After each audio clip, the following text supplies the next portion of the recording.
Welcome to the treasure room.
Ten, 9, 8, 7, 6, 5, 4, 3, 2, 1, 0. Prepare for vault door opening.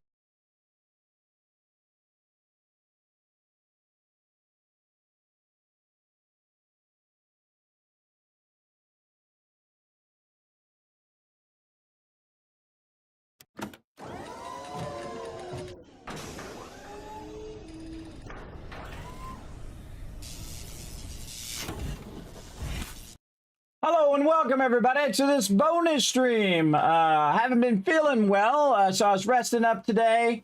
And since the family was off doing a whole bunch of stuff without me, it didn't include me, I said, you know what, I'm going to rest up until I feel enough to get out of this bed, and I'm going to get up and I'm going to do something today. So here I am, everybody, ready to do a bonus stream with all of you. So we're going to get something going on today. It sucks being sick all the time, everybody. I mean, I'm normally sick all the time anyway, but it's even worse when it gets worse, if you know what I mean. Put a 1 in the chat if you can't see and hear me.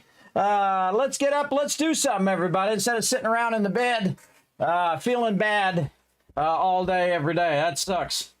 That sucks. So, yeah, my family was off doing a bunch of other stuff. I was kind of waiting around to see if they wanted to do something. They didn't tell me they wanted to do something, so I just said, you know what, I'm going to get up. I'm going to take a shower, feel a little bit better, and here I am on stream, ready to go, everybody. Let's do it. Let's do it. Let's get in here. We got a whole bunch of looting to do anyway.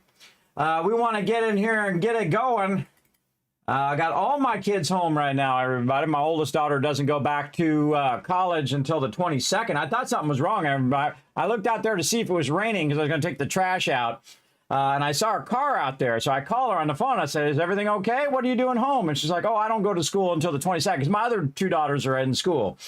So she's like, I don't go to school until the 22nd. I said, okay, sorry, my bad. Go back to sleep. And then I hung up the phone. That was the other day.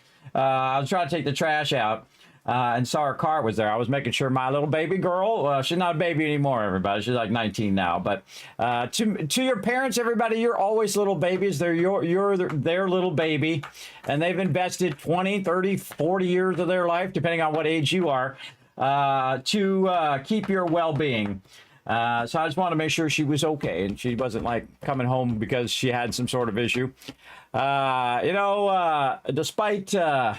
you know, how much attitude that my daughters have given me, and sometimes my wife, too, which I don't take attitude anymore, everybody. I don't deserve it. I'm a nice guy. I constantly get this attitude all the time. I do nice things for other people, and then they give me attitude, and then they act horribly to me. They just, you know, they only care when they want something. Those kind of people who are like, you know, people in your life.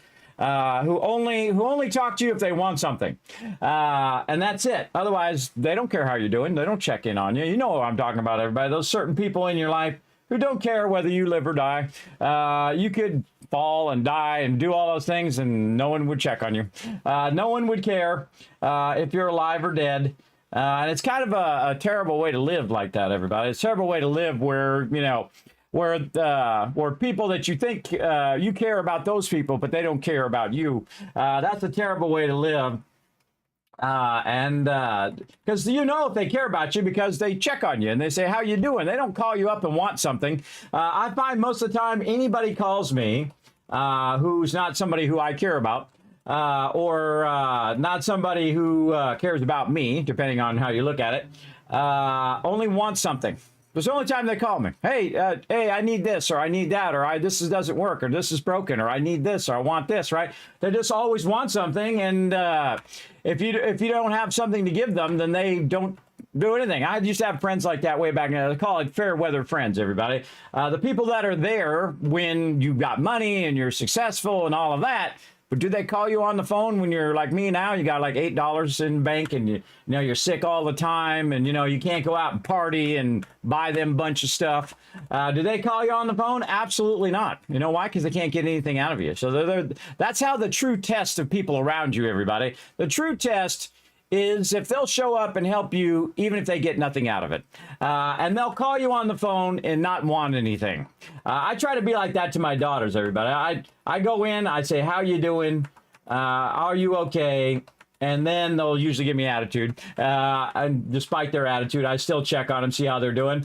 And then I don't want nothing. I'm not going to tell them they're 16 years old now, everybody. I'm not going to tell them to clean their room. I'm not going to tell them to get up and go to school. If they're late, they're late. Now, I mean, they're way beyond the age in which I had to do stuff in my own environment. Like 5 years old, everybody. I'm not kidding. That's not a joke. I'm not exaggerating. Like my generation, 5 years old, you're on your own, bro. You made it to 5. Now let's see if you can make it to 10. Now let's see if you can make it to 15. Let's see if you can make it to 20. right? And we're the ones who survive that, everybody. They'll just let your kids go wild, and if they need food, well, there's the kitchen. If you want to wash your clothes, there's the washer and dryer. That's how I grew up, and it does teach you to be very self-reliant, everybody. Very self-reliant, where you can do everything for yourself and rely on no one else, which is great in that end. But that's a horrible way to live, because, again, my parents would never show up at any events. I mean, I graduated with a special distinction in computers that no one has ever gotten before. I was the first one to get it, with all the really smart kids, everybody. They go up there with all the awards with all the smart kids who are getting all the stuff. I mean, I was in a few AP classes by mistake, and I actually did better in those classes than I did in regular classes, because those, man, they treat those AP people like superstars. Everybody else, they treat like they're babysitting them. And I really like those teachers, because those are some of the best teachers. The best teachers are teaching the smartest people. I noticed in my day anyway, because they care whether you learn it or not, because those kids are there to learn. And the other kids are there just because they have to go there, right? They have to go to school. So keep that in mind, everybody. Keep that in mind when you're sending your kids to school, that you want them to do well. A lot of my daughters are very, very smart, incredibly, incredibly smart. My oldest daughter, very, very smart. But the problem with being super smart, everybody, is sometimes you're not very wise. Because those are two separate things, being smart and being wise. Throwing it in someone's face all the time about how dumb they are and how smart you are is always a bad idea. I've made that mistake myself in my youth, everybody. That's a terrible thing to do. You want to... even if they're the stupidest rock in the neighborhood, they got, rocks up here, you don't treat them like they're below you. You never do. That's not how you treat people. That's a terrible way to treat people. You don't act superior to other people as well. So very proud of my oldest daughter, though. Very, very smart, and an engineer. So those are the type of things I try to teach my kids. They don't listen because they're at the age, everybody, where they know everything now. They know it all, everybody. I'm 54 years old, and the one thing I realized, when you're young, you think you know everything. And then when you get to a certain age, you realize that you weren't smart enough to know that you don't know nothing. That you don't know diddly squat. I know a lot about a bunch of things, but I certainly don't know everything, and I can certainly learn more every single day. And when I got to that point in my life, it was like leveling up, everybody. Like leveling up in real life, that, oh my gosh, wait. I could learn more things, even though I'm out of school. And even at 25 or 30 or 40, 50, 60, you can still learn new things every single day. And you don't know everything. And someone might have a different opinion from yours. You may not like their opinion, but it's okay if they have a separate opinion. Not if they have a stupid opinion. You can also opt in to ignore everything they say. That's your freedom as well. See, that's the thing. People think that you have to listen to what they have to say. No, you don't. That's another freedom that you get here in the United States anyway, is you don't have to listen to stupid people. You don't have to listen to people who come in and say the dumbest things, and you're like, okay, no thanks. I don't want to be involved. Opting out. Peace out, and then you're out of there.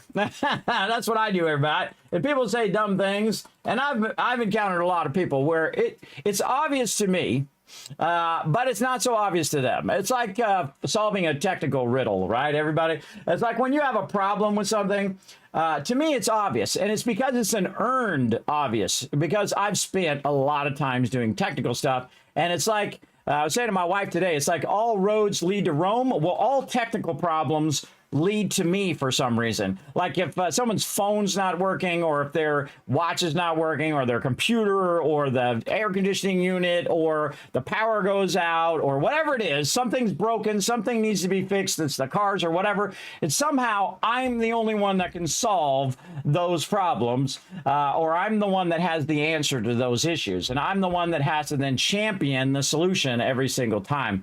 And it really gets old. It gets old that I have to solve it all the time. Even when people are not nice to me, I try to at least be a decent human being back. Like the family's been having some technical problems, and I could just say, hey, figure it out on your own. But I told them the solution. I said, look, this is how you solve this problem. I was telling my wife today, this is how you solve this problem. So I did the nice thing, but I'll still get attitude anyway. Even though I do the nice thing and try to help people, sometimes when you're the nice guy, everybody walks all over you. But you got to be, you don't let it harden you, though. You don't harden too much on it. But at some point, you have to realize that people are just using you. People don't care whether you exist or not. And you got to watch out for that. You got to watch out for people who just, use you. And then when they don't need something, then they're not around. They don't check on you. They don't see how you're doing. They don't say, oh, well, you're feeling sick. Okay, bye. And then they just leave you to feel sick. They don't come in and comfort you and say, oh, I hope you feel better. And so on. They're just like, okay. You're sick. Oh, you feel bad? Okay, see you later. That's it. Because, one of the things I've learned about being ill so long is people don't like to be around sick people. People don't like to be around those people because it just reminds them of their mortality, and they don't know how to deal with it. So they'll just not hang around you. They'll just not want to be around you, as I've noticed. I've noticed that quite extensively in the last 9-10 years, is that when you're ill all the time, people just do it. There's a really great movie on that, by the way, but I think it was called The Beach. Had DiCaprio in it. Did you guys see that? Put a one in the chat if you guys have seen that movie, where that one guy gets bit by a shark.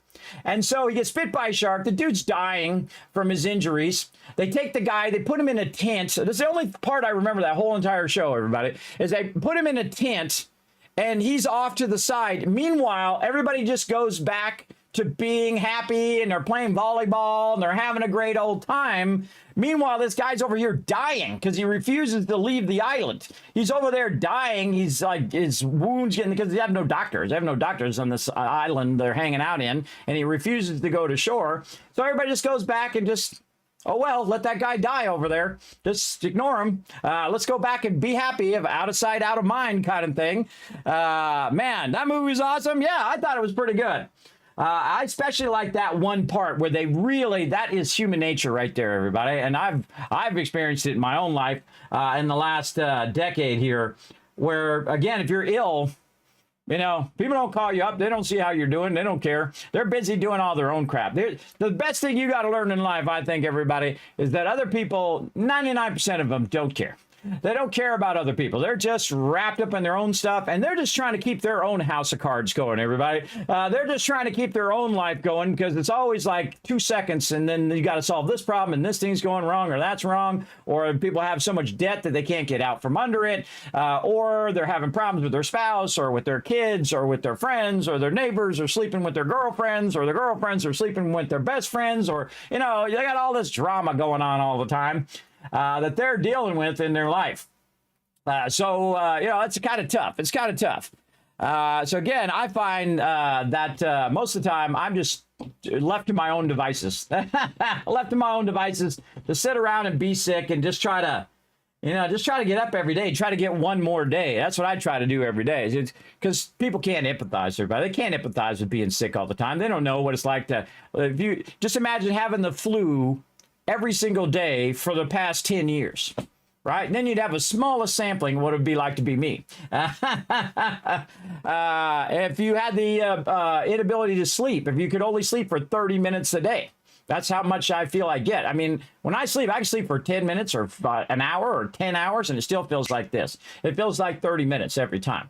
Because I remember what 30 minutes felt like way back in the day, and that's what it feels like. It feels like you just get no sleep ever, and you're just constantly tired all the time. You're exhausted every single minute of every single day, and it's rough. But you can say, "Woe is me! Oh man, lay down and die." I'm not that kind of person, everybody. I'm not that kind of person. I'm like, nope, getting up today, gonna stream, gonna hang out with all of you, maybe vent a little bit, maybe a little stream therapy to get going.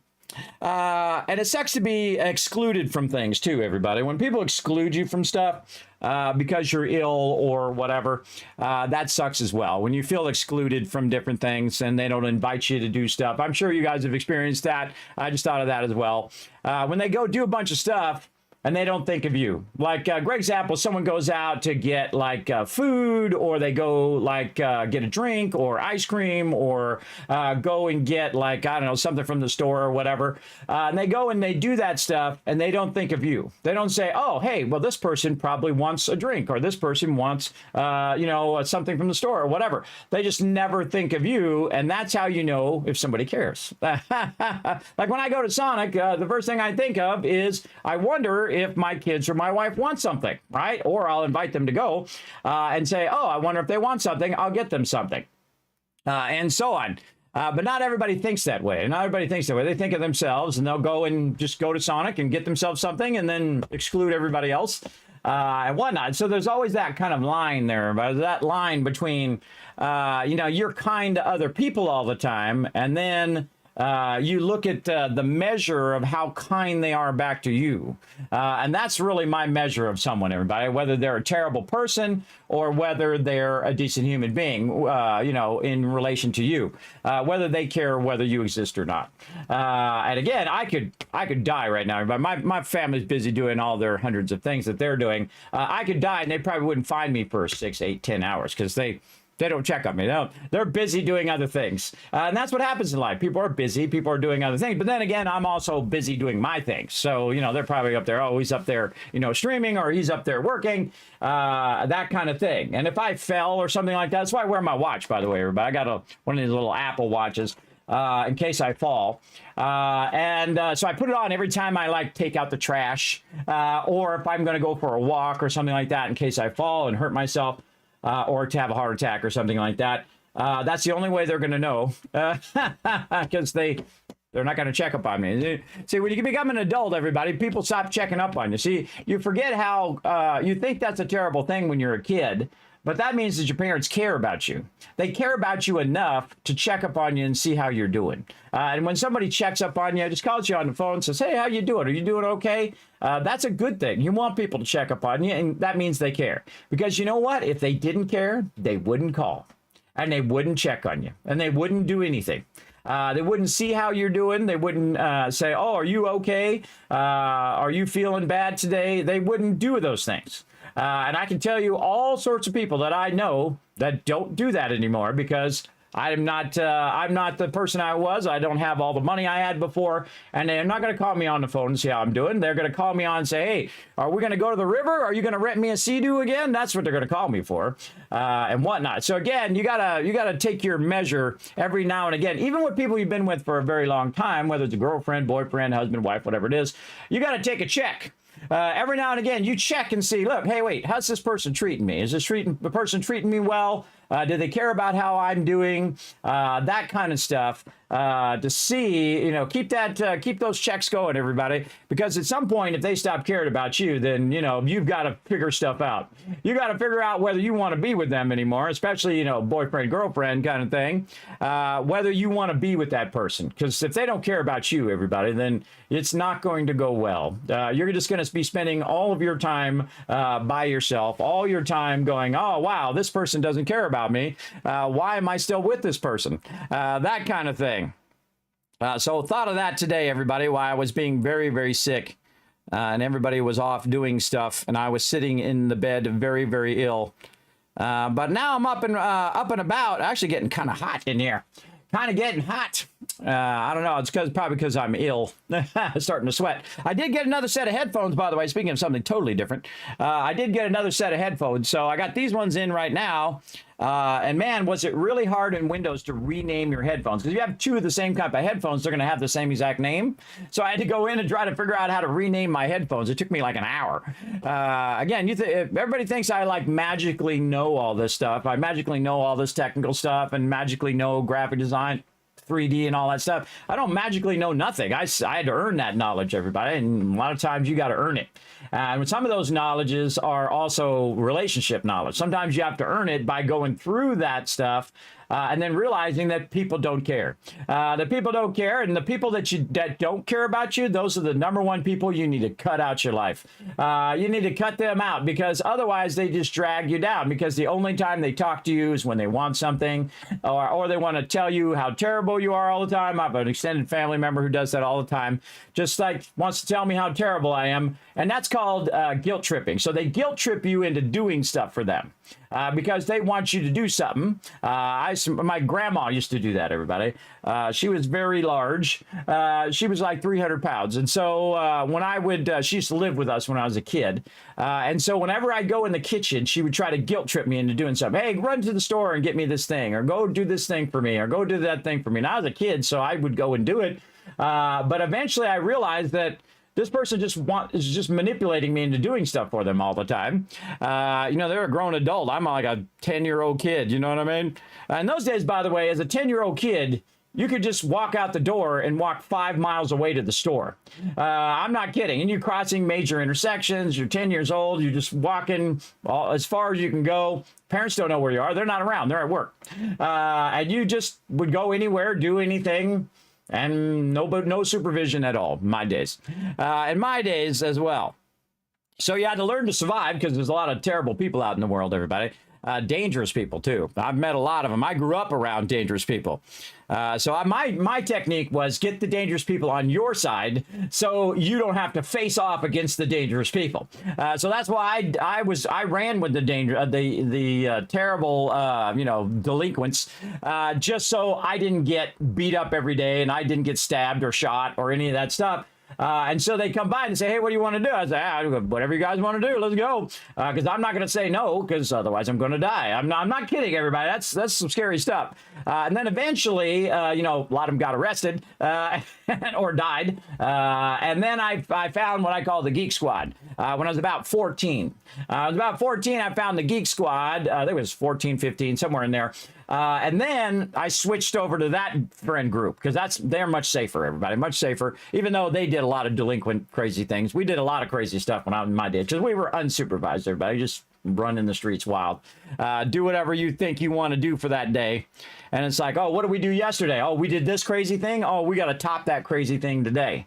And there's a lot of things I could tell you, everybody, but we need like a Kismet app. Well, it is after dark if you think about it, but we need like a Kismet, mature rated stream for that one. for those stories, some crazy stuff. And I still think my kids don't believe me. See, I feel like the truth is stranger than fiction, as my father always said. Like, you tell somebody the truth, they don't believe you. But if you're like my brother and you just lie to people, then they believe you because they're suckers. They're suckers, and they're going to be easily manipulated by lies, and they don't believe the truth. And I don't bother to lie, but I just tell the truth. I just tell it like it is. That's just the way I am. It's too exhausting to lie, everybody. It's too exhausting to, put lie upon lie upon lie. And then people don't know that it also stains your soul, everybody. It really does when you're a terrible human being. It really stains your soul that you carry with you forever. So I try not to do that. I try to just be a decent human being. Try to be the best me I can be. And if people don't like that, that's on them, not on me, everybody. That's the thing. Not everyone's going to like you. You can't make everybody like you or love you. You just got to be true to yourself, be who you are. You're going to go through a lot of ups and downs in life. Like right now, I'm going through a lot of ups and downs every single day with this constantly being ill all the time. I was doing much better, and then I was really pushing myself, and then I got really ill, and then I'll go back to it again, push myself a little bit more, and then feel ill, and I just this kind of teeter-totter of feeling ill and pushing myself. But if I don't, my other option is die.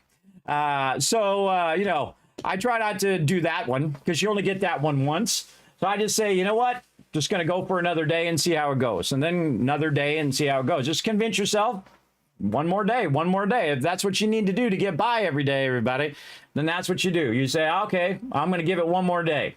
And then that's what you do. And you try to do that as many times as you can to last as long as you can. And then eventually everybody comes to the same end of the road.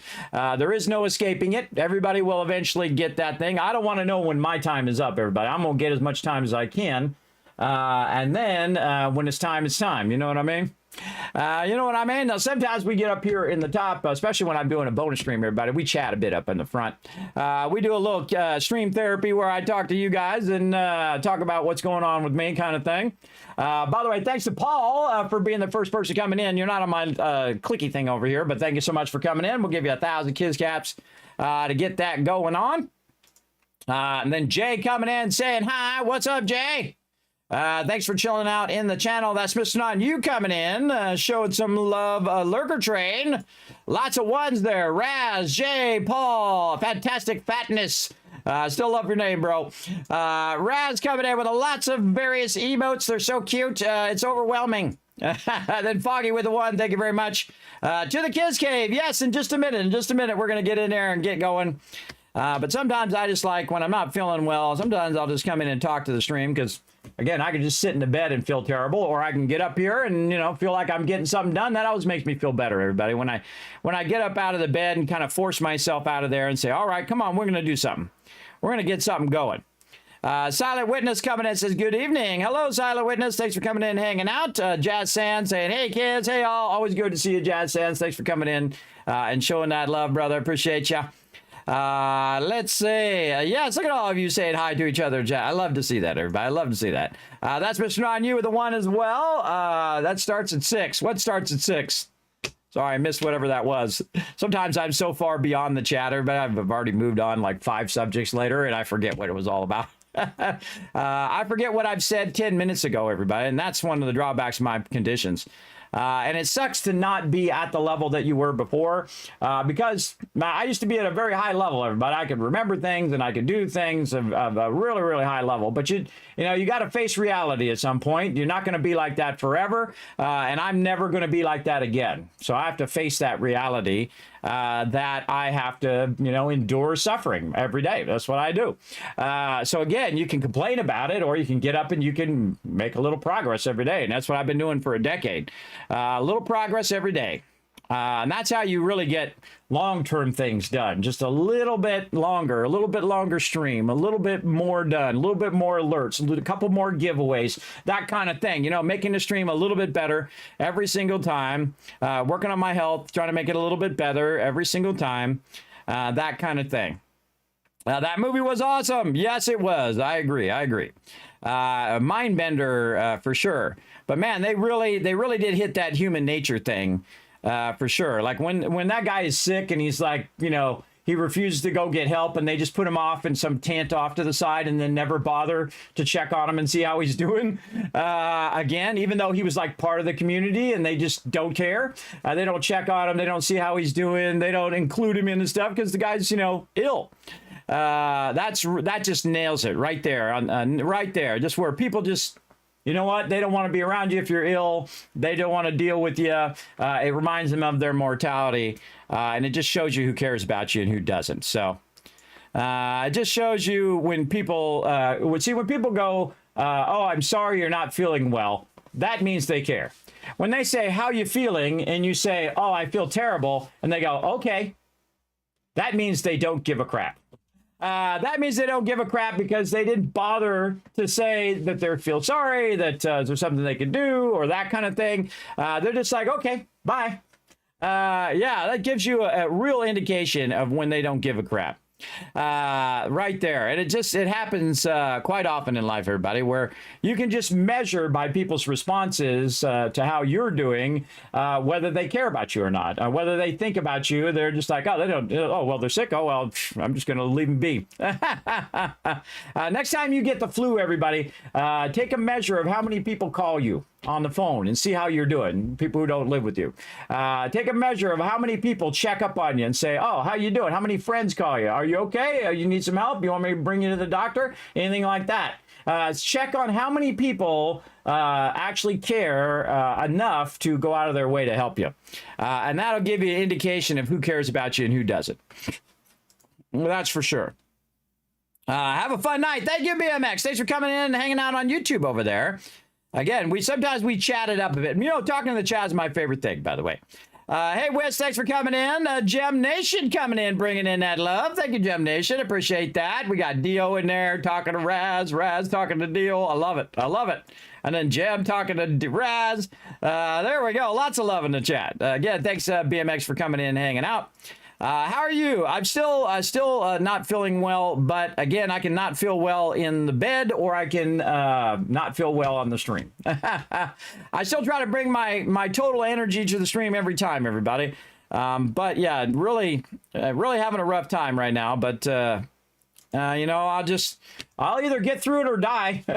You're gonna have those two options, everybody. You'll hope. See, you know, at this point, when I get really ill, when it gets really bad, I'm just waiting for it to pass. It's kind of like having a headache, everybody, except for it lasts like a decade. It's kind of like having a headache. You're just waiting for it to go away, right? Or if you have like the stomach flu or something like that, or the flu or whatever, you know, you take your medicine, you do all your stuff, and then you're just kind of waiting for it to pass to hopefully you'll feel better at some point.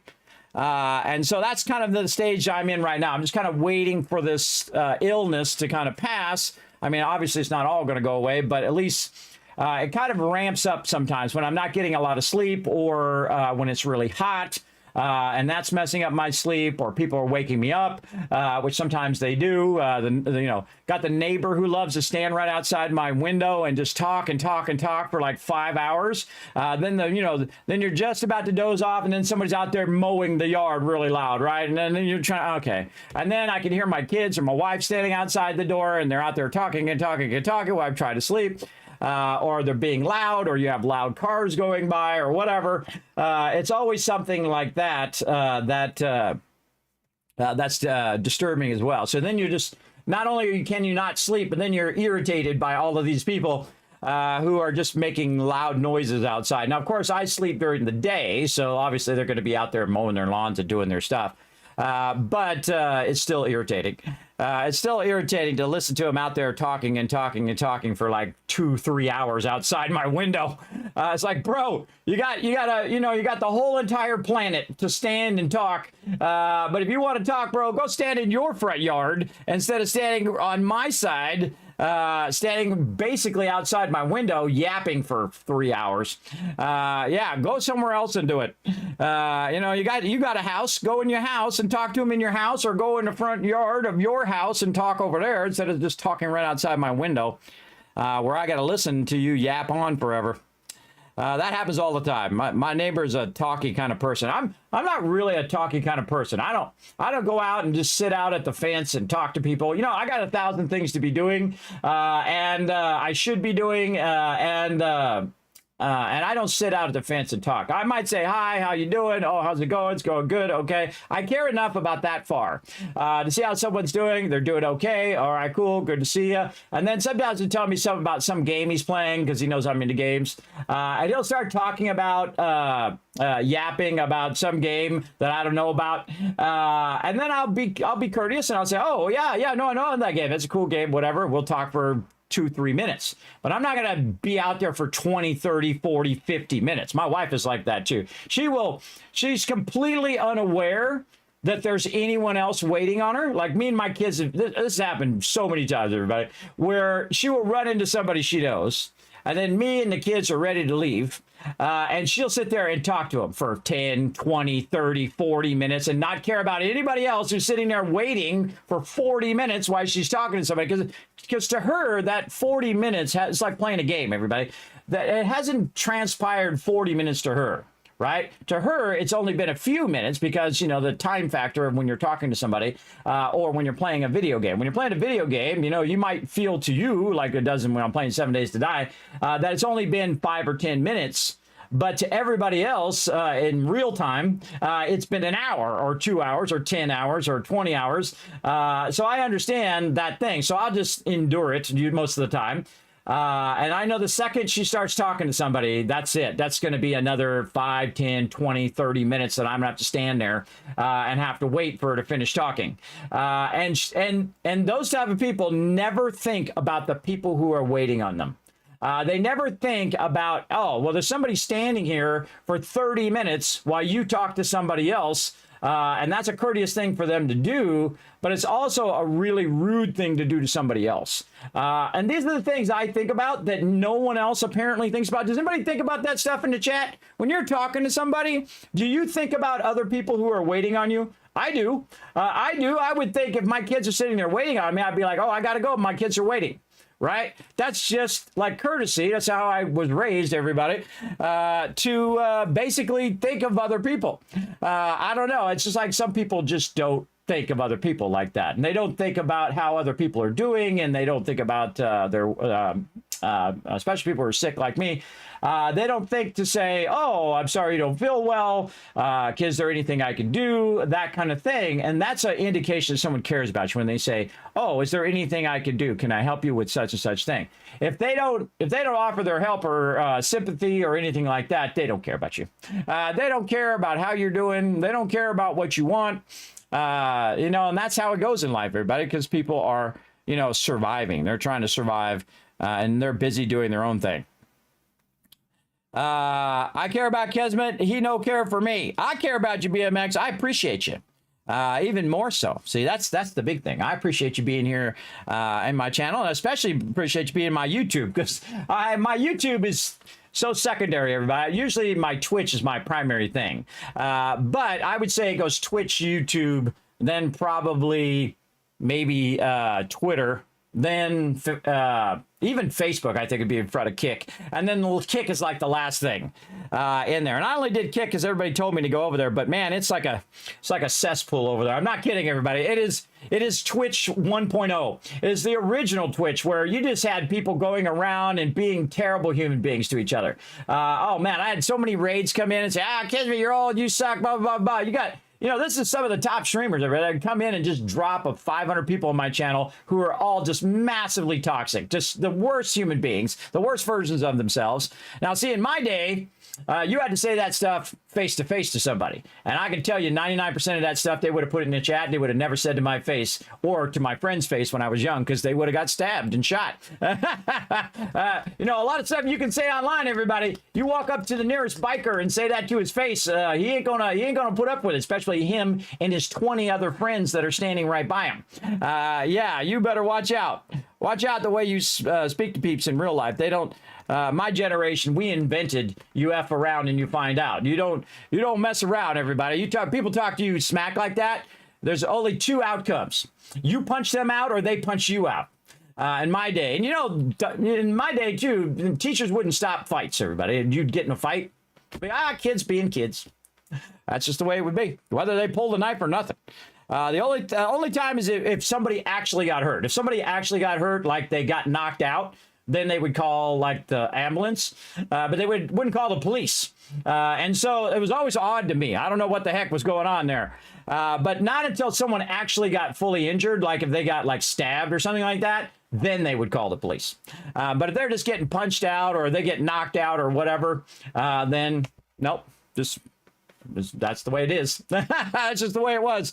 I always look back now, everybody, and think that's so crazy that they just that adults let kids get beat up. They beat each other up without stopping it. I don't know. That seems really weird to me now as an adult, because, I'd be right in there. I'd be like, of course I might get stabbed doing that, but it'd be like, hey, whoa, no, don't hurt each other. What the heck? What's going on here, bro? What's going on? Kids thinking they know everything. It starts at 6. Kids think they know everything. Exactly. And it's even adults, everybody. They know enough to think they know everything, but not enough to know that they don't know anything. That's my golden rule now, everybody. That's my golden rule for sure. So yeah, I care about you. I appreciate you. Feel better, bud. Love the streams. Yes. Well, this is what gets me motivated, everybody. It's me coming in, talking to chat. Again, I'm just trying to feel a little better. So I come in and I talk to chat a little bit to feel a little bit better. I get the noise at the minute. It's annoying. Influx of delivery mopeds. Oh, really? You got a bunch of mopeds going by? Yeah, that does sound annoying. That's for sure. Finished up for your vacation. Oh, well, have a fantastic vacation. Or unless you're already on vacation, then have a fantastic rest of your vacation. Thanks for hanging out. There you go. You too. You have a wonderful week. Hey, Alex, what's up? Thanks for coming in and hanging out over there. I appreciate it. We're actually going to play some games here at some point. I say we go do it right now. Let's go.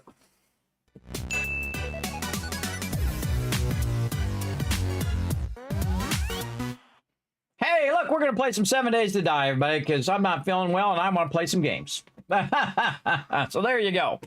And I got my other headset set up now, so I'm looking good here. I really like these wireless headphones. They're really nice. Once you get them to be comfortable, you got to kind of push them in a little bit, and then they're a lot more comfortable. I don't know, maybe it's weird that one side is fine and the other side's fine, which tells you that my earlobes are not exactly the same. People are not always symmetrical, everybody. I find, the ear might be a little larger, a little lower. This lobe might be higher than the other one. I don't know what's going on over there. Maybe a little takeoff. Fly around the room a little bit with these ears. But I don't know, but it's better now. I put the smaller little things. They have like little plastic things you put on it. Now, I'm not going to tell you what they are until I try them out for like a month, everybody. That's the way I am now with stuff that I buy for the stream. I try them out for a month because, like, this chair sucks, everybody. Don't buy this chair. It sucks. So what I'm going to do is try it out for a month first, and then if I like them, they're comfortable, they work well, then we'll get it going. Oh, hold on. Oh, I just realized something. I got the sound switched. Hold on. Hold on a second. I got to go in and fix the sound. I was working on some stuff, fixing some stuff up. Let's see if that's going to fix it. Can you guys hear that? Put a 1 in the chat if you guys can hear that.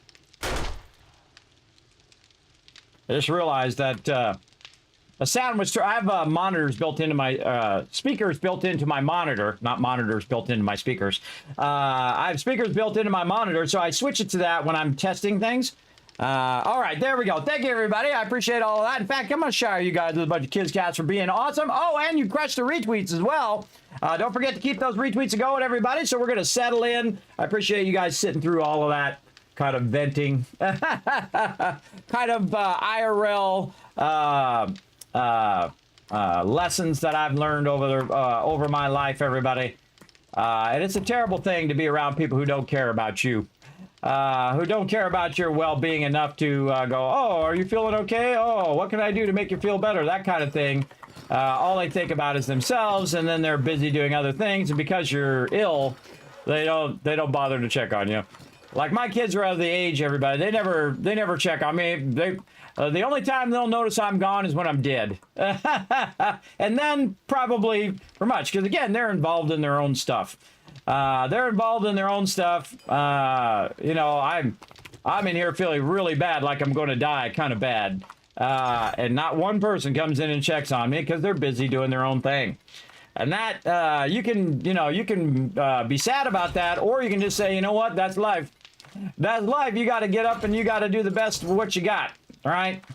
And that's what I decided to do, get up and play some games and get things going, because such is life, you know what I mean? You got to get up and do your best that you can do. Oh, well, a lot of loot in here, everybody. I feel like going through and sorting everything. Oh, these we can get rid of right here. I can tell you. You can get rid of that for sure. Alrighty. Now, in the story of my character here, we've made a lot of big strides, everybody. We've got the Kismet kill box going. We've upgraded it. We've even upgraded it to steel. As you can see, the outside edge is steel, and these spikes are still completely useless. We tried a blade trap as well, but they never make it all the way this far. So what I'm going to do now is I'm just going to let them destroy the outer spikes until I have about 5 rows of spikes. And then just do those 5 rows of spikes with steel now, because I don't need as many. Because normally I put a whole lot because they're wood and they get destroyed fairly easily. But now that they're not destroying the spikes, it makes the spikes absolutely useless. Because they can just waddle their way all the way to my base, which is the whole point of spikes, is to defend the base and to act as a barrier for them to get any closer to your base. So they would then hit the first spike, have to break that one, get to the next one, and so forth. But they've been wading through it like it's water. It slows them down, but it doesn't kill them. And so they can make it all the way through 10 rows of spikes to get to the edge of my base, which I think sucks. It didn't used to be like that, everybody. Obviously, I used spikes a lot for the last 8 years. So if anybody would know, it would definitely be me. So yeah, that sucks. So we'll do what we got to do. Oh, we should get some iron or steel as well, too. Where we get that steel? We got the steel going up here. Yes, we do. All right, we can turn that off right now. We don't have enough iron in there, apparently. Burnt up all of our iron. Let's see if we got any more iron in here. A little bit. We'll go get some more here in a bit. Now we're going to go very heavy on looting, everybody. We're going to loot everything today. We're going to get all the loot and have some fun doing that. Do a little bit of old school looting here as well. Let's get some water over here. More bones out of there. And then we'll take all these bones and we'll make some glue out of it. Really should take some of this coal and stack a bit of this coal. What's up, bro? Sup, bro? What's up? Who's saying hi in the chat? Oh, Super Luton. Can you put barbed wire fences above your spikes? You can. You absolutely can. I've tried to put them in. Oh, you mean on top of the spikes, not above them, as in above them in row. That's a good question. Let's try it. Normally what I do, by the way, is I will do, I'll do a barbed wire fence. Oh man, I'm out of wood. I need more wood. Is I'll do a barbed wire, I'll do spikes, and then like three, the first one I'll do barbed wire, and then I'll do a spike, and then barbed wire, spike, and a spike, and barbed wire. One of the things I want to do now, though, is do electrical fence, and then spikes, and then electrical fence. So we're going to get into that as well. That's actually on my other plan, which is my thing. I didn't get a chance to send out those giveaways, by the way, or to send out those plans today. I was not feeling well. I was feeling really, really bad today. Still feel the same I was been feeling for the last couple days, but we'll just do what we got to do, right? Do what we got to do every day and try to get as many days as we can. All right, there we go. We're going to make a bunch of glue. I'll move over here so you guys can see all my stuff here. Now, I move around based on what I'm doing. You guys don't need to see my health bars when I'm crafting, so I move over here. And then when I get out, out and about and start shooting stuff, I normally switch back to my main position there. All right, let's let that do that. Now, we want to do some gunpowder as well. We need to get a whole bunch of things going. How's our stone doing? Our stone's almost maxed out. Let's take this out. I like to always keep my stone going. Over here. Let's, oh, okay, or we just drop it on the ground, whatever you feel like doing there, guy. Sometimes my cursor decides to do things on its own. So there we go. We got that going, and we got this going over here, and we can run out some more. Oh, because there's no more clay. Oh, okay. Oh, that's a cool one. I like it when it runs out of clay. You know why? Because I can, if I don't have any iron, I can just double stack clay right there. That's always a good one. And again, we'll put the 750 in here, and we'll just take that out. We'll just try to be diligent about watching that and just take that out when we can. And then same thing up here. We're going to go to this one. That one already has that in there, so that's good. Also, this one, see the clay is getting low. So this is a perfect time to double stack clay. So you got clay in there, because clay goes for a really, really long time. I mean, it's like an hour or two. You can just let that run. And down here, there's no iron, so now I can double stack the clay, and I'll let the clay go all the way back up again while I'm collecting iron. Then I'll come back and I'll double run the iron, and then I'll double run it multiple times. So now we need like 4 stacks of iron versus just, or 8 stacks of iron just versus 4 stacks. So we have 2 forges, so we put 2 in this forge and 2 in that forge. So we get 8 stacks, then we know we can fill that up with iron after we fill it up with clay. So we can just let that run very nicely. And then also we should put some of this in each of these. This is on right now. I've been burning that down. It's been on this whole time. Wow, it's been on the whole time, burning that up. My bad, my bad. All right. Who knows how long that's been on, too. All right, so we got all those going. So we got our iron stuff going with clay. Oops. We've got brass going. We got stone going. And we need to put all this away. Man, we need to convert a lot of this, too. How much sand do we have? We'll get all the sand and all the... Oop, not clay. Clay back. All the sand and all the stone. And we have a little bit of lead here we could be doing as well. Let's get that in there as well. There we go. I'm really trying to get a lot of things queued at one time. We have a little bit of shell, but we want to actually wait for that shell to build up. Because you have to have 2,000 shell to run the can of gas, which is much more efficient and uses less resources as well. So water over there, and again, we'll just put the bones in there for now and let them stack up. Now we need some concrete here, so let's get some concrete going. Man, we need a lot of resources. We got to get Boogie in here on these resources. Oh, love it. I love it when it's that much, everybody. So let's say 2,200. I'm just going to randomly guess 2,200 there, and then 2,200 here, and then the last one we'll just do all the rest 2,600. All right, that's fine. Now that's going to run and run and run and run for quite a while, which is awesome. It's going to run for like an hour or so. All right, so we're going to make a barbed wire fence, except for I don't have enough. I don't have enough iron on me. I got to take some iron from one of these things. Let's go over here and take a little iron out of here. There we go. And make a barbed wire fence. I used to use barbed wire fences a lot back in the day, but don't use them as much because it got a little too easy with barbed wire fences. But I should definitely give it another try. Let's go see. We're going to go take this. I'm going to go put it way out here on the edge. See if this works. Right out here. Right up here on the top. Oh, yeah. You can stack them up there. See, I don't like stuff to float like that. But you can definitely stack it up there like that. But I usually go 2 and then barbed wire fence and 2 and barbed wire fence. And usually I go about 5 to start, and then I will go 6 just so the math works out, right? So you have 2 spikes on the inside, then barbed wire fence, 2 spikes, and then barbed wire fence on the outside. And the reason why you want barbed wire fence is they get stuck on it. Now, actually, I noticed that the railing actually is just as good as barbed wire fence. You know why? And I noticed that here in 1.0 is that the zombie will come up to the edge of the thing here, this railing, and say, oh, I have to get over the railing. So he'll stand here for a minute, just like he was stuck on barbed wire fence. And so if you're up on top of the kill box there, boom, you can snipe them and wipe them out because they're standing still. They're much easier to shoot. But they'll sit there and stare at it for a second, and they'll say, oh, I have to jump over this, and then they'll jump over it, and then when they jump over it, then they're, of course, landing, and then they're going slower too, so you can snipe them then, and then they'll start to walk toward your base.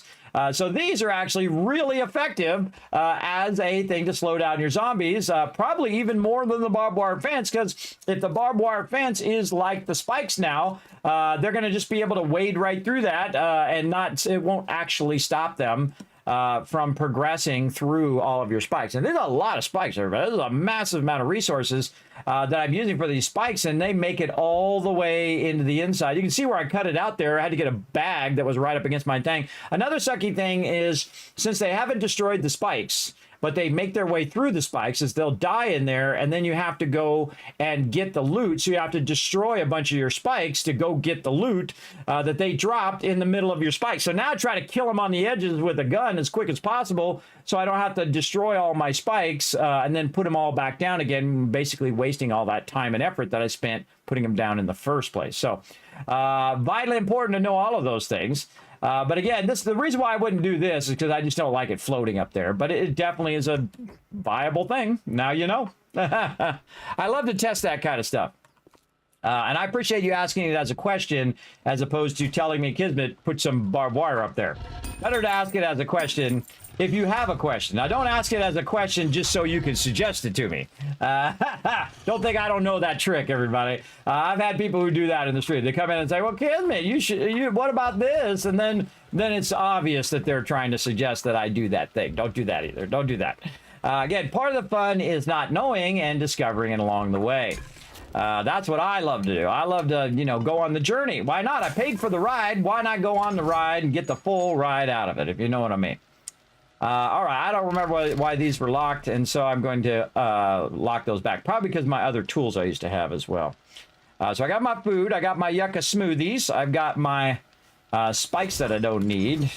It always makes me nervous when I look at all the things that I'm missing in there. So there's definitely something. I'm missing this. And then I think this is ammo is what I'm missing. Yes, I'm missing the ammo. That's what that was. That is... oh, that's stone and ammo. Yes, stone and ammo. Okay. So we'll go ahead and take some more stone. Actually, I think we queued... Oh, we got our stone here. Oh, wait, we have more cement. Oh, wait, we could have ran more cement. Just dawned on me. We could have ran some more. How do I know I can run some more? Because I still have sand and stone left over. Well, that tells me I didn't grab enough concrete. Yeah, I can do 4,000 more. All right, so let's do 1,500 here. And 1,500 on this one. And then this one over here, we'll do a 1300. There we go. Because this one's going to run extra anyway, because I put more in that one than I put in the others. But yeah, that's like, let's see, that's like 2 hours. So it's going to run and make me a crazy ton of concrete. See, I like a whole box of concrete, everybody, and that gives me options to do whatever I want to do, like go out there and cement that whole pad out there, so when I'm shooting rockets later, or bombers come in and they're going to explode out there, we can keep that going. Also, we can put this clay back. No, actually, not that one, this one over here. Put that back in there, and now you can see I'm out of sand. So now that I'm out of sand, what I'm going to do is keep some of this stone for me. I'll show you a great trick. Take a bunch of that out of there, put this in this box over here so it's not in your inventory. Then you go over here, and let's say the one that has the least to do, this bottom one here, I'll go ahead and tell it to do all of that to crush sand. Now, I took all of the sand out of my inventory, but if I go back over here now, I still have this little bit of sand. I can put it back in my inventory there, and I have a little bit in case I need to repair something or something of that nature. So there we go. There we go. All right, let's get out here and let's go ahead and check on the tree farm. Oh, and what day is Horde Day? Oh, I got it up on the wall back there. I'll go check it here in a bit. Let's see, it was day 63, so we put 7 on that. Probably day 70. Let's just take an extrapolation. Let's see how trees are doing. I think I took them down pretty early. One of the things that I'll do is go over here and act like I'm going to repair it, or I will... just try to hit it with a gun or rifle butt it, something like that. Maybe hit it with the hammer. Yeah, it's 900. So you're waiting for it to get to 1200 before you harvest it. Though I could grab it at 900 as well. And then I don't have to go running around. Get a bunch of stuff. There we go. I think I turned my sound up a little bit. Let me turn that down just a little bit. There we go. It's better. Turned my sound up on that other game we were playing yesterday. I was thinking about that game after we left, everybody. That game was very, very fun. And man, I was crushing it. I was actually kicking butt on that game. I don't know. Sometimes you just click with a game, everybody. Delta Force Hawk Ops. Definitely recommend that one. This segment is not sponsored by them. I just mentioned it because I had lots of fun, as you see. Now, see, the thing is, I get a whole bunch of stuff sent to me because, you know, I am a partner streamer. So they say, oh, partner streamer, I'm going to send him my game and maybe he'll want to play it on stream. And I greatly appreciate that, being in that position. Brought to you by all of you, by the way, who come in and hit the subscribe button and follow button and all of that. And I appreciate you big time. But I turn 99% of that stuff down. You know, if it's something I feel is I'm not into or you guys won't like, I turn most of it down. But if I see something cool like that I think that you guys like, I definitely liked it. That's really the key factor there. Because I don't do stuff just because. I do it because I think, oh, that's a cool game. Maybe somebody will like that, right? Those are always my motivations behind everything, because I'm old, everybody. I don't care about anything else. All I care about is having fun playing games and finding you guys your next favorite game. That's it. That's my main motivation. And also to bring a little joy and positivity into your day, because you got enough negativity in your day. So there you go. Hey, Josh, what's up? You sure love that saw. Yes, I do love this saw. I like to go zoom, zoom, and zap the trees. And get myself some sweet, sweet wood here where I don't have to run out and cut all those trees. You see there's not many trees around my base. That's because I cut all those down before I had the chainsaw, by the way. That's called the tree farm, everybody. This is really one of my favorite things that I've invented here in the game. God, so many years ago. I can't even remember how long ago it was we came up with the tree farm. 6, 7, 8 years ago. I don't know, a long time. But basically, they're like 3 apart from each other. So they're 3 this way, and they're 3 this way. And what you do is you drill out all the other stuff, and then you just leave the one spot, and you can see that it's much easier to perfectly offset them from each other. And then you're supposed to let them go for a couple days in game, which is normally about 120 minutes or 2 hours. And then they'll be fully grown. But obviously we did a little early there because there were only 900 and they should be 1,200. Those are oak trees, by the way. And the oak trees, when you cut one down, you get basically 2 more. So you can compound those very, very quickly. I mean, I had 28 there, and you can still see I have 26 left. So yeah, that's almost double the amount that I picked up. So again, you're going to get even more as well, depending on what you spec into as well. You're old too, Josh? Yes, me too. Getting older. I don't care about all that stuff anymore, everybody. I just try to get another day, if you know what I mean. Hi, Kismet. Enjoy your content as always. Thank you, Sita. Thanks for coming in and hanging out. Appreciate you watching on YouTube over there as well. Still playing Fallout Shelter? Not as much. I think my shelter doesn't need my intervention anymore, everybody. They all have power armor. They all have the best stuff. They have everything they could ever possibly need in the vault. They don't need my intervention anymore. But sometimes I do fire it up from time to time. Check it out. The real bummer thing is that I moved my playthrough, which was a lot of effort to do that, from my massive playthrough. I've been playing it since the game came out. And I moved it to PC, and then I realized that they only update the mobile version. So they don't give you the latest things that they put in the mobile version. They don't put it in the PC version. So you got like a static PC version that came out a while ago, which is probably a port of the original. And then they never update it. So there's no reason for me to log in because there's nothing new in the PC version. So it's kind of a bummer. But I still have it on my other one, so I can't do it. But I have updated it since in there. I still have it on my iPad as well, so the original copy of it. But I think I've kind of played it out, everybody. They don't need my help. I was going in there and, you know, checking on it and sending them out a thing. Also, when you get to the level that I'm at in the vault, you get so much stuff that it takes a long time to get rid of your stuff, even if you're scrapping it or selling it or whatever. They have it now where you can remove the stacks. But when you're removing the stacks, that also takes a long time.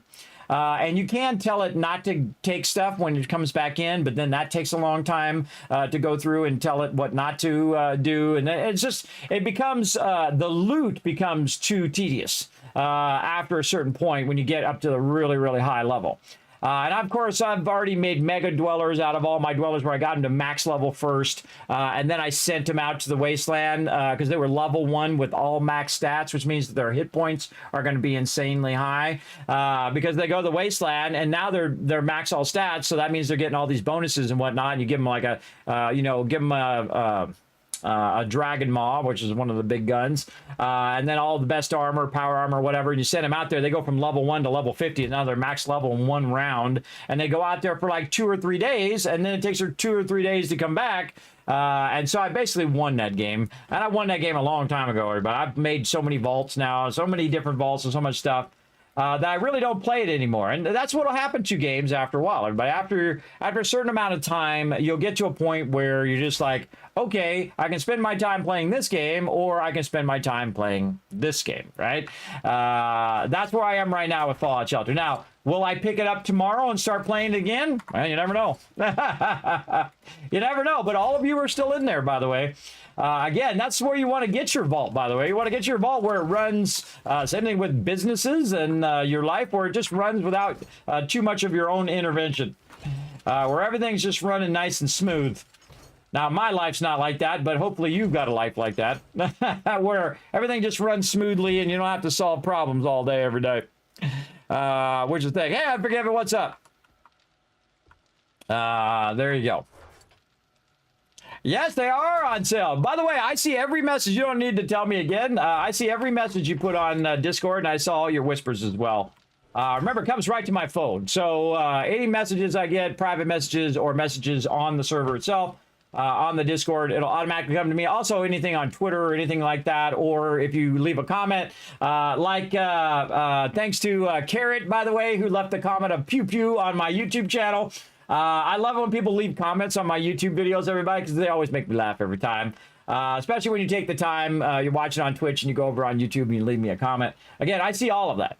I'm not like one of those people, like one of those streamers, everybody that has like, 1,000 messages and then never bothers to check them. I read every single one and whatnot, but I haven't been feeling well, so I'm not really doing anything on my Discord. What I typically do on like Fridays or on Mondays, as I go through, and if I see if there's any like free games or you know, what's on Prime, you know, Amazon Prime Gaming, to see if there's any free stuff on there. And I typically will put that on my Discord, or I look for discounts or whatnot for all of you. So I take all that time to do that. It's usually hours and hours of me doing that. But if I don't feel well, I just don't do it. And so you guys will just have to wait. You'll have to wait till I get around to it when I'm feeling better.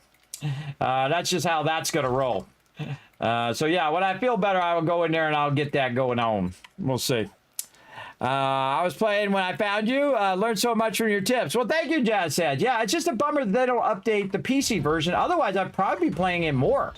I would definitely be playing it on stream when an update came out, and we'd check out the update, and we'd do all of that. And I can still do it with my mobile version and come in here and, you know, I got a thing where I can remotely show the screen of my iPad here on stream. I'm one of the first people who did that, by the way. I am the first person to play Fallout Shelter on Twitch, by the way, for those who don't know. Everybody else was trying to figure out how to get their mobile, back in those days, how to get their mobile to show up on stream. And I figured it out. I was the first one to figure it out. And I played it more than I actually played anything else in the beginning. It's the first stream I did, Fallout Shelter, on my birthday in 2015, in June. Yeah, and so it was fun because what I do is I put people who are in the chat's name in the vault. They're still in there. Still in there. Jazz Sands is in there. I know you're in there. Still in there, rocking your power armor. I think you're one of the peeps who go out to the wasteland. I can't remember. Either you're one of my defenders or one of the peeps that go to the wasteland. I can't remember. I can't remember because I'm older, but such is the way it goes. All right, put all this in here, get that going. Yeah, but yeah, I love Fallout Shelter. It's one of my favorite games of all time. So it's incredibly, incredibly fun. But again, it does become tedious when you have a lot of loot. So I got to watch out for that. All right, so let's get busy here now that it's nighttime. I should have done it during the day, but oh well. We're going to run out here and get ourselves some resources. So this time, let's get a lot of iron. Wow, this has no gas in it. Even though it does drive, even though it has 0 gas. Yeah, 12% gas. All right, we made a big hole out here. Made a big pit down here where we're collecting this iron. Now, we need a lot of iron, so we're just going to go to work. I love collecting resources, everybody. It's like that, oh, gotta get my sword. Oh, we gotta get more shell. That's what we gotta do. Oh, wait, no, we should stop. Hold on, we should stop. See how I only have 5,000 gas left? Or 4,700 now in my auger. That's the moment you stop what you're doing and you're like, man, I should go get shell because shell is gonna make gasoline and you need gasoline for your auger. And if you don't go get the shell, then you're not gonna have any gas, which means you can't use your auger to get any shell. So yeah, so let's break off of that.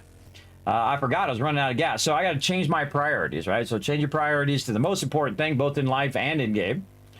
And get it going. So we're going to run out here to the desert. Because that's a great place to find that shell. Now, I happen to have a location that I was working on out here. And I'm just kind of what I call pit farming. Now, normally I don't like to pit farm if other people are playing because they're going to fall down in that pit. And even I will fall down in the pit, even though...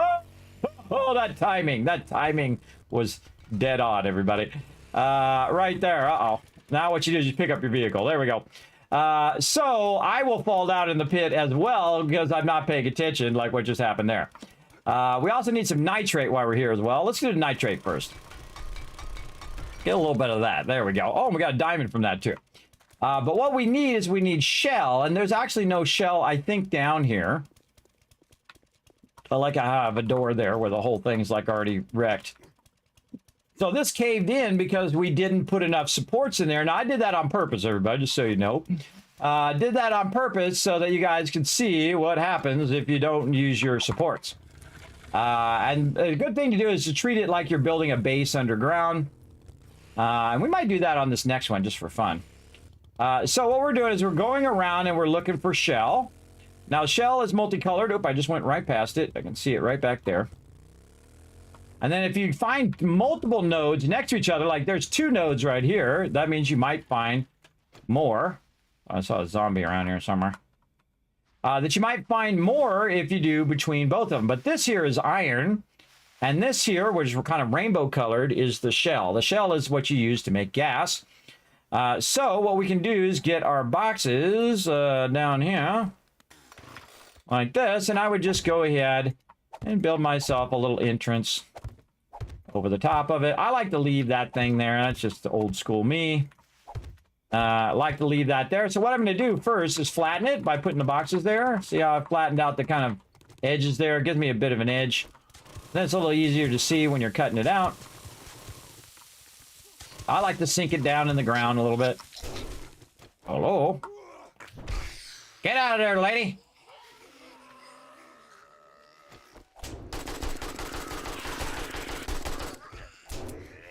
Okay. I see how it's gonna be. I didn't bring any bullets. I could have sworn that was the whole reason we went in there, but we did not put them in our inventory. I was gonna get bullets. I have 0 bullets for any of my weapons. Awesome. Some days you just go out of the base without your bullets. And I can blame it on not feeling well, but that's just my standard deal, everybody. I'm very forgetful, and it sucks. It sucks, but, you know, such is life sometimes. I didn't used to be so forgetful. Both age and... I heard you, bird. Both age and my medical conditions contribute to that particular problem. Now, we went and collected a lot of wood, so this is going to make this nice and easy. And I might do some cobblestone, too, because we're going to end up with a lot of... we're going to end up with a lot of stone as well. So let's say 150. Just so we have a little stone left over. Okay, now I like to leave the thing on the top. I don't think I can... I don't think I've ever tried to just put some blocks here and try to hold up that part and leave it there. Let's find out. Let's see if we can do it. Let's try something new. Normally, I just cut an area underneath. Oh, you absolutely can. Ah, cool. Ah, neato. I learned something new today. Yeah, I like to try new stuff, everybody. So, yeah, I just cut under the rock and used supports to hold up that part there while I was cutting the rest of it out. And then now, I can have a little reminder that that is where my entrance is. And then I'll put my entrance right there. And then upgrade all of this. And I feel like doing a little cobblestone here and make it a little harder for them to talk out these blocks. I call it the building beat, everybody. Like the boom, boom, boom, boom, boom, boom, boom. A little building beat there. All right, then we're going to go down, down, down. Like this. Let's say 4 or 5 blocks down until we start to see a change in the thing. Oh, man, no, we got it way down here. Oh, more? More? Really? Oh, man. Okay, there we go. So a little bit of a change. Nope, still more. Wow. Okay, there's a lot. A lot down there. All right, awesome. Now what we're going to do is we're going to run our way all the way back up again to the top. One of the things that I like to do is I hate doing the stairs where they're... because it's like triangular. So it's like this, right? And then you put the stairs there. Well, hold on.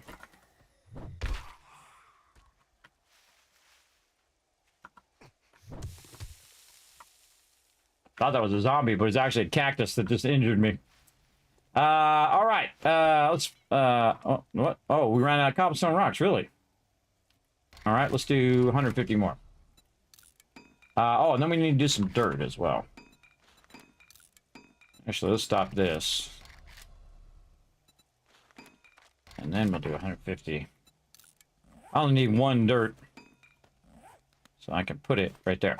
So I don't end up getting underneath there. All right. And also we need a hatch. Make a wood hatch to get started. Yeah, that's good enough. Again, we'll just make a bunch of this just so we can make it a bit stronger. All right, hatch here. Now I want my hatch to open toward that thing there. So we want to go ahead and put our hatch here at the top. Now, if I put the hatch like that, it's not going to work. And the reason why it's not going to work is what it needs a ladder to hold it up because there's nothing in that block underneath it. So the actual support of the hatch is the actual ladder. And I want the ladder to be on this side. So when I'm coming out, I'll go this way and not this way right into the thing, right?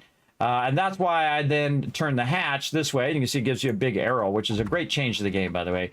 The fact that it gives you that arrow, then I'll upgrade this one. I can't upgrade the hatch because I don't have any iron. Right now, we'll upgrade this. Okay, now we can just take this out.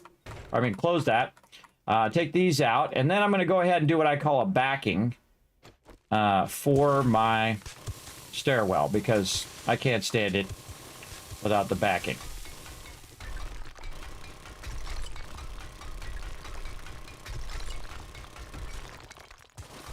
Really? All right, so right about there, we're good, and then we'll do the same thing where we just put in a bunch of blocks. And I'll show you what I mean when I get back up here to the top of how the ladder sometimes is. I hate the ladder like that. And my team loves to make ladders like that. And I don't know, I get triggered, everybody. I get triggered. But here's what happens when you put the ladder in right here. You take the ladder, you do this, and you put it in there, and it looks like that. Now, it works fine. You could still use the ladder, and it's just like in the little corner there. Oh, that one's not going to work, but you can still have it in the corner. I just don't like it like that. It just doesn't look good. It's not my jam. So what I do is I just make a backing to the thing like this. And then now the stairwell is going to be against an edge. So now I can actually go down here and then make a stairwell against something. See, so now you can actually see the stairwell and it's not really blocking what you're doing. So very, very useful. I see. Now I can see this goes way down. So I could cut that all out at the top there and work my way down, which I think I might do. Let's go see at what layer. I mean, it's like right below the top layer. It's already doing it. I kind of actually, you know what? Let's just do it down here. So now we'll take this one out and we're going to go this way. So I like to have it be 2 or 3 blocks above where I'm working. So I'll go cut it out a little bit and say, okay, I got 1, 2, 3 levels. And that'll just tell me that I have a lot of space that I can go ahead and cut this out. And now we're going to get an obscene amount of shell. Oh, did we get our outfit on? I hope I have my outfit on. No. Got my miner helmet, miner gloves, but I switched to my nerdy outfit. I did not bring my miner outfit. You know what? Let's just go back. Let's just do this right. It's not too far to go back to my base. So we're going to head back to my base. Now, one of the things that I like to do is have my vehicle where if I come out of here and there's like 15 radiated zombies, I can say, oh God, I'm out of here, and run away. Oh, and I should mark where my thing is. Now, by the way, you can see it on the map now. You can see that I've made a little indentation. So now I'm going to call this shell right there. Just mark it on the map anyway, even though I can see it on the map. And there's different colors for different resources. If you missed me talking about that the other day, you can actually see it on the map. They're like little squares, like little brown squares are going to be most likely iron and things like that. Now, I love to use my little red flag, everybody. It really helps a lot, especially for knowing the distance to get to where you're going. And then you can, the thing about knowing the distance is you can also estimate time. And time is very vital. Like, oh God, I only have so much time. I got to get back to the base because it's Horde night. Or I got to get back to the trader because the trader's about to reset or whatever it is, right? And knowing that distance is very vital to survival in the game, I think. That's why I use that flag all the time. It's so incredibly useful. All right, back down we go here. And let's switch back to our full set. So now we're getting our bonus, everybody. See, that's what we want right there. We want our bonus. And if we go look at the chest piece, the chest piece does reduce the stamina, but that's not really what I want. I really want reduces degradation of mining tools. So that means I can mine longer without the tool breaking. Now, I have a level 6 auger, everybody, so I can already do that. I got to make sure that I do have repair kits in case I want to keep going. So let's do a few of those while we're at it. We need, of course, one of the 2 precious things in the game, especially the duct tape. Repair kits. How many can we make? 68? You know what you want to do? You want to make 25. Why do you want to make 25? Because it stacks to 25. That's why. Now, diamonds, we don't need to keep anymore. We're going to put those up there. We have 4,000 shell. So while we're busy collecting more shell, we can go in here and do 2 stacks of gasoline, or even easier, we could do a stack of gasoline in this one, and then go up here to this one and say, I want to do a stack of gasoline in this one. When you start to mix it, by the way, it'll turn itself on, usually, if you have fuel in there. But in this case, I had to put it back in there and let it run. So that's going to run for about 8 minutes. And if it runs over, that's okay, because now we can get tons of resources. You can see also I got some gold there and a bunch of other resources that I don't necessarily want to carry around with me. And while we're back, we also want to do something very vital, and that is get ourselves some ammo. Oh, actually, we'll put this one here and put this one here. Do I need to carry my sham chowder? No, we'll keep the sham chowder for that. And I feel like now, because the mobs are getting harder, that I need to carry 2 rounds of ammo. What else belongs up in here? We have our blocks, we have our wood, stone, food, and water. Oh, we had our stacks of gas. That's what we had before. So we could bring this up here. I love this lock thing, everybody. It's my new favorite thing in the game. Now, do I need to carry all this stuff with me?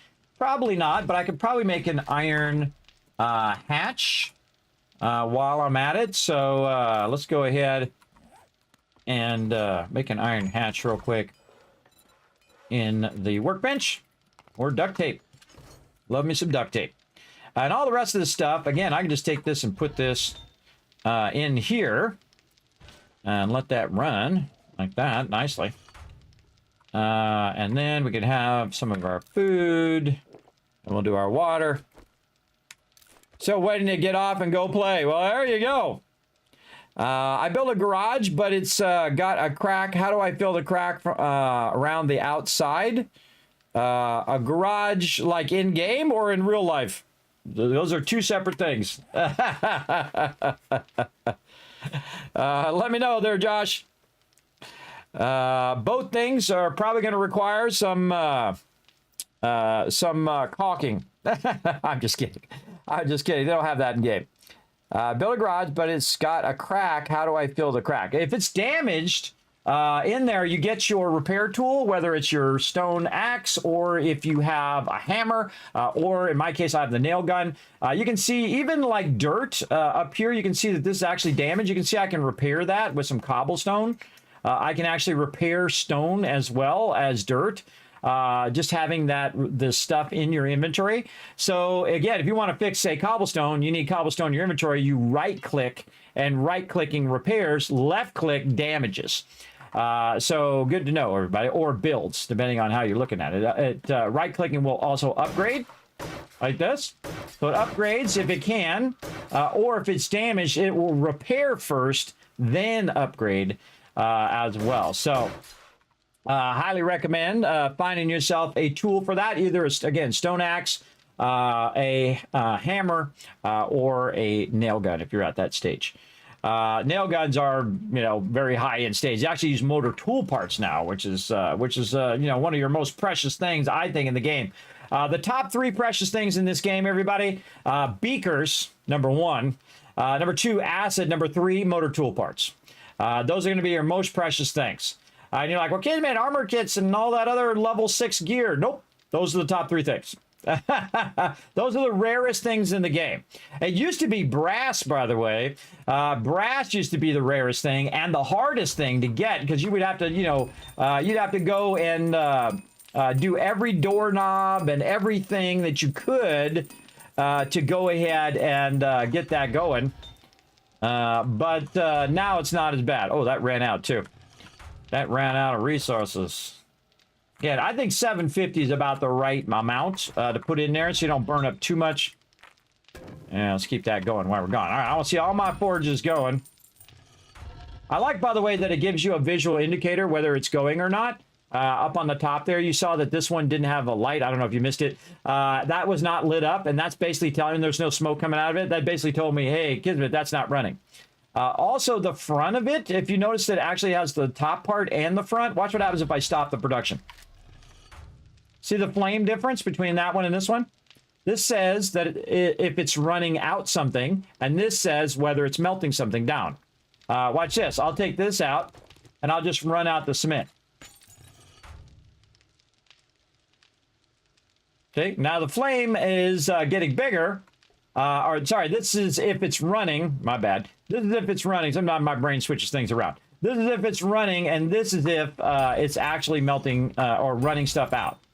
Now, if you have stuff in there melting down like this, and like this, then it doesn't show you. It's on. That's the thing. You want to.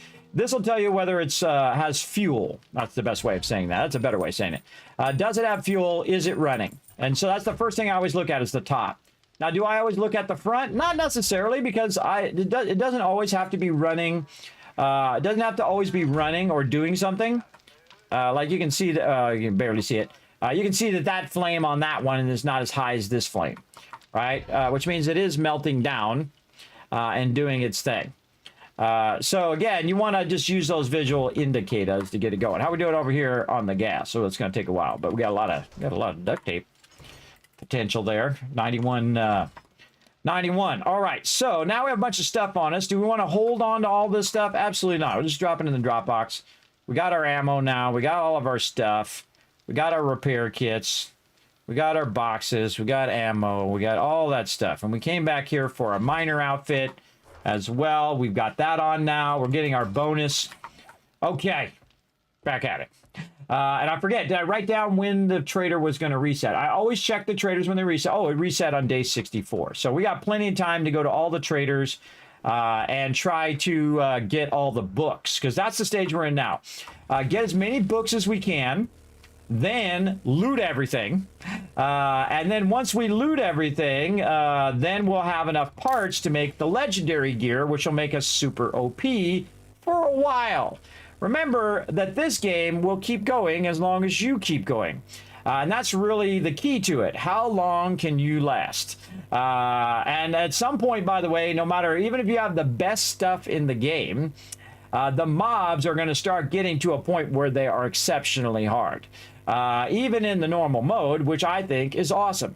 And the game responds to how well you're playing, right? And that's based on your game stage. If your game stage is really high, well, then they're going to start doing what they're doing to me now, sending radiated and sometimes multiple radiated feral screamers, which is what they're doing. Oh, I forgot to grab that. I forgot to grab my thing there. That's okay. We'll get it next time. All right. Well, now we're going to go all the way to the bottom. And again, if you notice that I built this first, and then I'm digging away from it. Right, and I dig away from it so that when they're trying to get me up there, they're trying to dig down over this way, away from where I'm at. Or if they drop down that thing and they break the hatch, which they've done before. That's just straight stone there. Oh, and there's iron in here too. Oh, so lucky. So I need all that. Basically it gives me response time, right? Response time is they do jump down here. And so I don't get surprised by about 50 of them, though it could still happen. Oh, God, I love a high-level auger, everybody. It's just make a grown man cry right there. High-level augers are awesome. Oh, and I forgot my coffee again. Darn it. That was the other thing I should have got. My coffee, but I forgot. Coffee, because I have the perk, will give me more resources. So I get resources faster as well. But I do have a lot of buffs already. I have a level 6 auger. I have the miner's outfit. That miner outfit is giving me a boost. Now, the thing is, of course, the better your outfit, the higher the boost that you're getting from it. Right here, we're getting a 25% harvest boost from a level 5. You can only imagine what a level 6 would be. The other one is the ore block damage. I'm getting 20%, maybe get 30% at level 5, and maybe 50% at level 6. Now, the other two are safe fall distance and mining tool stamina cost, which just isn't too bad. That's a level 2 right now, so that means it'd probably be 5 per level. So if I was level 5 on that, it would be probably 25% stamina reduction. Now, I don't really need stamina reduction when it's not using any of my stamina.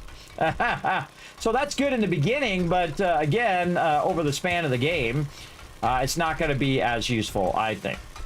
But the thing that is really useful is the reduction in degradation of my tool here. So that means I can just do this for a lot longer, use less repair kits, which means I use less duct tape, if you think about it, right? Overall. And so I can collect it faster, I can collect more of it.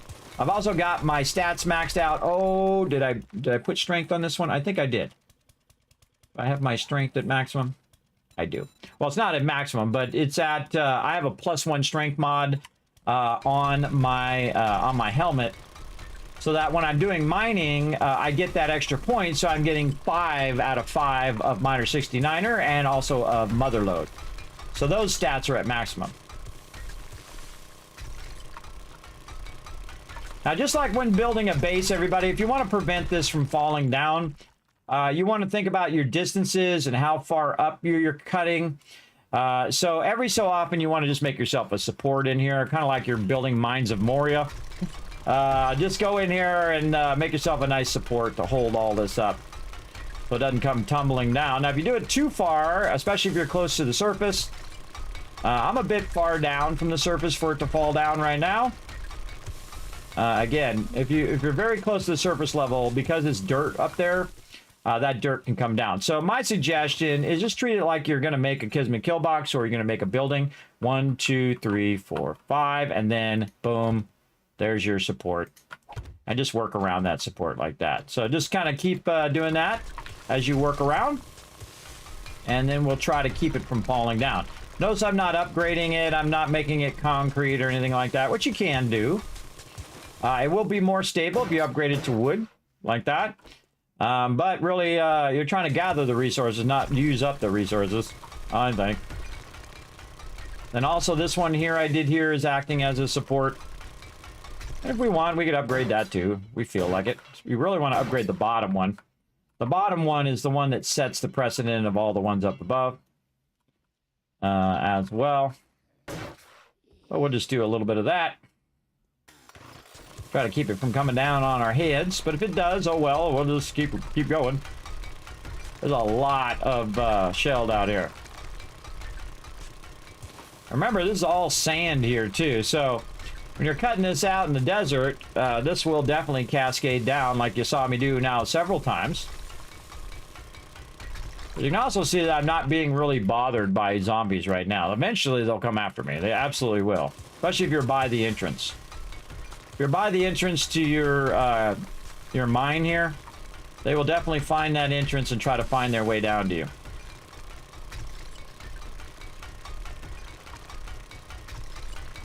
And we're going to really go to town today, everybody. We're going to loot everything. You can see I'm just kind of pushing that edge back just a little bit. Try to find where more shale is here. About over here. And again, just take out all this dirt. Yes, look at this. All right, nice. Every now and again, look up, everybody. By look up, I mean look back how far you've gone to potentially put more supports in. Some of this is, by the way, this is why I don't go collect stone, because while I'm doing this, I'm collecting stone at the same time. You can see I'm keeping it about 3 blocks or 2 blocks high for right now. Again, you can see I have the central stair support. I have this support. And then we can go ahead and do the same thing, right? Now, again, you can span it even further, but I just go with the default. Right there. And then another one there. And then go this way.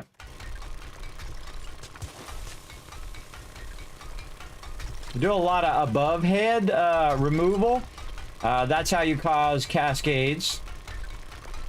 It'll start taking that out. So you want to take out the top first before you start taking out stuff at the bottom. Again, if it starts to pull that top part down, it's just going to keep going and going and going very easily. So I try to take the top stuff out first.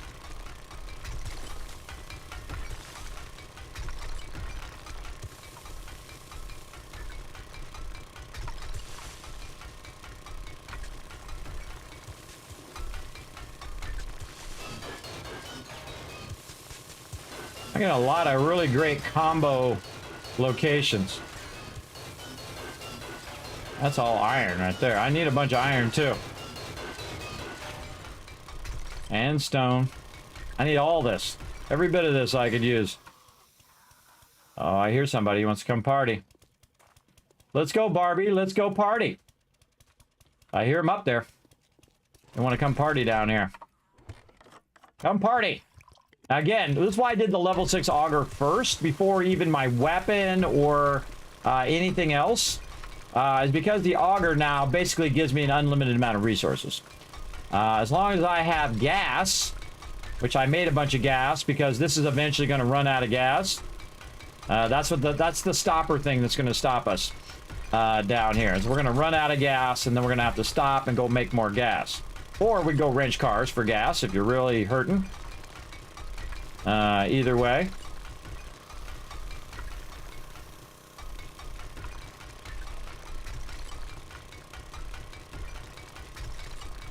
You can see that this shell is starting to work its way up. So we could start to scale up. But you can see we got a bunch in the floor as well. And maybe we'll put another one over here just for safety's sake. 1, 2, 3, 4, 5. And right here. Upgrade that just for funsies. And then we'll just cut around what we've already got, right? So we'll just go ahead and lower this down again. Now we have a stairwell here, so we'll just go down. Now they're going to try to find, see I'm standing under it. They're going to try to find that entrance. They're going to try to get to me. And so I'm going to go down a couple blocks. Then we're just going to do it again.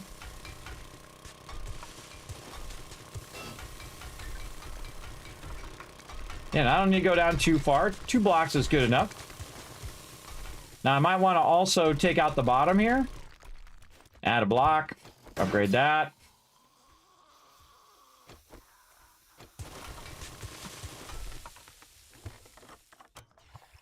Oh yeah, we definitely going to run out of gas.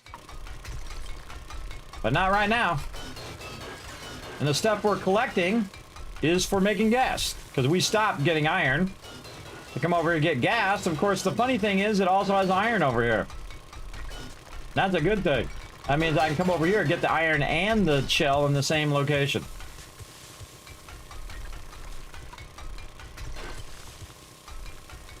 I can do this all day, everybody. It's one of my favorite things in game, is just getting the auger, around collecting crazy tons of loot. I mean crazy tons. Not like the little bit of loot we've been getting before, everybody. I mean a massive ton of loot now. Wish I brought my coffee. I'll try to remember it when we go back. Actually, we should put it in our spreadsheet. Let's put it in our spreadsheet over here under armor. Under our armor notes. Let's see. Minor outfit plus coffee. Just remind myself. Later on.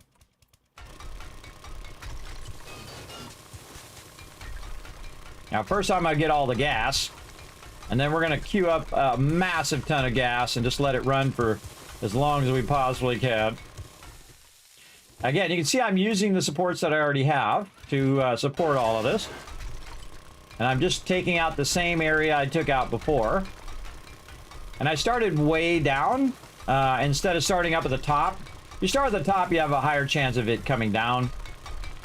And also you have a higher chance of mobs starting to dig down to you and then causing it to become unstable as well.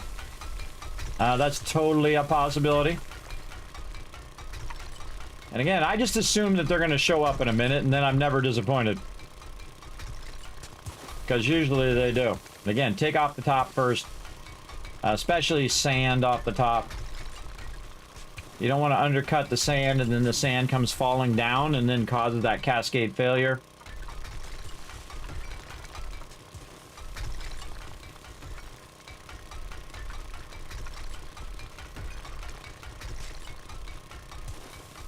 When you're taking out supports, look out, everybody. See, that could have caused the whole thing to come down. Could have caused the whole thing to come down. So one of the things you can do to prevent that from happening, by the way, is to put blocks around it. before you take it down. Like take this out, and then put a block here and here, and then take out underneath it, and then take those blocks back up again to get them out of your way. I wasn't in any danger of it falling down because this is only 2 blocks. If it was 4 or 6 blocks, it would have a higher chance of falling down. You can also alternate your supports. So you might have supports, you know, for the upper part, and then more supports for the lower part, and so on. You get the idea.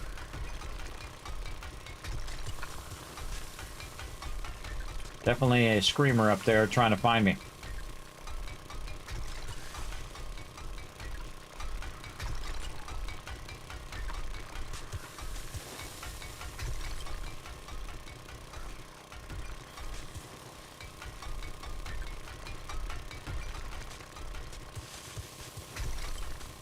By the way, if you don't want this to be so loud, just crouch.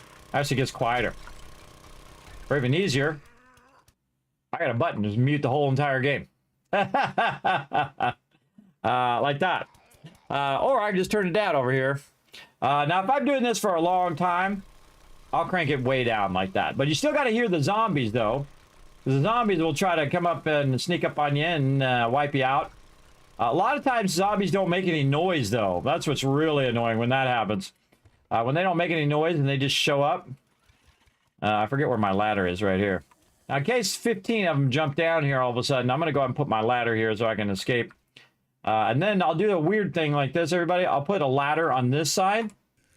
It doesn't matter how I put the ladder. Actually, it'd be kind of better to put it sideways, if I think about it. But I'll put a ladder in there, you know, sideways. And that tells me which pole the ladder is, because I can't see where the ladder is, because all the poles look the same. So if I'm looking from this direction, I'll be able to find it easily. If I need to get out of there. That's just a little trick that I do from time to time. Not every time, but in this case, this is going to get real confusing real quickly as to which pole is my exit pole. So let's keep at it, because we are just absolutely crushing it right now.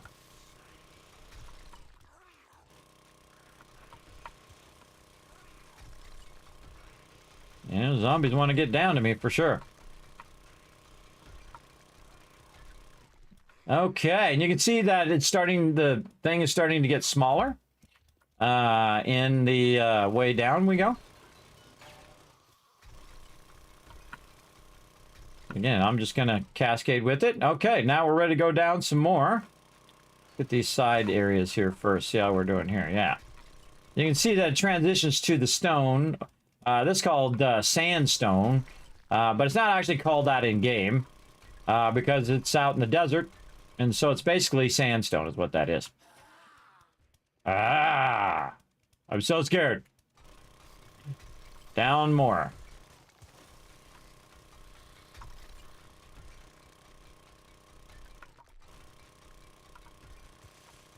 And again, this is because we have a level 6 auger, we have our miner outfit. We're going to burn up all this gas that we currently have. We're going to mine this out on the side of it. And then we're going to go down by 2. I think we're down by 2. Yep. Then we're going to do this. We're going to go... Oh, come on. Change the block. There we go. Again, we'll put a support there. Then we'll take this out. There we go. And then we'll put... Oh, a little bit more. There. Then we'll upgrade that. Take that out. There we go. Easy peasy. Doesn't fall down.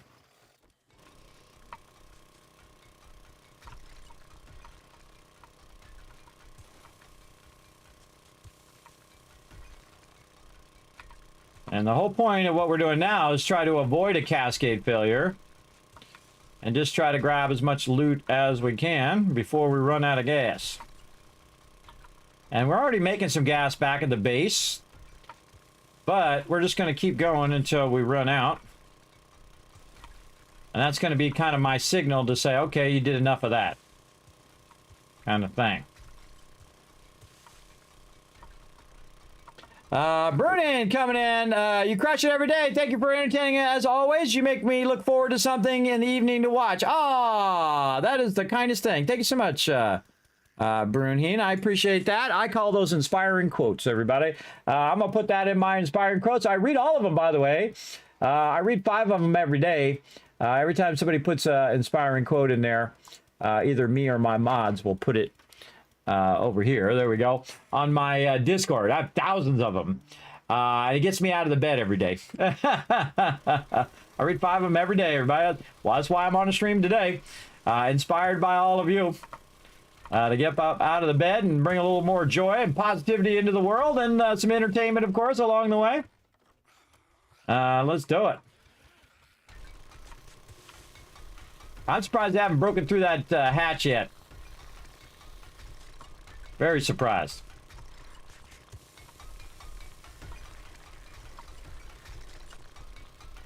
They'll do it at some point.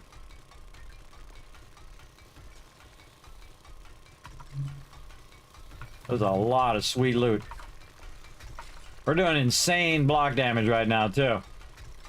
I have a minor 69er at max. You got a level 6 auger.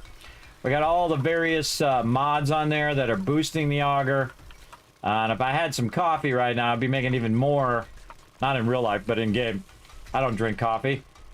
I think it smells awesome, but tastes terrible, depending on which coffee you have, of course. The thing about it is it's like bean soup, everybody. That's really what you're drinking because you're straining it through beans, right? So that's the way I've always thought of it. And I just weird. See, there's another one, everybody, that I think of it that way, but other people don't. They don't think of it as bean soup because that's what it is. Or coffee beans that you're straining through a strainer and you're running water through beans to get your coffee. Pretty much, that's pretty much what it is. Bean soup. So yes, enjoy your bean soup, everybody. If you like it, more power to you, everybody. Again, we don't have to like the same things. I'm already at a high energy level without it. This is with no caffeine and nothing else, everybody. I don't need nothing to keep me boosted. Just do something I like to do. That's the easiest way to stay inspired. All right, let's put some supports there to hold that up for a second.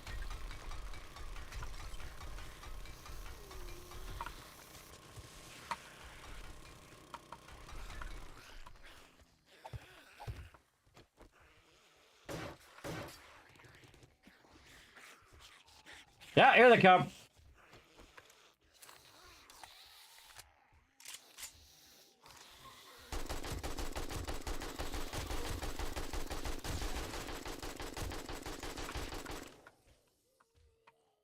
Anybody else? That's why I wanted the iron hatch. Oh, drop me some loot there. Take my thing off of there. Hi, Accept. Thanks for coming in and hanging out. Everybody say hi to Accept in the chat. Thanks for coming in and hanging out. Appreciate you. Thanks for the raid also there. That's Mr. On you. I appreciate it. All right, we got to make another wood hatch. They broke our wood hatch, and they also broke my thing here. Let's reload. Oh, we already did. All right. What's going on up here? What's going on up here? Oh, look, they tried to dig down to me.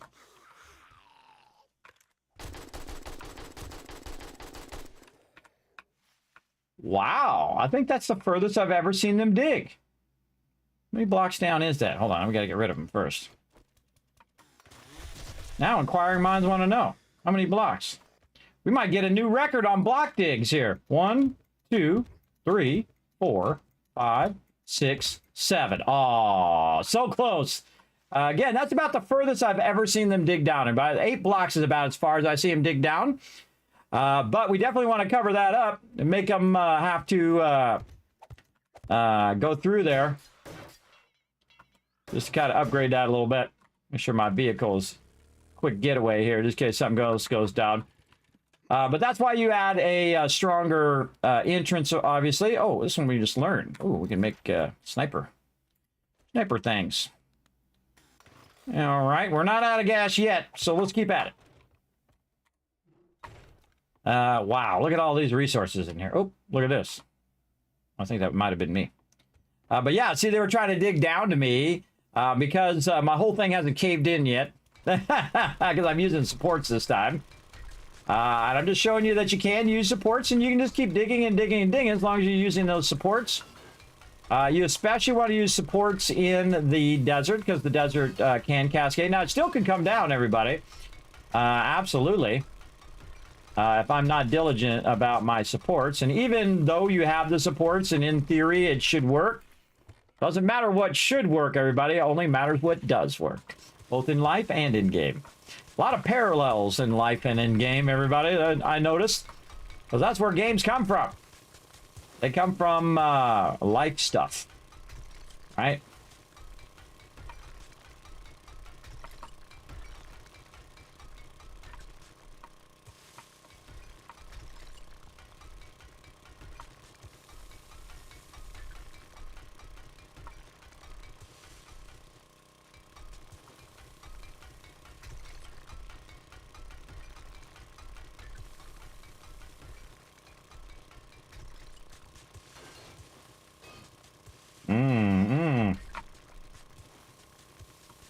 This is all iron. I like to take away the dirt just to see what's behind it. Yes, that's all good stuff there. We'll come back for all that iron. All right. How are we doing on gas? 500 left. Ooh, look at all that shell, everybody. Ooh, that's a lot of shell. 2 more down. Let's go. Oh, that was 1 more down. 2 more down. And again, you see how it starts to diminish? It gets like this. It starts diminishing in. And that's why a lot of people do pits, because you can just keep working it down. And it doesn't cause as much cascade failure. You don't have to do supports or anything like that, because it's just open to the sky. I like to not do it, because this way I don't have to deal with zombies the whole time while I'm trying to cut this out. Especially if you start further down, like I did. Less chances that they're going to get to you quickly. They'll usually hear them coming.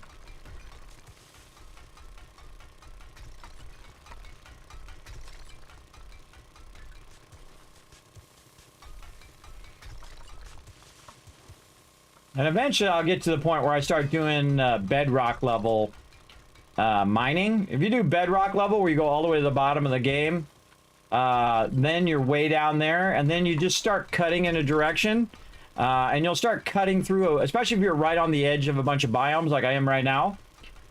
You start cutting through the edge of those biomes. So say you start in the forest, right? And you're right next to the desert. And then next to the desert is the winter area, which right now we have that right over here. Where is it? Right down here. So if I started a mine, say right here on this little black one there, or maybe this one here, which is iron, and then I started cutting across this way, and then as I hit the different biomes, I'm going to find different resources. And I can just make a giant underground mine. And then, of course, by the time I'm way over here, the zombies are trying to dig down here, and I'm 50 blocks down. It's going to be exceedingly difficult. I've never seen it happen. Is it possible? I would think so. I've never seen it happen in 3,000 hours. And I've built a lot of underground bases, and very, very large underground bases, by the way. Not just little stuff like this. This is, I consider, small, even though that is pretty huge amount of stuff I've taken out so far. I mean, really massive bases. And this is nothing. This is nothing compared to those. So even right here where I'm, say, 10 blocks down or maybe 15 blocks down, I'm not being bothered by them too much. And if they do try to come down the ladder, I do what I just did there. Especially when you start hearing a bunch of them. Oh, and there it is. There it is. All right, our job is done. Now we got to find... Oh, look, I forgot to put some blocks there. Oh, bad Kismet. See, even when I forgot to put the blocks, it's still good. So we got that support over there holding it up. And then also we have these supports and then this wall here holding it up. But let's put that in nicely. All right, there we go. So this one is the ladder, and that's why I put the ladder there. It tells me where the ladder is. The ladder's on this side. Now get your weapon ready when you're coming up out of here. Usually, there's going to be somebody here. Oh, like I said. Now, she just called everybody. So we out. Well, now she called everybody. All right, hold on. I'm going to wipe her out anyway. And the rest of the mobs are going to try to chase me, but I'm gone. I'm out. Later, suckers. At my base. Oh, this is my base. There we go. Oh, we're out of gas. Oh, man, we're going to have enough gas to get back. There's the question. Oh, I'm going the wrong way, too. Where is it? This way. Are almost out of gas. Our vehicle's at 23%. You can see it down over there. But the funny irony is I have a massive amount of shale on me, which means I'm going to make a massive amount of gas. I just want to know if I can make it. Oh, I think we got enough. Oh, it's at 0 right now. And we can now just ghost ride this down into there and bring our thing up. You're like, well, Kismet, it's down. No, and drawbridge's all screwed up. We got to fix that for sure. And then we got our underground tunnel, which takes us right to our base. And I had those locked down for Horde night. We don't have any unexpected visitors. Then I like to... Oh, look at this. It's definitely out of gas now. I like to go ahead and pull this forward and then bring this down just in case.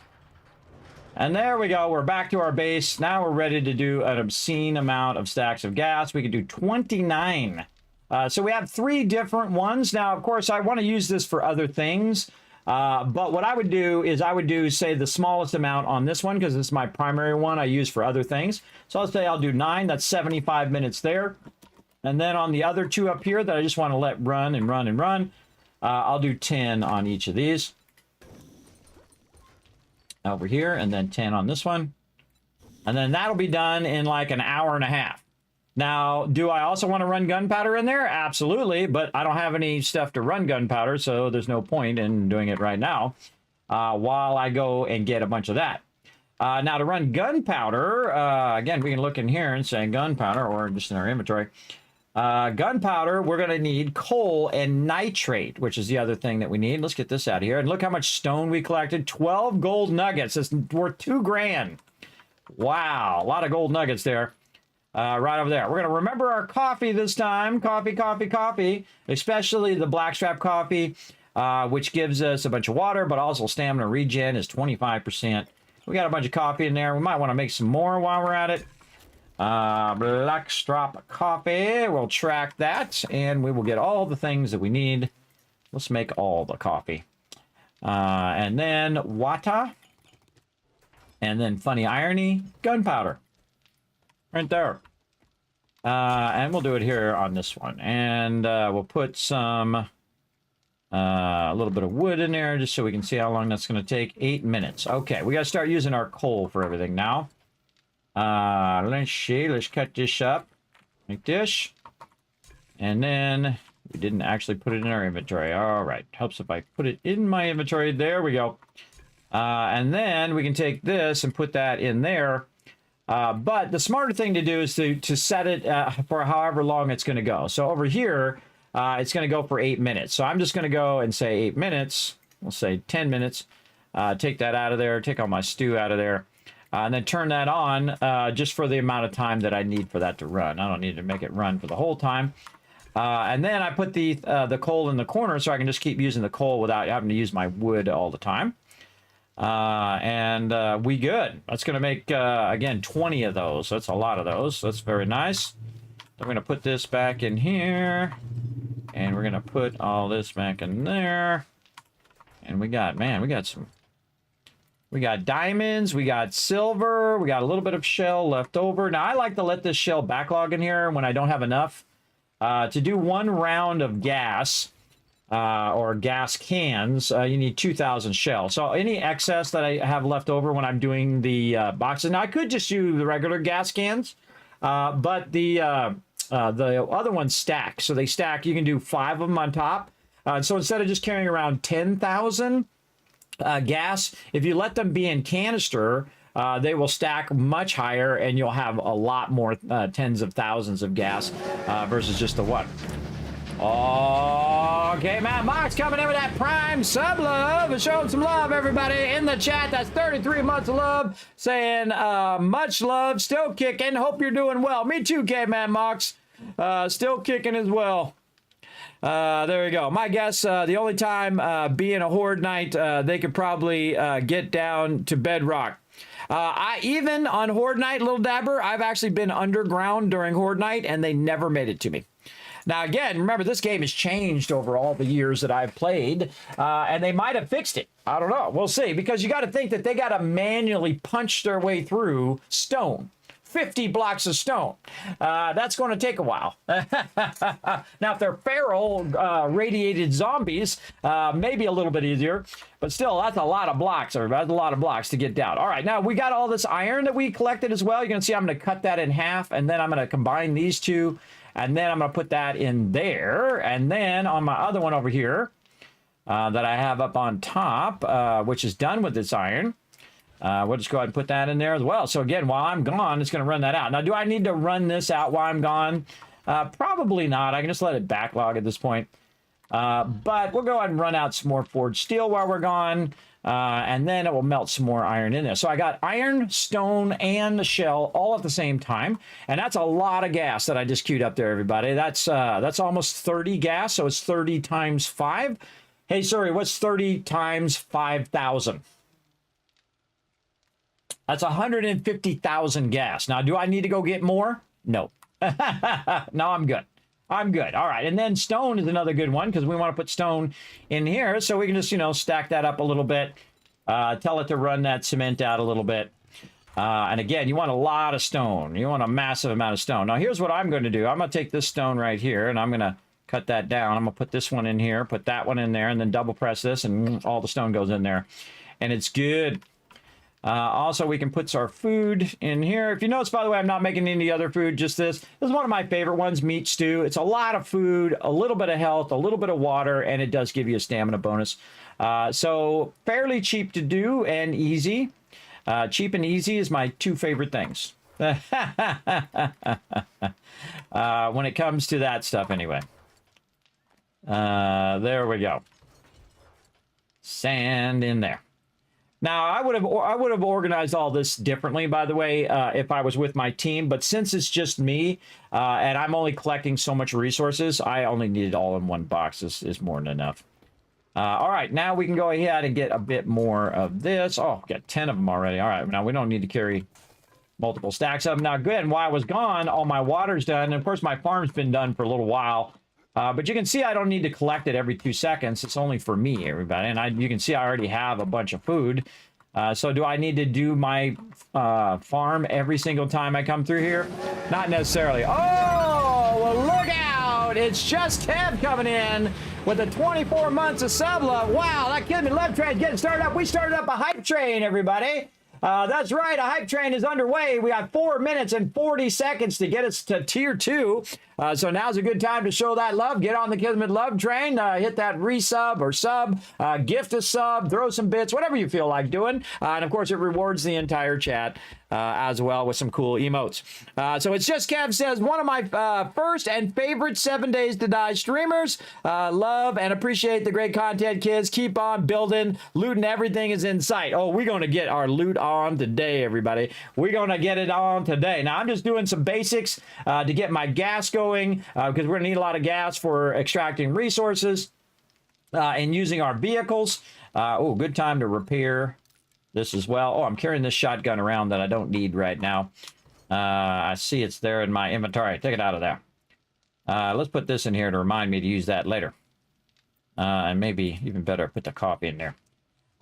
So we're running around, getting into all sorts of fun today. So feel free to come in and relax, take it easy. This is a bonus stream.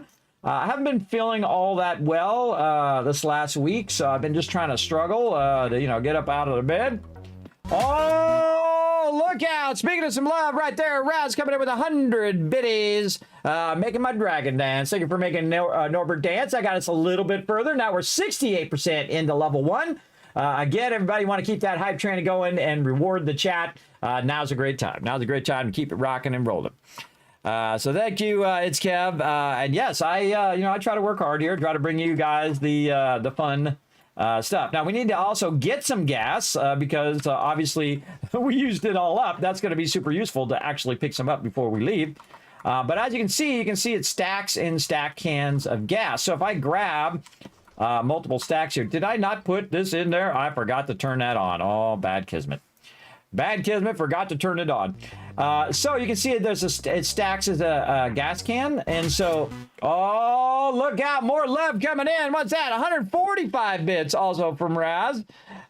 Showing that love. Thank you very much for that as well, Raz. Appreciate it.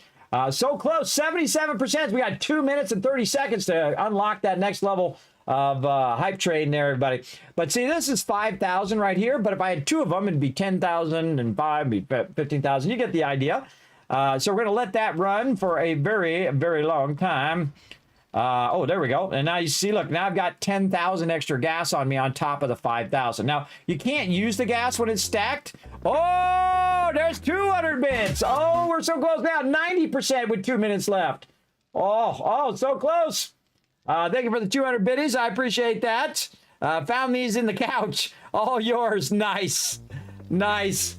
Oh, another 100 biddies coming in. Thank you very much, Ro. I appreciate those. Again, making the dragon dance over there. 96% with 1 minute and 40 seconds left, everybody. I really like their hype trade, everybody. I really like that, where you can come in and then it gives emotes to everybody in the chat and shows the stream some love. I appreciate it. Okay, so we got our coffee now. We got our miner outfit. We got some extra ammo. We got our repair kits. We got, again, 20. It stacks to 25, so that's why I make 25 and just keep my inventory and so on. We got our coffee. We got our basic resources that we might need along the way, and we're good. All right, we're good. Let's go ahead and get out here and get into some trouble. We should go see when the next time the trader is going to reset. Oh, 96%. 1 more minute left. Who's going to be the champion? Who's going to be the champion to push it over the edge? Oh, and there it is. Caveman Mox with 300 more biddies. Bringing that hype and pushing it over into level 2. Very nice. Again, thank you for that love. I appreciate it. Level 1 complete. Does it reset the timer? I forget. Yes, timer's now reset. We're level 2 hype train going on. 13% in with 4 minutes and 30 seconds. Thank you, everybody in the chat. Thank you to Caveman Mox, Ro, and Rotisserie, what is it? Raz for coming in. Sorry, brain is broken. Let's see, he's got a reset on day 67. So we reset on 64 before. Oh, and there we go. More love coming in from Dio. Holy mackerel. Hold on a second. Now that is a Kismet love trade. Thank you again, Dio, for that love. Everybody just got some love right there. Wombat for Hire coming in with a community gifted subs. He is our love train conductor. Show him lots of love in the chat, everybody. I appreciate all my love train conductors giving you guys a gifted sub. Let's see who got all the love. Let's see. Luna got some love. Clam Jam getting some love. Gia. Oh, Gia.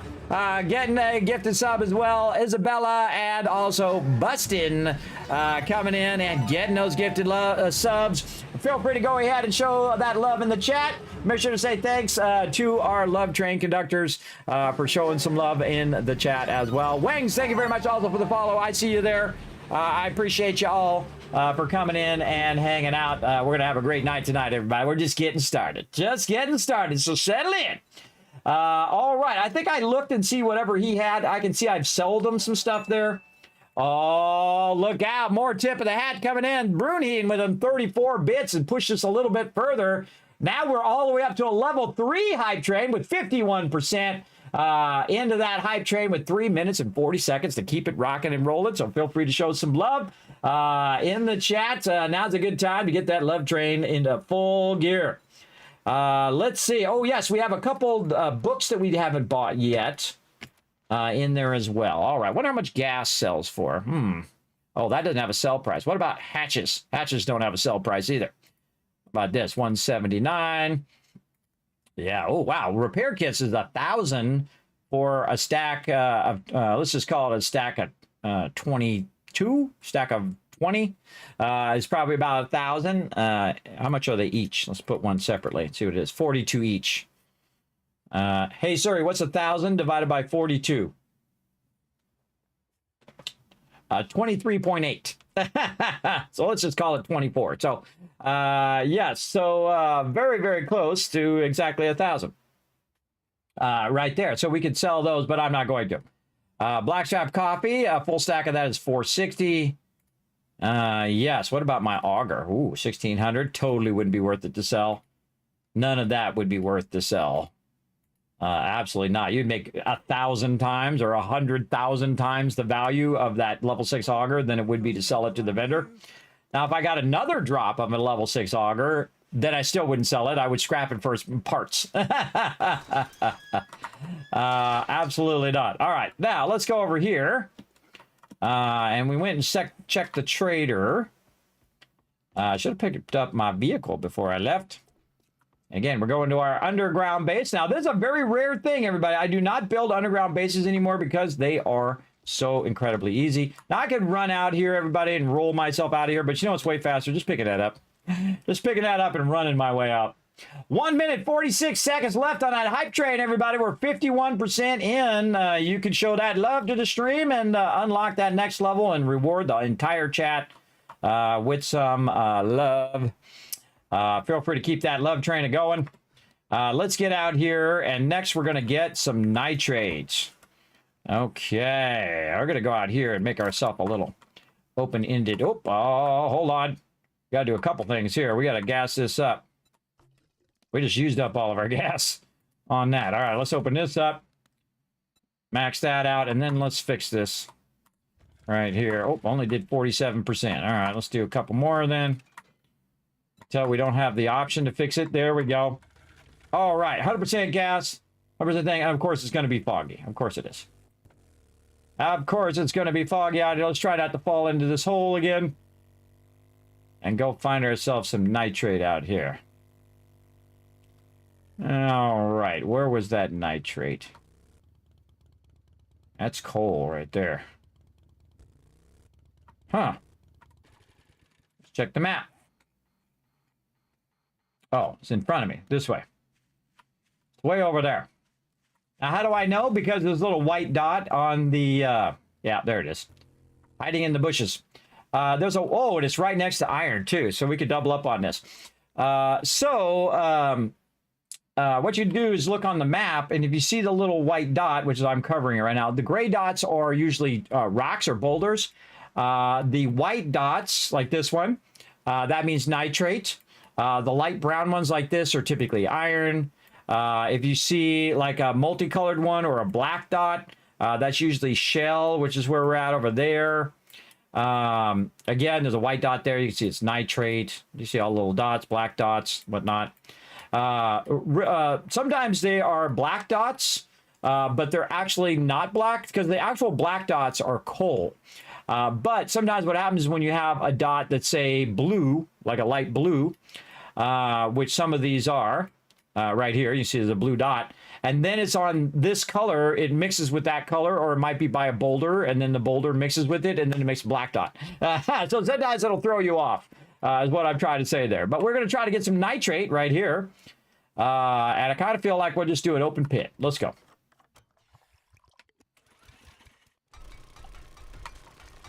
We'll get this off the top, too.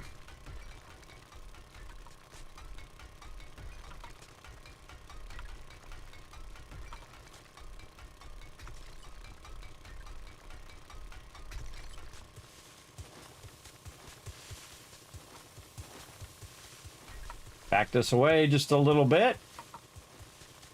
Make sure I've got an exit. Make yourself a nice little ramp to run out of here when the zombies show up, and they will show up. There's no doubt that they're going to show up. That is for sure. Again, keep widening this out.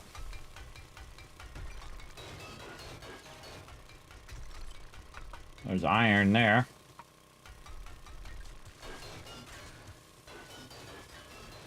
Wow, not a lot of nitrate.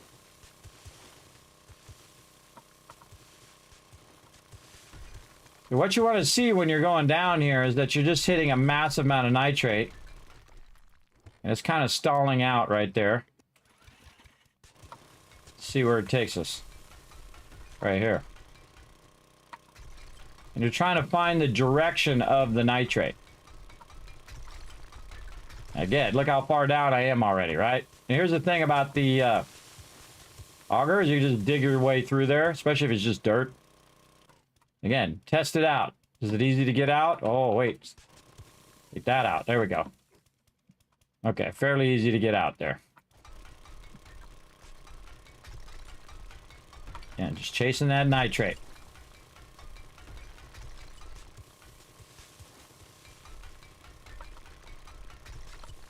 And now we're going to get an inordinate amount of nitrate.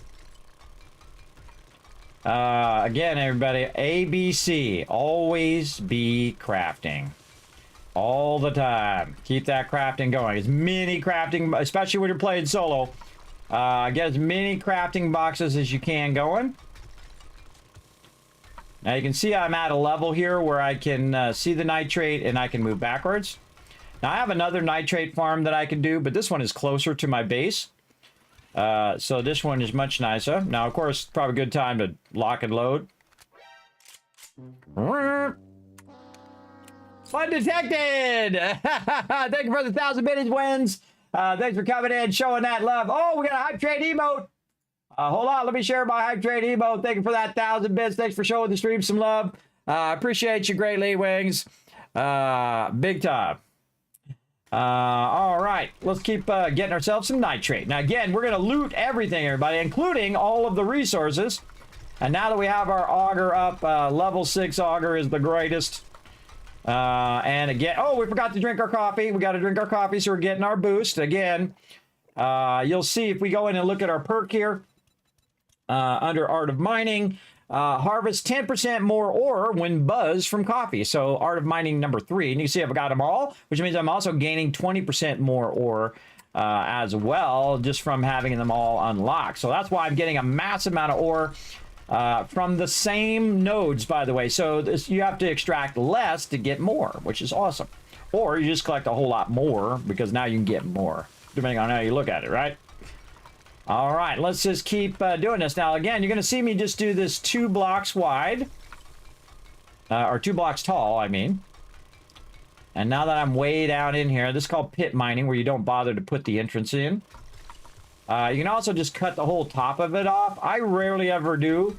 If I'm doing pit mining, what I'll do is I'll just get as much as I possibly can until it starts caving in, and then I'll just move out the way and let it cave in the whole top part, like you see me do. And that's how I do it. Some people are very meticulous. Look, oh, there we go. Wow, that's a Kismet moment.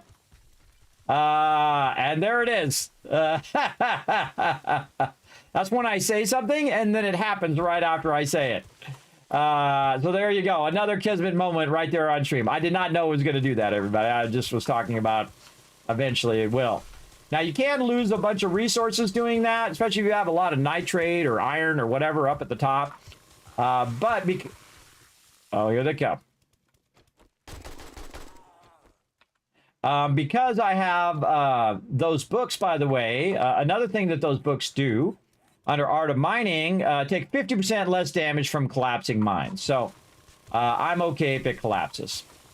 It is a little dangerous, though, because if the mine does collapse and you die, I've actually seen it where it actually kills you. And then if it keeps collapsing, you'll drop your bag and it will destroy your bag with all your stuff in it.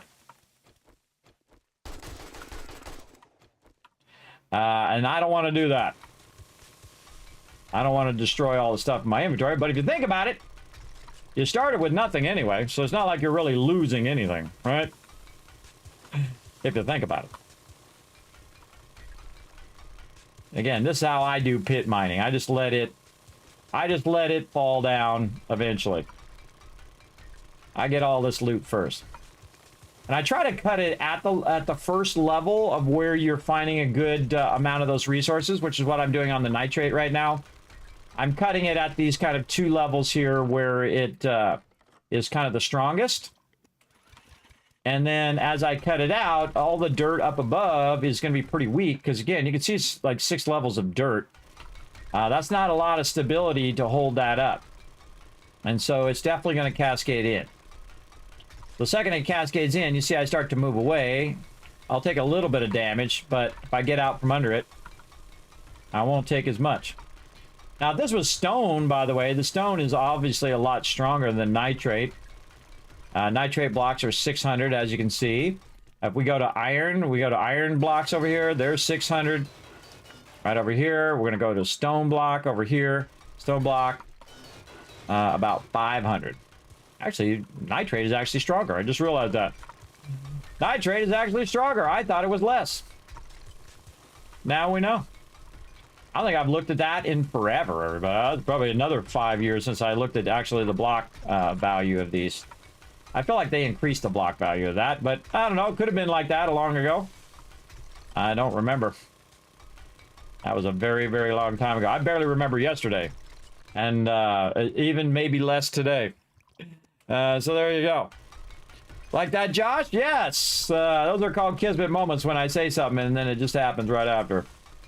That's how I got the nickname in the first place.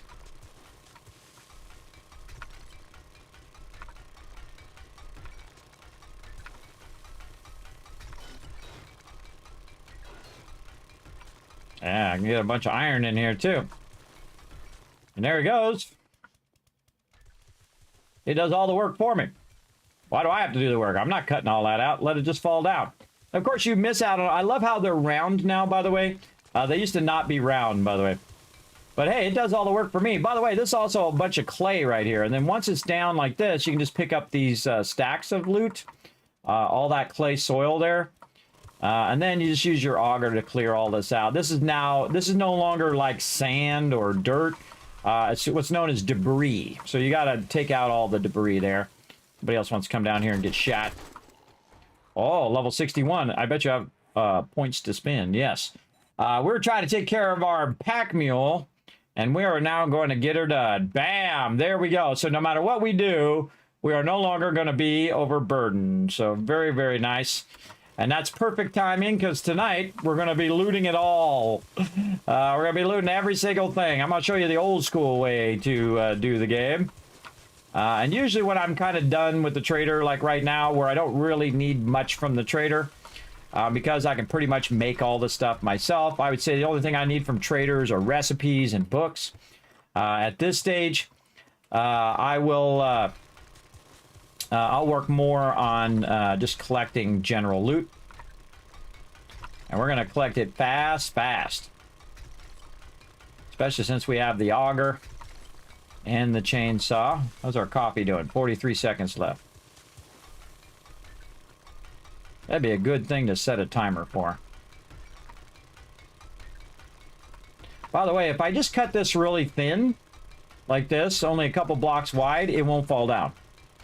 I can just keep going like this. And then you won't have as much of a cave in because the side blocks are holding it up. So I can just keep going and going and going. As long as I want, really, if you're going to keep it just a couple blocks wide like that. But I like to cut it out and just let it do some of the work for me. Along the way, just get out of the way when it starts falling down. I mean, it seems obvious, but just in case, I'll just mention it. Again, also when you have good armor too, that you can take damage. Armor is going to do damage reduction. And the wild thing is, I wouldn't think it would be heavy armor, but it is. It's heavy armor in your mining outfit. So your mining outfit is giving you a lot. If we go in and look, is giving me. Where's it at in here? Let's see. Where is our damage reduction? I know you're in here. I forget what they call it. I'm at loot stage 73 right now, by the way. You can also see a loot stage in there. God, what is it? Crit resist, explosion resist, armor rating. There it is, 77.88. And I knew it was called something other than damage reduction. Armor rating. D.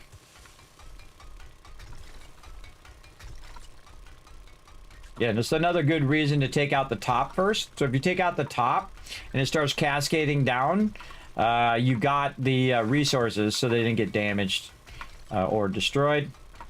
So that's why you see me take out the top first. And eventually this will fall down.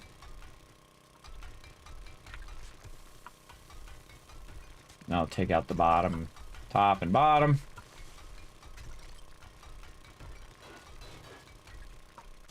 Put iron in there. Kismet, you got a lot of nitrate. Oh, we're getting it all. Like, how much loot you gonna get? All of it. Iron there. Don't really need the iron right this second. If we get a little bit of it, that's okay. Definitely like all this sand, though. Oh, we need our coffee. Ain't doing us no good just sitting in our inventory. Actually, we can move these up now. Move those up, number 5. There we go. How do I know it's number 5? Because I pressed number 5 on the side of my mouse. And that goes to my auger now. That's how you can see me switching between the tools down there without using the scroll wheel.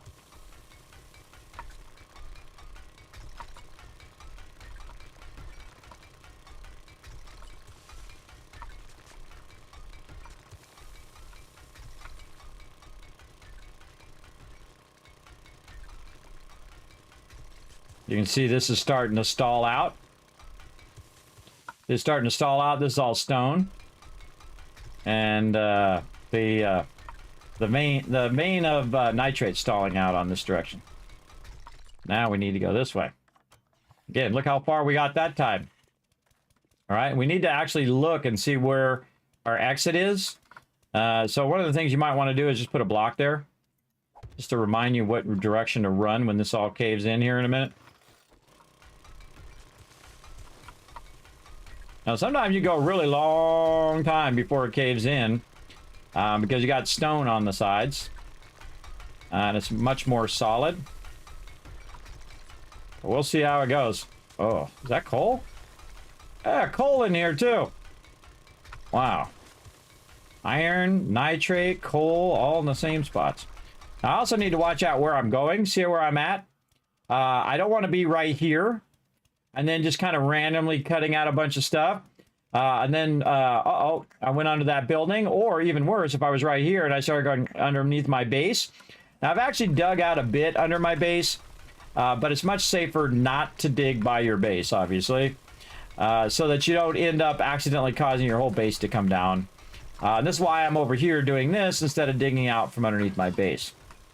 Though I totally could build an underground mine that could span to every single zone and get every single resource, especially with an auger, the auger I got now. This is all iron in here. Iron, iron. Oh, I think we've tapped most of that. What we got over here? Yes, lots and lots of iron. Now, where do we find the nitrate? Well, right where we're at. And you see there's not really much nitrate up there. Well, let's get this bit of nitrate here and just kind of go in this direction.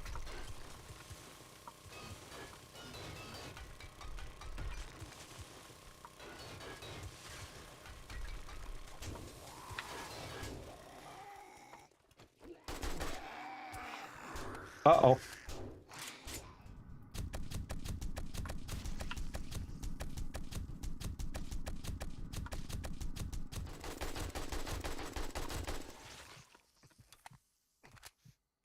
Might want to use a med kit.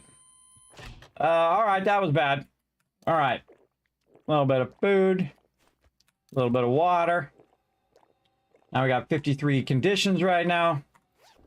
And they showed up out of nowhere like they love to do. And this is why we have our little jump thing. And right now we're at 2.8%. And so we're going to run back to the base so that we can use some honey and whatnot. Now, you can also keep some meds on you. I rarely do. I just usually just, you know, just deal with whatever the condition is. I'll show you what all my conditions are over here. I usually just deal with them and do that. Now, of course, you can also put it on your vehicle as well, which me and my team typically do at some point. But I just go back to my base and deal with it. Now, I barely took any damage because I'm in heavy armor when you're doing that. Now, of course, I have a ton of nitrate now, so while I'm here, I could just set up a bunch of this to queue up after the gas is done. Stacks of gunpowder now How about 14 of those? Now you can see now the other problem is I don't have enough coal. And it's always one or the other, everybody. You don't have enough of this or enough of that. So we're going to put all that in there, might as well, while we're at it. And then, of course, all this sweet gold and diamonds and everything. We're going to be so rich from all of that. And we forgot to put that back in there. You know what? I'm just going to put that in there for now. We have a bunch of other loot on us. Let's use this coffee. Let's put this coal back in here. Let's put all this in here. We'll deal with that later. Get our stack of gasoline. We have bullets. Let's go ahead and do our bullets. Now we need to take care of our infection here before it passes 5% if you just want to use honey. Otherwise, you're going to need antibiotics. So I'll just go ahead and take care of it now. There we go. And now I also have abrasions. So if I go in and say use a splint. Don't use a splint. I don't have, that's if it's broken. It's not broken, it's just an abrasion. And we can't use that. Let's go in and see what it says we can do. Concussion, painkillers. So we need painkillers right here. And so now you'll see it takes care of that. Anything that's yellow you want to take care of. Now one of the things that I have is the ability to, with physician. So I'm in physician here under intellect. And I actually have 2 of them in there, but you really only need 1. You can see splints and casts cure sprains instantly. And then in here, gain 200% more XP when using bandages, first aid splints. And then you can see the chemistry station is faster. Casts cure broken limbs instantly. And then faster, and then more faster. And 10% chance for instant death with the stun baton. That's going to be fun. But you can see now I'm using all of those meds. Another thing you want to do if you don't want to get infected, and you're usually going to end up with 10,000 tons of these vitamins, is use a vitamin, use a painkiller, and then say use some steroids, boom, to counter all of that. Now the thing is when you're jumping around and you're running and all of that stuff, that's going to keep re-injuring your character over and over again. And that's why I use the steroids to keep that so you're not getting re-injured over and over again with your broken leg and all that, especially at the beginning of the game where you're just going to be getting all sorts of conditions like that. Okay, so now we have a bunch of nitrate, but we don't have a bunch of coal. But the lucky thing is we just found that we have coal over there as well. Well, now we can kind of switch gears and go get some coal. And again, you can see I wasn't too worried about it, everybody. Again, if I have my AK and I got it loaded, I can just lean into them. Just hold the button down and just wipe them out.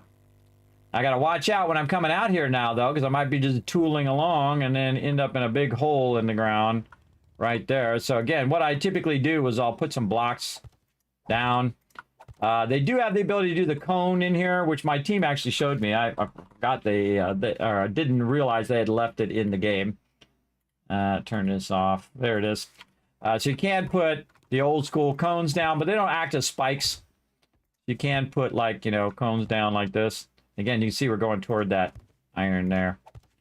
I just take this tree out. That's just going to cause you to run into it more often. I don't know, just for funsies. Throw a bunch of cones around there. That'll tell you there's a pit there. And then also I'll look for where my exit is. I forget where my exit is.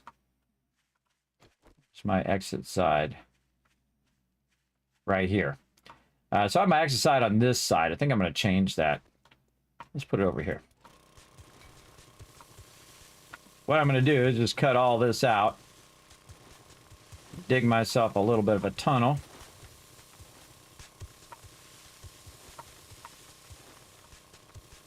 I call this the exit side. The exit side is where you're going to run up out of there when you're in danger. So I can run up out this way, get on the motorcycle and run if I need to. Make sure you lock and load your weapon again. There we go. All right, where was this coal at? I think the iron there. I know I saw some coal here. Right here? No, iron. Right here. Yeah, all right. Well, now we're just working on the coal now. Usually you find coal somewhat close to iron. Again, if we look on the map, there's going to be, see these little black squares? That's telling you that there's coal there. But I usually find when I'm looking for one thing, I usually find the other thing, which is very useful. Now, it's a little dangerous because there's sand directly over this coal. Oh, I need some more gas. I'll take some more gas out of there. And this is why you got to make a lot of gas, everybody. A massive amount. Because if you're doing this, this is really going to use a lot of gas. But you can see, look up above. See, this is all sand? That's a dead giveaway. That's going to come down on your head at some point.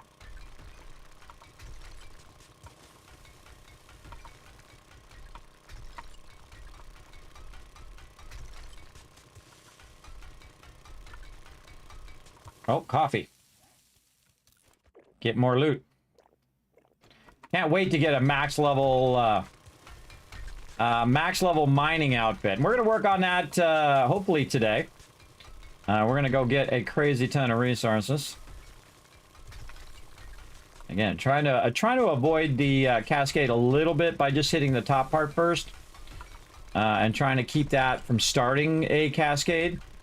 If that dirt starts to come down, it will then start pulling the other dirt down and the other blocks down. Just kind of hitting the top here first.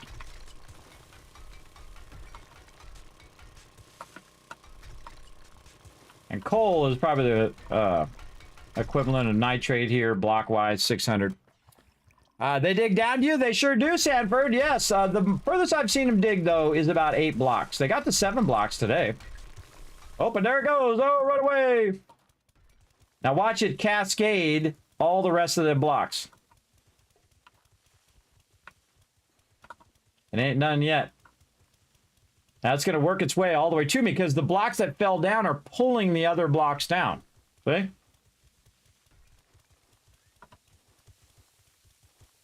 And there we go. Again, this is pit mining, everybody. I could put supports up there to keep it from doing that. Look at all this free clay soil that it just dropped for me. That was very nice of it.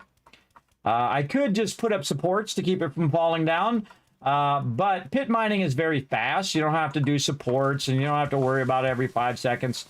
You can just keep making big holes in the ground. And then I go through and I clean it up, because I need all this clay anyway, in the long run. More loot for me. That was one of my boxes that made their way down here. You can see I'm getting further and further down, too. I like all my things there.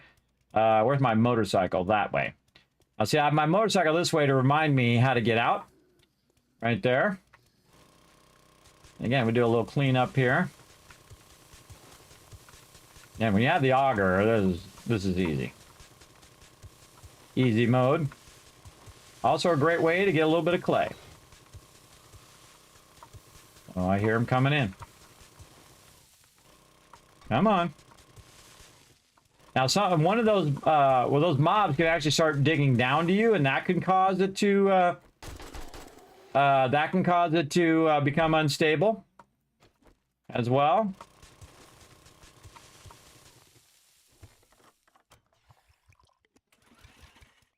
We're just going to go until we run out of gas.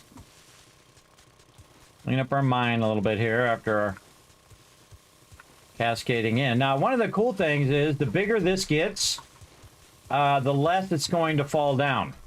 And you're like, well, Kismet, how does that? That doesn't make any sense. That the bigger it gets, the less it's going to fall down. Yeah, because you can just keep digging down. See here?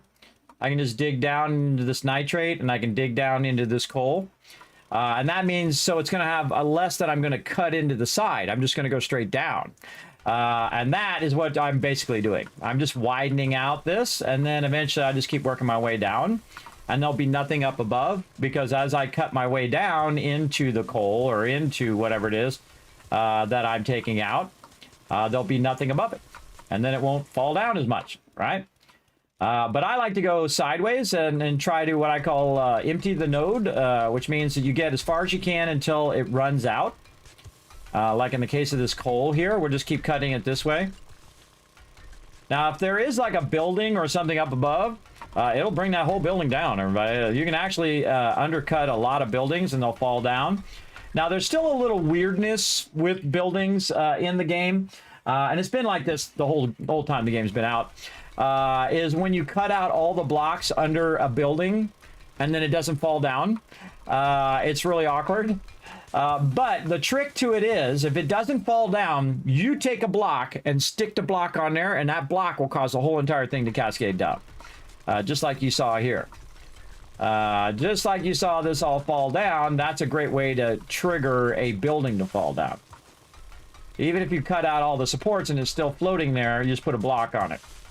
Now, I don't know if that's still a thing, because I haven't taken down a building in a while, especially in the new 1.0 version here.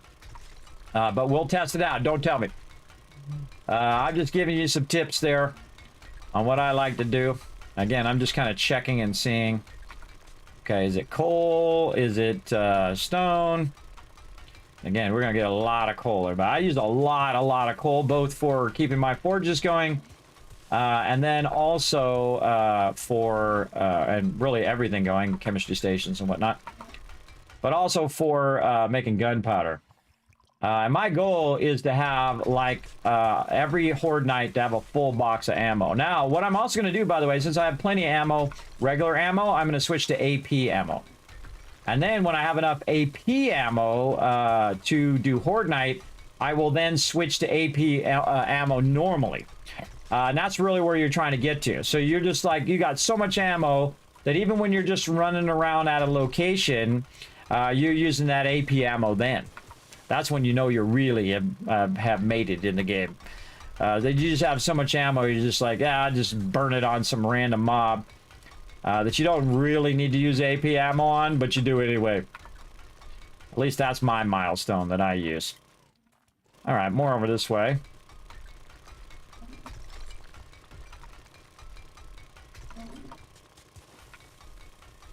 Now, when you let stuff fall down, by the way, it does, you do lose a lot of those resources. So if I wanted all that dirt and all that stone up above, you're going to miss out on it all, because all of that's going to just basically drop. And you'll get some of it, like in those little bags you saw me pick up, but you're definitely losing all of those resources. But it's not like you don't have a gigantic world to go get more. Sometimes I have to explain this to my team, everybody. They're so concerned about the minor resource. We're playing eco, and I'm like, don't worry about it. We're gonna get plenty more. And they're like, no, we need the copper, or we need the thing.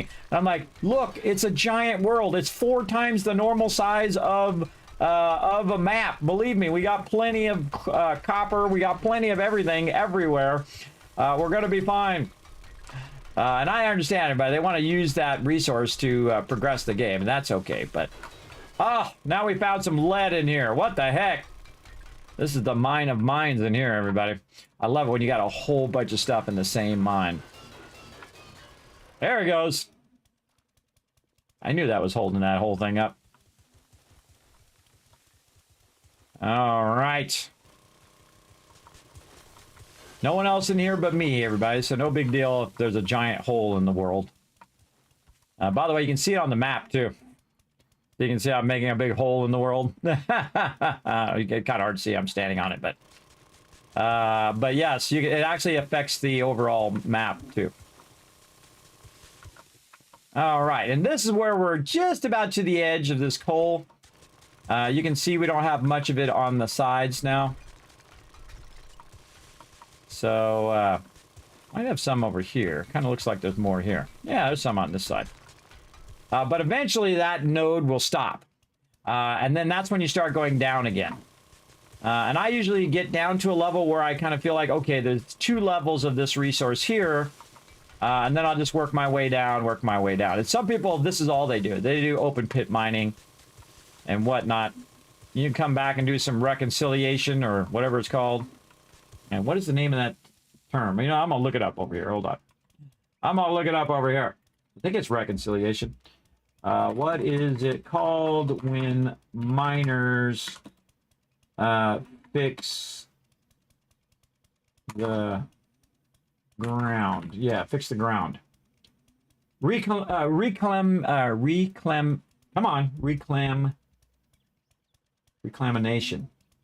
Oh boy. And now I got to have the dictionary tell it for me because my brain doesn't want to give me the thing. Reclaimation, something of that nature, is what it's called. All right, there it is. Dictionary. Say it. Reclamation. Reclamation. There we go. I knew it was in. I know how to say it right, everybody. It just won't come out of there. It won't come out of this brain anymore. Reclamation. That is the name of it. So when they make a big hole in the thing, they'll come back and refill it in with dirt and whatnot, because of course they're trying to get all the gold or whatever it is they're trying to get out of there. Reclamation is what it's called. So now we learned something today, huh? And I relearned how to say it again. Reclamation. I'm the type of person, if I want to learn something, I have to say it like 3 times, like a magic spell. Anybody else like that in the chat? Put a 1 in the chat. If anybody else is like that, who has to say something like 3 times, or to remember someone's name, you have to say it like 3 times. Reclamation. Big time. Yes, they dig down to me, and oh yeah, that's what's on you saying in the chat. I like to look it up. I like to look it up.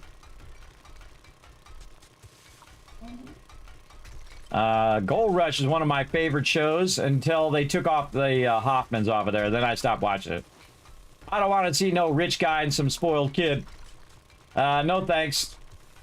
I want to see the everyday guy who's out there, you know, trying to get some dollar bills for his family and his friends. That's why I like them the most. Because, you know, despite them failing from time to time, everybody, they keep at it. And they keep trying, and I give them big love for that. I give them big love for that, especially when they're having, like, you know, family disputes and the son's being a Weisenheimer to his dad, which sucks. You know, not only do you got all these pressures of, you know, trying to make money and, you know, trying to make it work, then your kid is being a jerk to you. And then your kid thinks he knows more than you. I feel bad for him, but I know how that goes. When your kids think they're smarter than you. And sometimes it's true, though. Sometimes it's true, but they don't have your wisdom. They may be smart, but they're definitely not as wise. The first thing you don't say is, hey, I'm smarter than you. You don't know what you're doing. The first thing you do is you listen to the old timers.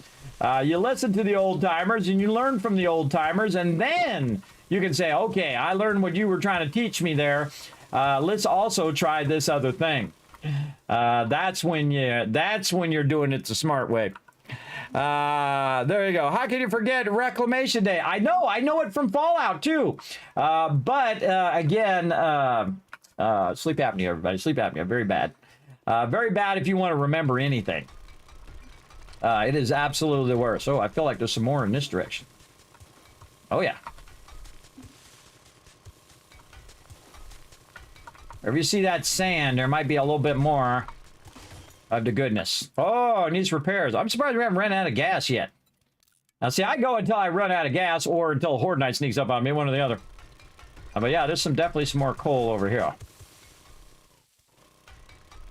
That stone back there. I see you in there, Cole. Don't think you can hide from me. Don't think you can hide. Again, I can just dig down. But now we have this giant pit of endless loot, basically. We have coal here, we have lead here, we have nitrate here. Now it's all in the ground, right? So you're at the level at which you can just keep digging down, and then you have nothing above you, so it's not going to cave in. You don't have to do supports. You don't have to do any of that. And that's pretty awesome if you think about it. Look, we got all this iron, we got nitrate over here, and again, down below.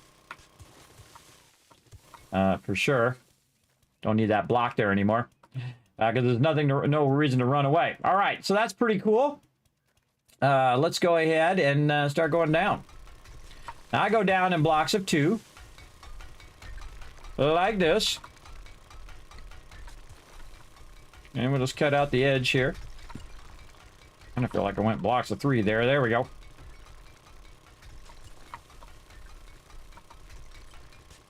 Also a good idea to widen this out just a little bit so that you have enough room to jump out of here. In case things get crazy.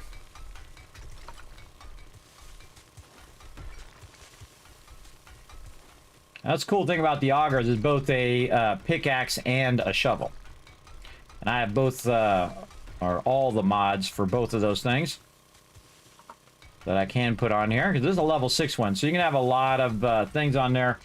The thing that, if I have all the things, I won't put the gas thing on there. But if I don't have all of the various mods for it, and I can't make them or buy them, I'll put the gas can on there. But other than that, it's reloading is no big deal. Especially when you get to the point where you should be drinking your coffee, like me.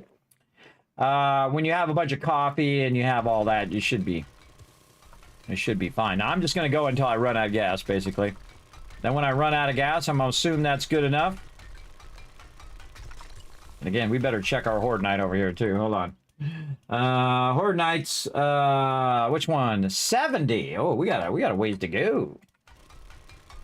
We're going to have some fun.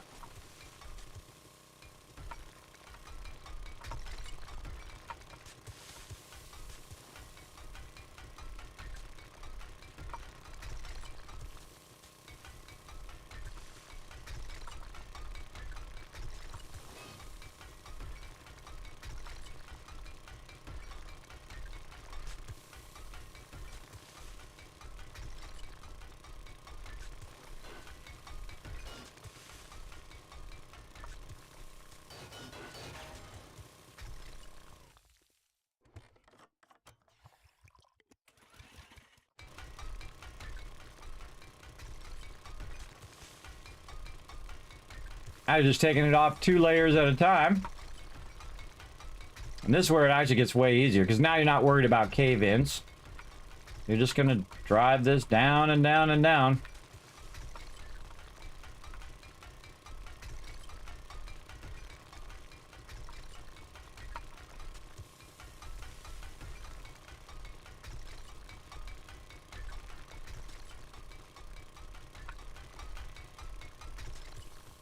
Again, this is called pit mining. That's why they do this in real life, by the way. If you do pit mining like this, it's so easy because you can just keep going down and down and down, and you're not worried about the safety hazard of it all. Now, I can still do a landslide on you in real life. I mean, all this dirt here could start to slide off of there and come after you. I mean, obviously, it's not gonna do it in game, but in real life it absolutely could, especially if it rains and it pushes all that sand down here, dirt down here. Absolutely could. I don't want to give them any ideas though. Otherwise everybody's like, yeah, you're the reason why we got all these landslides in game. They heard you on stream and now they added landsliding to the side of pit mining. I could just see that happening, everybody. Me getting blamed because everybody's getting killed in game. Because I mentioned the runoff or mudslides in game. I don't want that to be my claim of fame. Mudslides. That's all stone there. Wow, look at that. Took the bulk of that out. Let's get this over here. We still got gas, so let's keep on going. We got a little iron while we're at it.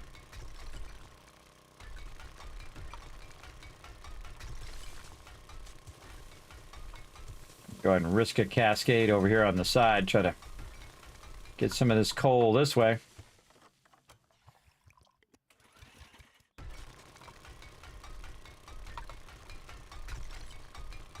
I'm not familiar what cascading is, everybody. It's like when one block pulls another block, which pulls another block, and so on and so forth. It's actually how nuclear weapons work, by the way.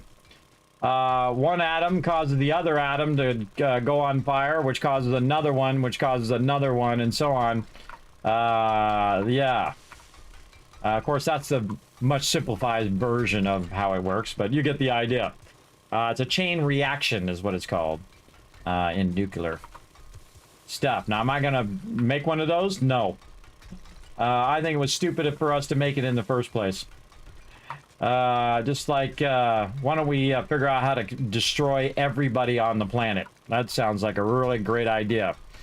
And they're like, oh, well, of course, you know, we're only going to make the smaller one, right? No, of course they're going to keep making it bigger and bigger and bigger until you have one thing where you can just press a button, the whole planet explodes. Humans are stupid, everybody. They're stupid too in their own peril. They don't understand how escalation works. It just keeps going and going and going. It just never stops. So there's always somebody else who wants to make a bigger and better bomb. And this keeps going and going and going and make it easier to kill people. And we're okay, we got to kill more people. Okay, now we need something to kill even more people. And again, it just goes on and on and on. But the problem is some people make bad choices. And so you got to be ready for that too, right? There's evil people in the world, everybody. And they look just like all the other people. That's what's really scary. They look just like everybody else. That's what I tell my kids. I said, that's how you can't tell which ones are evil and which ones are good, because they look like all the other people. I know, because I've ran across a lot of them, everybody. It's pretty scary. Pretty scary. And again, humans are short-sighted sometimes.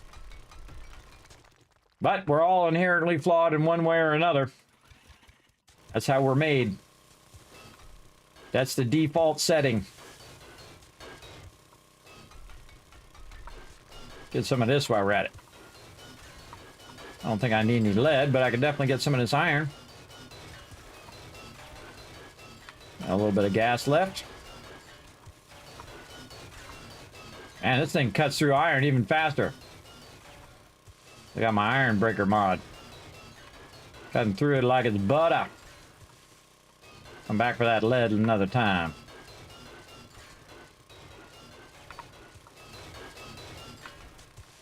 There's a nitrate there. We'll come back for that too. Now we should cut this iron back further. I should have cut this iron out up here. Because if this falls, all this iron and stuff's going to be lost. Might want to cut this back just a little bit. From up here. We'll get up here a little bit. Oh, well, hello there. Didn't even see you there.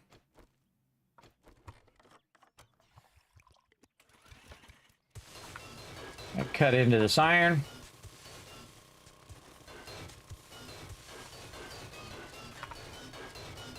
Might as well cut it in from up here and let it cascade down so we don't lose all this extra iron up here. Now, if we lose a little bit of it, remember, this is probably 50 blocks down I can go, but I'm like 10 blocks down or 15 blocks. I got 50 total blocks, so there's 40 more blocks down from where I'm standing. So it's not like we're gonna run out. And plus, this is just this tiny little section of a very, very, very large map, everybody. That's where I am, in this tiny little section. Can't even see where I made the hole now. Look at this, all the way up here in this corner. All the way over there in that corner, all up there, all the way up there. Love Train Conductor in the chat, everybody. Look out. Let's see, Davy Jones giving out 2 gifted subs, showing some love to 4K, and also to Chronoless, I'm going to guess. I'm terrible with names, everybody. Terrible. Holy mackerel. Can you believe that? 3 hours? I like that, everybody. Like this. That's how you know you're having fun. A great distraction also from feeling ill. I just felt less ill for the last 3 hours because my brain was distracted from it. I just thought of it and now I feel ill again. But a good distraction. All right, all out of gas. This is when we got to exit. All right, now we got some resources, and look at this giant pit that we made.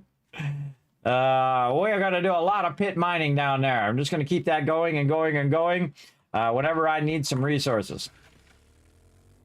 Yes, look, this is a double coal node right there. We could dig that out, get crazy tons of coal there. Whenever you see a double node or triple nodes are really awesome, everybody.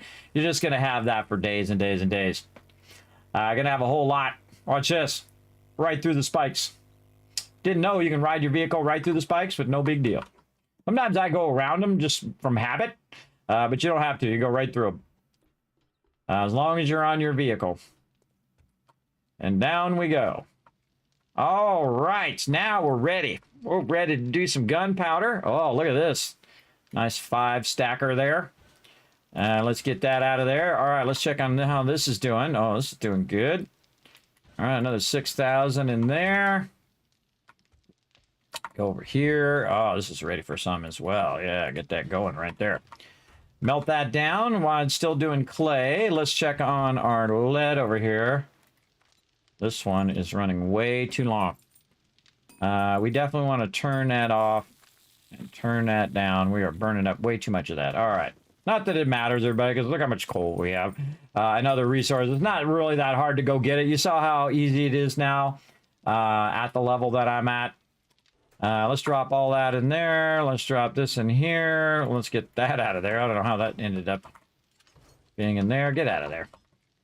Ammo's looking good. Coffee's looking good. Currently on fire because I'm standing on my forge. There we go.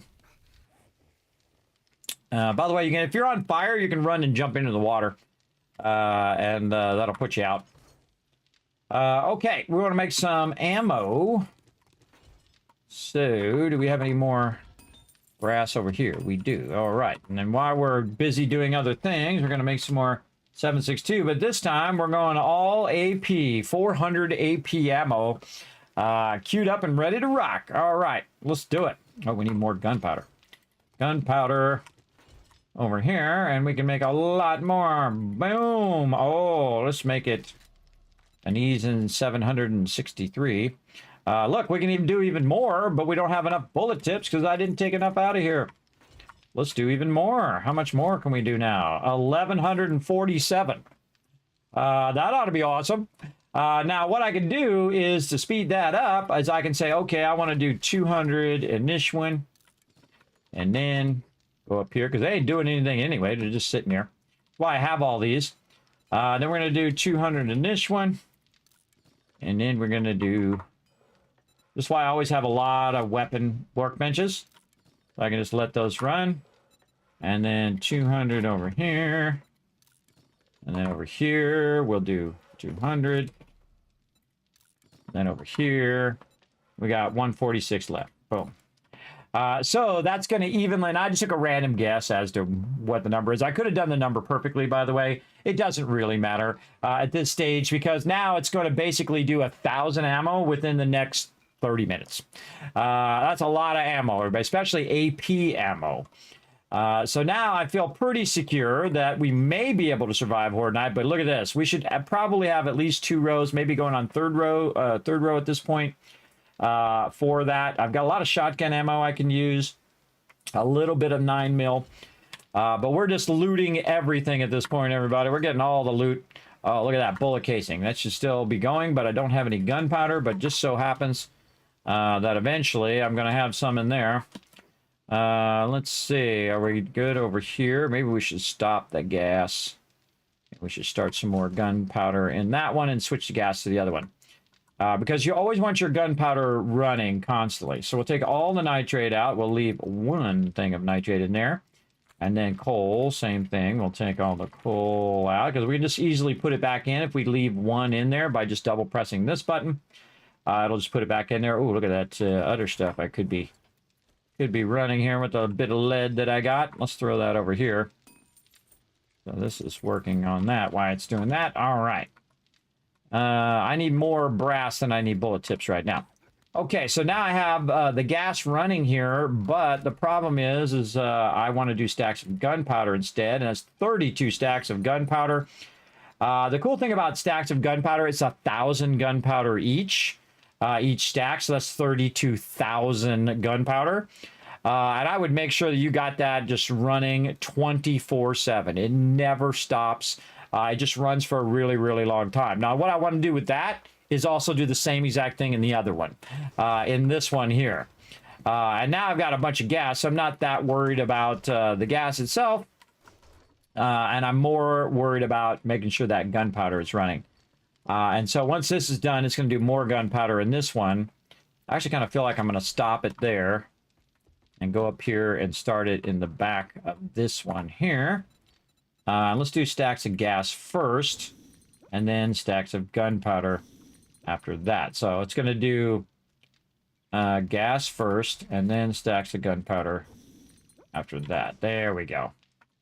And then this one. Oh, I was doing the back one. Okay, so that's 1,100. So let's say 23 here. after that gas. And then this one, we'll go ahead and do the rest of them. 23 there. All right, there we go. Now we're going to split it up. It's going to take half the time, but that's still 552 minutes, everybody. That's a long time.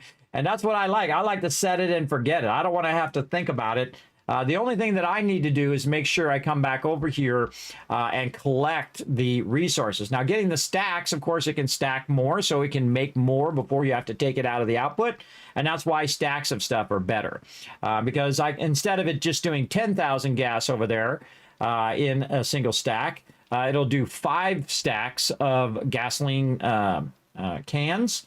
And so 5 stacks is 25,000. So you're getting 15,000 extra per stack, and you can let it run a lot longer. That's the whole gist of it. So that's what's so nice about running so much gunpowder, is that you can just let it stack up into those larger stacks than the smaller stacks. So that's what we want to do. We want to let all that run and run and run over here. And so it's not really making any gunpowder right now. That's 23 minutes there. 14 minutes. You know what? Let's do this. Let's take that one, make this one stop, and do all the gas over in this one, and then stack gunpowder after that. Yeah, so this one's at least producing some gunpowder this whole entire time, while this one is finishing up the gas for 41 minutes, and then we'll run and run and run. Even if we forget to come back and get the gas or whatever, it'll just run and run and run on all the other stuff. And this one actually is almost done with gas, another 5 minutes. So maybe even smarter would be to go to this chemistry station and stop the gas. Let it start doing the gunpowder in both. Let's look at, we got 2,000 hours there and 4,000 hours there. I don't know, run for a very long time. And then just start all the gas down here in this one and let that run for 40 minutes. Let's actually stop all those. Just do them all together. 50 minutes, okay. Sometimes I'll stop it, even though it's already progressed, just so I get a general idea of how long. And then I can set a timer or any of that kind of stuff if I wanted to.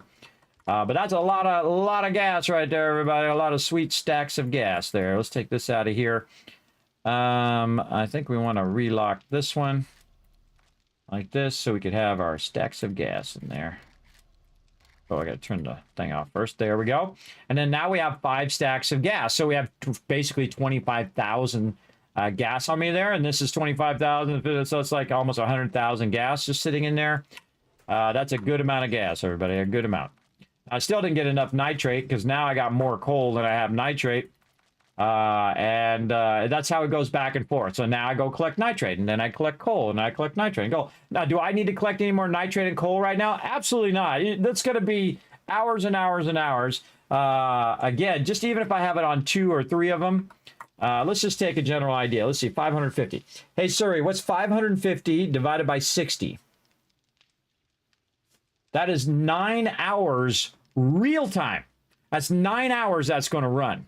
And I'm going to turn that on, and I'm never going to touch it again. That's, again, we could go for the next 9 hours, everybody, and then that would finally be done. But by the time that 9 hours is done, you should already have more ready to queue up. So that's what I today to do. In about 7 hours or 8 hours, go get a bunch more, have it ready to queue it up for another 9 hours. Or you can queue it up for 100 hours or whatever, however much long you want to run it for.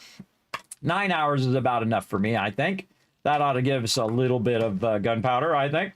But see, I don't have the bullets for it anyway, so I got to get these going right over here. And maybe a couple more of those just to hold that over so it does those last 14 there. But I can do bullet tips, but I definitely need a lot more brass. So we're going to definitely get that going. And let's put this brass away for now. We don't have enough gunpowder for right now. Too much stone on me right there. Oh, speaking of stone, how's our stone doing in here? All right, ready to run some more out. Right here. And then we're going to go up here, and let's go see how our cement mixers are doing. Oh, they're done. Now, here's another cool thing I'm going to do. First, take all that. I look at my building box getting full. I love, that's my favorite thing, everybody. When you see that much concrete, just imagine all the cool things you could build with that. Oh, why did I lock the middle one there? Didn't mean to do that. Now, the big problem right now is that I have just a little bit of sand, so I can't really convert that concrete. But I got a bunch more sand in here, as you can see. And now we're going to go to town, and we have lots of stone that we got because we were busy taking all that other stuff out. So we got lots of stone. And then we have all of this that we can grab out of here. 1, 2, 3, 4, 5, 6, 7, 8,000, 8,500. Let's see if we have enough to do 8,500. Oop, wrong thing. Right here. 85. Yep, we have enough stone and sand to match the what I call raw cement, but really it's cement and then it goes concrete. But it just makes it easier to understand if you call it raw cement. That means that's the raw element, and you need it to convert it into concrete. So that's 8,557. Hey, Suri, what's 8,557 divided by 3? It is 2852. 2852 right there. And then we'll Control A, select all, Control C to copy, and then we'll mix.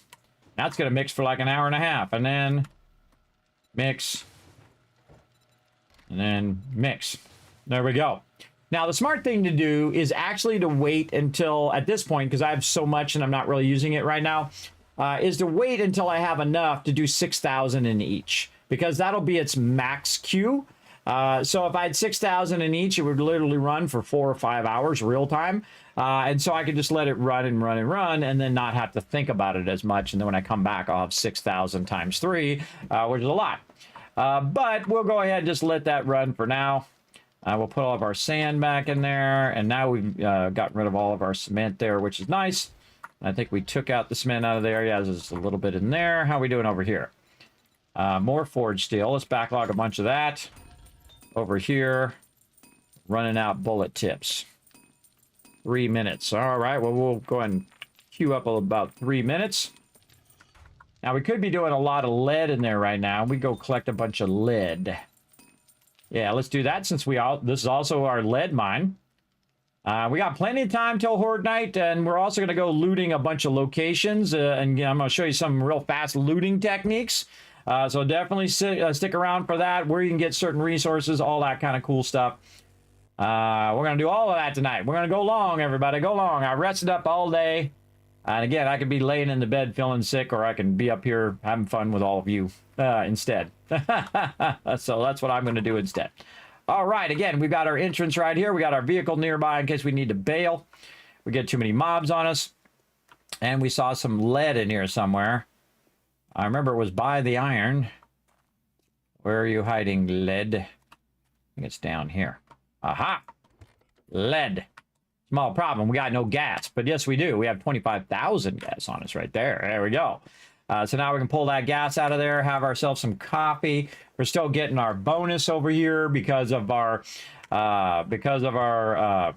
mining set. And now we're ready to dig.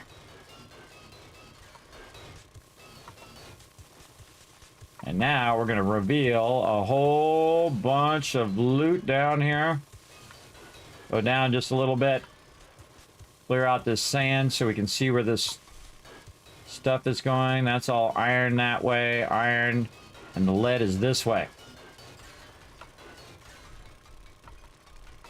Yeah, just a little bit there. Not too much. This way.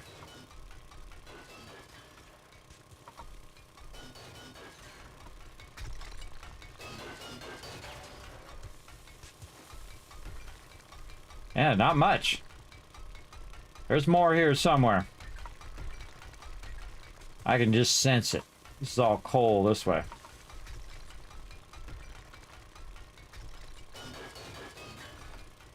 Or maybe not. Maybe that was it. Just a smidge of lead. Sometimes it's like lead under the iron. So we'll just check under here. Nope. That was it. Just a smidge. Just a smidge of it. Again, we can keep cutting into the stone and see if we find some more. But I just kind of look at the edges and see if it's maybe it's going down or if it's going up. Sometimes the node will start to go upwards toward the surface. So I'll go and just cut a little bit of this out. See what we got over here. This is all stone. We know there was some lead over here. All right, and we know there was lead down here. Let's just cut down a little bit more. Cut this back just a little bit. Now we can use all these resources, so it's all good in the end. And we'll just cut this back. Just take a little sample. Again, I like to cut in like a circle to do a sample. When you see me do bedrock mining, where I go straight to bedrock, I'll do this. I'll just go around in a circle, and I'll see if there's any resources in that area. Then I'll cut forward, and then I'll do a circle, and I'll cut forward, do a circle until I find the resources that I'm looking for. But not much lead there, but that's okay. Nearby, we have a ton of lead. Again, look at all this nitrate. Lots of nitrate to come back and get. Because we got another pit going over here to the north here. Over here somewhere. That's iron there. Where are you hiding? Went right past it. Oh, over here. Oh, yeah. What we got down in there? That looks like iron in there. Yes, that's the iron mine? No, that's a lead mine. All right. Probably a little mixture of iron and lead. Let's get down in here. Aha! There it is. Oh, it caved in. That's what it is. This caved in, and we forgot to clean up the cave. Cave in here. How do you know it caved in? Because this is all destroyed stuff. You can kind of see because it has like a little brick on it. I can also just tell because of the layout of how I can't see any other resources and can't see dirt or sand on the ground. If I can't see sand on the ground, that tells me most likely there was a cave in there. See all the lead there? That means that it caved in on top of it, which is what we were just letting it do on purpose, by the way. We are letting it do it on purpose so we could kind of widen the mine. And then when you widen the mine, you let it fall down and do all the work for you. Then you just come back and just keep digging downward. And this is like the fastest way to do pit mining. Just let it do a lot of the work of taking up the stuff up on top.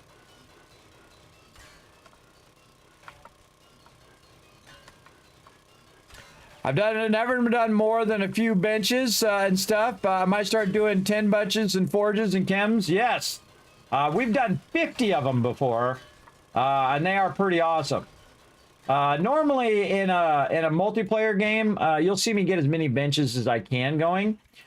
Because, you know, when you have 12 people, you got 12 times the resources you need, especially ammo, right?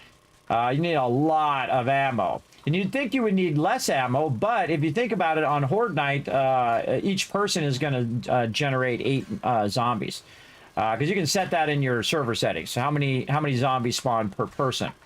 Now, I try not to turn it up too high, because not everybody has a really nice machine. So I do try to limit it. I've turned it up really high before, though.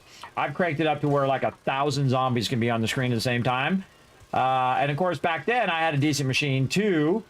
But of course, they've, you know, upgraded the game since then. So you don't want to go too crazy. Even if people are on like PS5 or Xbox now, you don't want to crank it up too high. Again, you want to crank it up to the point in which everybody's comfortable, and then go from there. Again, if this caves in, we want to do that on purpose, so we don't have to cut all that stuff out. I just go down to the level where the resources are, and then I just keep cutting in there until the resources stop. But again, I don't want this to be too close to my base. Also on Horde Night, if it's too close to my base, there'll be a big hole right there, like my iron one. That one's too close. And so they'll fall in there and start to dig. If they fall in that pit, they'll start to dig toward your base, which is not good. You don't want them to get under there, because if they get under there, all of a sudden they'll go, surprise, sucker! Down goes your base.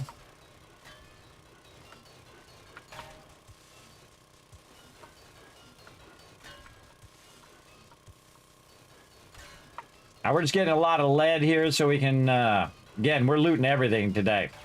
All the different types of resources, using our level 6 auger that we just got going. Using our copy when I remember. Put that copy in my bar. There we go. Copy gives me more resources. Then I also have the mining set on, which is giving me more resources. And I have all the mining books for Art of Mining, which is also giving me more resources. So we just collect it way faster.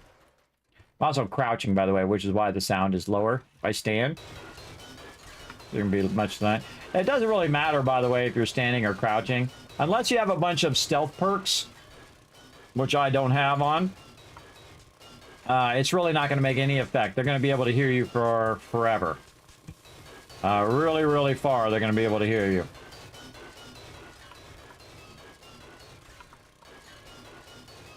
And this is just so I can let my my ammo forge melt down the world's most large amount of bullet chips that I can muster here.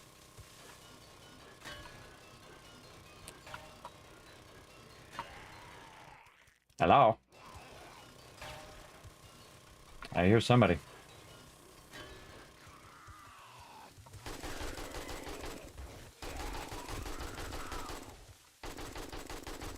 Now, I don't know if they dug down and caused that or I caused it, but you want it to happen anyway.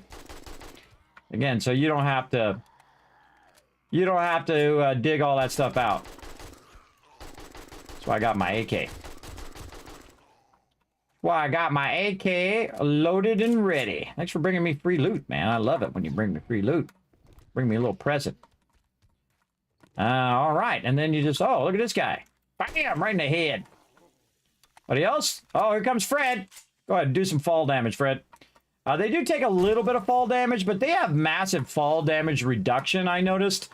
Because, you know, if you fell from there, you would have broke your leg and probably took about 40 or 50 damage from that. Maybe a little less depending on your perks, whether you have what is it, parkour, and all of those kind of perks, or some sort of armor that's helping you. But they don't die from fall damage all that much. I've had them fall from up here all the way to bedrock, 50 blocks down, still don't die. So they have a great fall reduction, I find. And if you're wondering if you can kill mobs with the auger, you can. It just takes a really long time. You can also kill them with the chainsaw, too. I've done it many times. All right, let's take out all this debris. We're just trying to widen our little pit here. We're going to keep on doing it. Getting all that clay, too, to help me with my iron. Keep going.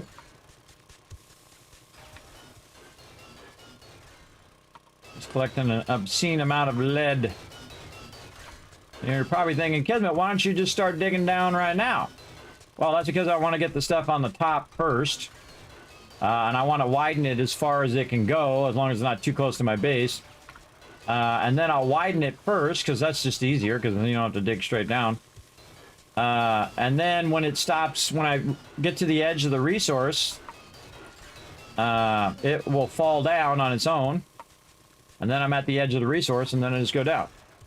And then you have a big wide pit of an area that you can just go ahead and grab.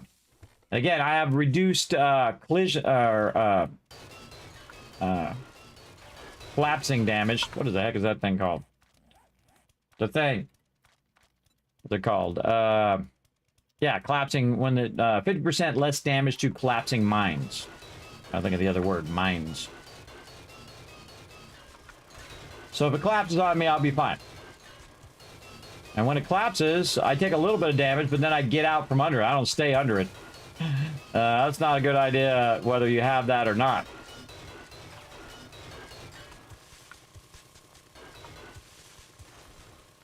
Man, a lot of lead under here. Oh, see, it's starting to stall out. See how now we're getting the stone behind it? What I'm talking about. You just kind of go until it hits that outer edge. This is all stone here. A little extra lead right here, though. Let's check all this edge here. Lead there, just a little bit.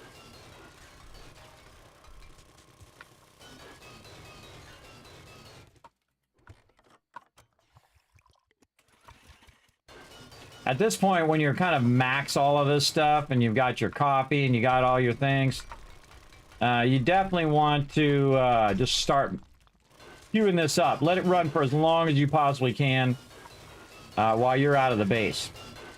And you'll see once I queue all this up, then I'll have hours and hours and hours of just running around in town free, because I won't have to sit there and watch my forges the whole time.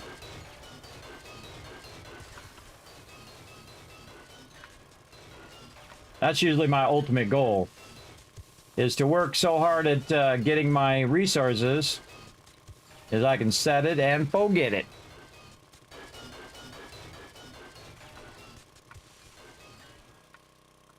You dig all the way to bedrock and build a base underground, and the zombies will dig all the way down to you. I've never seen it once in 3,000 hours that they made it all the way to you. Because usually also you'll come out of the base at some point. Unless you stay down in there. You know, obviously you're going to run around and do some other stuff other than staying in the base usually. But I've even been down there on Horde night, and and they never made it to us. There's just, because you got to think they got to make it through 50 blocks of stone. Everybody, that's quite a ways for zombies to do with melee damage. But in the later game, I could totally see it. I could see it easily in the later game when they're doing a lot more block damage and a lot more damage in general. I'm just trying to find the edge of these nodes. I think we pretty much found the edge of it all here. All right, that looks pretty good. Clean that side up very nicely. There's more over this side. Yeah, wow, this is quite the massive amount of lead noted. But this whole entire area is lead. That means underneath here, this whole entire area is lead. That's crazy. That's a lot of lead. I haven't even finished this side. This side's still going. And again, we don't want to get too close to the base, but we do want to get all this lead.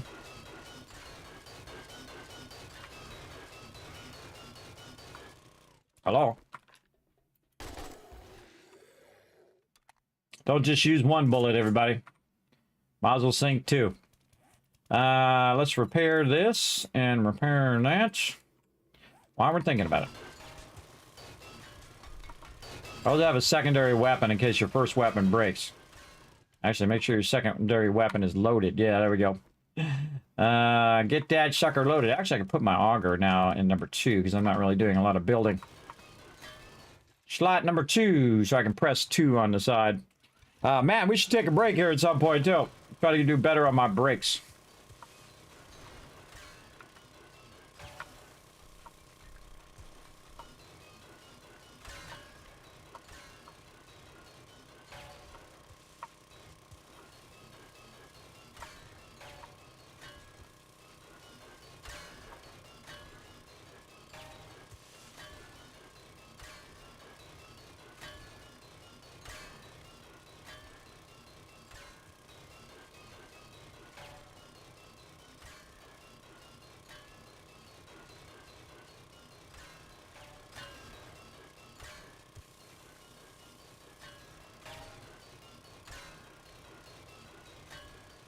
Oh, but there it goes. Whee! I think it's the coolest thing when it does that. It used to be diamonds, by the way, when it does that.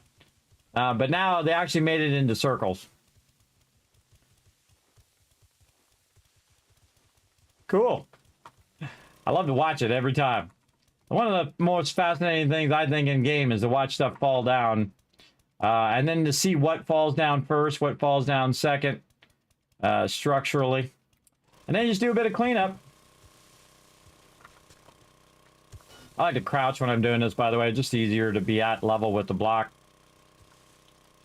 And get all that out of there. Use all that clay later. A lot of good clay I could use.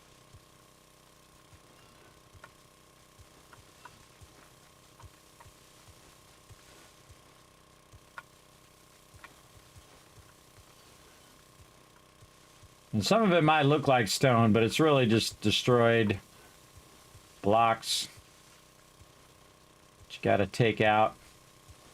Get it up off the top of your mine here.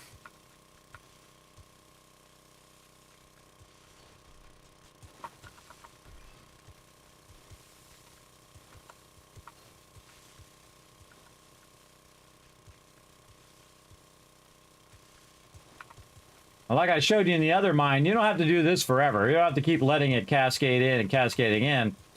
You eventually just start digging downward. But you really want to widen it.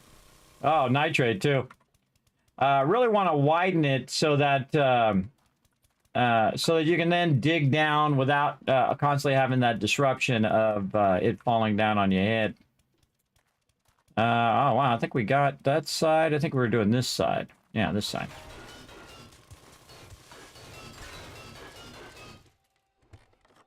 Looks good. They need to add followers so you can marry one and have them stay home and smelt, kind of like Stardew Valley kind of thing. They're gonna supposedly add bandits at some point, and we're gonna get storyline of the Duke himself. Well, I can't wait to find out what the storyline is all about. Also, Satisfactory coming out in September. We're going to get storyline on that as well. We're going to play the heck out of that one, everybody. Also one of my favorite games. I think in league with 7 Days to Die in its quality level. Probably one of the best factory games that I've ever played. Of course, I've played Factorio, and I've played all the other games as well. And that one's kind of Factorio meets a building game. So, very, very awesome. Every single update that they've ever done, they've home-runned every single one. That's not easy to do, everybody. That's not easy to do. And I've played it since it came out on Epic. It's the first game I ever bought on Epic, by the way, because it was exclusive to Epic. And I liked the game so much, I bought another copy on Steam. That's right. When it eventually came out like a year later on Steam, I bought another copy just to support them. And I mostly, most of my games I play on Steam. Very rare do I play on Epic. Just because Steam's a better product. It's easier to uninstall and reinstall and whatnot. But they're doing the thing that I thought they should do. Maybe they were watching my stream. I don't know. Where what they do is they try to help people build up their library. So they give away a bunch of games. So you're building up your library over there. So then you start saying, well, now, I got all these games over here on Epic. I should go over here and be playing some of these games. And then now, of course, now you're over there more. And then you think, well, maybe I'll buy this game over here on Epic instead of Steam. Because Steam is so entrenched because they did what I told Apple to do and all game and software manufacturers is to make it like the iTunes store. Right? Back in the day, you had to buy your games at the store, right? You had to buy it at the store. You couldn't even order them, by the way. You had to buy them actually at the retailer. And then they made it now you can order it online. And also, you can just get them on Steam. I think Steam is a genius thing. See, Apple should have done that years ago when I told them to. But they're not into games, everybody. They're too busy trying to be, we got to focus on being on our little walled garden over there so much. That they don't think games is a high priority for their platform. And that's because the PC platform is just frankly better. It's just frankly better for games. You know why? Because you can customize your machine however you want it to be. You can put your own parts in there and build your own machine or have it built for you. You can also have a lot more devs on the PC. And again, I've been using Apple since it came out, everybody. I'm a graphic designer. That's what I use it for, mainly. But I don't use Apple anymore for graphic design. I use my nice, expensive PC I have now. It's more irritating when you come to do fonts and when you're doing stuff in there because Windows sucks. It's kind of like the Tonka version of something. You know how you have like the really nice, awesome version of something, and then you have like the cheesy version of it? That's pretty much how Windows is. And Windows Updater is the absolute worst program ever invented ever. Every time it updates, I spend several hours, sometimes 3, 4, 5 hours fixing my setup. And I didn't change anything. It just did an update and it screws up everything that I've done. And I have to go back and set all my settings back and do all that stuff every single time because some moron at Microsoft can't say, oh, when we do an update, we're not going to change anybody's settings. We're going to leave them the same. Instead of saying, oh, well, we're just going to set everybody's settings back to default. That sucks, everybody. At least it does it for me because I have all my stuff customized for streaming. So, you know, the average Joe probably wouldn't have as much problem as me, and a lot of other people who make custom machines and have, you know, custom settings. But it sure is irritating. It sure is irritating that the person who's in charge of that isn't smart enough to say, oh, we shouldn't have it change the customer settings. We should leave it the way they have it, because they probably have it that way for a certain reason. Now, I'm not going to go and tell them that, because you know what? Because they ain't paying me, that's why. I mean, I'll give feedback on some games and stuff like that from time to time that I like 7 Days to Die and Skull and Bones. I gave some ideas on it. And I actually put it on my Discord, by the way. If you ever want to see all my little ideas, and it's actually not all of them, it's just some of them. It's whatever I feel like posting on the Discord. But if you pop over on the Discord, you go right here, and it's like, what do I call it? Like dev feedback or so. Yeah, developer feedback. Like right here, about the spikes on 7 Days to Die and how they make, look how far he got all the way in. Look at the rows and rows of spikes, and he just came all the way through and made it right to there, through 10 layers of spikes. And a whole bunch of other ideas and whatnot, and things that I think games should have, going back further and further and further and further in time. You get the idea. You know, suggestions I'll send in, and that means I like whatever it is you're doing. If I spend any of my time giving you feedback, then that means I like your stuff. I feel like feedback is more of a compliment than anything else, as long as you, of course, be respectful. If you go in there and say you suck, this sucks, that sucks, everything sucks, and don't actually give a suggestion like to how to make it better, then you're just no one's reading that. They're just deleting it and saying whatever. Nobody listens to that kind of feedback. It's like a customer comes to me and says, hey, I don't like this design. I'll say, oh, well, what do you don't like about it? And they're like, I don't know.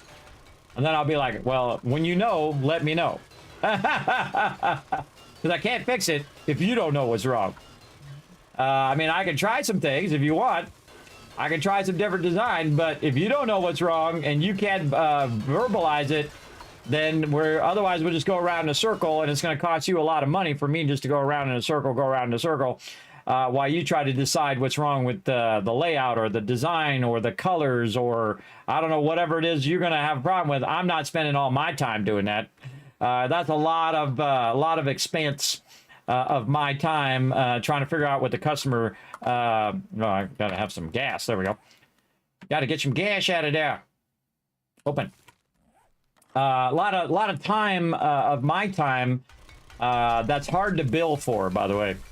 That stuff's hard to bill for. So I just like, you make a choice of what you want to do and you let me know and I'll take care of it. Otherwise, I'm like, nah, I'm not doing that. I'm not sitting there spending 10 hours redoing it and redoing it and redoing it over and over. You gotta have some sort of idea what you want, what direction you want it to go. Now, of course, the internet is awesome for that, by the way, everybody. You can go, hey, go look it up. See what your competitors are doing, see something that you like, come back, let me know, and then we'll go from there. Because then you have a vision or a direction. There's nothing worse than being directionless, everybody. I can't stand it myself. I can't stand to just not be doing anything. And I mean, I'm going to be making the same amount of money I'm doing right now, which is none. Again, I put every penny back in the stream, trying to build it up over time as much as I can. I could just do nothing and make the same amount. But I couldn't actually do that because I don't like to not do anything. I can't just sit around and watch TV all day long. I mean, I can watch it for a few hours. Maybe I'll watch a movie or something like that. But it'll get to a point where I'm just, okay, I could be doing, I mean, I only got so many minutes in my life. There's only so much time you have to do the things you want to do in life. I'm that guy. I'm that dude. Wow, look at all that lead in there now. We got a lot of lead in there. Ooh, more iron we got too, just randomly while we're doing that other stuff. Let's stack that up a little bit more. See, this is where we loot everything, everybody, especially all the resources first. You see me just looting tons and tons of resources here. Let's put that gas in there. Tons and tons of resources, and then I can just let that run. I go down here, and I can let this run. Nice. Let that run out. How are we doing over here? How much that got? That's got a lot. That's got a lot. All right, and that definitely needs some more stone, though. If it gets below 3,000 stone, and you can see, it's actually, if I let it run, it would max out. But I'm going to queue this up here in a second, so I'm just going to queue all this up. And then now, you want at least 3,000 stone on both slots for it to hit max. So I'm just going to make it max like that, and then take all this out. And I just let it run and run and run for a lot longer. And I don't have to think about it, everybody. I don't have to think about it at all. Got an axe there. Got that as a drop. Got that as a drop somewhere. Put all that in there. Another thing we could sell. Let's put our nerdy outfit on for a second. And then wear that again. We just put that on just so it gives us a higher chance of getting 2 skill points instead of just 1. All right, let's eat some of our food while we're thinking about it. Okay, so let's go ahead and double check all our stuff is running. We got our gas running, another 15 minutes there. We got our bullets are done. How could that possibly be done? I thought I queued up like a... Oh, I queued them up in a bunch of different ones. I was like, I thought I queued up 1,000. And I did, but I did it across all the different benches. That's why it's done so quickly. Often what we'll do is we'll just let like a couple benches just run and run and run on ammo. But wow, that's a lot of sweet AP ammo right there. And again, now I'll just switch completely to AP ammo. I no longer use this. This I'll get as drops, so you'll get a bunch of this anyway. But I would just, at this point, switch completely to AP ammo. And then also, I would start putting AP ammo on your character. Again, if you have that much... if you got 1,000 or more AP ammo, just put it on your character, use it there. Also, you can see I have some 9mm AP ammo on me there. I could use that as well. AP stands for armor piercing. So if you get the military guys, you're just going to go right through their armor and smoke them. Smoke them every time. All right, we got all those going. We got this going. We really want to get some ammo going there because we're going to need some brass.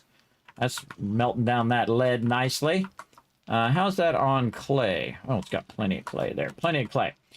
We'll let that melt down. Let's check our water up here. Again, we're just ignoring our farm for right now. We don't really need it. Not really. Then how are we doing over here? Oh, it's already got a stack. I already got a stack. We're going to let that build up a bit. I'll wait for that gas to finish. This has got quite a lot there. How much time here? 14 minutes. Hey, Siri, set a timer for 14 minutes. Okay, that'll remind me in 14 minutes to do that again. Now, great time to take a break. When's our Horde night again? Oh, day 70 coming up soon. All right, now I'm going to go ahead and add some fun for you guys to play here in the chat. So get ready to solve some word puzzles. You can't even handle 32 zombies on day 100. Oh, it gets crazy. You should see they're sending feral screamers at me now. But you're going to see, everybody. We're just going to keep on going. We need to get our books going too. But let me set up some fun for you guys over here. I always got to set this up every single time. It is super annoying that it doesn't just remember from last time, but whatever. Whatevs. Boom, there we go. All right, now this is called Words on Stream. If you're on my Twitch channel, because I am streaming to 5 different platforms at the same time. I'm streaming to Twitch, to YouTube, which I'm both a partner on Twitch and YouTube, also over to x.com, aka Twitter, and then Facebook and Kick as well. But the only place you can play chat-wise is over on twitch.tv/Kismet. Feel free to go over there. Feel free to hit the follow button while you're watching me right now, or if you're watching me on YouTube, the follow button is basically called the subscribe button. So there you go. So make sure to hit that as well while you're at it so you can come over here and have some fun. Now what you're going to do is descramble a word like that. Now when you descramble, you'll see that little lock like you saw right there. If you get it right, if you get it wrong, you can put as many words in as you want. But if you get it right, it's going to lock you. So everybody needs to work together in the chat to finish it because one person can't just do the whole thing. So everybody needs to pitch in. If I see you guys working together when I come back, I'm going to give you a bunch of kiss caps for being awesome and working together as a team like we do on stream all the time. So here we go, everybody. We're going to start this up. I'm going to take a quick break, and I shall be back in just a moment. Oh, or not. Come on, let's go. There we go.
All right, I'm back, everybody. Put a one in the chat if you can't see it, hear me. I saw you guys working together there. I was trying to get my second set of headphones working here so I can have one set charging while I'm using the other one. These last 4 hours, everybody. My other headphones, my iPhone ones, they last about 2 hours, and I usually game for between 6 and 8 hours. So, switching them out all the time is not good. Thank you, Kennedy. I appreciate that. Hydrate. Oh, that's a good idea. Let's do that. Oh, man, I'm almost out of water. I gotta get some more. I try to drink this whole thing in a day. This is one of the greatest things I've ever bought, everybody. Not sponsored. Iron Flask. You know what's cool about it? There's ice in here right now. All right, see this? No water. No water. No water on the bottom. It's double lined so that you don't have the condensation on the side. Awesome for having by your computer. You can find it on Amazon. Iron flasks of different sizes. Free shout out because I love shouting out awesome products. I don't mind shouting them out if they make awesome things. And I can't tell you how many times. I have a coaster here too that my wife got me, which is awesome. Little starfish there, and I can't tell you how many times it's just got that all over that and then all over the side as well. I'm muted. How am I muted? Muted. All right. Hold on. Stupid freaking Microsoft. Stupid freaking Microsoft. Oh, your headset died. Oh, because it did screw up my my sound there for a second. I had to change all my audio back. Whenever you put a new thing in, it automatically changes all your defaults. It's really sucky. Really sucky that it does that. Right there. All right.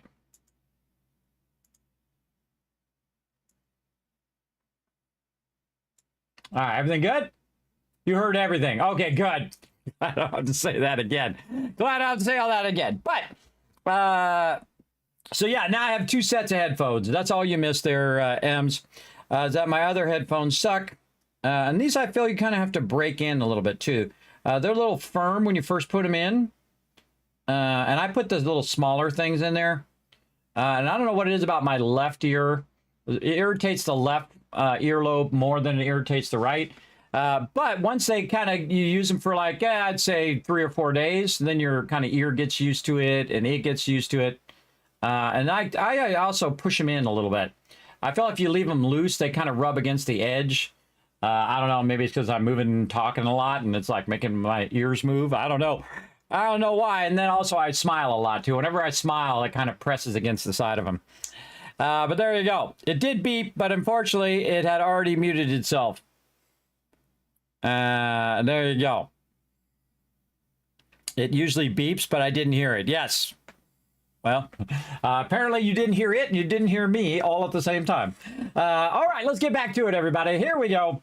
We're going to get back to some 7 Days to Die. And speaking of, let's go ahead and shoot a little bit. Make sure that we can hear the pew-pew. Let's make sure that we got our ammo switched. Otherwise, we're going to have a big problem with our ammo. Notice how I put our ammo back in our thing there. Because you got to switch to the AP ammo by holding down the R. And you can see you have 3 different options. You have the standard, the high power, and the AP. So then I have to choose that, move my cursor over it. And then now it's got AP ammo, and then it'll reload. How did I know I didn't have any AP ammo? Because I should have had 240 down there in the corner. And I looked down in the corner to see what type of ammo it is. It actually shows you the icon for the AP ammo down there. And it shows you the icon for the other one. So if I look at that, you can see I had like 80 versus the 300, which is actually what I have. And then when you load it, of course, it's going to be 60 into the thing. Oh, hey, it's the daytime.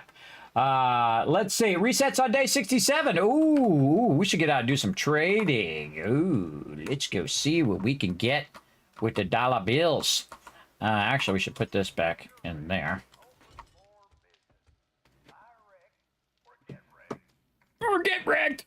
Get wrecked, everybody. I like wreck. He's crazy. Turn that sound up a little bit. There we go. Turn that sound up. You had me going there, Ems. I totally believe you. I believe you when you say it in the chat, everybody. Like, You're muted. All right, hold on. Let me fix it. Because it happens so often. Sometimes it happens because I do it, but most of the time it happens because of some sort of technical problem in my stream. Quit gawking. Either buy something or piss off. Watch yourself, stranger. I know some fellers that break legs for coin. Oh, well, there you go. I forgot to take my bartering set. I got my mining set. Let's try to be diligent about our cash this time. Get my bartering set going on. Me and my stamina problems. All right, come on. Give me some max stamina boost. Give me some yucca boost. Give me all the stam, regen, and stamina, max stamina boosts over here. I'm actually doing pretty good because I haven't died in a while. You see I'm at 162. And then now I have a stamina boost, which takes me 182. And then when I switch my gear here, I might have even more. All right, now I've got the treasure hunter mod, the cigar, and the helmet light mod on these, so I want to wear these. I got scavenger gloves, which helps me do more scavenging, because we're going to switch from mining to doing other things. And then we also want to go ahead and just put our nerdy outfit on here.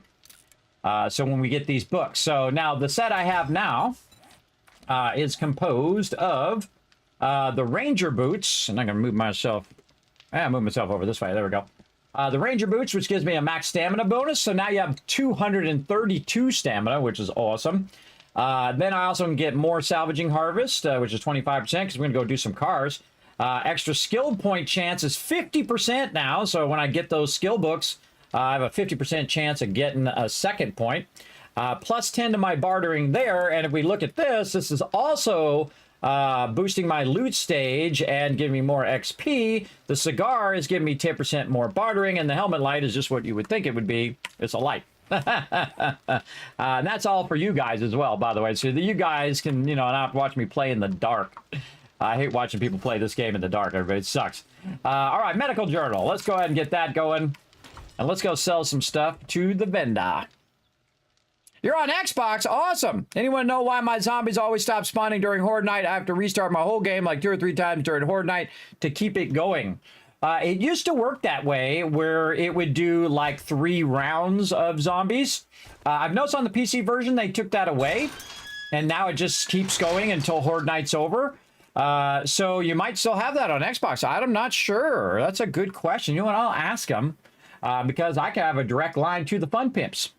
Let me go ask them over here real quick. Let me switch over this away, and I shall ask them questions.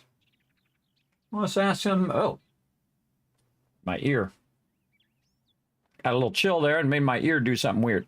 There we go. Let's go ask. Let's see.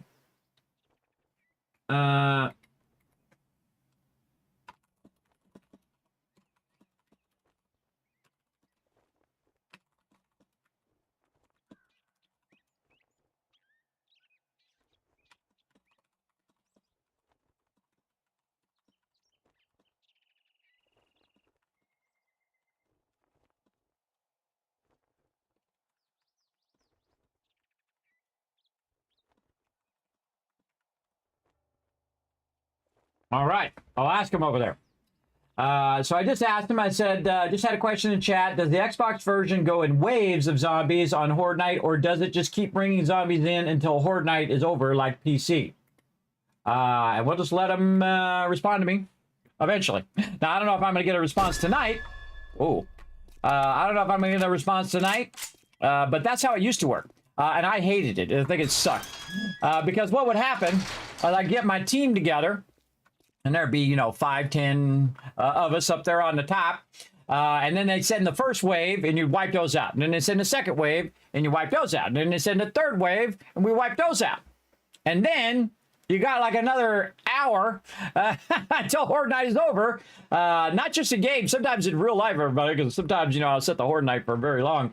And so you're sitting there doing nothing the whole time. I like it better where it just keeps sending zombies until Horde night is over. That's my favorite way. I think that's way better. And that's why sometimes I'll turn the zombies up just so you have a lot more zombies in each of those waves as well. But that's how it used to work. But on the PC, it doesn't work that way anymore. So I'm not sure if it's because the Xbox version's back a couple right now. a couple ones. They're at B331, I believe, right now. So you're back just a couple small updates back. So, I don't know. It's a good question. It was a good question. I don't know the answer. But there you go. You're welcome, Alpha Zadari. Again, that's one of the benefits of being me. I can go over there and ask him. Somebody will know, I'm sure. Somebody's playing on Xbox, I'm sure, over there.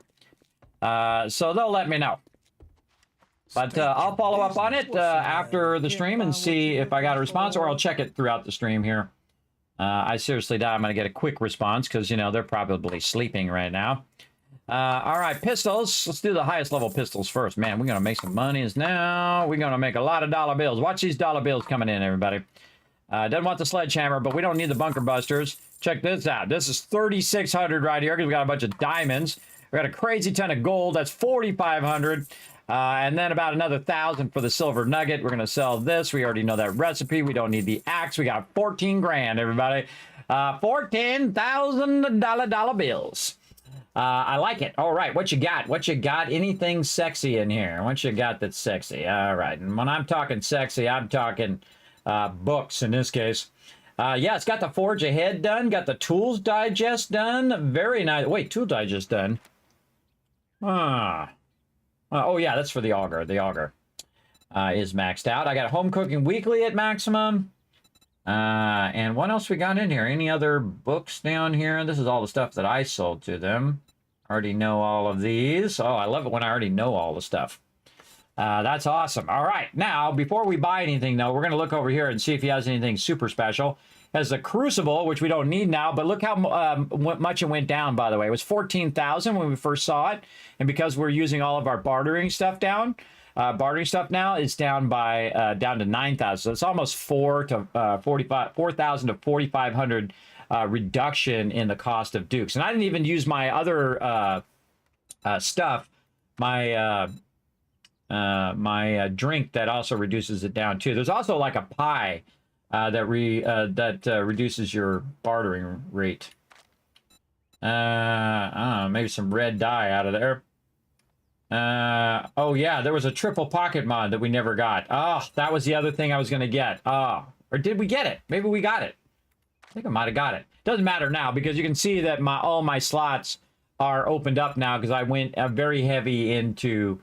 I should have went into that earlier, but very heavy into pack meal, so I can put different mods on there instead of having to put the pocket mods on. Don't really see anything. I like this player vending machine. That's kind of cool just to get it, if you know what I mean. But now I just want all the books. Give me all the books. Give me all the books here. Give me all these books. All right. Get all the books. Oh, you want a guarantee, huh? Well, try Shamway. Try Shamway. All right. Now, because I have my nerdy outfit on right over here, and it's a level 6, I have 50% chance of getting them skill books up. Ooh, totally worth it. To make this go just a little bit faster. Let's go. Let's try not to scrap them. Let's try to actually use them. Sometimes I press the wrong button and it scraps it instead of using it, which is not good. Okay, 13,000 Dukes left. And now we're going to go meet his twin brother. Did you know Rek had a twin brother? He sure does. We're going to go meet him right now. Right over here on this side of the map. Over here somewhere. Where the heck is he? Way down here. All right, let's go meet Rek's twin brother.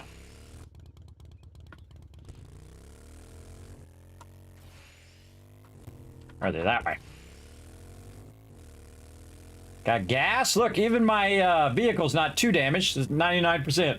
I had to fix it. Okay, I love the motorcycle, everybody, because it jabs. I do need to find the recipe. I was kind of looking for recipes in there as well. For the thing that makes it go even faster, which is awesome. Now, as you can see, on a local game, by the way, it loads the world really far. Usually on the server, it has a little bit more difficulty, you know, redrawing all the trees and bringing up what's known as this level of detail. So if you ever hear someone say LOD, that stands the level of detail. Because the trees way out there are low level detail. And as I get closer to them, it's loading in the higher level detail. That's how most games work. And that's just to reduce the overhead on your computer. Now, I have all my graphics turned up to maximum because I have a real nice machine. that I'm going to be paying on for the next 10 years. But it is nice. I got to be paying and paying and paying and paying. That's how it goes sometimes, everybody. But sometimes, especially when you're older like me, you just got to go all in. You got to go in, all in on it, and make sure you get your value out of it. I've gotten all the value out of all of my computers I've ever bought because I use them for benefits for whatever it is. Like, say I'm doing graphic design, it helps me do graphic design, or whatever it's for. Look at all these tents. Oh, it makes me want to take my chainsaw, go in there and cut all those tents down like we were doing yesterday. Oh, look at all these cars, too. Boom, take that, Cone. A lot of cars back there. We get a lot of brass. And we got our salvaging outfit on. We did our salvaging operation. Woo, hold on now. Hold on now. Hold on. We got a little stop moment here. What do we want to do? We want to get up here. I'm going to show you a little trick that I like to do. Right here. Get that out of there. Go up to here. Get ourselves a thing. All right, we're going to go ahead and do this. Put a block here, here, and up here. All right. Then we're going to go ahead and jump down. We'll smack this guy in the head. Boom. He's going to die. Anybody else want to die real quick? Oh, I see you down there. Check it out. I don't need any more meat. I'm good. I'm good on that meat. All right. Now I'm going to go ahead and take my impact driver. Now I'm going to do something really dangerous.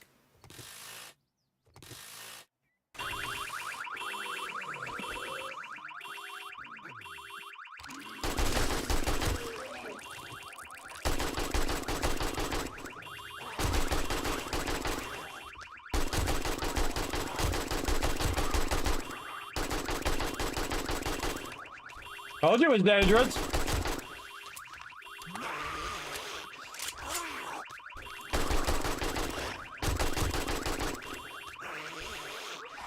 Show you a little trick. Oh, where'd my auger go?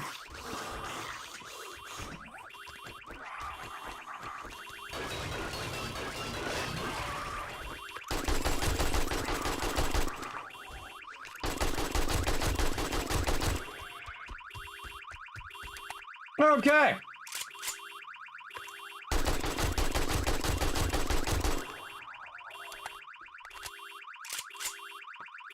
Told you it was dangerous. A lot of scary mobs.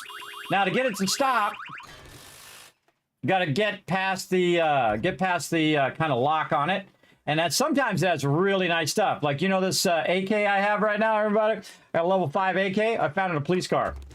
I can't even make level 5 AKs right now. But if I see a police car, I'll do that. I guess I could just wrench it too. You can leave it there and come back and wait for it to respawn. But I can also just wrench it out like this.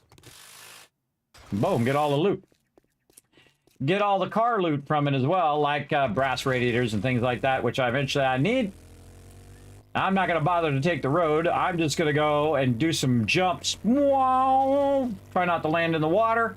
Now, the water's not as bad. If you haven't played the game in a really long time, the water's not as bad as it used to be, where you just, you know, you get in water, bam, you would instantly stop. You have to disassemble your entire mini bike. And, of course, you have to put all your stuff in a box first. So you have to get some wood. You have to make a box, get the stuff off your mini bike, put it in a box, then disassemble your mini bike, and then reassemble your mini bike, and then take the loot, put it back in the thing, and then continue on your way. Every single time you hit any small puddle of water. But now you can go down in the water and come back out of there. It's just really super awkward. I left this door open over here. That's weird because that door should have auto-closed when it was nighttime. Kind of feel like I don't trust it. I don't trust it. And there he is. Look, his twin brother. Time is money, and I'll sell you food.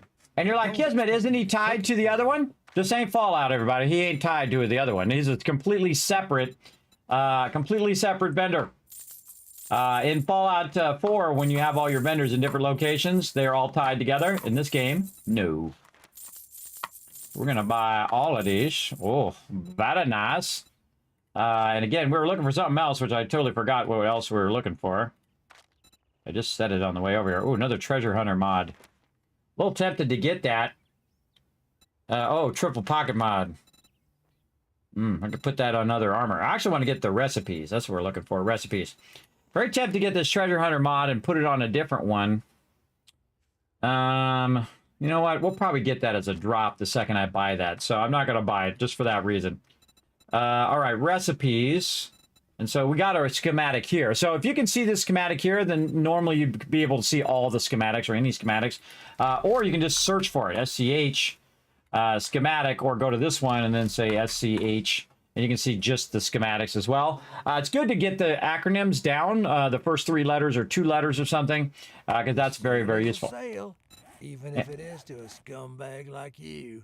And then right here, nerdy outfit, everybody, again, just a reminder. And then Magnum, we're going to be able to sprint while with a 44 gun drawn in combat, uses 20% less stamina. All right, there you go. And then more tactical warfares, more fists, more knife guides, more medical journals. Oh, and we forgot to sell stuff to them. Let's sell them, see if we can sell them some of the... Sell them the higher level item first. There we go. No, you don't want that one. There we go. Sell some of that. You don't want that. All right. All that gawking at goods, and that's all you buy? I just spent a lot of cash, bro. Relax. All right. Now, we went and saw him. Now, we want to go ahead and... we can circle back, I think, to Trader Jen. You might as well just go for the Trader Bob way out here, because if I go to Trader Bob, what I'm going to do is I'm going to go across areas I haven't been yet, and thus I'm going to discover more stuff. We might want to hit up these cars on the way. I think we already did this car. And we can check this car over here. That one's not looted. Now, see how fast I can loot it now? And that's because I have my salvage operations up. We definitely want to put some more points in there. Speaking of points, we have any points? We do. All right. What do we want to do? I think we want to go heavy. Kind of finish off our perception to get to Lucky Looter right here. So we're going to need perception level 7. We're at 5. And that's also going to give us salvage operations.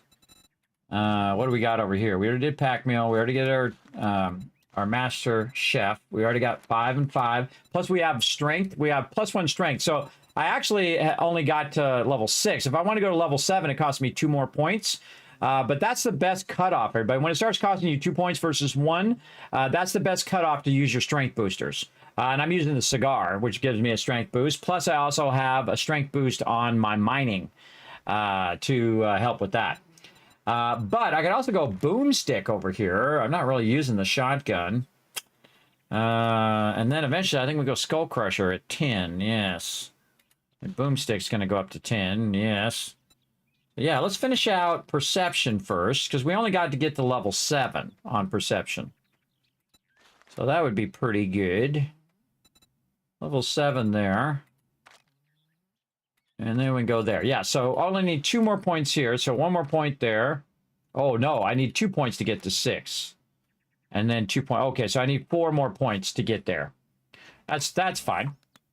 That'll, again, that'll give us a huge boost, because we can do 3 perks on that same line. And that's why I try to, you know, utilize just the same line each time. Oh, I should be wrenching these too. The same line each time, so that when you upgrade your points, you can get more perks along that same line. That's why strength is really awesome. Because you have a lot of perks in there that I use anyway, like sledgehammer and things of that nature. Again, we're going to swing by these cars while we're at it. See what's in the shopping cart. And then wrench it for the plastic. Get out here. I always look to see if he gets back up. Then, by the way, you can just rotate around here and look for zombies while you're rotating around it. Now, I'm making that look easy, everybody, because I have the impact driver, which is like basically a power tool. It's kind of like the auger, but for cars and wrenching other things. And so we're going to go way out here to Trader Bob. And there's also twin Trader Bobs out here. Again, since we haven't been through this area... Oh, wait, we're kind of going back through the same area. I thought I was going through another area. Hold on, let's cut this way. Now, the reason why I do that is so every time I make a trip somewhere, I am unlocking more of the map. Oh, I can see the winter biome way out there too. There's definitely a winter biome out here.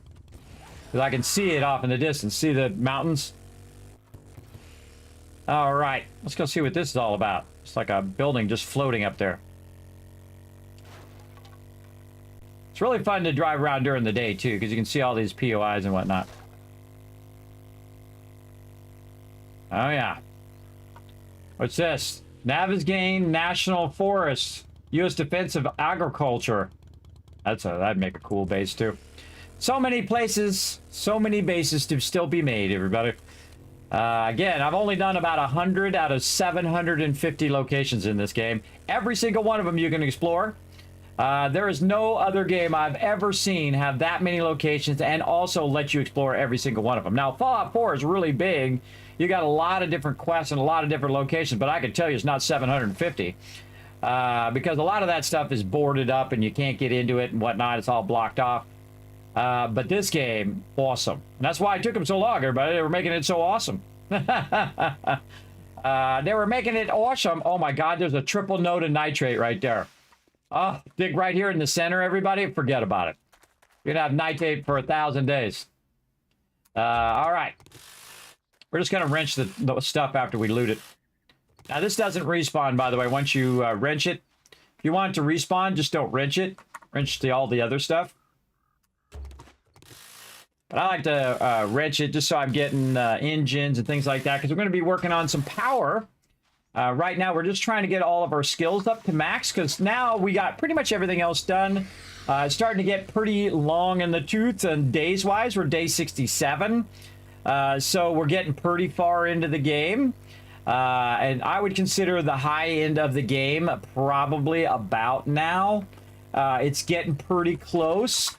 Now, it really gets crazy later. But for right now, it's starting to get to the tougher part where you're going to start getting ferals. You're going to start getting green mobs, cops all the time. Also, I'm doing tier 4 locations, so all of those monsters are going to be tougher. And so on, but you're also getting better loot as you're going along as well. You're finding higher tier items. And that's why you see that I kind of stopped doing questing so that I can progress my gear and progress my weapons and things like that. If you're finding locations very, very difficult and you're dying and you can't finish them, then you're just not, the location is out leveled you. So you got to work on your gear. Don't you even, don't you do it. You're fired. Don't you do it. Did you drop that back there? I think you just dropped that on top of that mountain. All right, fine. Make me go back and get it. Woohoo! Got some air there. Dropped it out here in the middle of nowhere. Tell me about it. Punk. That's 400 away. Look out, buddy! Almost got you. Which it ends up on top of that mountain. Make me climb up there.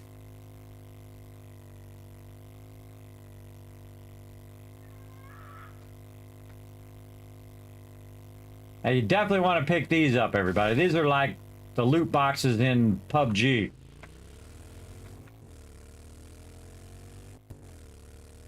Alright, it's not on top of the mountain at least. Go right up the side of this. Watch this. Woohoo! Give me that loot. Oh, thank you very much. Thank you for the loot. Screw you for being able to drop it 400 away from where I'm at. I could have went over there and dropped it by my base.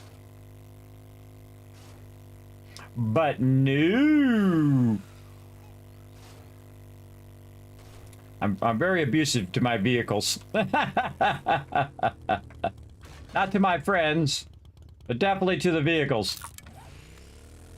Not to my friends or neighbors. These vehicles are going to take a hit. All right, where the heck am I?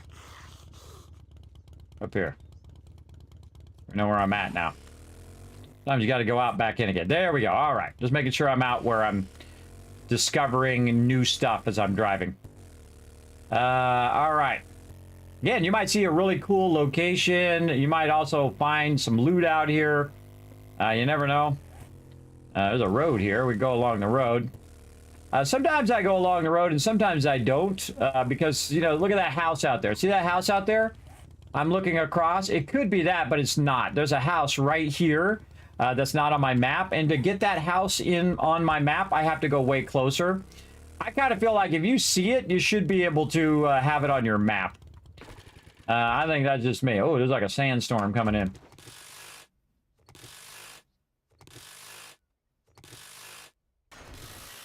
All right, make sure you're not dropping any loot. Keep on rolling. One of the cool things about the road, though, is the fact that, of course, you're going to find a lot more cars. I love the impact driver, man. It's just so quick and awesome. It's so awesome. Now, again, I'm getting 25% more loot because I also have my outfit on. I forget which one it is. It is the scavenger gloves. Okay. Oh, we're hitting that thing. Now we can read that magazine. We're hitting our max limit, but we got a vehicle. That's what's cool. You just go boom, drop all that stuff in there. Get the rest of that loot. Now I don't drop loot until I get to a point where I can't hold anymore. Then I'll drop loot, or I'll make a box and stick it in the box. Hey. Shush. Talking to the stream here. I like to wipe out them zombies. I like to wipe them out.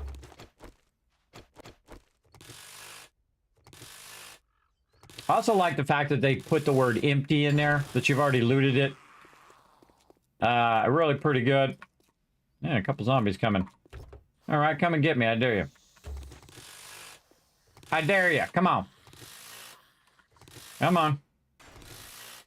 I'm gonna give you the hammer. Hammer. Anybody else? Want some? No? No? Now, if I see this many cars, by the way, I usually just pick up my vehicle. But now that I got stuff in it, I can't pick it up. Oh, I hear a...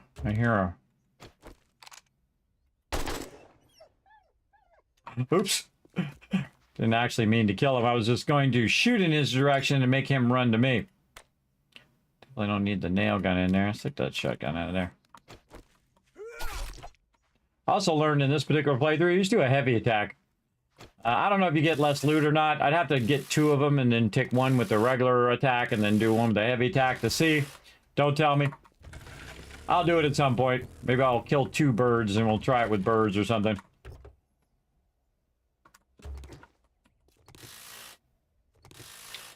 Plenty of time to get to the trader. And you never know, we might get something good to sell to the trader. You notice I'm skipping all this little stuff in the road as well, by the way. Just trying to get some loot. Now, I also have a bunch of stuff that ups my game stage, or loot stage, in these. These are all considered containers. I have that little treasure thingy.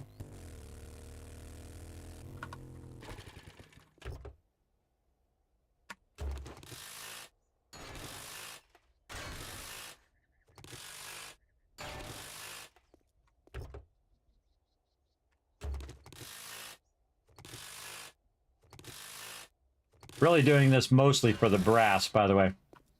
I did it all for the brass. Whammo! Hit 3 of them at the same time. Whammo! Want some of this? Come on, come on. One shot, one shot. You little punk. Oops, a couple of them left.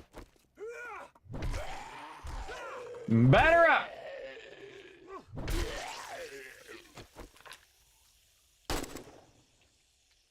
Oh, you little sucker. It's a bunch of BS.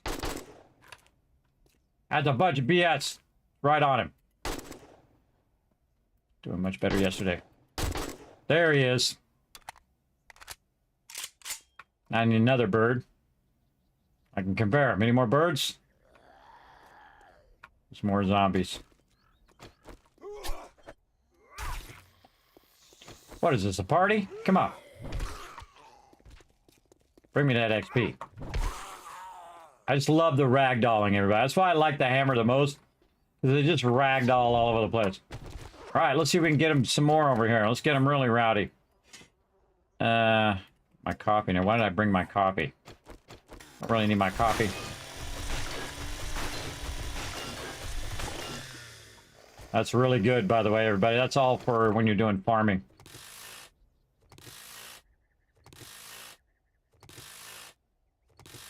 This doesn't give you as much as cars do. Well, let's see what it gives you.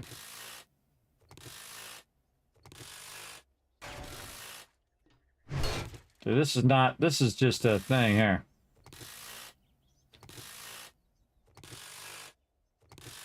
Give you some XP.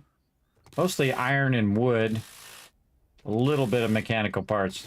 That's totally not worth it. Totally not worth wrenching that unless you're just trying to move it out of the way.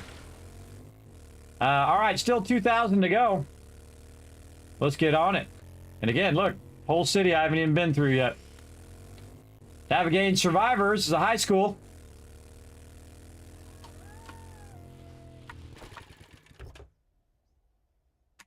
Coming over here? Nope. Now, buses are awesome. They are very awesome. How's gaming going, mate? I enjoy watching you play 7 Days to Die. So satisfying. Well, thank you, Debbie Joel. Thanks for coming in and hanging out. Sorry I'm get all wrapped up. Morning, Carrot Gaming. I liked your pew pew comment on my YouTube channel. I appreciate you, Carrot. I appreciate all the peeps who do that. Hey, Alex, what's up? Thanks for coming in and hanging out. You're awesome. You're welcome. You're welcome. I'm going to ask them and see if it's supposed to do that. If it's not supposed to do that, actually, I'll go check again. Hold on. Let me go check and see if anybody's respond. Nope. Again, they probably won't be there till tomorrow, so we'll see how it goes. Oh, God. Ah, I knew I was going in the ditch. Again, don't worry about the water, everybody. You just kind of find your way out of there. Got my armor in the front now. I can run into zombies.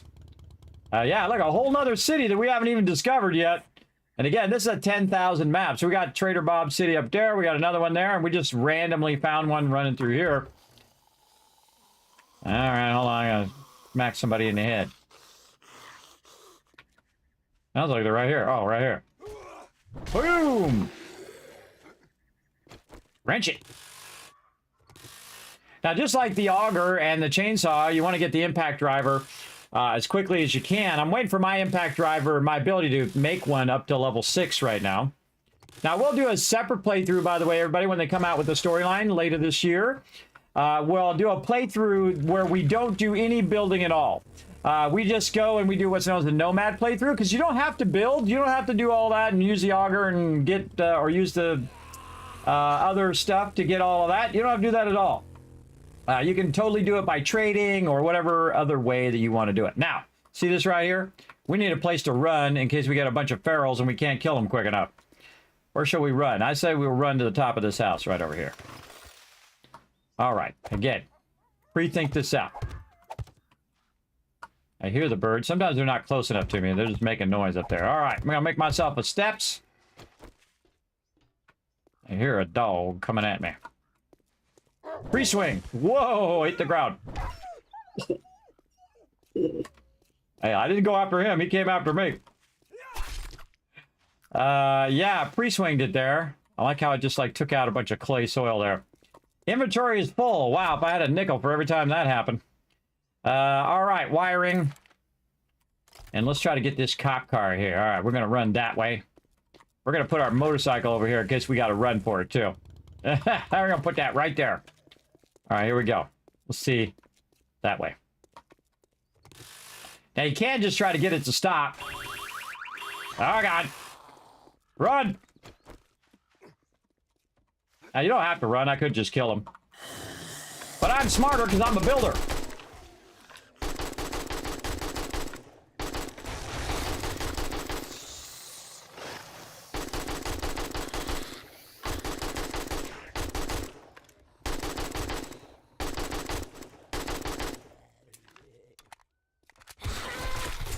That blew up.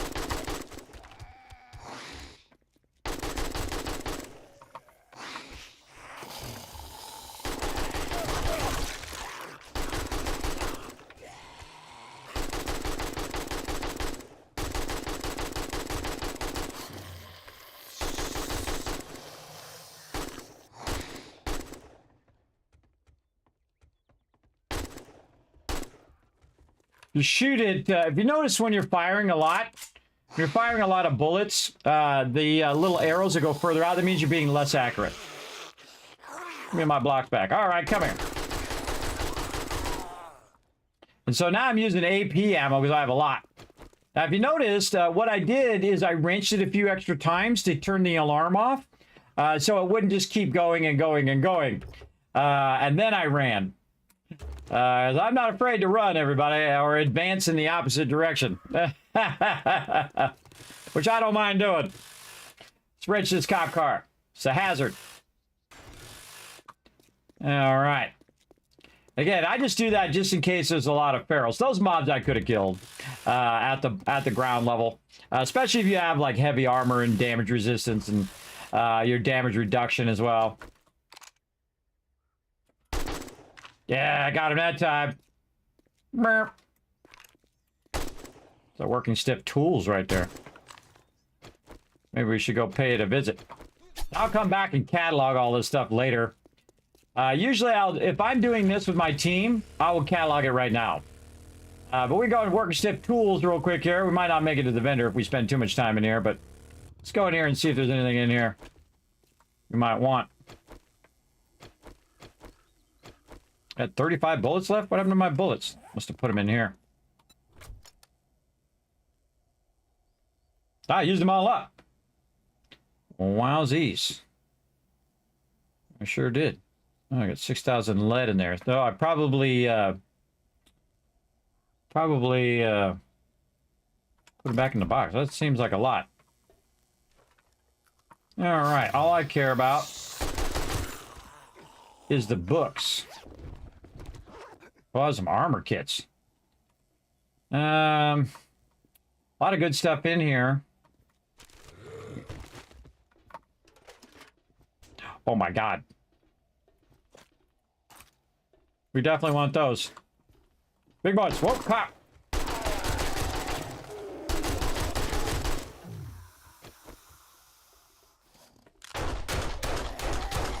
That's why you have a second weapon. Barrel.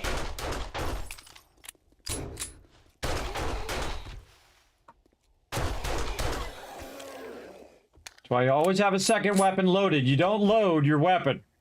Don't load your primary weapon. That weapon takes way longer to reload. My 9mm takes not as much time. That was a whole bunch of motor tool parts, everybody. That's like the most valuable thing you could possibly find out of there. Awesome. I forgot it had motor tool parts in there, by the way. I forgot that was a thing. All right, let's do some quick looting. Check all the toilets. And I'll find some more motor tool parts. I'm all about it. I forgot that was a thing over here. Now, the reason why I forgot it is because my team's the one that usually loots all the stuff. So I don't remember where stuff is anymore. And it's kind of fun, though, not knowing, right? You don't really remember, so it's like doing it again for the first time. I find that pretty fun.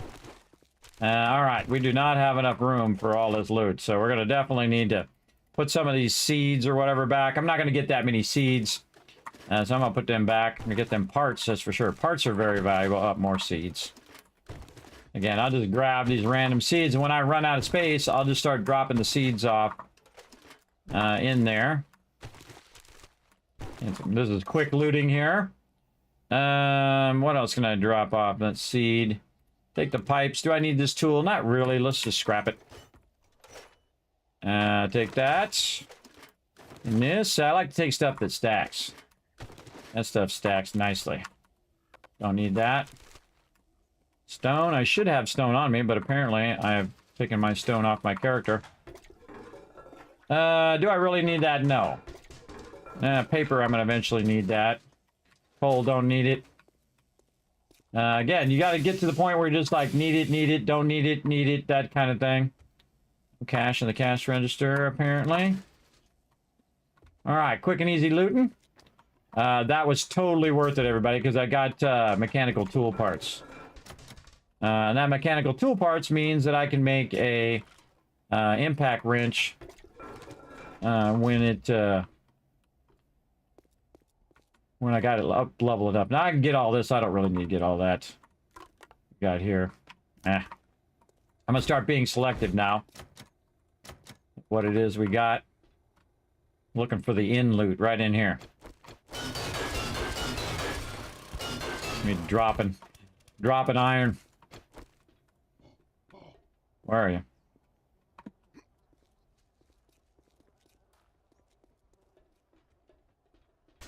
I hear him.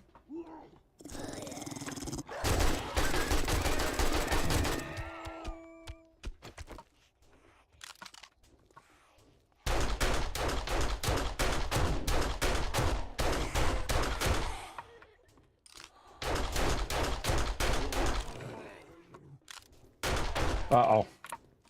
Not good, not good.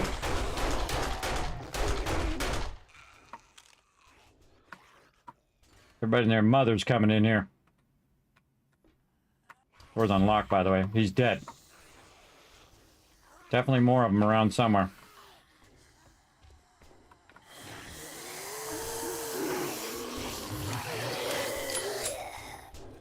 Wow, look at them all.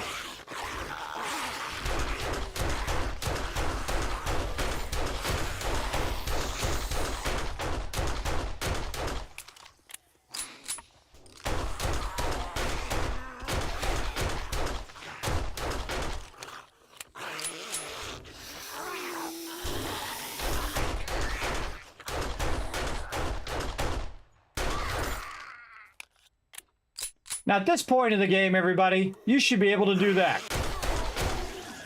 And this is what really bugs me sometimes about my crew, everybody. And I love them, appreciate them. But sometimes they got this many mobs on them. Oh, I hear a screamer somewhere. They got that many mobs on them, and they're... Oh, boy, here we go. Here we go. Kill the screamer first. 193 bullets left. Another one.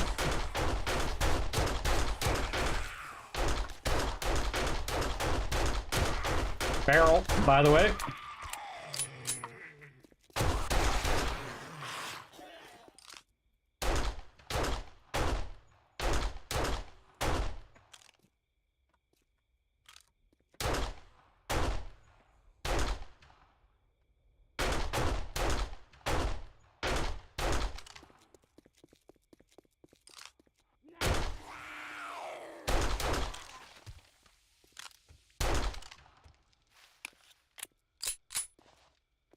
Okay. Kismet's on the ball, everybody. That's why you have a backup weapon.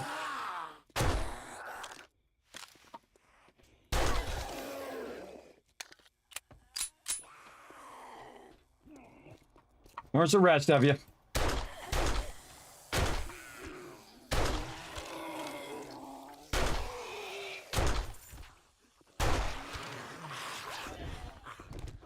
Man, that's a lot of loot. All right, let's just learn those. Holy mackerel. That's a lot of sweet loot we just got there, everybody. And a crazy ton of XP. Let's see some GGs in the chat. In there. No drone? Not yet. Not yet. We'll get there. We'll get there. All right, what do I not care about? How much is this worth? 193. Let's get rid of the nails. Let's keep the gun, the things so we can sell those for 54. I wonder if the nails sell more. No. What else do we not need in here? Corn. We can get sand. We can get feathers. We can get, read our vehicle book. We can get this. We can scrap this. Bet you I have a whole bunch of other stuff in my vehicle that I get rid of too. But, all right, there we go. And then right here is the final loot, everybody. That's why there's so many mobs all up in my business there. Now, I can't get there from that side, though I could just use my auger, just so you know. I could just use my auger there, too. Also, we could just do this. And take your thing.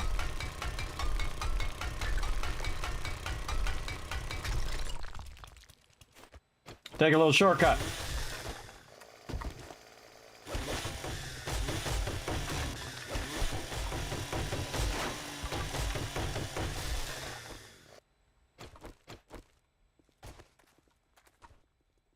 There you are.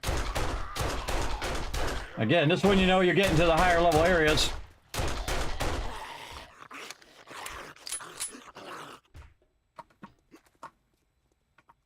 This side, I bet.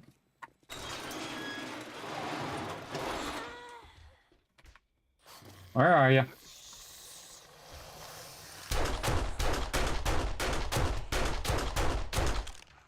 Now what you're supposed to do is go up along the top and jump down. But because I have the auger and I have the chainsaw and all that stuff, I can just shortcut. Put this back in here, get that lucky looter.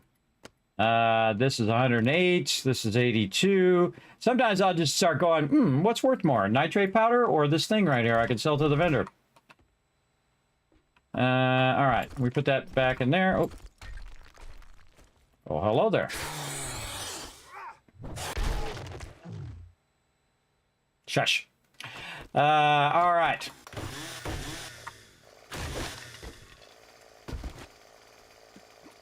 All right, what else we got in here? And this is like the in loot, everybody, the boss loot at the end there. What else? Gunpowder, we can get a bunch of that now. We got a bunch of that cooking back at the thing. I try to stack it in such a way where I'm getting all the best loot that I might need later. If I don't need it later, then there's no reason for me to pick it up at all. Do I need more meat? Hunting rifle, 110. I feel like that's really not worth that much. Lead, we can get a ton of that. What's worth more, 27 or 10? That. All right. Now we're going to miss the trader, and that's okay. Some cash there, too. All right, I should probably put some of this back in my vehicle, and it should be fine. And again, you can go up this way, and this is the way you normally would go, and then work your way down over there. I'm not going to do it. I'm going to go out here and attempt not to break my leg. A little side hopping. And get that in there. Maybe we can make the trader. Let's see how much further the trader is. He's way out there. He's way out there. He's still 1.6. Yeah, we're definitely not making that trader. So what we can do is consolidate our loot a little bit here. Let's see. What do we want to switch? Well, we can switch stuff that stacks, right? So we got brass radiator. We might stack that. Some sham sandwiches. We got a bunch of other random stuff there. The tool digest is not going to stack. Looter's not going to stack. Unless I get another one of those, which I seriously doubt. What else do we not need? Pumpkins. We can grow those. We got a ratchet. We could sell that. We got a gun. We could sell that. We can also double press this to see if that motor tool parts. Let's take these out. I try to keep stuff that stacks on me. And then stuff I don't need, I just get rid of it. Like all your seeds and stuff. You know, after you get a couple of those and you make your garden, you don't need any of that seed stuff anymore. But I'll typically keep it on me, though, until I get full. And then you'll see I just throw it in a current container. Or I could just make a loot pole right out here or right outside. You don't want to put it too close to POI because it will reset. You don't want your all of a sudden a car to come in and it knocks down your blocks of your thing. So I usually put it in the road because the road itself will not reset. If you cut this big chunk out of this road, it'll stay like that forever. So if this is not included in the POI usually start wherever you see the thing pop up. You'll see it here as I get closer. Oh, maybe I'm still in it. Hold on. Let's back away. Let's back away.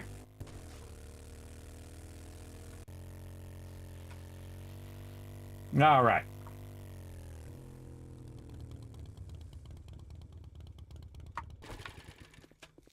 Oh, it's not showing it. Weird.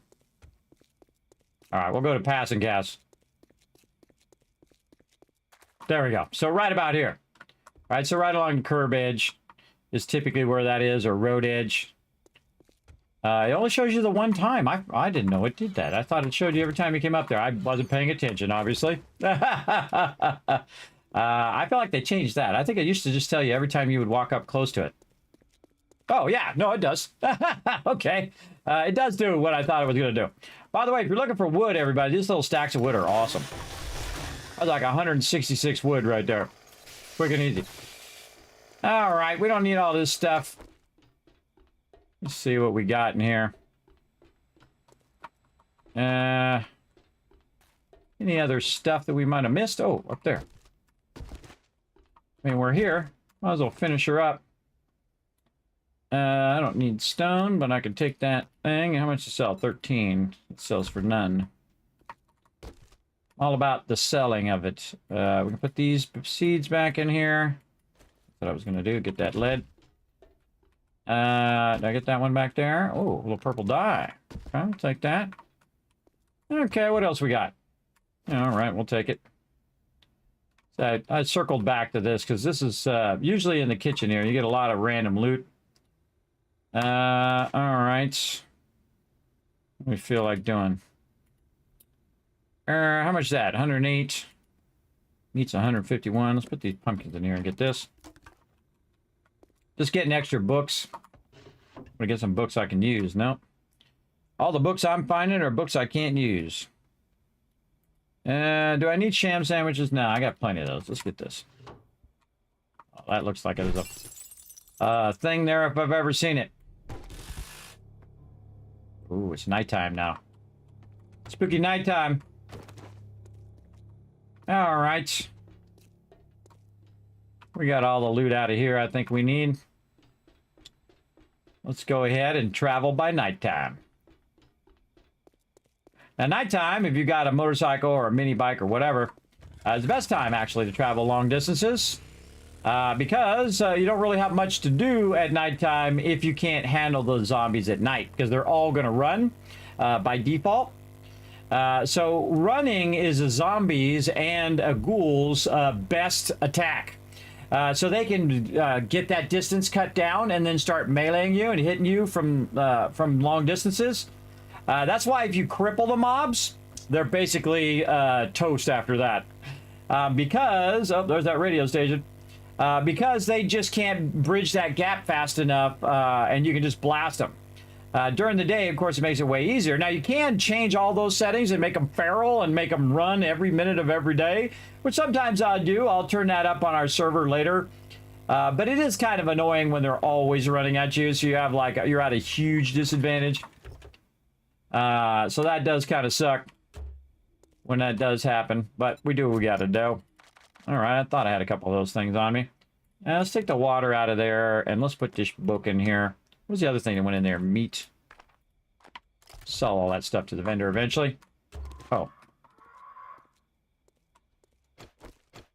Where are you?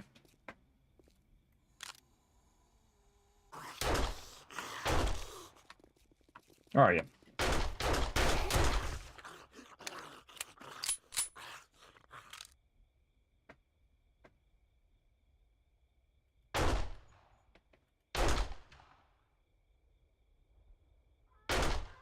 You little punk. Ah, there it is. Whoa, that was in 3D. Right at me. Come here, I'm gonna stab you, Fred. Missed him. Drinking all my beer. Eating all my pizza. And not pitching in. Oh, wow, you got no head now. I decapitated him.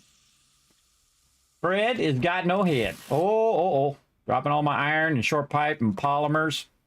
Let's get those back on me. Let's put this up here. And pipes.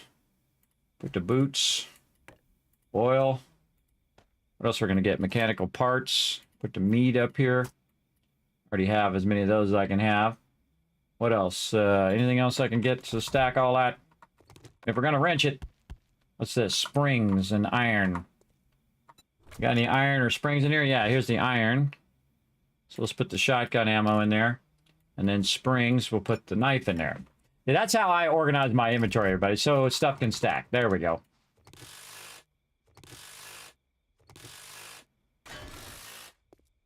Now, if we get like a, if we get like an engine or a battery, we're in trouble. We're in trouble big time. Now, I think wrenching cars is one of the greatest things in the game. Absolutely. For loot, you can't beat it, especially if you have the impact driver. Oh, what we're dropping now. Oh, speaking of. Hi, what's up?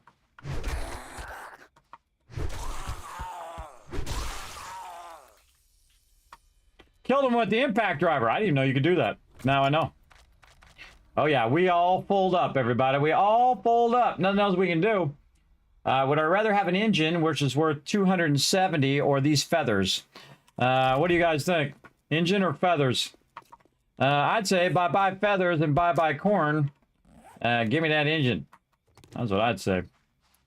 All right, onward. This way. This is why I got the red flag on. I'll run you over, little chicken.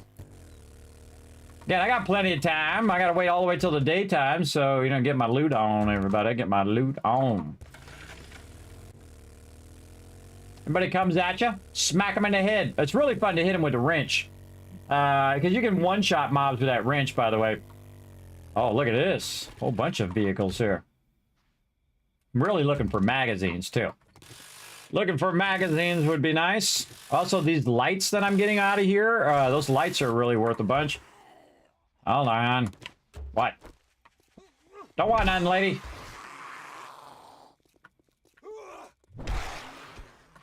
Anybody else? You see me backpedaling? I'm moving on purpose in case of mobs behind me.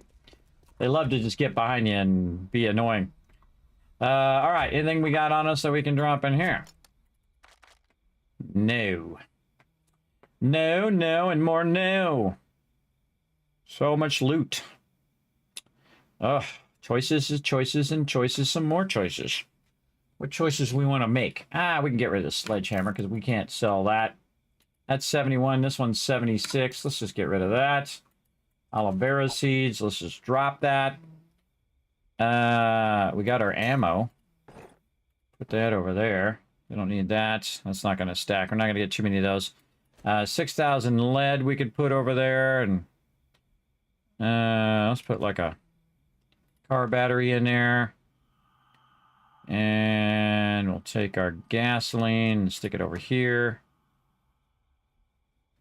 And now we got some room. All right. Now we made some room. What we got? Wrench. Wrench we can sell. Now again, I'm just looking for stuff I can sell. Oh, there's a dog over there. Attacking Fred. Look at him. Dog's over there attacking Fred on top of that car. Probably hard for you guys to see. But there's a wolf over there trying to get him. Go over and watch the show. Get him! Teach Fred a lesson! That's Fred. Comes over and drinks all your pizza and beer. See if I can kill him with an impact driver. Come here.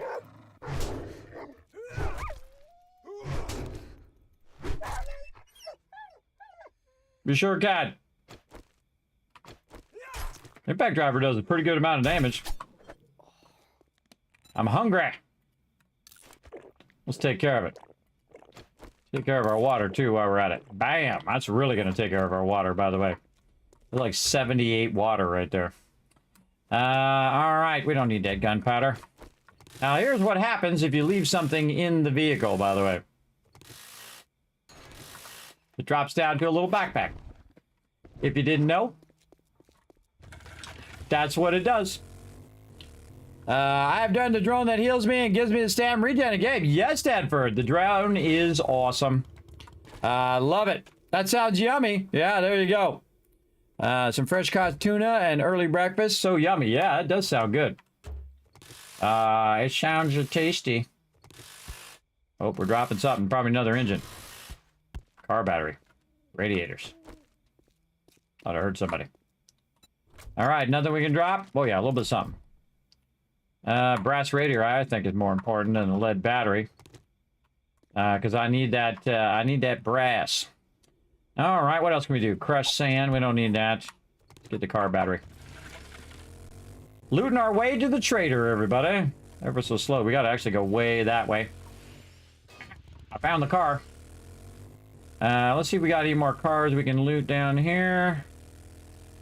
There's one more over here we'll snag. Look at this one. What you got for me? Come on, something good. A little bow. I feel like keeping the bow. I can make a ton of forged iron, so I don't need forged iron. Actually, you know what? I don't need even less nails. All right. Again, I just leave this loot on the ground. Eventually, it'll go away, by the way, if you leave it on the ground. You could just make a box and put it in the box. It'll stay there forever. But I don't bother. I don't bother. Oh, look at this. It's a car paradise, Grover High. That's a 6 skull, everybody. That's a lot. That's a lot of skulls. A lot of skulls in that one. There's gonna be a lot of mobs in there. Oh god, I'm dropping something. What am I dropping? Cloth fragments now. Oh man, how much is this worth? 215. Make some more choices here. Lead. We don't need no lead. Search that. Put that up there. And we also don't need no stone either. Put that in there as well too. Ah, get all this loot. Get this loot. Get it. Get it. Get it. Put it in my pocket. Making some choices today. Just picked up more lead. Oh, that one we want to learn. Get that brass for sure. Iron, sure. We have in here pea soup. We got anything we want to switch out? Maybe that lead. I get a lot of lead, everybody. There's a whole bunch of it melting down in my base right now. Run this guy over. Boom! With my armor. Wipe that guy out. I love to taunt them, everybody. Look at this cool entrance to this one here. I love the whole Fates Motel. That's what that is, the Fates Motel there, or aka the Bates Motel after Psycho. You ever seen that that movie? It's pretty creepy. Catch me if you can, little puppy. I'm gone. I'm gone. Come on, give me something good. More lead. More lead! Boom. Wow, really got brass radiators maxed out again. Murky water. Oh, we don't need that. Brass radiator, much more valuable. I got like 1,000, that's not even an exaggeration. 1,000 murky water sitting back at my base. Catch me a van, Chunky. Get over here. Come over here, big boy.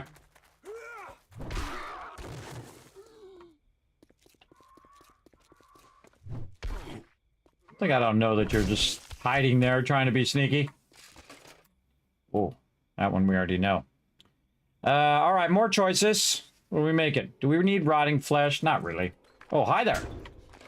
Are you back alive again? Didn't I just kill you? He was back alive again. Meds are good. I like meds. Choices, choices, choices. What do we feel like making a choice on? Man, we got a lot of iron. Wow, we could sell that iron too. Forge iron. Okay, we can make these meds too. Shotgun parts, I'm gonna need those later. Lockpicks. How much are lockpicks worth? 81. Do I want the jar of honey more? Yes, jar of honey more. And then I want that, even though that's worth a little bit. A little bit more. Jar of honey is worth 21, but jar of honey is something I would keep. For sure.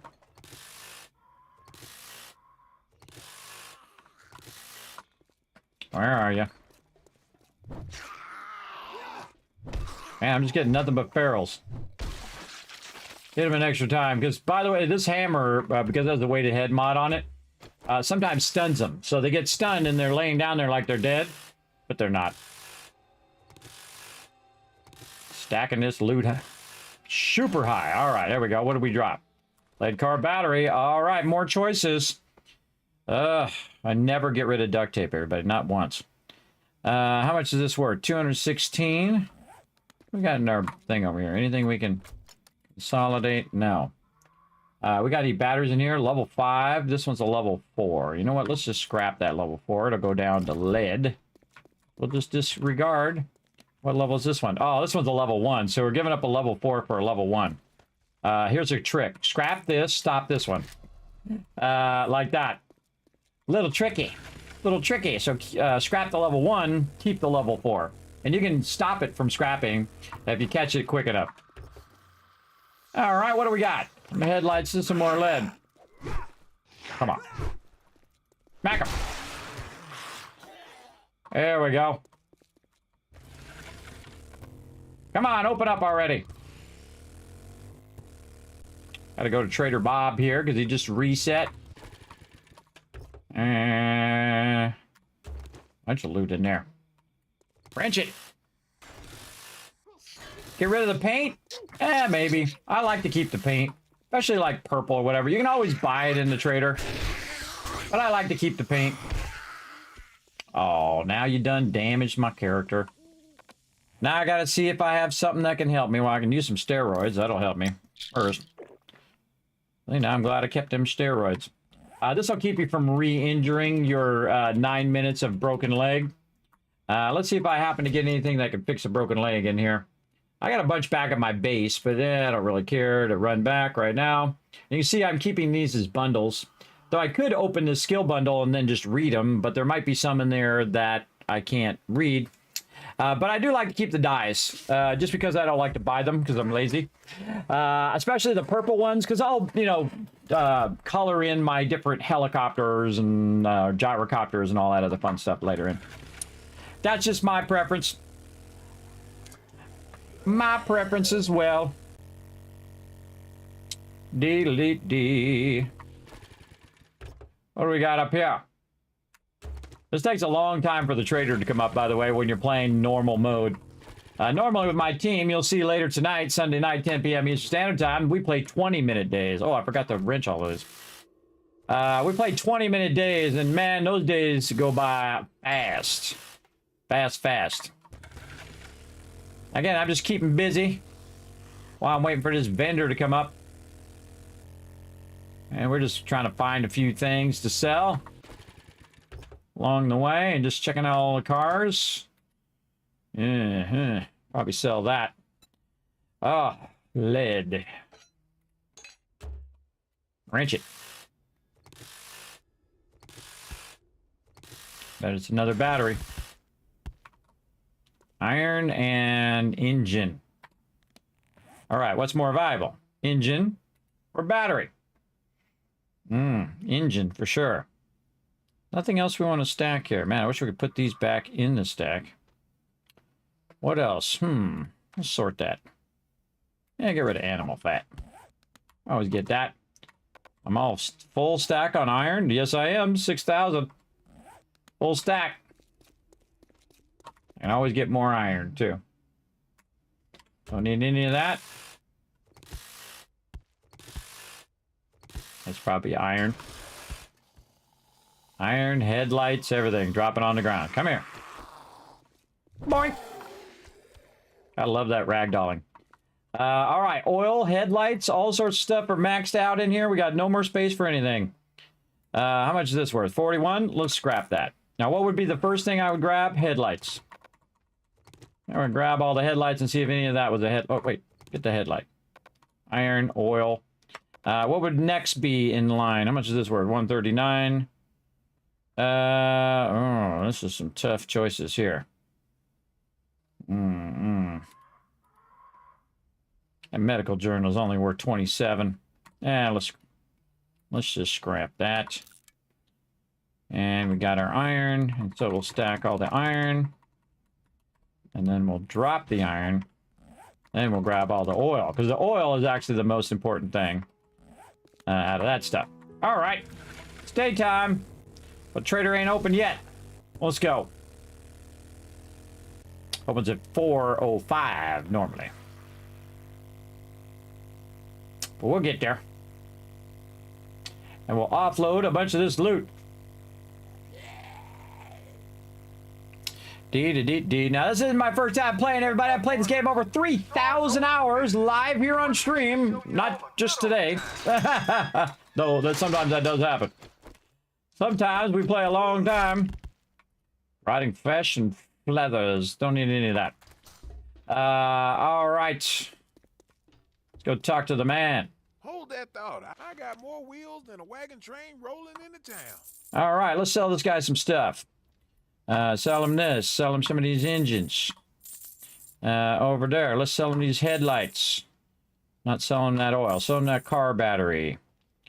Do we not bring our dukes? Or I think our dukes are in their thing. Watch this. Short iron pipes, 600 right there.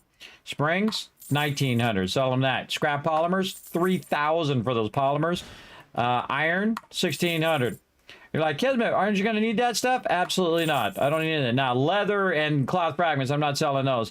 Electrical parts, more headlights, oil, maybe later on.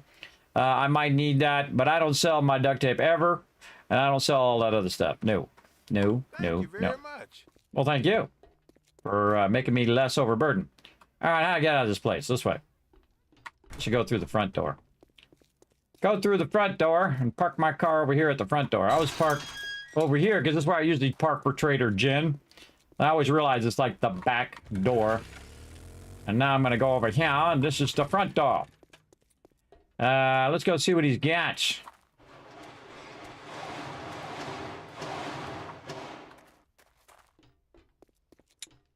All right. Oh, forgot to get the stuff out of my bike.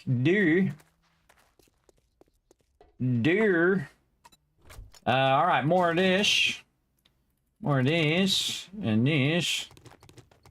Again, this stuff's getting to the point now where it's not as valuable as taking my time to keep it. So at some point you have diminishing returns. Like motor tool parts, those you definitely want to keep. But you get to a certain point. Look how much lead I got too. 6,000 lead. I forgot to take it off my character. Then all this other random stuff. Do I need a level 5 thing? No. Oh, we could have scrapped that whole time. Don't need those bullets. Don't need that mod. Pieces we can put there. Probably more valuable to scrap that for its parts. You know, that's what I'm going to do. Scrap for its parts. If you scrap these hammers, you're just going to get iron, so I might as well just sell that. This is going to give me rifle parts. Am I going to make rifles? No. So that doesn't really help me. Let's go ahead and do these skill magazines in case we get some we can sell. Another shotgun weekly there. A bunch of mods that we can get rid of. This. Now we can get rid of. We can get rid of this. We can get rid of the stack of that. Yeah, and you can see that I'm shifting from, you know, keeping all those resources to make stuff to just getting rid of them. Because now I can scrap stuff at such a level that there's no reason to keep 50 headlights, everybody. And I already have a drum magazine, and I have all this stuff, so I don't need to keep that. I don't need batteries. I only keep level 6s at this point. And now you can just see the cash is rolling in. Oh, I got a level 5 down there. The cash is rolling in. I keep the paper. Sell them engines, sell that, sell this, sell that thing. You don't want any more of those. Sell this, sell this, sell that, sell this thing, and that thing. And this one, and this one, and this one. And this is where I start to scale up on making my dukes. Now I have about 22,000 dukes now.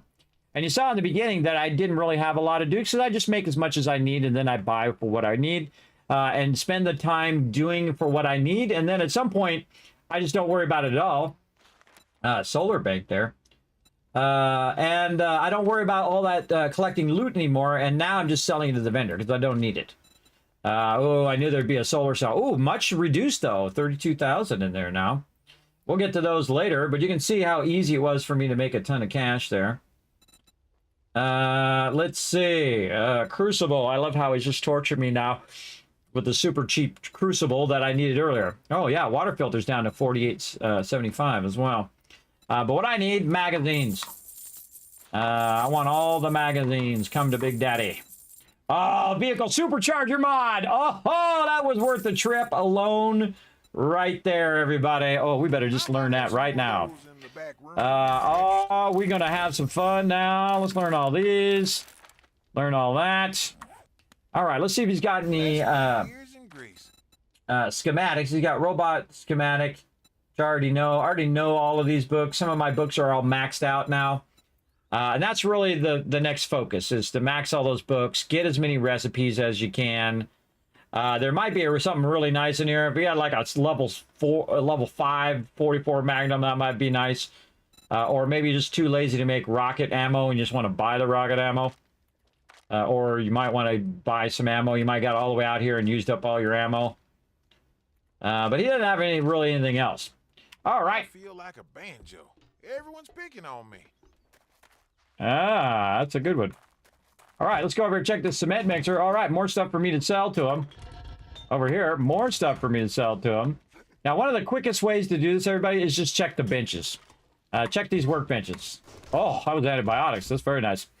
And then run to the dude and just literally just sell him the stuff you just picked up. Gadgets, gizmos. There you go. He doesn't want no crushed sand, or not too much crushed sand. Sell him some cornmeal, some stone. Sell them some of the stuff I just picked up. Full no money back guarantee. Let me see if we got some gas in here. Oh, we can't grab that. What we got down here? Yeah, some wood. All right, we'll take it. Then we've kind of cleaned out our inventory here, and now we just drop all that stuff in there nicely. I'd probably take the Dukes out. Keep the Dukes on you. And again, I look how much gas I have from wrenching cars as well, too. I can definitely take a full stack of that out of there. Move this down here. Get rid of this. Get rid of that. Put the other stack of Dukes in there for now. And that's looking pretty solid. Pretty solid amount of stuff. All right, Trader Bob's cousin. Twin cousin. You didn't know you could have a twin cousin, huh? Right down the road. Let's go. Now, my leg is still broken over here, but you can see it's got like 43 seconds left. So there's really nothing for me to have to do. If I use those steroids, I don't re-injure it by running or jumping or anything like that. Also, you can see I'm just going to ignore the cars now because we got a lot of Dukes, and we got a long way to go to spend some stuff. Now, again, we're getting all the loot today, everybody. We're getting it all. We're just barely beginning, by the way. We're barely getting started. So settle in and hit that follow button. Sprint for the leg. I could do that. Yes, I could. Now, watch that backseat gaming in the chat, everybody. Make sure not to say Kismet do this or click that. Because I don't need to use my sprint because now it's all gone. And just like that, because I used the steroids, so it would just run the timer and not keep resetting the timer. Which it sometimes will do if you do the wrong thing. If you sprint, if you jump, and all of that. Especially you jump down onto stuff to re-injure you. But you can just use if you just have steroids, you can just use that. Or you can make yourself a splint. Now, I have enough resources to make one, but I don't need to. I mean, it's going to be a couple minutes. I won't be standing at the trader for a couple minutes, just doing trading. So very easy to get that, let that timer run down. I also have physician, so if I did need a splint or used a splint, it would instantly take care of my sprain or broken leg.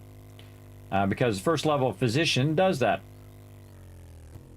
All right. You're going to be like, Kismet, it's his twin brother. Yep. You can see the gates are down right now, though. Which means we're at a different location. Look, Trader Bob. Well, hello. I got Twin brother. vehicles so slick, they make the road runner jealous. Oh, he's got some chassis in there as well. Well, if he had had something I might want to buy. Now, at this point, the only really thing I would buy, books and eventually those solar banks and the dyes. Let's buy these red dyes. Maybe the cigar, since I don't have that. I might buy, triple pocket mod. Don't need it now, though. I'm all good. I'm all good on a triple pocket mod.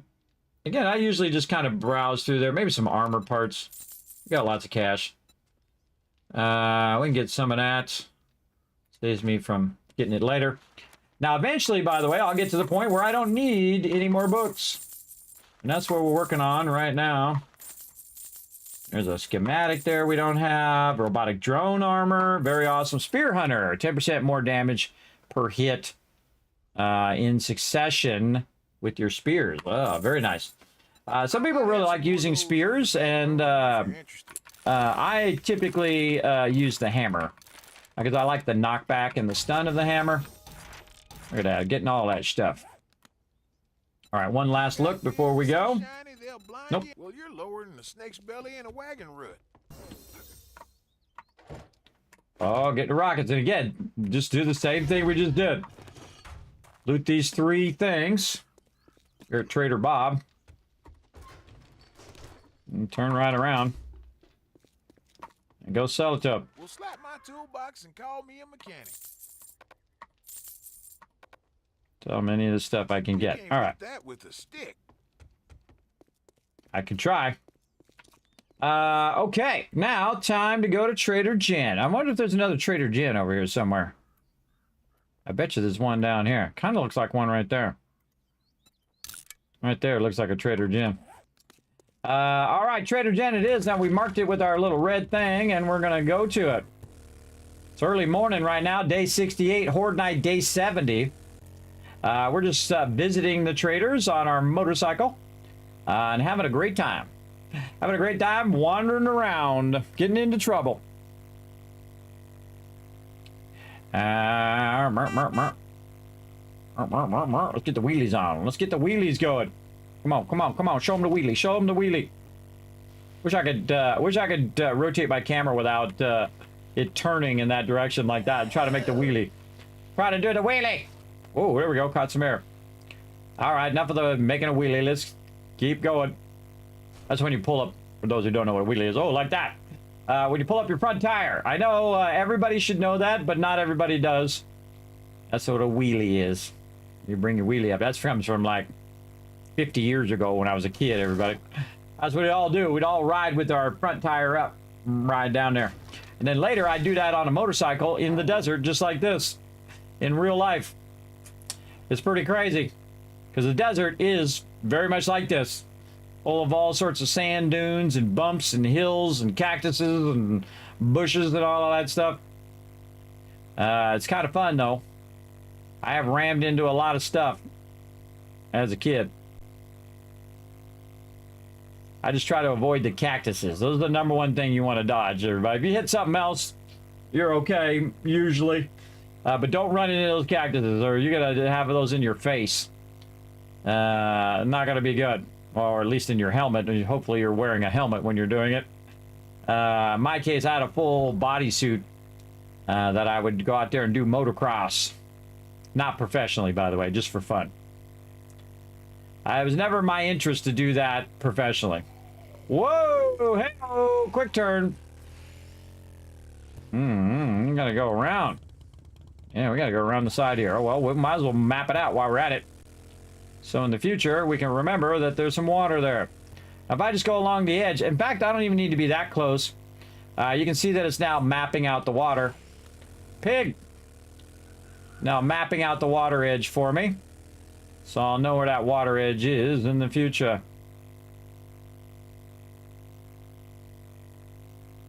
Now we'll get our gyrocopter going eventually.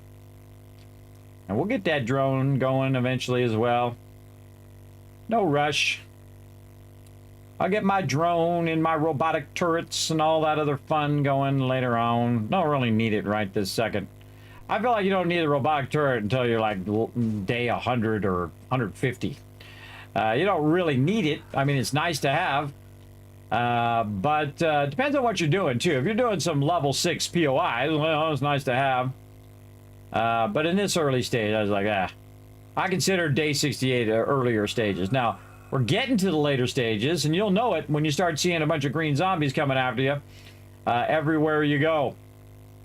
Especially like me, my game stage is so high because I haven't, I think I died like twice. Died 3 times. So I'm 196 game stage. And had I not died at all, it would be really high right now. And again, it reacts to how well you're doing in the game. And I really like that about the game. I like that it scales up based on your ability. Which is very, very cool. Now, I can very easily outscale you, though, so watch out for that. All right, time to go see my girl out here, Trader Jen. You know, I feel like just pulling in there today. And doing a little... turning around. Run out of here. What do we got? Oh, it reset. Awesome. Oh, free loot. What we got over here? More free loot. I like me free stuff. What else is in here? Where's her forges? Forges. I forget where her forges are. I think they're in the back here somewhere. She's also got some loot in here. We can go and see if we could sell some of it. Again, if you're hurting up for cash, everybody. I'm not really hurting for cash, but if you are hurting up for cash, just check all these little spots here in the back. Maybe you only need like 100 more dukes for something. You can't take out the stuff because it's protected against damage. But you can grab all that. You can't pick up the chairs, sadly. Find yourself a little bit of loot. Alright, I gotta remember where the forges are. They're around here somewhere. They're along the side. Yeah, there they are. There they are. Okay, and then over here. Over here. What have we got in here? There's more loot around, but I'm not gonna bother to hunt it down. Can't go in this door. Can't destroy the door. Look at these purple plants. Take those take that, purple plants. All right, Trader Jen time. Walking in and holding a knife to her face. Booze. I got it. Hey there, cutie pie. Need a little healing touch? Let's do it. 13,000. Give her the wrench. Another wrench over there. Don't want to give her any more nice stuff. We'll keep all the rest of that. All right, what you got, girl? Dazzle me. Dazzle me with your loot. Grandpa's learning elixir. Give me some XP bonus there. What do you got books-wise? You got electrical traps. All right, let's do it. Explosive magazine, we'll take it. Vehicle adventures, we'll take them all. What else you got? You got nothing. You got nothing else I need. All right, let's see if she got anything else that's gonna dazzle me. Wow, she got a lot of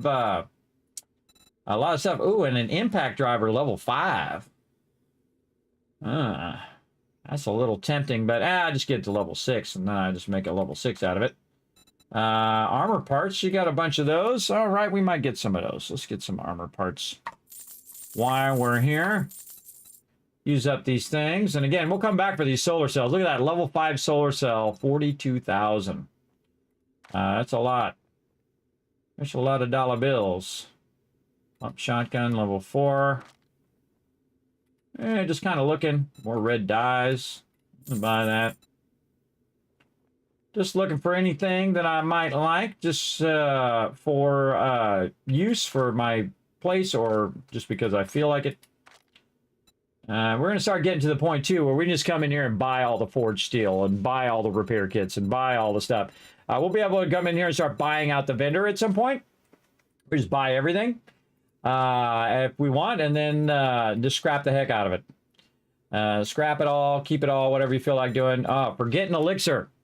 So potent that you probably won't remember who you are. It resets your skill points. Oh, I forgot that was in the game. Yeah, forgetting elixir. So if you want to do all your skill points again, there you go.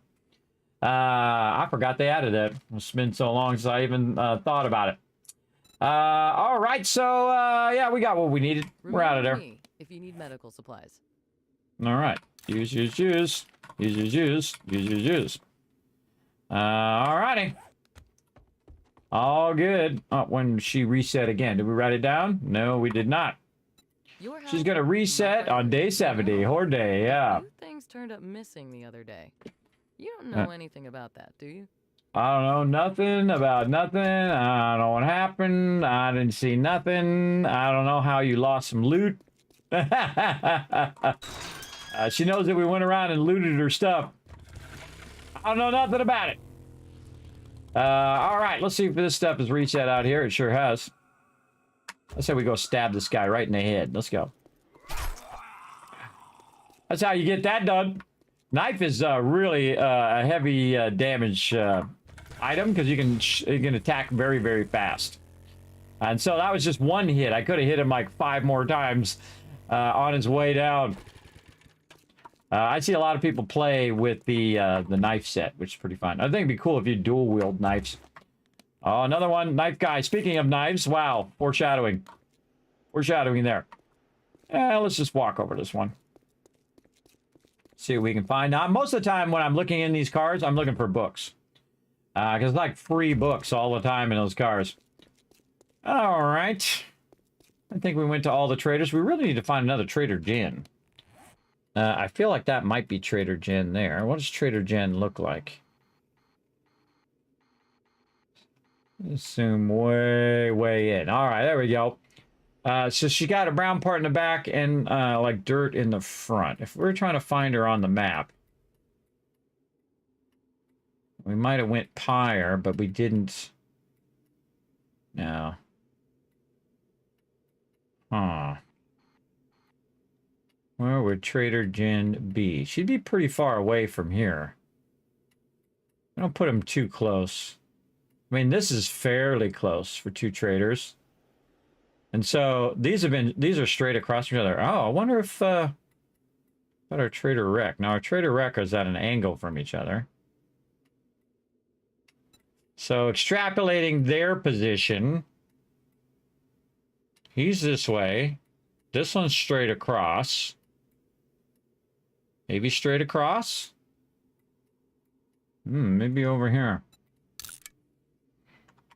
I don't know. Worth a little trip. And my favorite rocket ship. Little Einsteins. My kids used to watch that all the time. All right, let's gas her up. Go for a little adventure. Let's do it. Oh, that's what I'm doing. I am holding the right and then rotating like that. But sometimes I'd like to do it without having to hold it down. So if you don't hold it down, it does that. But yeah, it's not my first time playing. But thank you, Wicked Andy. I did know you could do this. But I would like it where I guess I could just change the key. What do they call it? Key logger? No, not key logger. That's where they log your keys. What do they call that? Man, stupid sleep apnea. I hate that. I know what it is. It's in there. It's in there. I just can't recall it. It's like a bad hard drive. Key mapping. There it is. I knew it would come up eventually. Now again, everybody, you don't need to tell me. A part of the fun sometimes here in the stream, or a lot of times, I'll just say something, but I'm not asking the chat to tell me. I'll say, oh man, what is the name of that thing? And then I'll just be thinking to myself. Now, if I say, hey chat, tell me the thing, then you know I'm talking to you, and then you know I'm asking you to tell me. But the most of the time, don't tell me anything. Tell me nothing. Unless I directly ask the chat. When I say, chat, tell me the thing. That's the way I stream. That's the way I like to roll. So I might go in and say, oh man, I forgot how to do this thing, right? And so I'm just talking to myself. Just commentating on my thoughts as I go through and play the game. That's my style of streaming, is to do some commentary as I'm going. Keybind, no, it's, yeah, keybind or key mapping. Because you're mapping all the keys on your keyboard. But again, you don't need to tell me, but thank you. Appreciate it. I know you just try to have my back. All right. Ooh, what do we got over here? What do we got over here that we want to take a look at? Whoa, look at this place. What's this place? Fort Chapa. Yeah, we saw one of those. The Fort Chapa. Get to the chopper.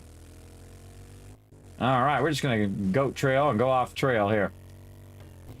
We found a tree. Rocking the burnt forest. I like that they brought the burnt forest back, by the way. They did take the burnt forest away for a while. But they brought it back. And I like the burnt forest. Actually, they improved it greatly, I think. Very greatly. I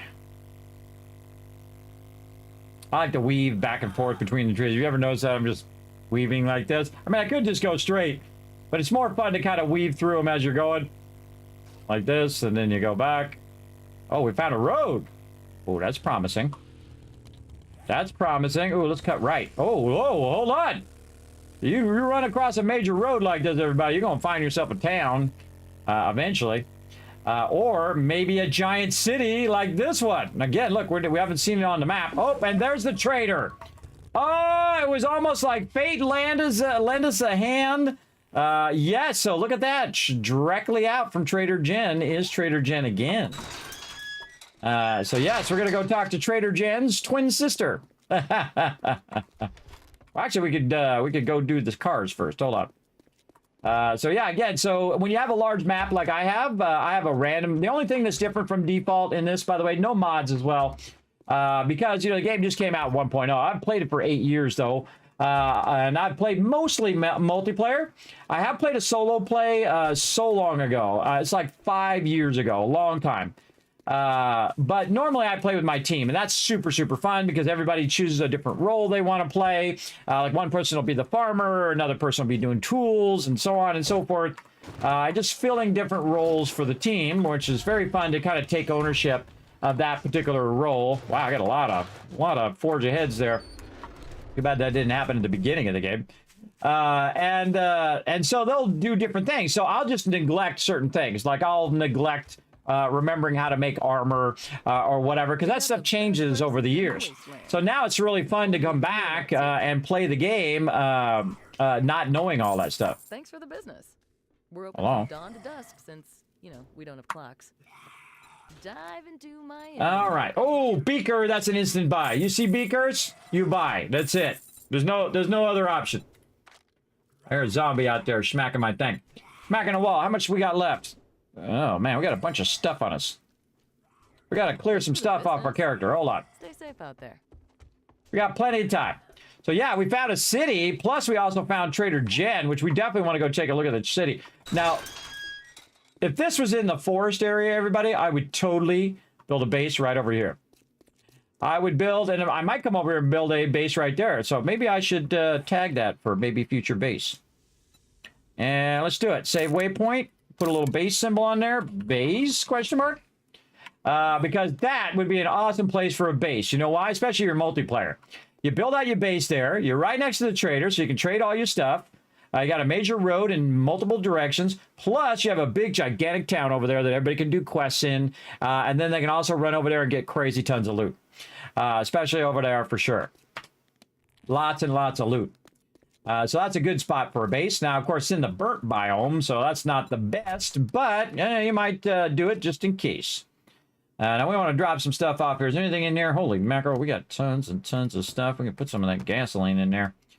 Get our dukes out of there. There we go. We're going to need them dukes. Need them dukes. Close that door because that zombie makes their way around to me and finds me. All right, let's go buy some more books. Now, I'm all about the books at this point, trying to get all my skills up so I can make electricity and I can make all these other things. Now, I don't have enough high enough level on a lot of this stuff. Now, do I need Rifle World or Bow Hunter? No. Am I going to get it anyway? Yes. Because I want it all. And I want it now. Oh, Automatic Weapons Handbook. Hold on. Hold on right there. Oh, we're out of space, too. We got to get out of there. Now, by the way, I have my nerdy outfit on. Let me move over here. My nerdy outfit's a level 6 nerdy outfit, and you have a chance of getting extra skill points whenever you read the books. Because it's a level 6 that I made, it gives me 50% chance of getting an extra skill point. So we definitely want to carry that around when we're going around and getting all these books. So we can just kind of clear those out and be good to go. All right, girl, what you got there? You had some sort of book I wanted. Automatic weapons. What do we got? Automatic weapons do 10% more damage. Well, that'll be useful on Horde Night.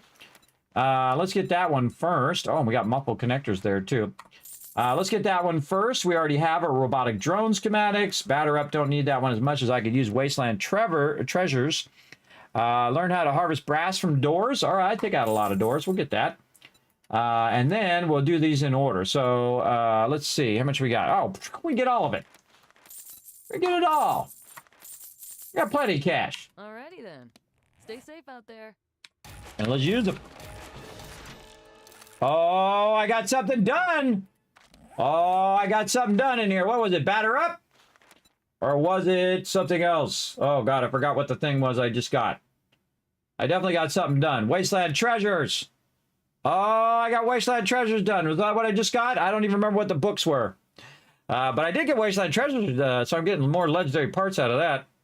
Might have been. Armor's Almac, got that done. Mining already got done. I got something done. Maybe it was one of these. Maybe it was one of these I got done. Nail gun. Oh! I can make my level 6 impact driver. Oh, I gotta go do that too. I do need some legendary parts. Let's see. Might have been one of those. I wasn't even paying attention. I should have been paying more attention. Oh, look at that. Get that pump shotgun. What that auto shotty. Those are pretty sweet. Oh, almost to our M60 as well.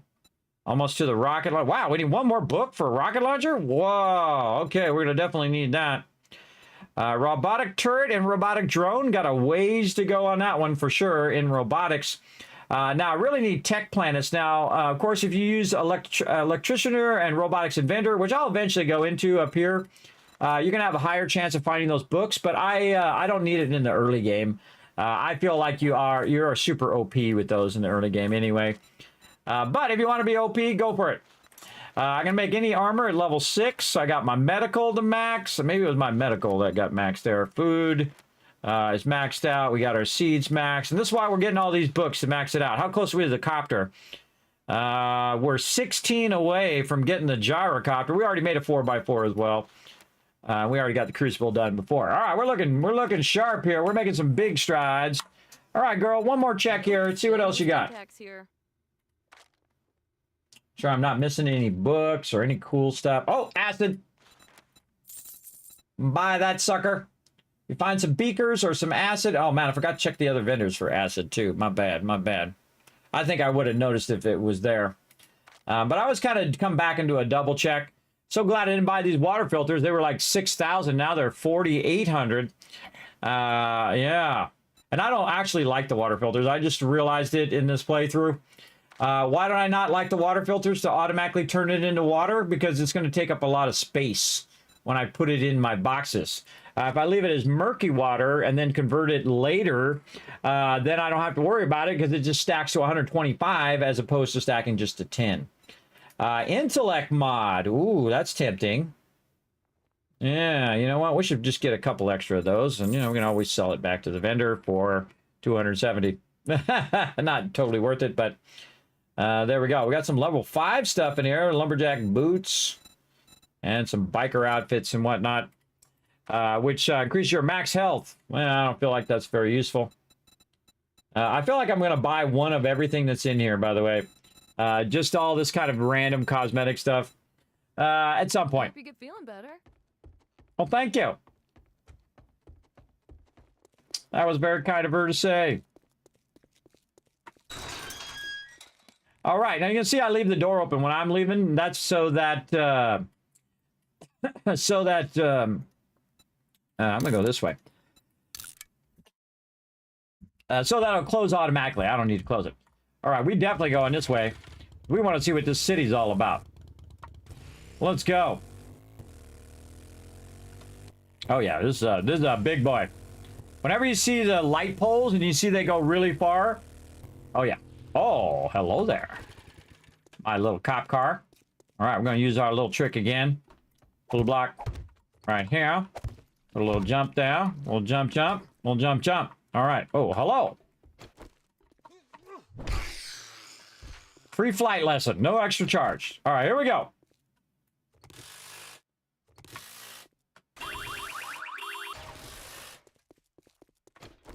Jump, jump, jump, and take the block out. Let's party!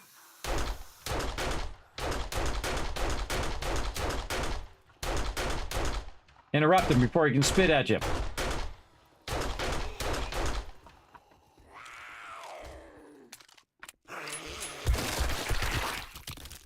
Awesome. Now, auger time.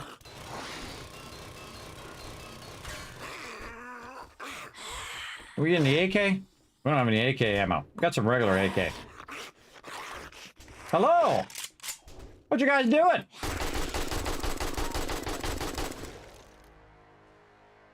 Oh, awesome. Anybody else?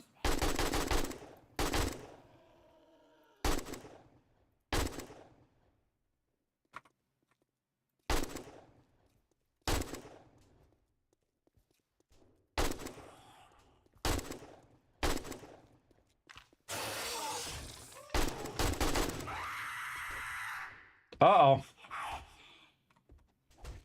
Where you at?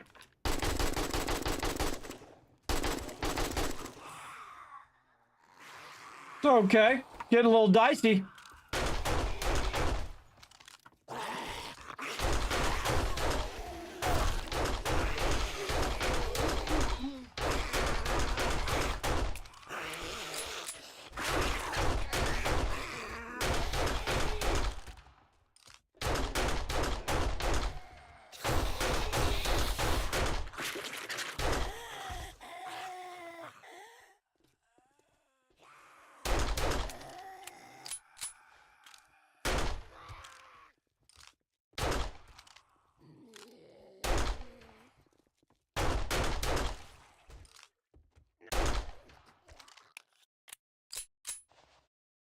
Anybody else want some? No? All right, 86 bullets left. Should have probably brought some more bullets. And I got none in there. What do we want to put in there? Yeah, put our bullet tips in there. What do we care? All right, what are we going to get? Oh, a little sham-sham. A little sham-sham. All right, well, that was fun. Let's just put this block back here again. In case you guys didn't notice. There's another cop car right over here. Let's just push our luck.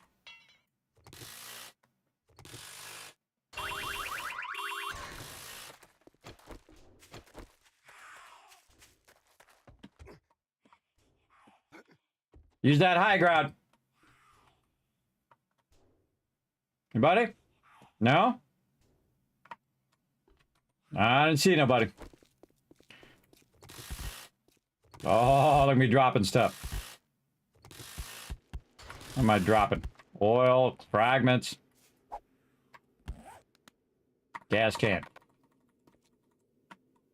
Ah.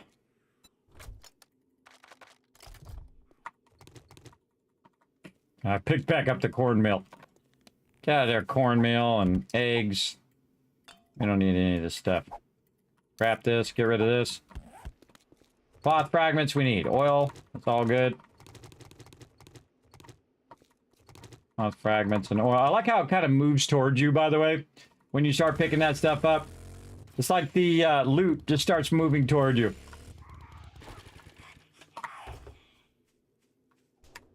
Ooh, that was a good stuff. Don't need the sand, but I could definitely use those parts.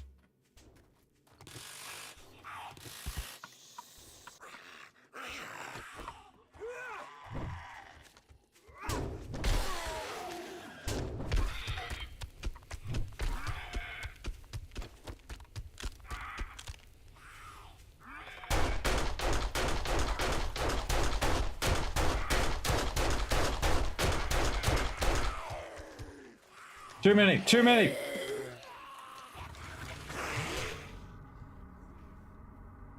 Too many in one spot.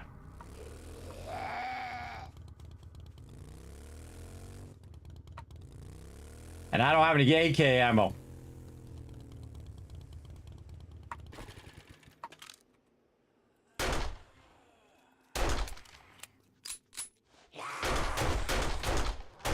Get the easy ones first. Come on, switch. No. Oh, missed him.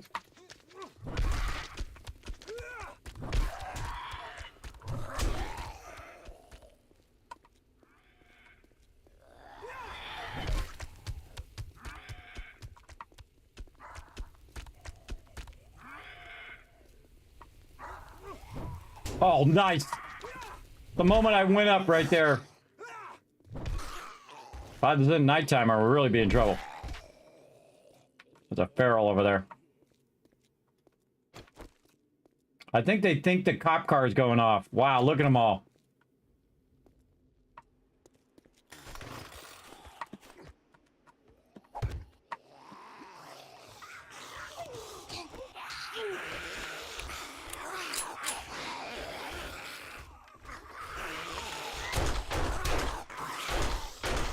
Screamer is what it is.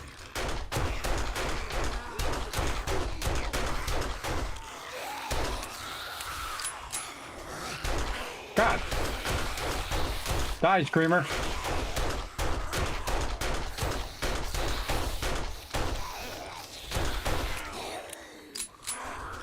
Wow, look at them all. Wow, wow, more of them coming. Oh, God.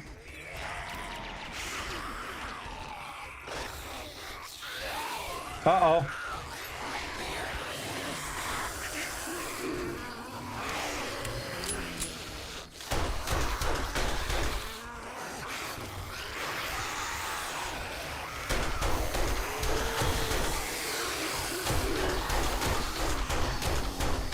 I should run.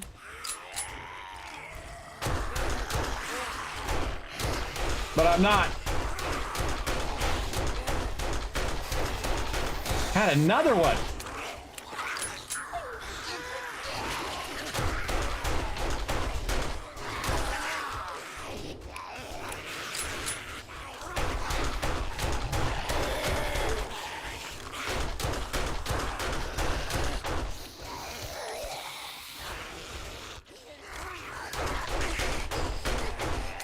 We're running out of bullets.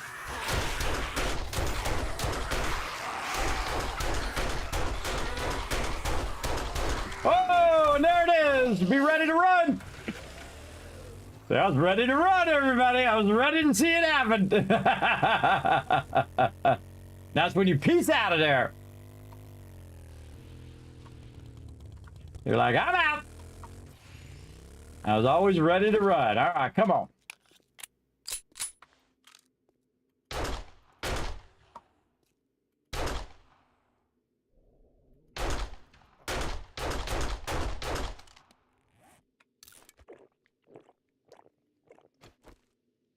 Twelve bullets left.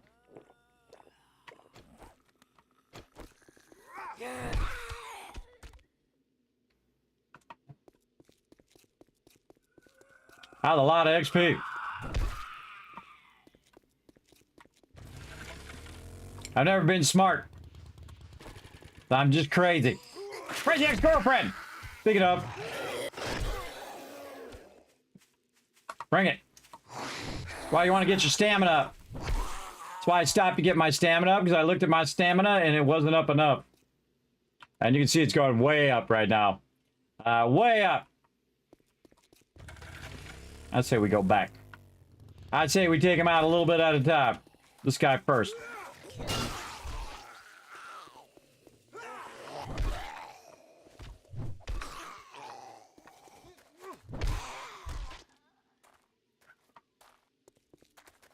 Darn screamers kept bringing. See, now before I stayed too long, and that's why I died earlier in this playthrough. I stayed way too long. Some loot in here too. Went back for this loot. So what happens? A bunch of screamers showed up and started screaming over and over again, and that's what was causing a problem there. And let's take this. Let's leave that clay. Give me this. All right. Now, of course, I also was tempting fate by screwing around with the cop cars. Let's see what the cop car has. Oh, we already looted it, too.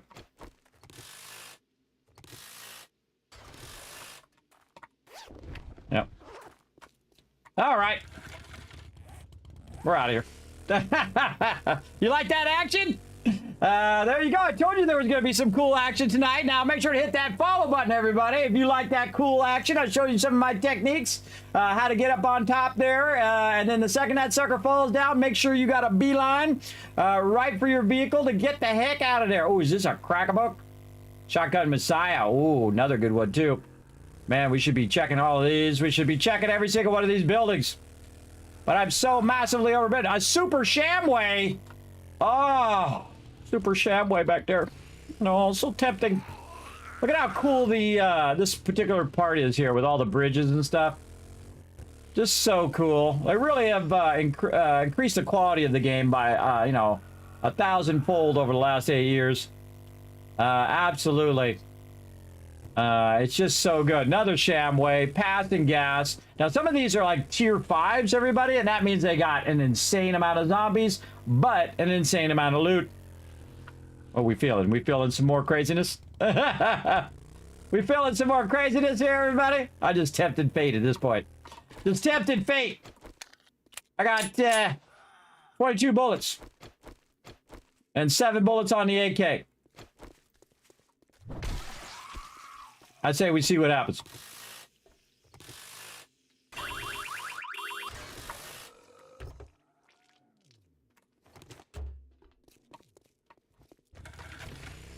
Later!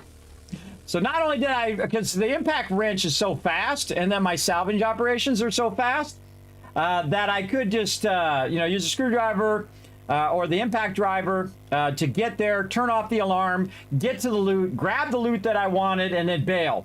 Or grab the loot that I could grab, and then you just bail. You don't have to kill all the mobs. That's a misnomer. You don't have to kill them all. Holy mackerel, look at the size of that city. That is a sweet size city right there. We gotta turn around now. We're gonna go back this way. And we're gonna head back home because Horde Night is creeping up on us. Creeping up on us. We gotta find out which way that is. That's that way. All right. Let's go back over here and head over this way. All right. Any other way we could go so we could Just maybe we'll bounce down here first. Look at all these passing gases and so much loot everywhere. Now, do I need to loot everything? Not really. Not really. So what I'm going to do is instead of going straight there, I'm going to cut across into an area where I haven't been yet. Then on the way back, I will be discovering new areas on the way back. Now, I'm massively overburdened. And you're like, well, Kismet, why don't you bring your truck with you? Put your truck down, put all the stuff in there, because it'd take me longer to get back. And I just start making choices. I start making choices. Do I want this, or do I want that, or do I want the other thing? And there you go. Yes, mini Horde because of the screamers. And I'm getting feral, or actually radiated feral screamers now at the level that I'm at, because I'm at such a high game stage for a solo game. Just so you know, it actually averages when you're on multiplayer the levels of everybody in there. All right, now we'll go this way right there. It averages the levels to figure out the overall game stage. Now, if it's just you, that's the game stage you're at. There you go. It's going to be all you. And we're not going to stop for any of the cars or anything like that. We got to get back and stay 69 coming up. And we want to offload this loot because we are way too overburdened with loot. And again, the 4x4 is great. I'll probably use it later. But right now, I'm just, whenever I'm doing the trader early on, before I have the gyrocopter, I will use the motorcycle. And later, after we're done, almost made it through there. After we're done dropping all this off, and it's daytime, we're going to take the truck, and we're going to super loot the whole area that's by my base over here in the forest. Now, I still haven't found the wasteland. I kind of feel like it's down in this corner over here. We'll check it out later. We'll look for it later. Don't tell me. Part of the fun is me not knowing. Not that you would know, because it's a randomized map, so you wouldn't know anyway, but still. This is a random gen map at 10K. And then all the other settings are default with no mods as they intended you to play it. So that's always how I play games when they first come out, and then I'll play them and play them and play them, and then when I get to a certain point, I'll say, I'll try some mods.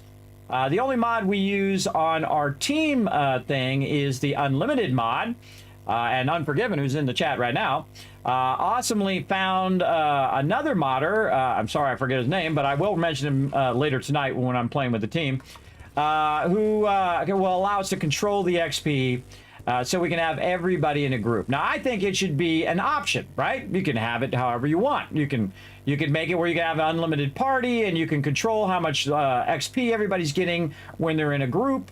Because I feel that everybody who's part of the group is a valuable part of the group. And I want them to feel as an important part of the group. So I don't want them to feel like, oh, well, you're in the base gardening or, you know, sorting the loot like I do, or farming or whatever, or making food or ammo, and you're not as important as the people who are out killing zombies, which is totally not true. Everybody contributes to the survival of the group. And so when my team is working they spend a lot of time doing that too, everybody. It ain't like they just spent 20 minutes over there. They're in there doing that for an hour or 2 hours or 5 hours or 100 hours or 200 hours, working on the base and working on all of those resources that my team needs. And so that's why I think everybody should share in the XP. I think everybody should share in the XP of me going in there and extracting resources, or me going in there and upgrading the base. I think that I should have an option to share all XP with all people in the party. And this way, we all level up together. Otherwise, you have this massive disparity in level. It's been like that since the game has been out in alpha, and it's still like that today, where you have this mass disparity against the people who are out killing zombies. You're going to get much more XP from doing questing and killing zombies than you are farming. And even in my case, which I do get a lot of XP when I reach a certain level and I'm upgrading stuff, I'll get a ton of XP while building the base. But it is nowhere close to killing zombies, because you're just out here myrtleizing tons and tons of zombies, as you should be. And doing questing, and there's just no way. Oh, look, we're back in. You can tell where I've been, everybody, because you can see my loot pole. We're going to do a lot of looting here in a minute. On day 69, we're going to get ourselves tons of loot. Spheral, that's his name. Thank you. I appreciate that. I'll give him a shout out later when we're using the mod. So that's the only thing that I use the unlimited mod for the team. And I'll get that all prepped later today so they can download that and install all of that. I did see that on there. I appreciate it. They're Unforgiven. He's our mod master. Takes care of all that stuff. We have played modded before. Wait a minute. What am I doing here? I don't need to do this. I don't need to do this. There's another Feral Screamer. All right, yeah, come on. Call some people over here. Let's test out this Kismet kill box. Or run this dude down. Yeah, call some more over here. Come on.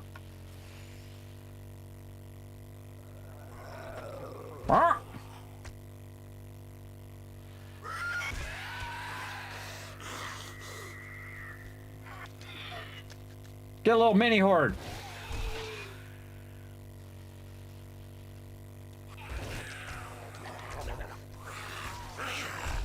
They made a funny noise. Blah, blah, blah, blah, blah. Just running them down now. I don't think I've ever bothered to do with the new bike. Oh, look at them all.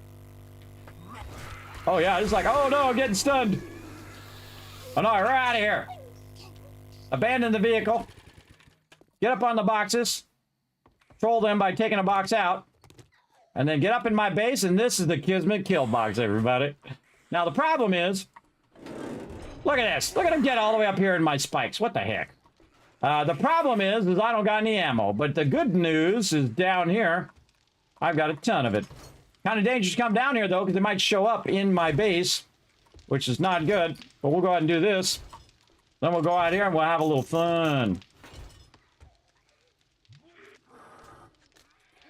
I'll take care of that condition later. What up? Thanks for dropping by. Let me go ahead and turn this on for you.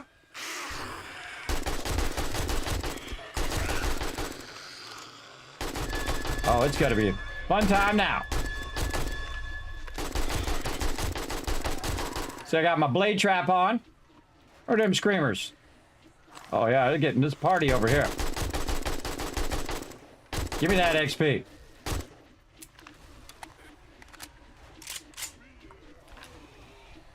Oh, I get stressed out my blade trap.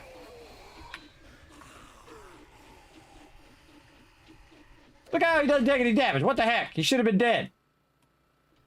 Oh, all right. It's automatic. It's automated, by the way. It just watches for zombies. And the second the zombies get too close, it starts to turn itself on. All right. This, again, is the modular Kismet kill box, by the way. This is the solo version. If you want to see a much massive version of this, come back tonight, 10 p.m. Eastern Standard Time. I'm not going anywhere for right now, though. We're going to try to get to Horde Night first. All right, come on over here. Where'd them screamers go? Come on. Everybody over here. Let's go. Come on, join the party. Now, on this particular weapon, I have a rad remover mod so that they don't just keep getting up 15 times. They'll get up once, and I'll put them right back down.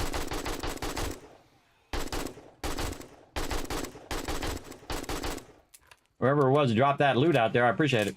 See how they wade through my spikes? That really irritates me. It used to be where they had to destroy the spikes to move forward. All right. Anybody else still out there? I wonder if they went in my thing over there. I wonder. I wonder. Now, see, there's no way for them to get over there. Unless they jumped over my blocks, which I didn't see them do. Now we got some ammo. And now we got some free loot, too. Oh, legendary parts. Huh, that was worth it. Anybody else want to bring some? Now, again, you can see that it's really scaled up. Again, my game stage right now, 150, everybody. So it's really scaled up. Bunch of mobs coming at me. I definitely don't want to go down into my base right now when there's a bunch of zombies on me.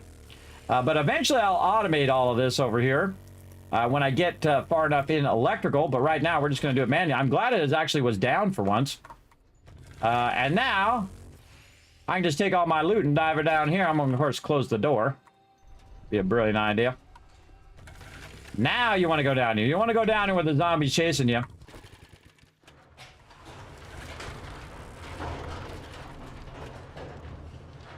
And then just as a backup, close that back down. Now I'm in my base. Now I got those legendary parts, so that was definitely worth killing those mobs. Oops, wrong way. Oh no, that was right way there. And then what we do is I like to stack it in here. Notice how big this box is, everybody. It's because I've upgraded to steel. You can actually upgrade your boxes now if you haven't played in a while. It's pretty awesome. First thing I'm going to do is learn no books. I'm going to take these legendary parts, and this, and all of these. I'm going to put these in the thing. Let's put these in the thingy thing over here. Oh, this ran out. Let's put that in there. Put some coal in there in a second. Ah, yeah, run them bullet tips out. And now I'm going to go ahead and just put those in there and let those melt down. Put that in there. I got another one there I can melt down. All right. And then over here, we've got this. We got some coal up here. Now, this is my base, everybody. I'll give you a tour of the base if you just tuned in. Let me know if you'd like a tour of my base, and I will give you an overview of it. All right. Oh, that all maxed out while we were gone. I love it when that happens. I love it when that happens. Get some more stone here, and we're just gonna max that one and throw that one in there and hit another one. There we go. And now it's just making me tons and tons of cement. Now remember, this is all solo, everybody. This is all solo. But that's more cement than I'm probably ever gonna need. But you know, might as well have too much than not enough, right?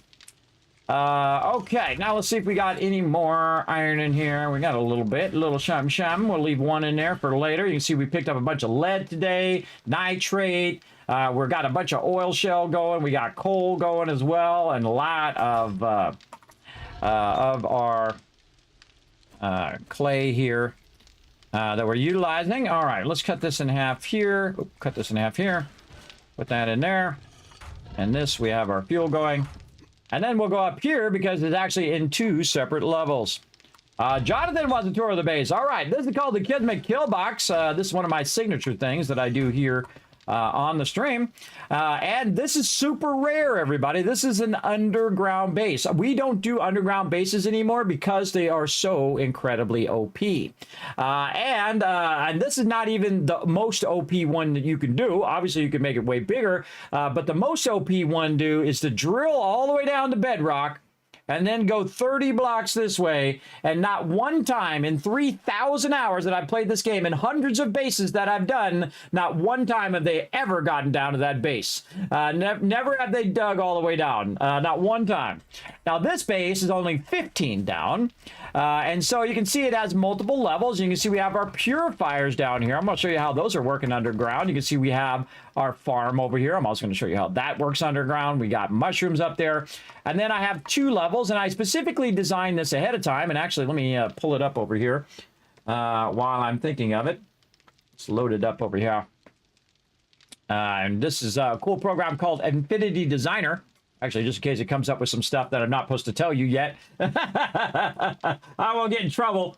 I got, you know, game companies are kind, and they send me stuff ahead of time, and they say, Kismet, our game's coming out in, you know, next month or month after that, you know, NDA, so don't tell anybody yet. So I gotta be careful sometimes. I gotta be careful. All right, so here we go. Here is this plan of this actual location. Now, my patrons, I was going to try to get it today, but yesterday, but I'm going to try to get it later today. This is this base. In a program called Illustrator, and then I just got this program called Infinity Designer, which is awesome. You can use it for 6 months. It's basically Adobe Illustrator. That's what it is. And I'm a big fan of Illustrator because I've been using Illustrator since 1988. Yes, 40 years ago, everybody.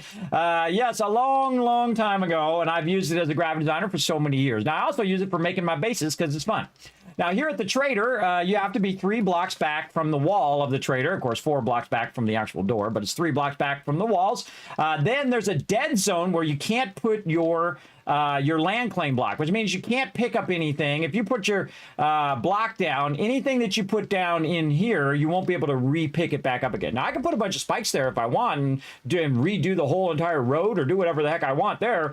But anything that I actually want to put down, like a forge, and then maybe pick that up later, or a turd or whatever, this is a dead zone. So you can't do that there. The closest you can be is 13 blocks out, plus the 3 blocks, of course, where you can't put anything anyway.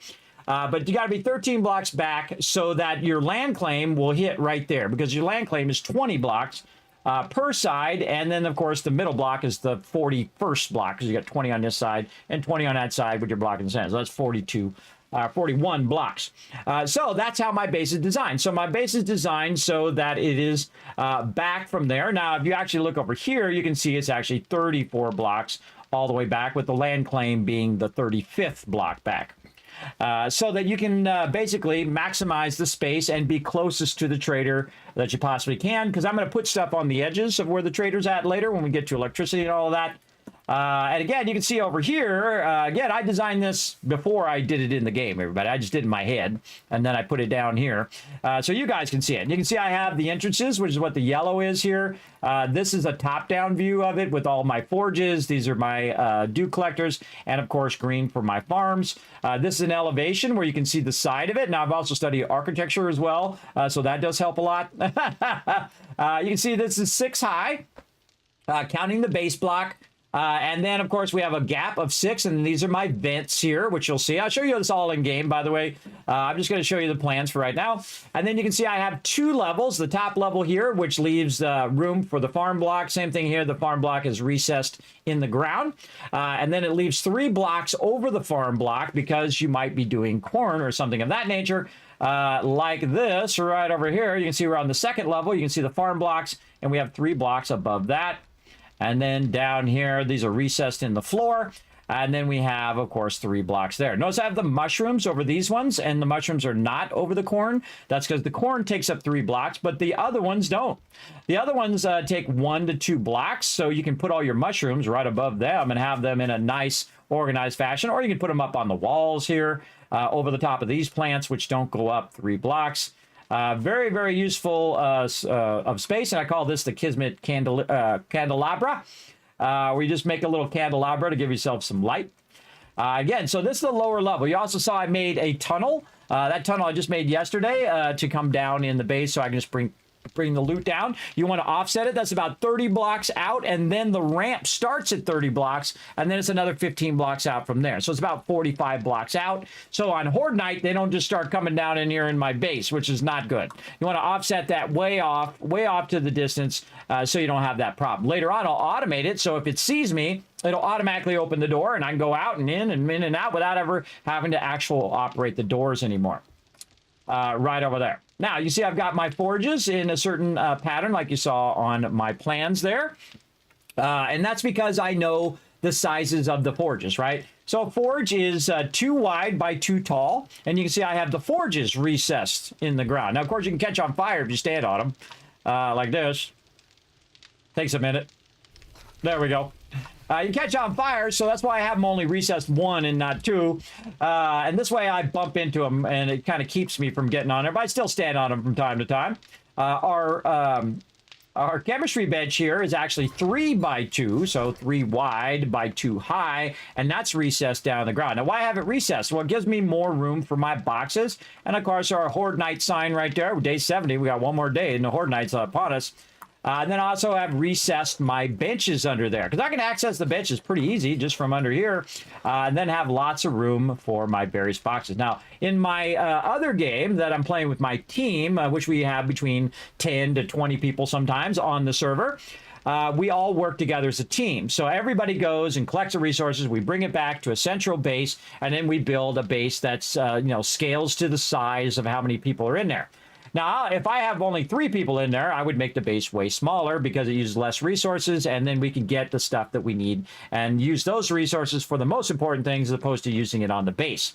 Now, this particular time, I really challenged my crew to go out and collect a massive sum of wood, collect an absolute ton of food and water. Before we even started making the food and water, they went out and collected a bunch of that stuff, and we built a gigantic base by day 7, an outer wall that we could all stand on and shoot mobs, and then also that outer wall protected them to get to us because we put spikes around the outside, and then we could more leisurely work on the interior of the base. And I work on bases in segments, in modules, right? I love modular bases. They're super fun if you're going to build your own base. This base was built in pieces, and it's supposed to progress as you progress in the game. Now, again, if you are one of my patrons, you're going to get that plan over there for you to use. Now, up here at the top, this, again, is one of my famous things called the Kismet Kill Box, and it is incredibly OP, everybody. This one especially because it is all the way to steel now. So what I did is I started with it in wood, right? So I started in wood. Now, these pieces right here, if you'd like to know what these pieces are, these are super easy. This is just a plate turned on its side like that. This right here is a double pole right there. And you can find that, of course, in your shapes.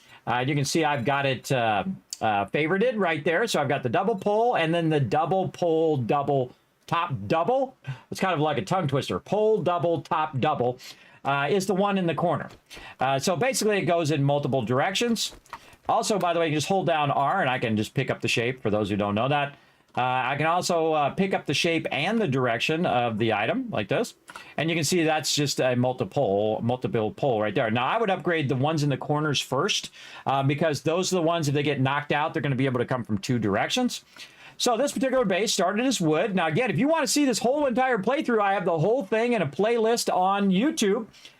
So if you guys want to check that out, also my team playthrough as well, if you want to see the beginning of that. And all you have to do is type 7 days or 7D solo in the chat, which I'll just type for you, and then 7D team, and you're welcome to watch the whole entire thing, how I started this base from the very beginning, how I did the middle part first, and then once I had enough resources, whoop, I'm dropping my sledgehammer. I'm dropping it. I'll try to turn my light on. There we go. So I worked on the middle part first. So you start with wood, you get a bunch of stone, you start to upgrade it to cobblestone, right? And you start with the center first, then you do the lower one, then you do the one up above, right? If you get those 3 levels going, you're styling. You're absolutely styling. That'll carry you all the way to Horde Night. Now, if you're really smart, though, you'll start to spike the outside. But you'll say, hey, wait a minute. I'm going to spike out this side because I'm going to build in this direction. I won't have to take my spikes out after that. That'd just be a waste of resources. So that's what I did. I built the spikes on this side and on this side. And then when I had enough resources, I then expanded out this way for another one and expanded out this way. Now, why did I do that? Well, because my underbase, my base that's underground, sits directly underneath this. And it is the same exact length as this. And what I did is I went to the corners here and I dug straight down, down 15 blocks down, so that I could set up my center supports first. And we did that with each and every center support here. Oh, rain coming down. We did that with each and every center support, and then we did it with the corner supports there, and then the corner supports over there, all the way down so we'd have the shape of the lower part.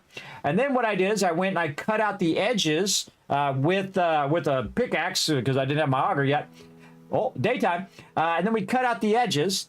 Then we cut off the top. Make sure to cut off the top first and not the bottom. Everybody, you cut the bottom off first, it's going to cascade down. If you watched it earlier, you can see how that could happen and ruin your whole base. But make sure to cut the top off first. So that's what we did.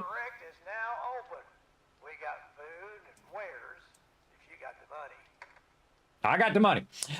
So basically you cut the top off, and then I kind of cut it in long ways so I could do it in segments. And then I undercut it, and all that stone came down and fell down. But because it wasn't attached to the roof, it didn't keep pulling the blocks down. It only pulled the blocks down until it got to a gap where I had made, and then it just fell down at the bottom. So I didn't have to cut out every single block. So that made that way faster, and I could do it way earlier in the game. I also built a stairwell here, and I call it the drop. So you just move forward and whee! You're like, Kismet, why didn't you break your leg? That's because I put a hay bale here, which allows you not to break your leg. You can be all the way at the very top and go all the way to bedrock, by the way, with the hay drop, as we like to call it as well. And that brings me down to my base. Again, this is 9 high here. And we go look on the plans here. We can see over here on the side that this is 9 blocks deep. And originally it was like a big open cave because I hadn't built the upper floor yet. And so it was a big open cave that I cut out, let it fall down, cleared all the debris out, and then I started to build out the floor section where I have all of my food and all my food stuff up here, including my dew collectors over here as well, which are cranking away. And then later, of course, I added my forges, then in the bench, then the chemistry bench. And right away, I added the dew collectors. I feel like that's probably your most valuable thing in the beginning of the game is to get dew collectors going. And you're like, well, Kismet, how can you have your farm and your dew collectors underground? Well, that's because I built a vent. That's right. It vents the light and also the water, because it's raining right now, down into the base. Now, the rain doesn't have any effect, everybody, but if you want to RP a little bit that it's raining right now, and that's how come I'm getting to do whatever you want to RP it. But you got to get the light down here, and bars are transmissive. Now, if you go look at it, though, it kind of tricks you if you just look at it in-game. You go look at these and you click on them and you just look at the stats, it's going to say light opacity 255, which is not true when you're using bars. Light opacity of your bars is 0, meaning that it will transfer the light from up above down to where your farms are. And so you can have your farms. Now, my farm is 4 long by 3 wide, which is perfect, right? That's exactly the shape at which you can make underground. Now, I could have made this wider to accommodate here where the things were, because you can make it 6 wide if you want. If you have stronger materials like cobblestone or concrete or even steel, you can actually make that span further. But my basic span idea is you have your support, you go 5 across, and then you have another support. So basically, if you count the 5, and then this would be 6, and this would be 7. So it'd be 7 across with 2 supports, and then a 5 span across there. And that's a great way to just get a standard base started, right? Especially if you're just using wood, because based on your material is whether it's going to fall down or not. Because this game, you definitely will fall down if you don't have those supports. So that's the lower level, and then the upper level, of course, is my bench level, where I have a bunch of just extra benches, which, by the way, I didn't even bother to put that in the plan, because I knew I was just going to put a bunch of benches there and get that going. Again, we have more of these up here, and again, you can see our vent coming down right there, and then we have other vents right across here. You can see that up there, and another vent right. We got to be right in the center, by the way, and then you can see this is sitting on some bars underneath here. Oh, wrong button.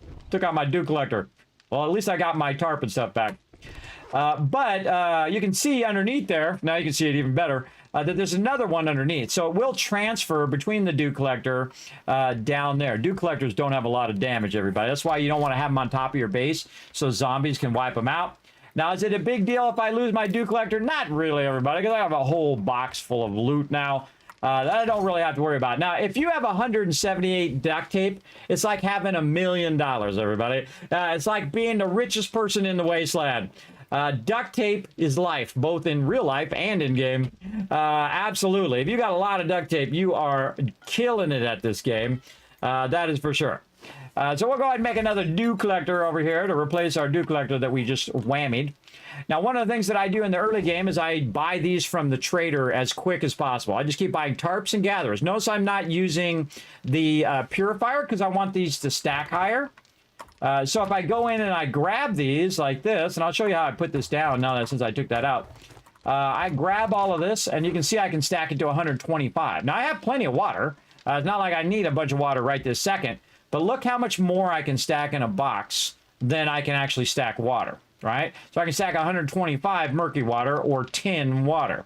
And it's 1-to-1 to water, by the way. So that's 125 water I could make if I wanted to. In fact, that's more like, I don't even know. Let's take it all out and pretend like we're going to make it into water. Let's go see. That's a lot. I'm not going to bother to count it. I'm just going to go in here and say 927 water right now. That's a lot of water, everybody. Oh, yeah, it says it up here, too. Murky water, how much I have. And so I can press that and just double press this and see it puts it all back, which is awesome. So almost 1,000 water there. And that I can just keep, and then when I need it to make food or water or special drinks or anything like that, I'll have it. Now, this is how I put it down. So you just go ahead and take it. Make sure you don't got anything in the way. And then you can just set it down over the top of this so that it will transfer. Go to this one first and then the one underneath. Then you take your tarp, which your tarp makes it allow it to collect more. So it's going to collect 2 each slot instead of just 1. And then your gather is going to allow it to collect faster. So you're going to just end up with an absolute ton of water, everybody. Again, it's all underground. It's not going to get knocked out. See how the one hit just took it out just like that? These things are valuable in the very beginning because you're using a lot of your precious resources in the beginning. So be real careful when you do collectors. If you have them on top of your building, cover them up so they can't be hit by a stray cop or bird or whatever that might bump into it and then one-shot your dew collectors. Because that food and water is your primary thing because this is a survival game. So you got food, water, shelter, You basically won this game. Now, how long can you go? How many days can you go after that? That's the real test. How many days can you do? Right now, we're 69 days in. All right, let's put some more brass in here and get our bullet casings running out. This is looking good in here. This is looking good. Run that stuff. Run it. And let's put away some of our loot here. Again, you have it. I have it where it's set up where I have like one of each thing, and then I just double press and it goes in there. Sometimes people do this, everybody. And I've tried it like this. You got to think I've done this for 3,000 hours, right? 3,000 hours of sorting. I am like the most experienced quartermaster ever. And so people do this just so that it only puts that in there. I absolutely hate that. You don't need to do that anymore because if I just do this, boom, it just ruins all that hard work I just did, number one. But number two, there's no reason to do that anymore because you can just double press this and anything that's in this box will automatically go in the box. So if you have scrap polymers in there, you press it once and it will stack it on any stacks. If you press it twice, you just go click, click, it'll put not only that fits in a stack, but anything that's like in the box, it'll put that in the box as well. So highly recommend just doing that like that. All right, we're going to go ahead and put dish mod up there for some future thing that we might do. We'll put our boxes back down here. And that's basically a tour of the base. And again, we have our entrance and exits over here. Whenever I come in the exit, everybody, I only like come in the exit, but going out, I just pick the bike up. Much easier just to pick it up and put it in your inventory. And we'll put our little bit of dyes that we got over here to utilize with our stuff. And again, you see me sort that and resort that again. Okay, what else can we do? Let's put this up here, actually, temporarily. We got our gas. We have way too much gas on us right now. Now, here's what you want to do. You want to have enough gas where if you pick up some more gas, it'll stack, especially when you're out there wrenching like I was. You can see I've made a ton of gas here. Over here, we've got more gas that finished. This is 100,000 gas here, everybody. It's a lot. That's a lot. All right, that's good. Oh, we need more ammo. We gotta get our ammo back in here. Where did our ammo go? Did we use up all that ammo that we just shot at mobs? Holy mackerel. I think we used all that ammo up. Or we put it somewhere. In the drop box? Ah, in the drop box. Let's see. Man, we got to sort our drop box. So now what I'll do is, again, same thing I said. Double press this and see I just put all that stuff in there. Easy. Ammo. Double press. If it's already in there, it'll just go right in there. So I usually put one of that. And it just makes it so easy to sort, everybody. It makes it very, very easy. And then I'll kind of manually sort some things that I want to sell to the trader. Or I'll see 44 ammo, which I'm not using. Just going to scrap it. Bunch of other resources here. So I go to my building box and drop all that in. Go here, drop all that in. Oh, it went and took my boxes off. I can see there's some mechanical parts in there. There we go. Put that in there. And then I have a box here. That stuff. And a box for this stuff. And medical stuff, which I barely ever use. Mods down there. Put a thing in there. We're going to need some tires eventually. Then over here, we've got drinks and other things. We can put that in there. Garden box. We can put our trees in there. Over here in raw food, you can see I have a bunch of various different food that I use. And then food, of course, that I'm also farming over there. Now, do I need to do anything with this right now? Not really. If you got plenty of food, you don't really need to be making food every 10 seconds. Yeah, I got a stack of 10 there, and I got 5 on me here, and I can just stack that over there. I also have a lot of drinks and various meds. You notice I put them in the same box because I don't have a lot of them. I could make an absolute ton of them if I wanted to, but don't want to. Don't need to. Is the most important thing. Now, first aid kits. Let's go ahead and check out our first aid kits here. Let's track that. And let's go ahead and utilize, and probably the first time in 5 years or maybe even longer that I have ever done first aid kits. Let's see how many of these we can make. I think, what is the actual thing here? First aid kits. What's the actual thing? Beer. Okay, I think we had a bunch of beer over here. Yes, we do. Stack of 10. What do we got here? 41. Let's just cut those in half and make 4 kits. Oh, so it's really dependent on blood bags and beer. Yeah. Oh, sorry, wrong thing. Over here in the that's where I was going to go. First aid kits in the chemistry station. There we go. Start that going. Okay, so if we want to make more first aid kits, back it again. Oh, I actually ran out of bandages. Interesting. Interesting. Okay, now we can make another one. Now, how many first aid kits do you really need? Maybe 1 stack. Maybe maximum. See, I already got 5 of them on me. And so I've already got more than enough for a very long time. Very often you get a lot of med stuff as drops, especially in a solo playthrough. And then you're not really using it all that much because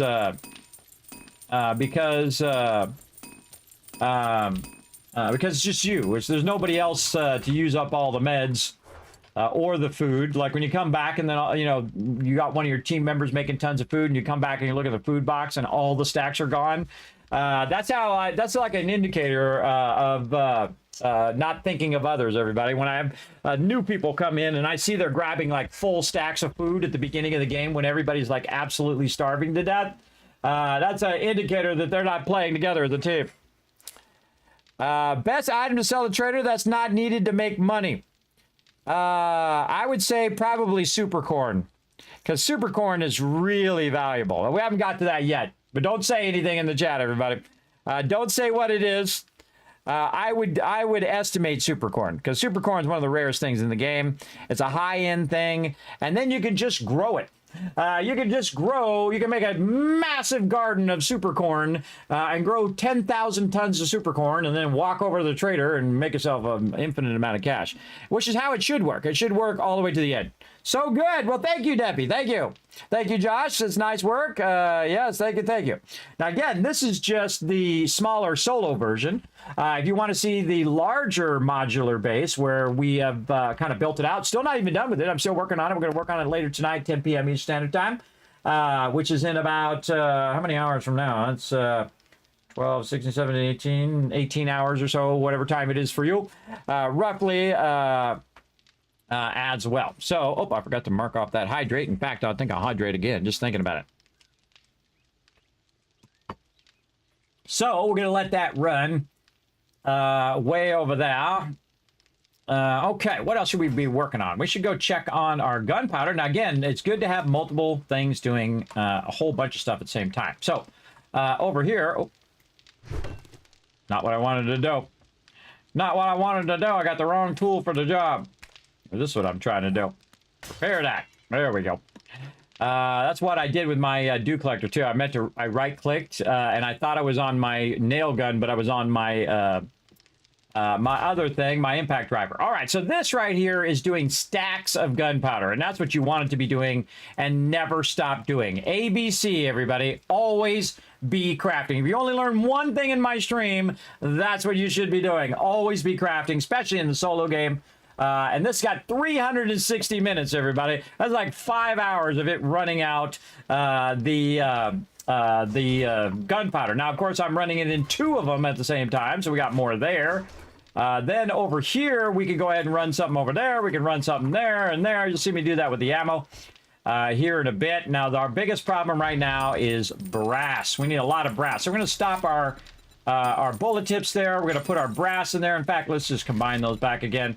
Right there, and then run the bullet tips after that, since we need the brass more than that. Now, do we have any more brass radiators in here? We sure do. Now, at some point, you'll see me get so many dukes, everybody, that I will start putting the dukes in the actual forges and melt them down. That's how many dukes I'll have eventually. Look at them motor tool parts over there. We got more in here. I feel like one of the most valuable things in the game, absolutely, the motor tool parts. That is awesome. Now we can do our level 6 impact driver and get rid of our level 1. I say we get her done. Let's get our legendary out there, some steel. I don't even know what it takes. I can't remember. Let's just look it up. I love the crafting system in this game as well. Incredibly fantastic. So we need some springs. Oh, that's not a spring. These are springs. There we go. And then this, and then you can see over here, you've also got a recipe tracker, which I think is also very, very awesome. All right, impact driver it is, everybody. You're here in the epic moment where I go from a level 1 impact driver to a level 6. And that's all you got to get, everybody. Level 6 impact driver is epic.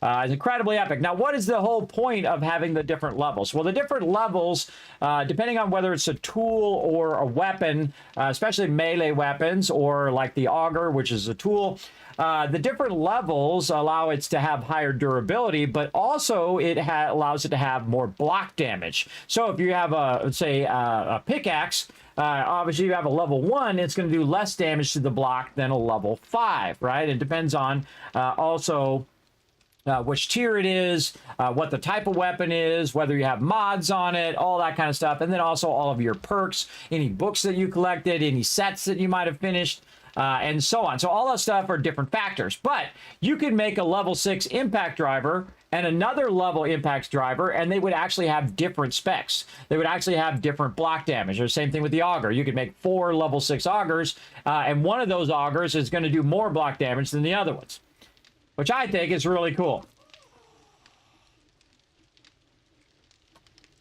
I hear some screamers.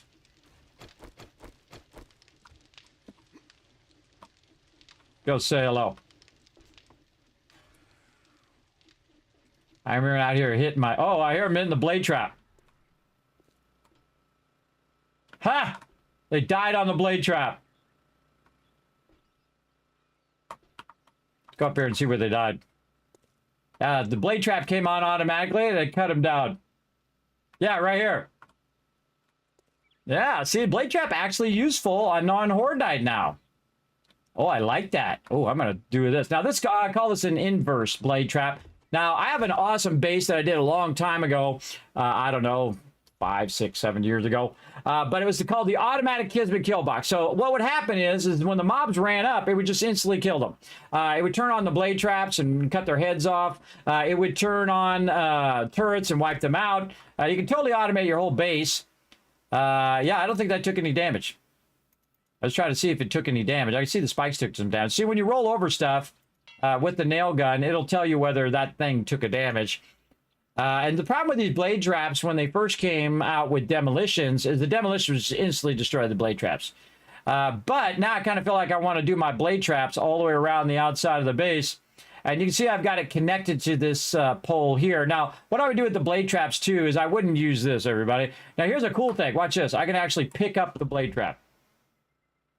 I'll just pick it up out of there, because I don't want to waste my materials when I make this fall down. You're like, Kismet, going to make it fall down? Yes. Oh, glad we don't have any spikes right there. Glad we don't have any spikes. All right, jump. We'll put them spikes back in a bit. But what I would do is make it so it's more of a pole than anything else. And then it's just easier to see past it, right? So here at the top, and we'll try to make it fun, you know, we'll make it a rounded block or something fun here.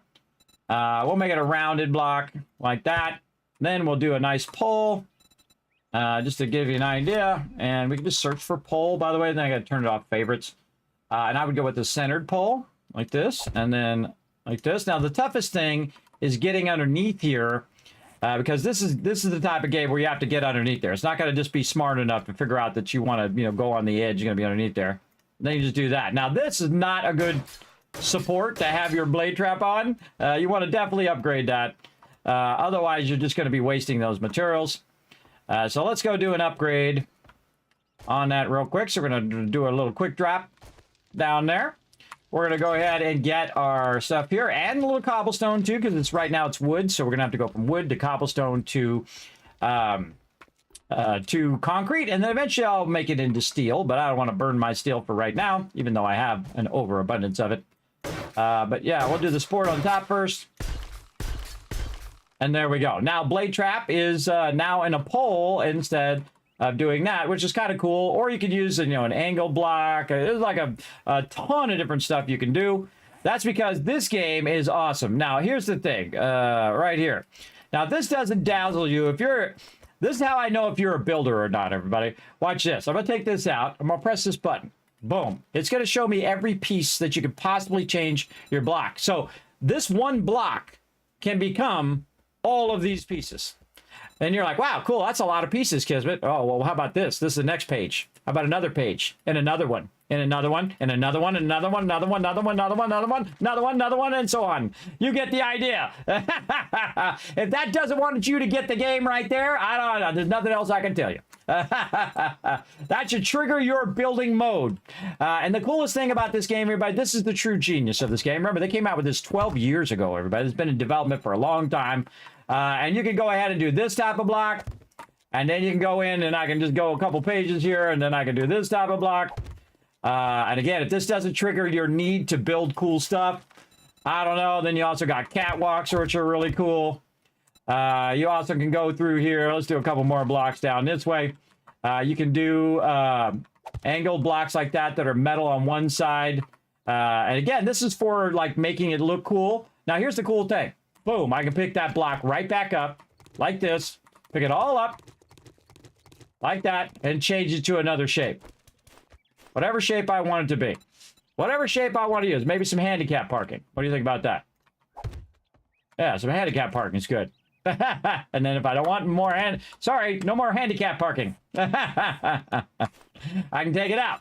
And again, it can be a full block like this, or it could be a half block or certain size blocks. And the funnest thing about the game is learning how to make them all work together, right? So say you go ahead and make let's make a unusual block here, and then one here, and then say like this. Then we're going to put a block just for us to stand on so we get up here. Then we can go in, say, make an arch. Now, if I put the arch here, you can see that it does that, right? You don't necessarily want that, right? You want it to be like this. Now, you can also pick up the shape of that block and put that block down again. And the same thing over there, which is pretty cool. Then you can take your arches and, say, put an arch over here. You can rotate it, obviously. Let's do a simple rotation so we get this to go the right way. There we go. And then rotate it this way. And now you just made yourself a cool little arch. Little Arch de Triumphant. Kind of like in Paris there, everybody. Check it out. Pretty cool. Pretty cool. And again, it looks like it's metal, but it's not. And then we can take it out. Now, here's another thing you need to watch out for. See how that fell down? And that is the build distance. Now, if I go in and I put in just a square block like this, I'm going to put it up a few like this. And then we're just going to build it outwards from this block. Now, depending on the block, each block has a certain durability. So if you go in and look at the overall block, you can see its horizontal support, its vertical support, light opacity, hit points, all that kind of stuff, and overall mass. And then it'll tell you a bit about shift clicking to select a variant within the build width. So you can shift and then click. I don't think I've ever tried that. Then you go ahead and do this. Actually, I think it's a variant within the actual item like this.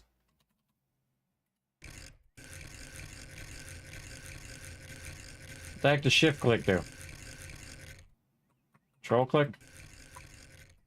Option click. Yeah, it's not allowing me to choose a variant.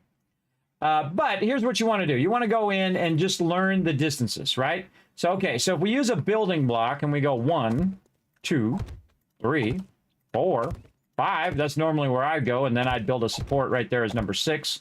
So this is number 1. This is 5 more, so that should be number 6. And this would be number 7, if you think of it in that way. But right now, we're 5, what's known as a 5 span. So 1, 2, 3, 4, 5 span out. Now we do 6, 7, 8, 9. No, 9 not so good. So you can, if you want, span it 8 out. So you go 1, 2, 3, 4, 5, 6, 7, 8. And then build yourself a support so it don't fall down. And then keep going again. And you're like, well, Kismet, you said it was 5. Well, 5 is much better because here's what happens if the zombie comes in and takes out your support. That was your base right there, everybody. That's why I don't do that. Now, if I do it at 5, here's something cool that happens. Watch this. 1, 2, 3, 4, 5, and then I have a support right here.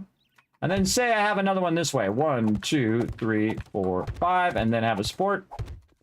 And run this across this way. And then I go over here and I take this corner out. And that is why I use a 5 span. And there you go. And that is how you do it without losing your base, everybody. I think that illustrates it perfectly. And that'll get you started, and that's why that's a 5 span in there, or basically it's 7 by 7. It's a 7 by 7 square using the side supports. Now the interesting thing is the center is 7 by 7, and then the side ones, the 2 side rooms, those are actually 6 because I'm using the center support of the middle one. Yes, that's right. So you can overlap your supporting items. So there you go. I hope you guys enjoyed that. Do you have an auto turret gun? Not right now, but eventually. I'll make what it's known as the Kismet remote kill boxes, where I'll put my turrets in the corners and aim them back at the base. And the reason why I made this the distances that it is, again, let's go over here and check this out, by the way. It's something I was talking about earlier with my plan here. Let's go up here and I'll show you in game. Let's rotate over this way. Again, about the 3 blocks and then the 13 blocks back. You can just count that. See, now this, if you do it in the door, it's going to be 1, 2, 3, and 4. And you can't put anything down. That's what that noise means. You can see it's red. But I do it off the wall here. So that's 1, 2, 3. And then this block I can actually put down. By the way, you can't actually take this block out, the 3rd block out. But if you do, you'll never be able to put it back in again. So don't take that out. Don't take any red block area out or you'll regret it. All right, now from here we got to be 13. 1, 2, 3, 4, 5, 6, 7, 8, 9, 10, 11, 12, 13.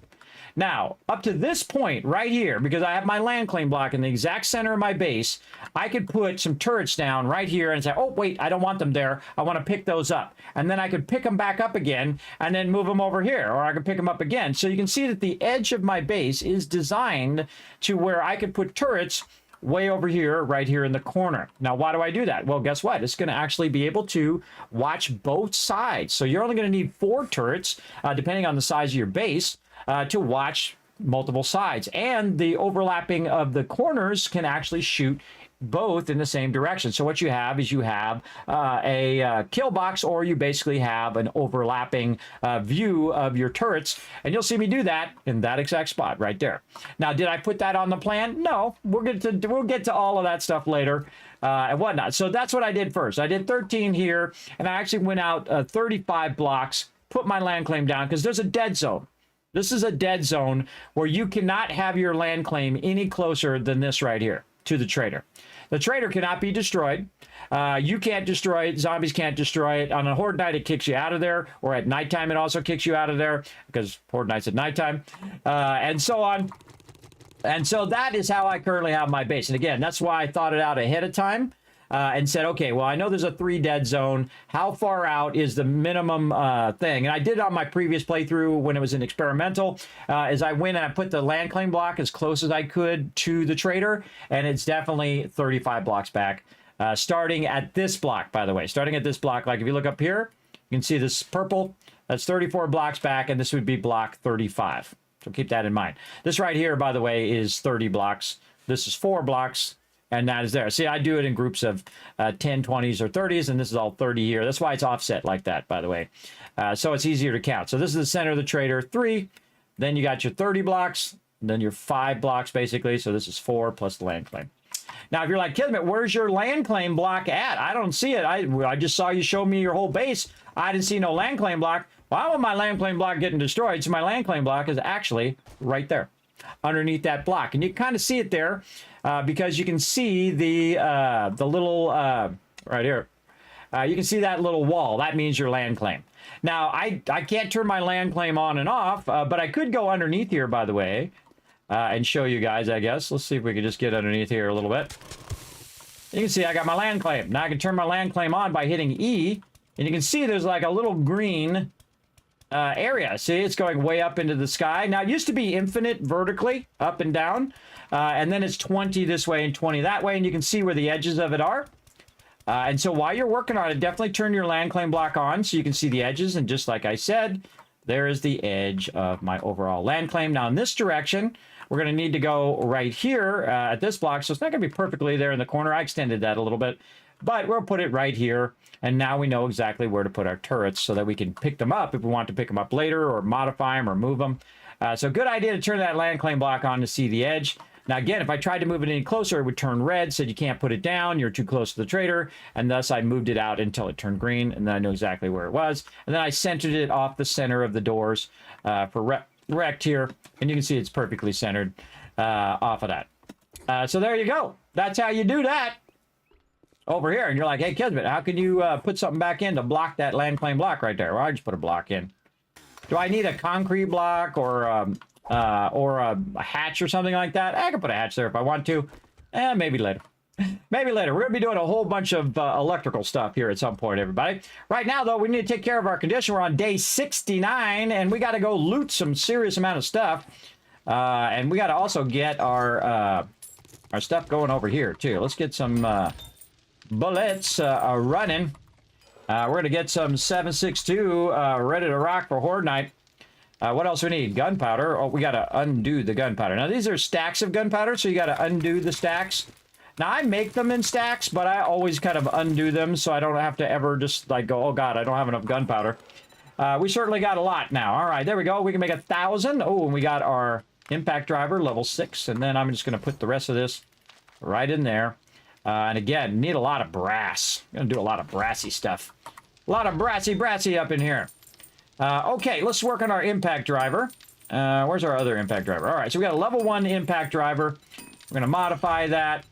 We're going to take this out over there. Okay, so level 1 impact driver does 108 block damage. A level 6 is 168. Wow, okay, that's a huge difference, everybody. Now, I'm the type of guy, everybody, who loves making some spreadsheets. So let's get our spreadsheet on. And see, I don't look it up on wikis, everybody. I do it as I play through the game. I find that way funner. Now, this is the Kismet Overseer spreadsheet, because I do play a lot of Fallout. And if you want to check it out, everybody, it's got a lot of tabs down there at the bottom, including all of the Horde days up to day 5,047. I know you don't have to do the math in your head anymore. I've also got all the perk points that I'm playing through in this particular playthrough, what I've chosen, though I do need to go in and put in my my pack mule in there. Also, these are all the armors in the game, and then I've highlighted the ones that I think are the best in the damage, or best in the class of that thing. So, like increased melee damage, and then the blue ones are kind of, they're okay, like getting run speed or increasing your maximum stamina. But all the other stuff I think is pretty nice. And then I have my own custom sets that I made down here at the bottom, which are mix and match of different things, like better fighting armor. So I'm getting more stamina. I do more damage versus undead. I get more XP. And then I reduce the incoming damage. That's what I call the nerdy preacher. I made that up, by the way. So if anybody does a nerdy preacher, that's copyright Kismet. And then, of course, I have looting sets and bartering sets and whatnot. Like the set we have on right now is a bartering set with the nerdy outfit and all of that. I thought I'd switch the yes, I did. I switched up there for scavenging and looting. So there we go. There we go. Right there. So that's a good overview of the base. And again, we're going to go in here and we're going to make what we're going to do. Oh, we're going to put in our weapons. So I also have a weapons and ammo one. So we have the sledgehammer, we have the chainsaw, impact driver. So we'll go in and do the impact driver. Now what I'm going to do, and I'm going to zoom in for all you peeps who are on mobile. What I'm going to do is just kind of write down what it is. And you're like, well, Kismet, you can look it up. Sure, I could, but I'm not going to. Part of the fun is doing it while you're playing. And that's the way I typically play games. Like, if I was really there, what would I do? I would write all these numbers down. Exactly what I would do. And so this is a tool, and this is going to have a melee damage. And I have a bunch of different columns. I'll show you when I'm done filling it in here so I can see it on my other screen here. So let's see, it is, we need power attack damage. So its damage, is going to be tier 1 damage is what we need. Tier 1 damage is going to be 16.2 damage. And then the power attack damage, if you use your right mouse, is going to be 32.7 at level 1. Now, see, what we can do is just make a level 1 and a level 6, and we can kind of interpolate what we think the in-between values are. So I don't necessarily have to make every single one. And again, you could also just look it up on the internet, everybody, if you really wanted to. But me, I like to do it like this, especially when I'm playing a game that just released. Even though I've played it for thousands of hours and all of that, it just came out recently, everybody, and 1.0. So I want to play it like I was playing it somewhat for the first time. and go through and write down all the stats and all the fun things with it. So 41.7. So its block damage is huge, by the way, 168.4. Even the Augur, if we look at level 6 Augur right here, everybody, its block damage right now is 47, but that's because I boosted it. This one's block damage is 168, which means it's going to wrench cars like nobody's business. Now, compared to a level 1 block damage, over here, level 1 again is 108, and this is 68. So that's 60 more damage, almost twice as much more damage it's going to do when you're wrenching cars. Now, the overall stamina cost is pretty low. That's 20 right there. And then attacks per minute is 50. My attacks per minute in there somewhere. Attacks per minute is 50. So it's actually less than the Augur. The Augur's 300. And again, I'm just looking on here, and max durability is 2540, which is actually more than the Augur. And so that gives us those kind of insights, right? So if we look over here, we can see that the Augur and the Chainsaw have 2,000, and the Impact Driver has 2540. Now, the Augur, I've done at maybe lower level. Let's see what the Augur is at level 6. Its durability now is 5,000, so it has a lot more durability than at level 1. So at level 1, it's 2,000 level thing. Now, I'm not going to go through and do the durability of level 1, level 2, level 3. That's too much for me to do.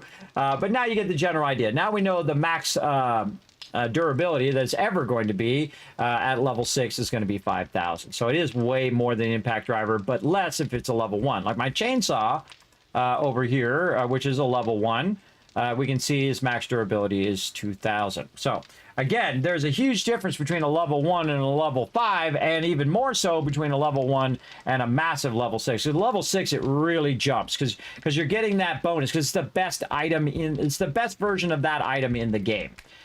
So yeah, pretty hardcore. Now we can go ahead and also modify it. So we put this in here, and you can see that the melee damage and the block damage have gone up. Also, it's going to degrade 25% slower. We put this in here. Again, block damage, melee damage has gone up. Honestly, I can't think of anything else to put in the Impact Driver. Man, let's see. Fortifying grip. Can we put the flaming mod in there? Man, that would be so awesome. Nope. Now, you see how it does? It has little gray cogs there? That means you can't use that. That's not going to work in there. It does work on the pickaxe, by the way. It's probably one of the best in the pickaxe. You put that flaming mod on there, and it acts like a torch, like my hammer. See, my hammer's got that flame coming out of it. That's what that burning mod does, and you can put it on all your tools at the low level, and then just walk around. You got to torch whatever you're doing. So if you're shoveling, your shovel's on fire. If you got a wrench, your wrench is on fire, and it just basically illuminates it while you're doing it. So I feel like this is one of the most powerful and useful mods in the early game. Absolutely incredible. I just discovered it in this playthrough, and I now use it on all my tools that I can. Now, of course, when you get to the power tools and other tools like that, it's not going to let you do it. Like, it'd be awesome if it would let me modify and put it on here. There's no modifiers on the nail gun. It won't let me do it on the auger or the chainsaw. But non-powered weapons, you could totally use that flaming mod on there, and it's awesome. And I mean, non-powered tools, and then also melee weapons, you can use it on too. All right, Impact Driver. Now, what do I want to do with the old Impact Driver? It's worth 362, but you know it's worth way more? Motor tool parts, everybody. Way more. So I'm actually going to scrap that and get my one motor tool part back, because then that's going to allow me to make a level 6 something else once that comes out of there. Watch this. Boom. And there's only one more level 6 thing that I need to make, and that is the auger, or not the auger, the chainsaw. So now we're going to go full chainsaw, everybody. Let's go.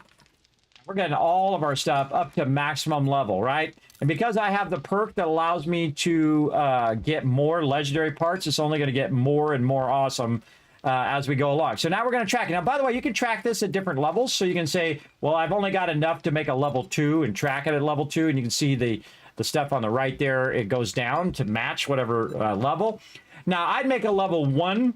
And then I'd wait until you have all the resources and make a level 6, because there's no reason wasting your precious motor tool parts. Now, later on, by the way, once I have all my tools to level 6, guess what? I'm going to be getting crazy tons of motor tool parts that I don't need anymore, because that's the way games work. When you don't need it, you got tons of it. When you need it, You can't find any of it. It's Kismet's law of gaming, everybody. Bicycle. Handlebars. Track them. All right, let's make some bicycle handlebars. Now, you need bicycle handlebars to make the thing here. Brain. Let's take this ammo out of here, too. All right, bicycle handlebars down there. And now what we're going to do is we're going to move our ammo up here to speed it up a little bit. Right up here, because that's taking a while. 762.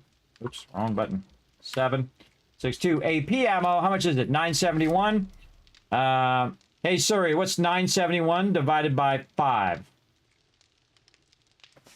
All right, 194. So instead of this taking 103 minutes, which was like an hour and a half, we're going to do, let's say, 190. And then we'll select all, Control A, Control C to copy, and then hit craft. Then we're going to go over here, and we're going to paste that number there, craft that. And then go over here and paste that number here. Notice it remembers what you were crafting in the workbench, by the way. And then over here. Then I think I have one more here. Did I just want? No. And then I'll just do all the rest there. So instead of an hour and a half, it's going to make me 1,000 bullets in 20 minutes. Yes, that's much nicer. That's why you have multiple benches, everybody, to speed that process up. And speed it up big time. And then also I like to leave a bench free so for me to work on other things, right? And that's what I do with my team, too. So they'll have a bench where they can make mods and things of that nature if you need to. Okay, we're making a chainsaw. That's what we're doing. Chainsaw. And we're going to track it. And we're going to get ourselves an engine. We'll need one of those. Those used to have grade levels. They don't anymore. Ah, there it goes. In 2 minutes, I'm going to have myself a level 6 chainsaw. I can take this chainsaw out of here. I can modify it. Take all these mods out. I don't even have 4 mods on that one. Take all that out of there. I could probably put a fortifying grip on there. That'd be a good one. And then complete that. And then I can go ahead and just straight up scrap my chainsaw, right? No, don't do it yet. Don't do it until you're absolutely sure that chainsaw is coming out of there. So I don't do it until I have a replacement for it. Because just in case something goes horribly, horribly wrong. Let's put this over here in the med box. I don't need to carry 2 stacks of 5 of those. Okay, now let's check our forges. How we doing? Oh, got some iron in there. Let's get some forged steel rocking. Up here, how we looking? Got a little bit of iron. Again, doesn't do you any good sitting in that box, everybody. 0 good in the box. All right, that'll keep running that. We can put all these resources back in there. Like this, and then all this stuff in there, and anything over here. There we go. That's why I have that organized like that. Makes it nice. Wow, 10,000 more on me here. Why do I have so much? Too much gas on me right now. Because I have a stack of 25,000 right here, everybody, so I don't really need a lot there. So a good idea to kind of consolidate that into your box and not carry too much, so when you're wrenching, it'll go into that stack, and you don't have too many stacks of gas sucking up your space. Okay, so we got that going. Let's go over here and see how our brass is doing. Oh, more bullet casings. Let's run those out first. And then bullet tips. And I say we melt down some more lead while we're at it. Oh, wait. There's some brass up there. Let's get that first. Let's go ahead and do our brass first. Over here. And we'll keep a couple stacks of lead in here for when that's done. And we'll come back and we're going to queue up some more ammo after that's done. All right, how we looking here? We got that going. We got our iron going. How's our... Oh, stone's looking good. Let's go ahead and run that out. Then every time I go in here, I just kind of re-up it again, so I don't have to think about it. As you can see, I haven't thought about that in hours now, everybody. I've been just running and running and running. Re-up that there, so that runs for a while, and then put my stone back up in there. Okay, we need to get some more 9mm as well, because we burn up our 9mm, put that away. Get some 7.62 and put that away. Man, we burned up a bunch of that 7.62 though. We definitely need to work a lot more on brass coming up. Put all that in there. All right, how we doing? Oh, now we're talking. Modify. Put that in there. It's got a diamond blade. That's a weighted head mod. This is an axe. And then we could definitely use one of them grips. Not this one. We need the other grip, this one right here. And again, modification for tools and bows, it degrades 25% slower. So we'll modify that. Now, we can also put the gas can in there, but I kind of feel like... what the heck? Oh, no, I got to take out the diamond mod. That's right. This one is 30% slower. This one's 25. All right, I already have that in there. That's right. Now, I wonder if I have the gas can. Let's do the gas can. No, it's a mod. It's going to be under here. I think I got it yet. No, yeah, the motor tool tank. That's the other one I would put in there, by the motor tool tank. In there as well. Can't think of any other one I'd want to put in there. Yeah. Again, the actual diamond mod is better because it does reduce the... again, it does reduce the degradation of your tool by 30%. I guess I could add some diamonds in here. I could make another one for my auger, I guess. Yeah. No, I'm using up all the slots. Yeah, I'm already using all the slots for the auger. All right, so chainsaw now in there, level 6, and again, level 6 block damage. Oh wait, we should unmodify it first. Let's go check the chainsaw. So modify. Take all the points. See, now I take a look at it without having the mods in there as a better comparison. Level 1 is doing 5.9, and where'd our chart go? Over here. So it's doing 5.9 over how much? 5.9 and 24.6 block damage. Yes. So 5.9 there. Doesn't have a heavy attack, just a regular attack. So all right, so at level 6 it is doing how much more now? 46.6 and 9.1 melee damage. So 46.6. And so instead of it doing 24, it's doing 46. So basically almost double the amount of damage from level 1 to level 6. So yeah, very nice. Very nice. All right, let's mod this back out. Put these back in here. Oh wait, can't put that in there. I already have that one. There we go. And we'll put this mod back in there. We'll go ahead and now scrap this to get the motor tool parts. And there we go. So now we got all level 6 things. Oh, man, that's very nice. How about my weapons here? Let's see if we got any weapons that we can make. Let's see. Machine guns is what I'm looking for. Where's my machine guns? Right here. Not even close. Not even close. Now, I can make a level 6 AK if I want to, but I really want to get a level 6 M60. And then I like to have... I don't really use the assault rifle, but if I get one as a drop, I might try one out. But I like the AK. The AK is very clean, very fast, very easy to mod out and utilize. And then the M60 is for, like, Horde Night. When you have a lot of those radiators, and you just pull out your big chain gun and just wipe them out. Most of the time, by the way, I won't even use either of those. I will use the auto shotgun. The auto shotgun is hands down one of the greatest weapons in the game. Absolutely. And you'll see. You'll see. I'll show you. Because when this clicks over to 38, everybody, because right now it's 39 pump shotgun. And then when this clicks over, not the 38, but when it clicks over to the auto shotgun, which I forget what number it is in there. But when it clicks over, I'll make me a level 1 and I'll rule the wasteland even with a level 1 auto shotgun. But once I make a level 6, that's it. That's win. That's a big W. All right.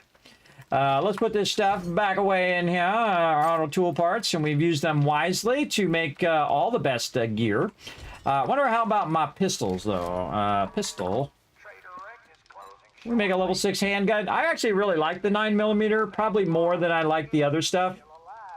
So, I don't know. If I get a level 5 hand pistol, I'll probably keep that. But there are better ones. There's like the Desert Eagle, which is the high-end one. The thing I like about the pistols or the handgun, this is you get a massive ton of ammo because of this, everybody. Now, if you spec into these, you're going to get more, right? Like the Desert Vulture here. Again, if you're going into Gunslinger, it's going to increase your odds here of handguns. But if you go into here and go into Magnum Enforcer, you're going to get 10% more damage with 44s, and you can draw 44s and all of that. So the 44 is more useful if you have all of these, especially all shots with the 44 ammo penetrate enemies, and then you can bulk craft the ammo. So it goes through them and hits the enemy behind them. which is very, very useful. I mean, that's very, very useful for sure. But I only got one more on my Shotgun Messiah. With full health, you take 20% less damage. They degrade slower. Targets within 3 meters get disadvantaged, 10% more damage. And you can one-shot most wood blocks. So I can just one-shot a hole in the wall and then bam, one-shot the mobs. And I feel like the best use of the shotgun... Ooh, nighttime. The best use of the shotgun is the fact that it uses less ammo. So you just one-shot everything. Especially if you run up on them and just put the shotgun right in their face and then bam, they're toast. They're toast-a-rooney. All right, what is this condition I've got on me over here? Fatigued. All right, we got to have our vitamins, everybody. Let's have our vitamins over here. Bam, there we go. Instantly gone. Instantly gone over there. Let me go back over this way so I can move over. Yes, gone now. I had like an hour left. So again, if I don't need to deal with it right that moment, then I don't. But it also prevents you from getting radiated as well. So those are really useful if you're going in and looting a ton of stuff, which we'll do here in a bit when it's daytime. Day 69, we're going to spend that just looting all day. Or day 70, sorry, day 70. We're going to loot most of the day. But for right now, while we're waiting... Oh, wait, I was just going to leave the spikes out. That's right, I was going to leave the spikes out. Just so they can destroy a bunch of them spikes. And then just do it kind of 5 out. And then upgrade all of them. Yeah, I think that's what I'm going to do. I'm going to just let it run. Not bothered to put the spikes out. And then what it does, it actually does me a favor. So I don't have to take the spikes out and redo the whole entire thing.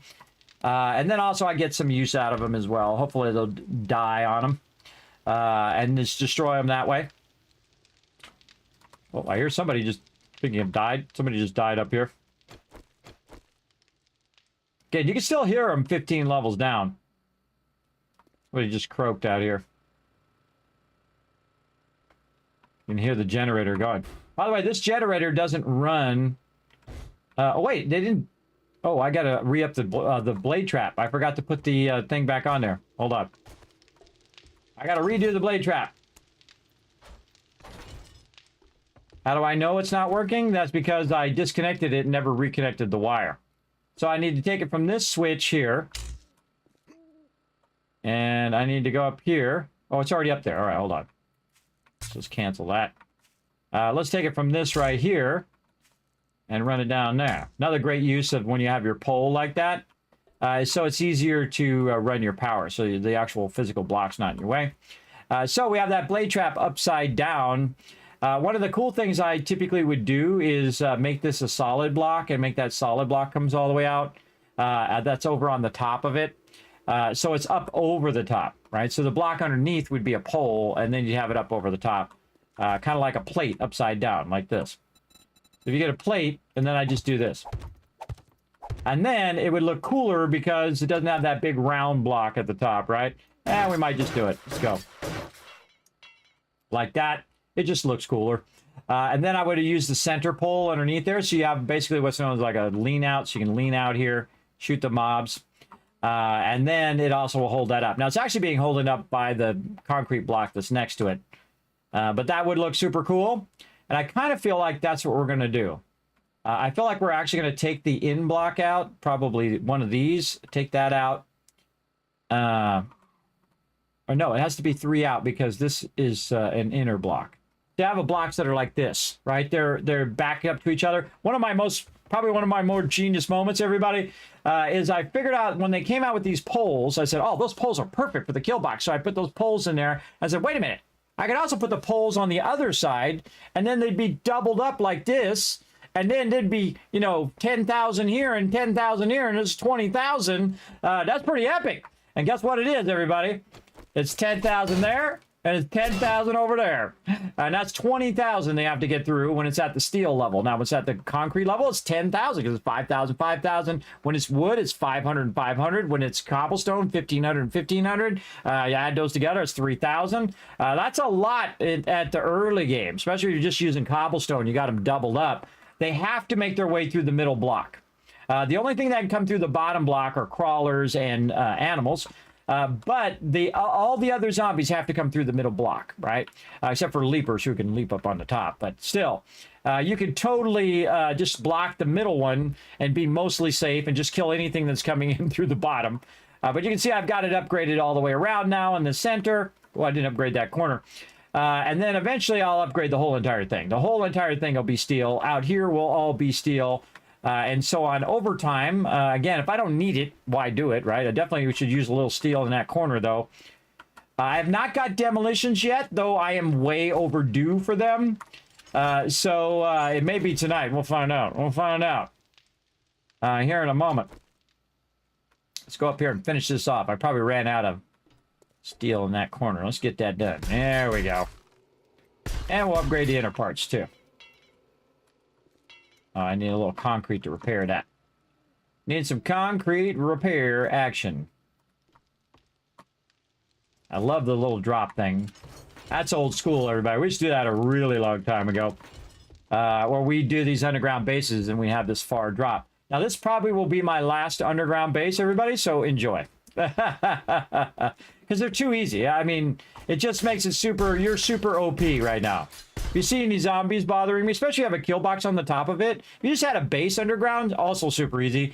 But with the kill box on the top, with the spikes around, and wait till I add power and blade traps and electrical and all sorts of fun things to it, forget about it. Forget about it. Let's get all this upgraded. And let's get all this outer part upgraded too. Get this done.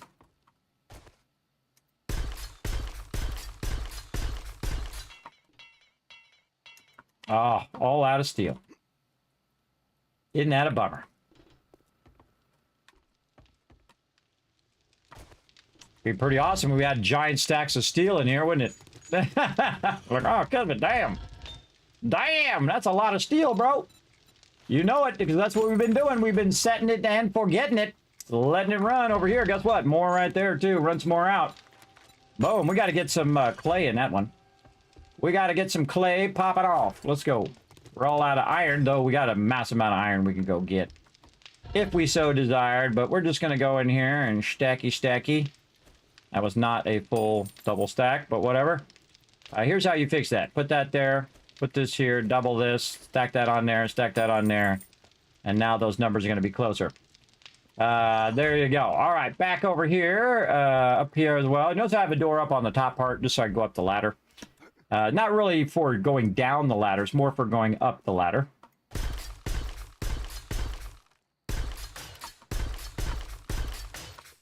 Again, I upgraded based on need.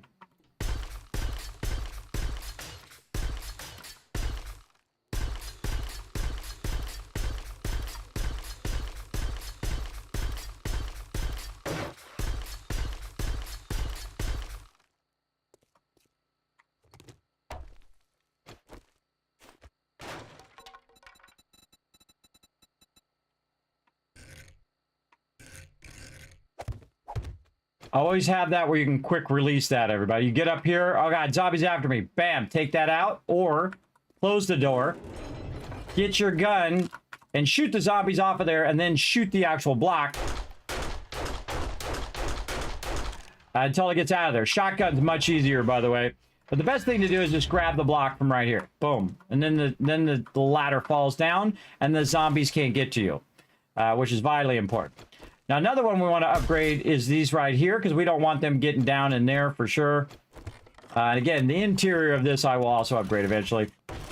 Take that out.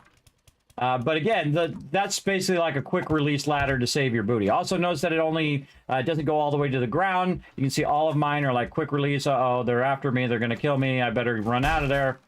They breached the outside edge of the kill box. And now I want to get the heck out of there. Again, we'll upgrade this one too. All right, and then we're going to upgrade up here. Put that third block up. Now, sometimes what they'll do is they'll jump on top of each other, and they'll start to hit the upper block, which is why you upgrade that one. You have an overabundance of mobs on you. Some of that's damage. See how it takes a little longer? That's because it's repairing it first. It repaired it first with some concrete. And that's usually also from cops shooting. Cops shooting at my base, and they'll hit the top part there. Another great thing. All right, we got all that. We got all this. We got the sides. We got the middle. All right, we got the middle double line. By the way, it's also double lined in the center of the base. So they do breach through here. Then they also got a double breach through here to get into the center. Now, I don't stay down in my base. I stay up on the top, so they don't end up trying to go underground. And we definitely don't want that to happen. We don't want them getting underground and causing all sorts of trouble. For sure. All right, how many blocks back is that?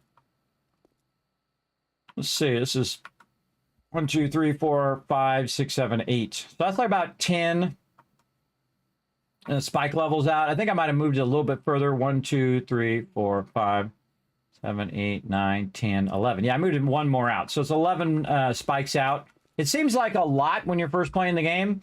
Like, oh, God, that's a lot of spikes, Kismet. But they'll make their way all the way through there. As you can see, they made it through there. Most of the time, if I'm not just killing them with I got to have a lot of bullets. So if I'm not shooting and killing them and kind of waiting for them to wade their way to me, they'll make it all the way. Especially if I'm using a bow, like a bow with stone arrows. It's so slow that you can't kill them fast enough or knock them down fast enough. They'll make it all the way through you with 10 rows of spikes. And now they made it where they can wade through the spikes. I never noticed that before, but then again, I usually play with my crew and we usually kill them before they get too far. But now they can get in the spikes, and I tried to double stack in the experimental, and it was working great because they'd hit those spikes and then they die before they could get to us because they have to break the spikes to get to me. Now they don't have to break the spikes. They can just make their way through the spikes and get to the inner part of your base, which I think sucks. I hope they fix that. I hope they change that because I don't like that at all. I think the whole point of spending all that time to put them spikes down there is to keep them from getting over here, and it basically acts like ammo, right? So it's doing damage to them and killing them. Now, if they die on the spikes, by the way, you do not get XP for it. So make sure you shoot them when they stand back up again. So they'll go on the spikes, they'll usually fall down, take a bunch of damage, then they'll stand up, and when they stand up, bam, you shoot them and you get the XP. That's the big trick.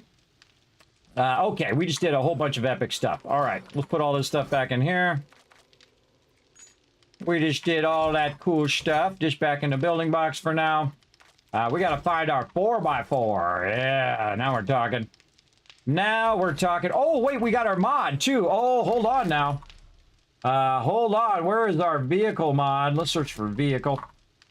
We got our booster mod. Our, where is it? Supercharger mod. Yeah. Now, this is the one you want to get going, everybody. This is going to make it go zoom, zoom. And I got a bunch of everything. And see, this is why I saved some of these radiators, by the way. I think I have another one over here. Yeah, another one there. Any more in the bike box? No. I have just enough. All right, radiators. We'll take out of there. Vehicle supercharger mod. What else? Mechanical parts here. Got plenty of those. And we're going to craft one there. I think all the other ones are still running. Let's go see. I don't think it's been 20 minutes. Oh, it has been 20 minutes. Wow. That tells you I have no sense of time when I'm playing this game, everybody. No sense of time. That means we can also make another one. Vehicle mod in here. Supercharger. Huh. What happened?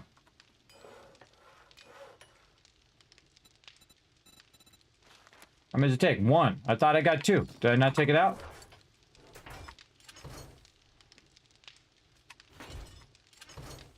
Is it just me? Or did I just go crazy? I thought I took two of them out of there. There was one in the other box. There was one in the iron clay box. And there was one in miscellaneous crafting. And I only queued one. And it says it takes one. Okay. Okie dokie. Well, we're gonna have to go find another one here in a bit. Such is life, everybody. Such is life. I think I used them all up in here. Let's put this in here. Get them bullet casings coming out. Oh, actually, let's prioritize the bullet casings over bullet tips. Ah. There we go. Again, we'll get this ammo going. Let's get this. Let's get a stack of this and a bunch of this. And then we'll get some more 7.62 going up here. We'll come back and make another one of those later. We're going to go get more of that. All right, 435. Let's say 100. Let's just do it in stack of 150. 150 there. 150 here. And let's say the rest over there. That leaves us these benches in case you want to use those for something else. Oh, I put one right there. Look how good I am, everybody. I put one and didn't even realize that I'd already queued one up in another bench. That was all me, everybody. That wasn't the game. That was all me. I put one in that bench and started it without even thinking about it. It was like a second nature. That's wild. That's wild. All right, so now we're going to modify our vehicle, and we're going to put the supercharger mod in there, especially useful for the trucker because the truck is pretty slow. So we're going to put that in there. What else can we put in the truck? Oh, I can't remember. I can't remember what the other thing is. There's obviously enough to put it in all of the vehicles. Vehicle mod. What's the other one? Let me try to remember. Don't tell me.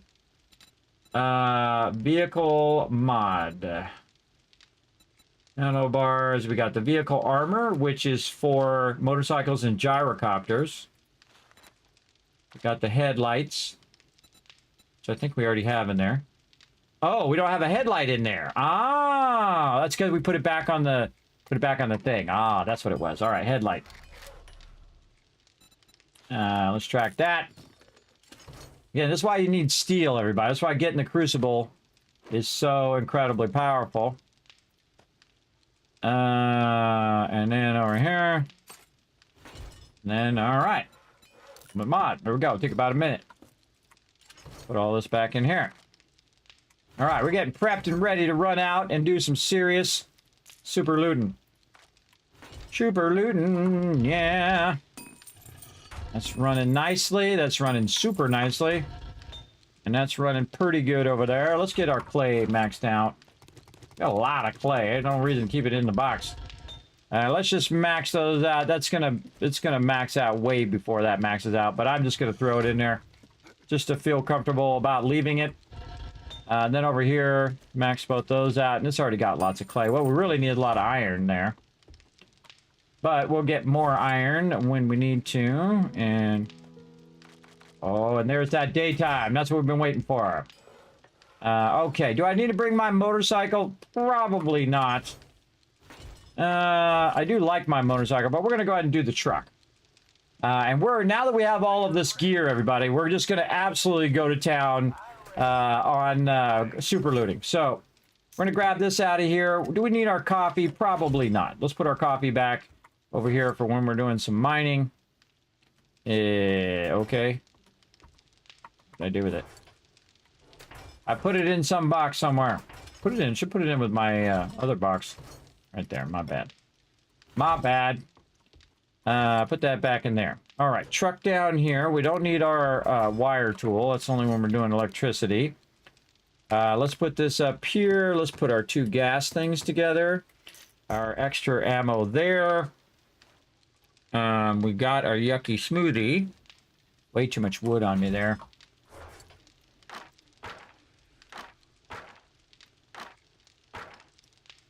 Okay. And what else? Maybe just a whole lot of ammo. Let's burn up this lower level ammo.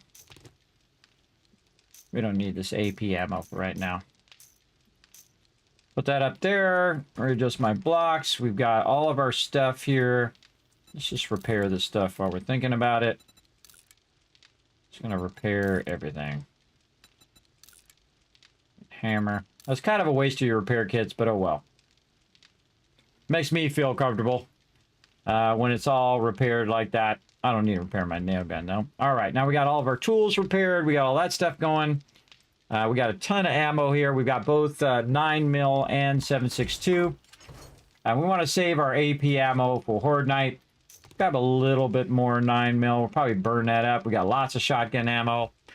We could take the pump shotgun, but I'm not going to bother with the pump shotgun for now. Again, we'll just use this up since we're making 7.62.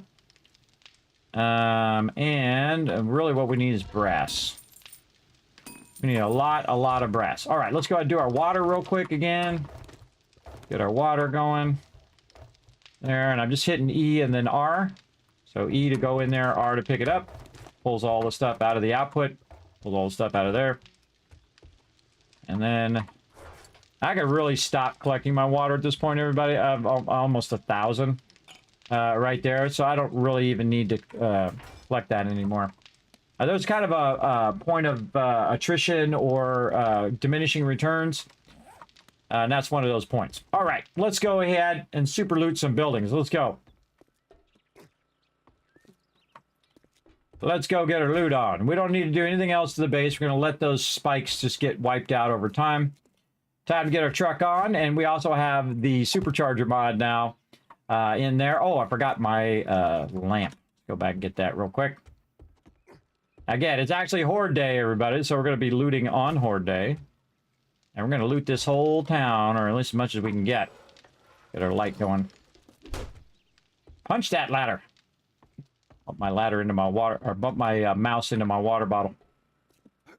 Alrighty. Let's go. Have we seen any zombies? Let's run them over. Alright, first location. Right here. What we got? Nothing. I'm not going to wrench that car. I'm going to leave it. Okay, next thing, chainsaw.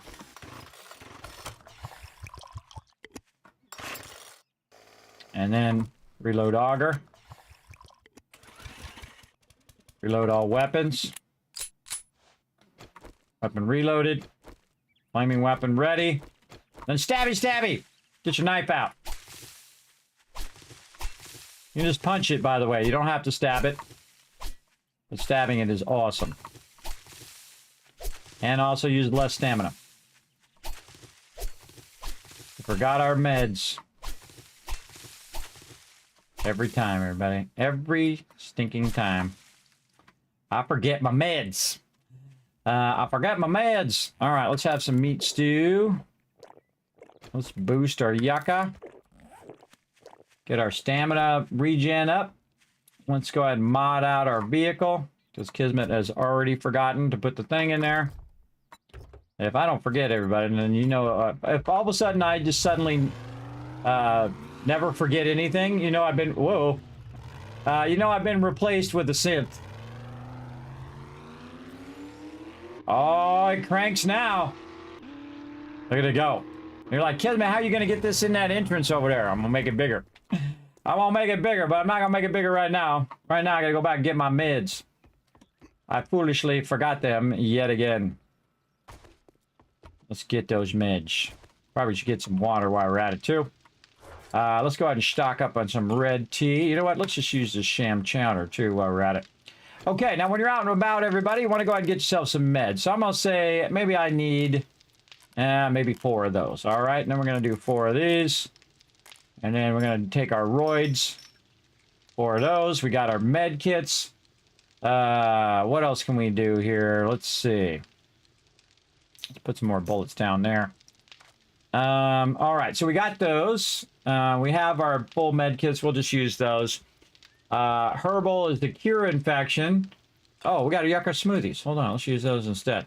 Yucca smoothies give you a massive amount of water and 15% regen.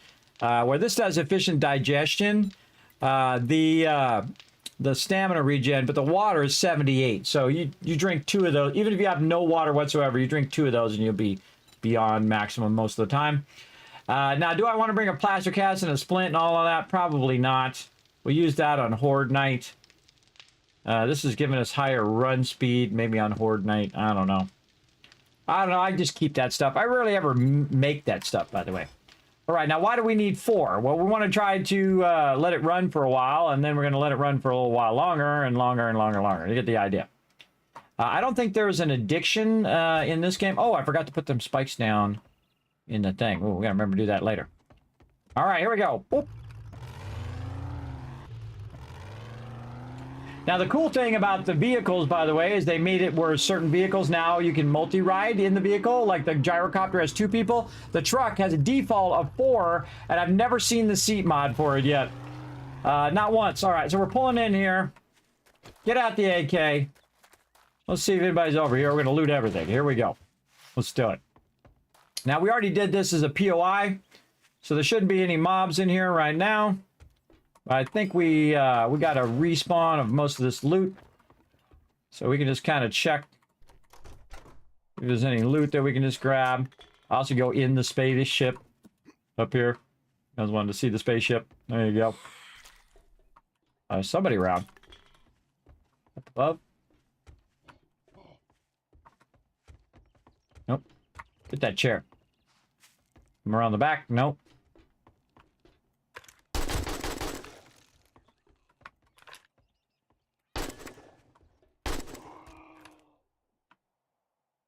All right.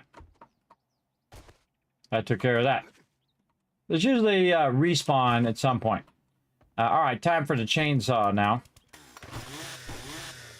Over here, this is the auger. Get some pipes. Now, this is when you've really kind of scaled up everybody. This is all... These are all... what do you call them? Plant fibers.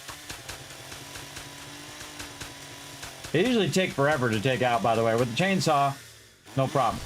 Now, we can take all this stuff out if we want to, too, but that's just a waste of time. I don't think I've ever tried to wrench this over here. Let's try to wrench this.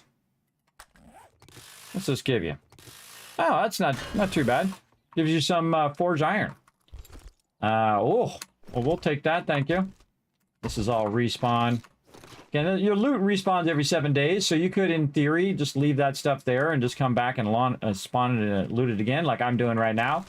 Even though you've already done the quest here.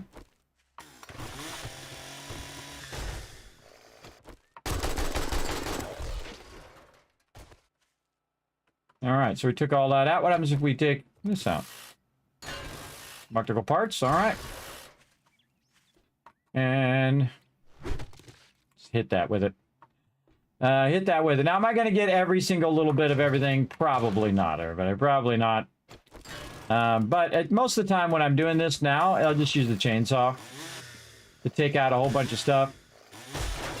All right, say you want to get a bunch of wood without having to do your tree farm. Get all this, get all this. If I want to go in right here, just cut my way in.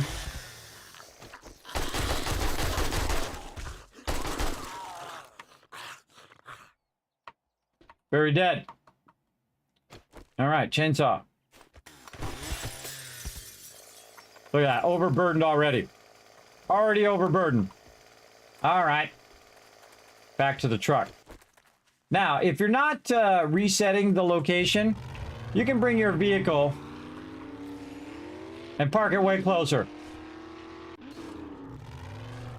Oh, man, I think the truck should just annihilate blocks.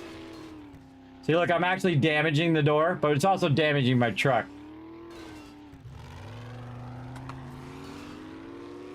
I think it should just do way more damage than that.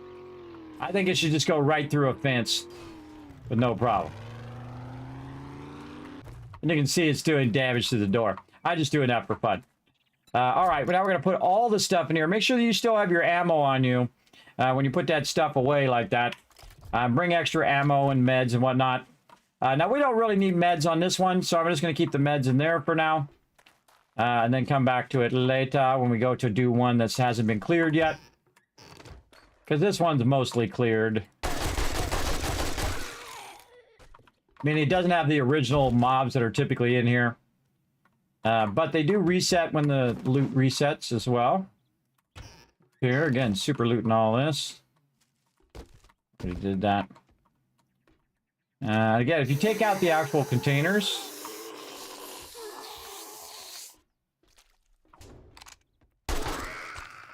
if you take out the loot containers, then it won't reset because you haven't done a quest here. You got to do a quest here for the whole thing to reset.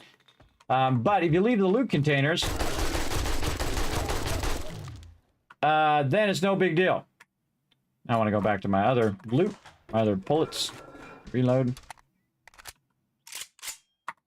I had some AP ammo left in my gun. Took all that out. Again, when you take it all out, then the loot connectors are not there anymore. They're all ferals.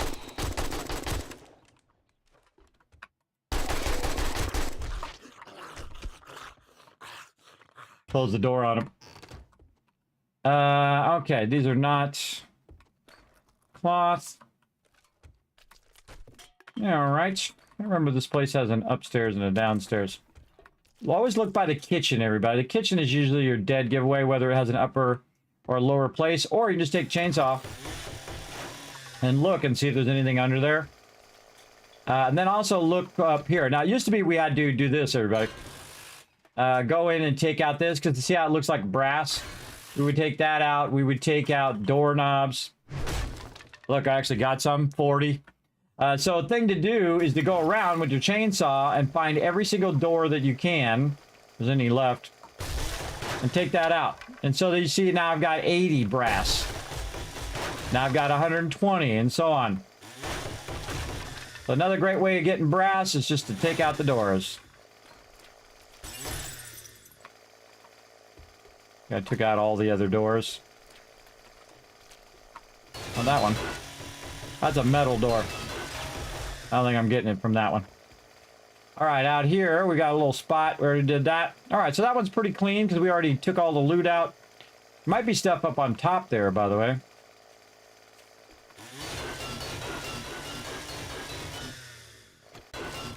Oh, see, I thought that looked like cloth. Oh, also, we can wrench this. Just so you know, totally not worth your time. Not even gonna do it. I'm just, I think that illustrated it enough. Totally not worth your time. Now we got, looks like a satellite dish or something up there on the top. So we're gonna call into action our blocks over here. Again, since I've already cleared it, you can see there's a lot less mobs here. Oh, there's an engine down there too or something. But you can see I can use the blocks to get where I want to go. So I gotta go back here first and then put the block and then do this. Another block. And then just jump up here. And you can see there's a thing up here. I can get that. A lot of this stuff is not worth your time to grab. But I do like to get up on top just in case I see something up here that I might need. Or whatever. And I do take all my blocks back. Many as I can anyway. Grab them. Okay, so we did that. We're out of here.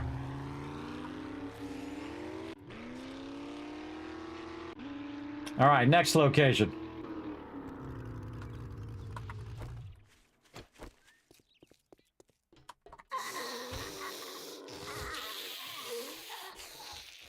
Definitely respawn.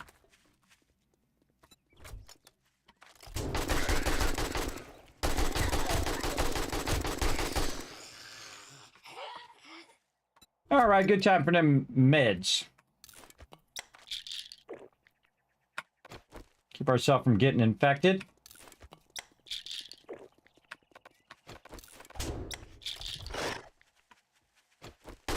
Where'd you come from? Let's go. All right, get this loot.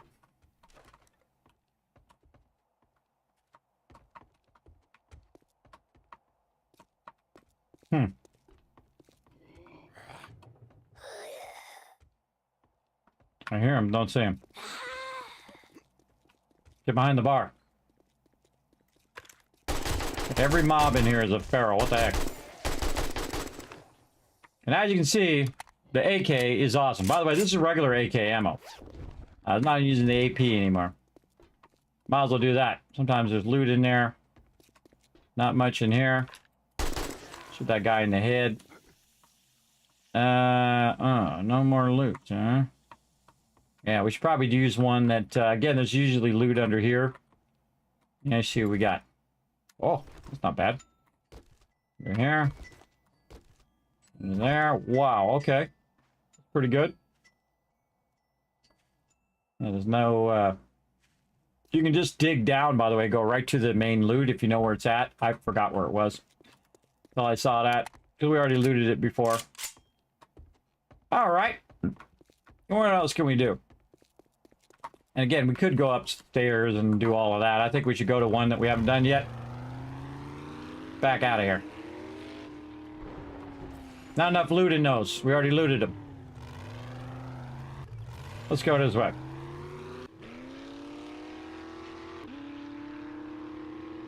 Go down the road a little bit. I think we already did the bowling alley. I think of one we haven't done. I think we did the church over here. Or the fire station.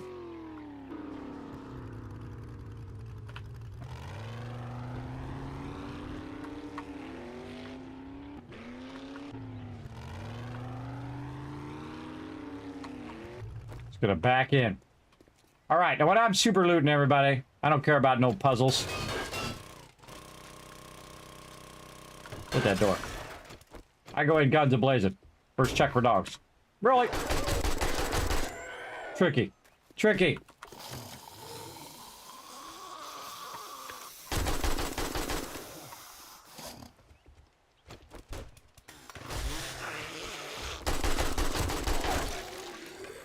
Watch your sides, everybody. Watch your sides.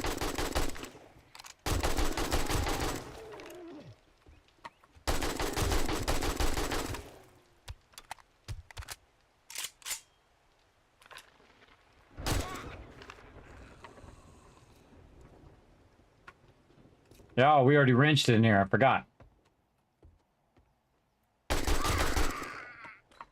Pretending like you're dead. Oh, we already did this! Already did that one. Already did that one. Alright, Bart Salvage across the road. I forgot. We did that one. Right over here. Alright, any loot? Throw it in there. Keep that ammo though, bro. Alright, what do we got? Come on. Let's go, mobs. Wow, look at this back part. Get the high ground.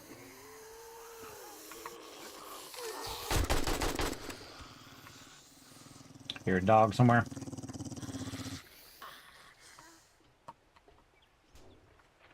Little doggy.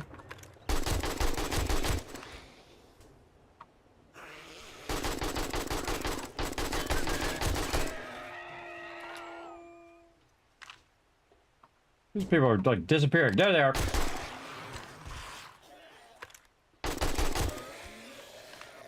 Ah, yay! It's spring coming bright. Oh my goodness, look at all these cars here.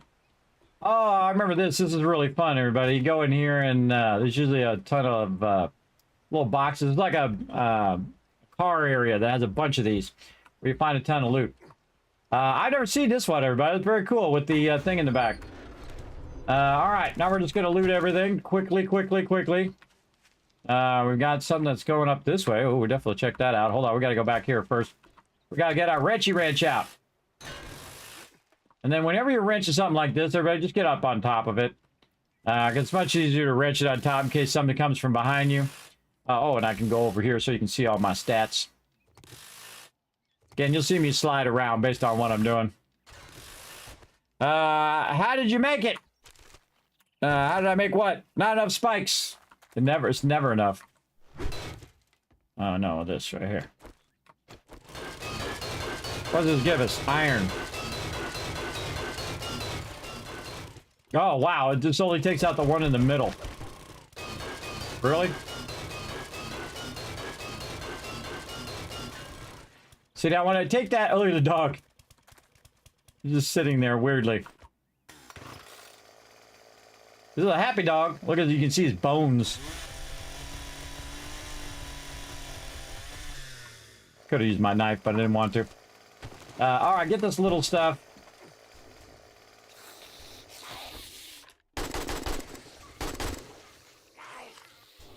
Go away. We don't need none.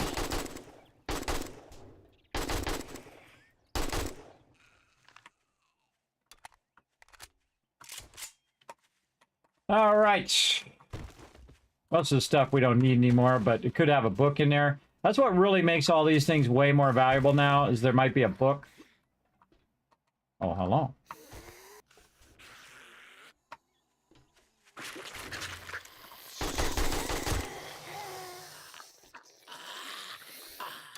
Like a little way down back here. That's tempting. We'll come back to it. What the heck? A wandering horde or something out here.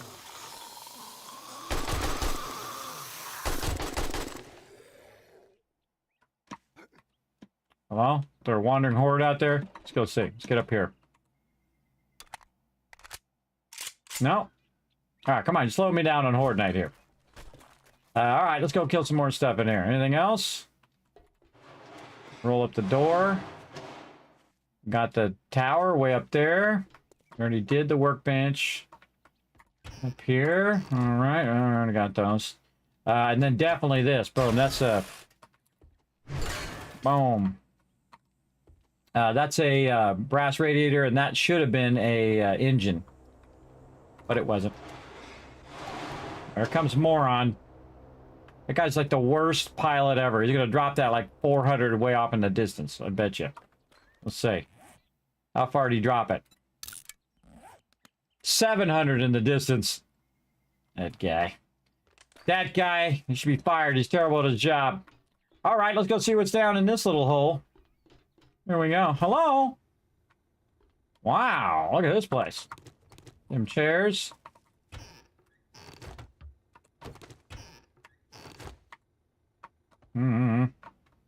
Our stuff ran off. Hold on. We get back up? Oh, that's a one-way trip there, brother, if you don't got no blocks. That's a one-way trip. Hold on, let's go get our buffs back on. I feel like it's gonna get dicey down there in a minute. Gonna get dicey. Let's get this. Now we have 5 minutes left on our roids there. There we go. Now we got 18 minutes left. Oh, we did actually already have it because it went up to 18, which means that it was already running. All right.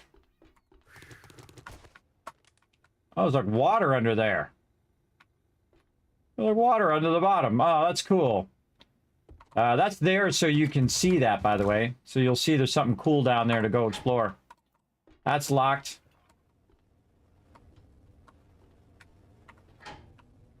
Locked. Locked.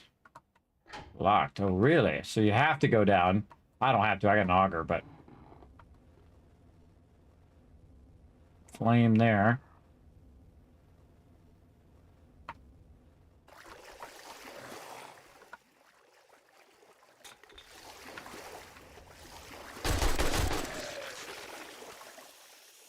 Take care of the baddies first.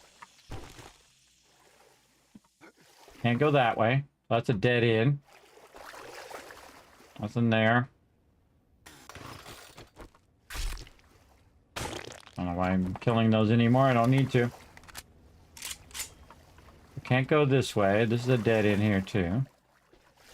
Try to go past the flames. Can't turn it off there.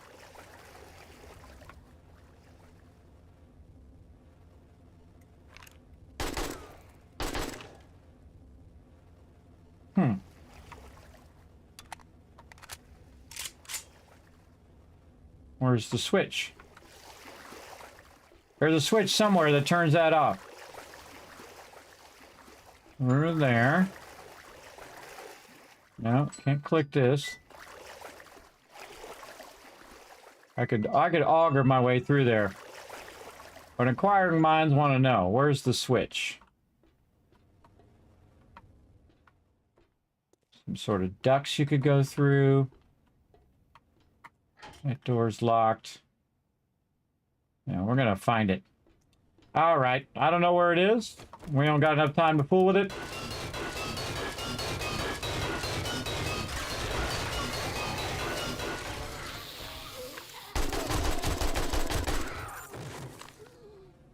Oh.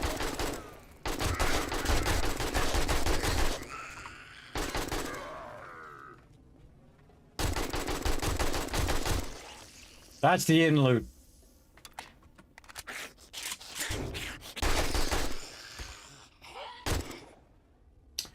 This is the in loot right here. So we took a shortcut. The key right here that opens that door. Took a shortcut. Probably should not have been able to get there. But how do you get into this room?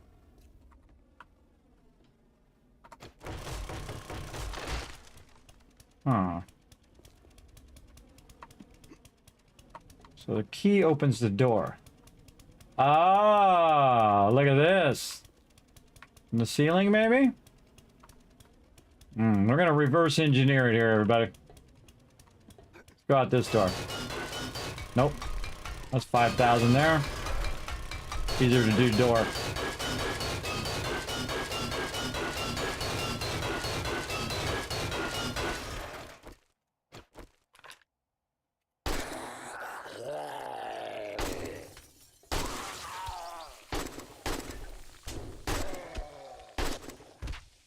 Always look behind you. Oh, the door opened.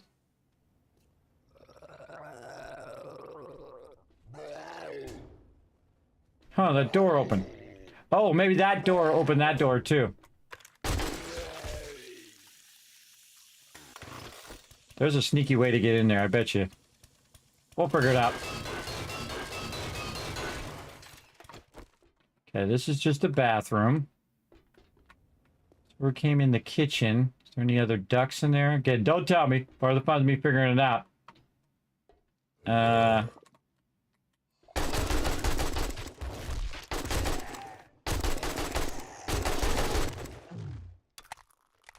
This is where the switch is, right here. That's where you flip the switch. It's not flipping.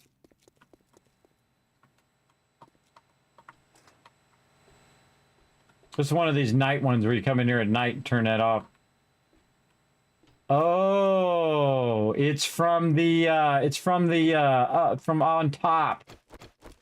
That's exactly where that is. It's on top, I bet you. You come down from on top to get here. Kind of looks like that's where that is. Ah, okay. I already found the in loot, everybody, but I bet you go up that thing outside. It's interesting that that doesn't work. Huh. Yeah, it's still flaming. Hold on. Let's try something. We got a little bit of time till Horde night. All right, let's go. Up we go. All right, I got an idea. First, my first idea is to drop off this loot in the truck because I'm overburdened. Let's do that first. Oh, that's a lot of loot. Next thing we're going to do is we're going to go up this thing. What's up here? Office chair. Huh, that's cool. I like the balcony. What's this?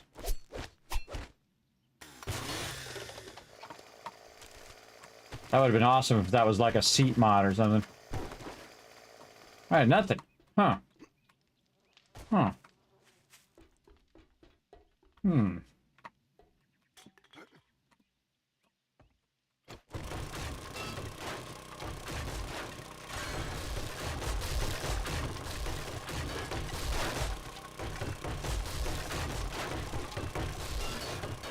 It's actually all wood right there. All right. I wonder if it's under one of these.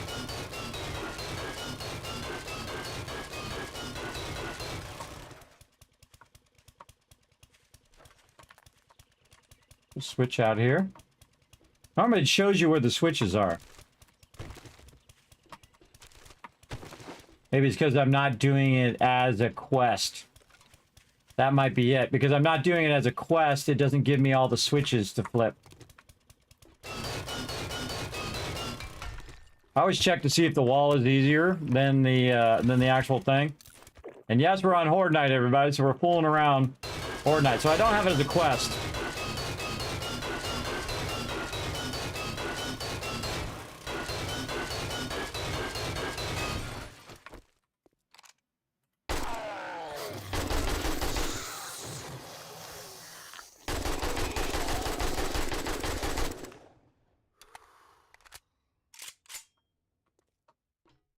Okay.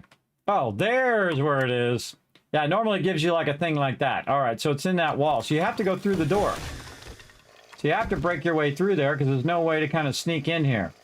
So that one you have to actually break through. All right, I was trying to look for switches and stuff. So you have to break through that door, flip the switch, then you've got the flaming thing now turned off. And now you can get up under here, which also needs to be taken out. Oh, but it's barely need to take it out. Oh, and it made a noise too. It made a noise too. That noise actually freaked me out. It's my headphones. My headphones. God, is it 8 hours? Oh my God, it is 8 hours. Oops.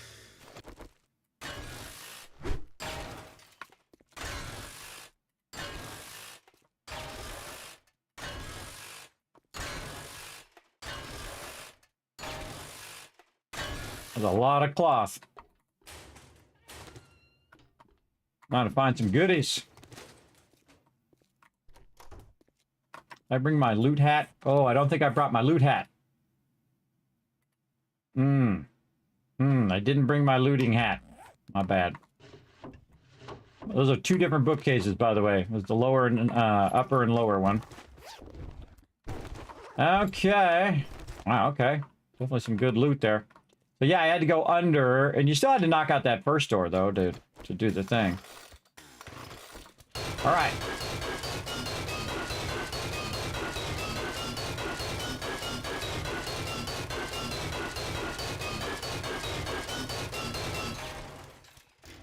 Easy.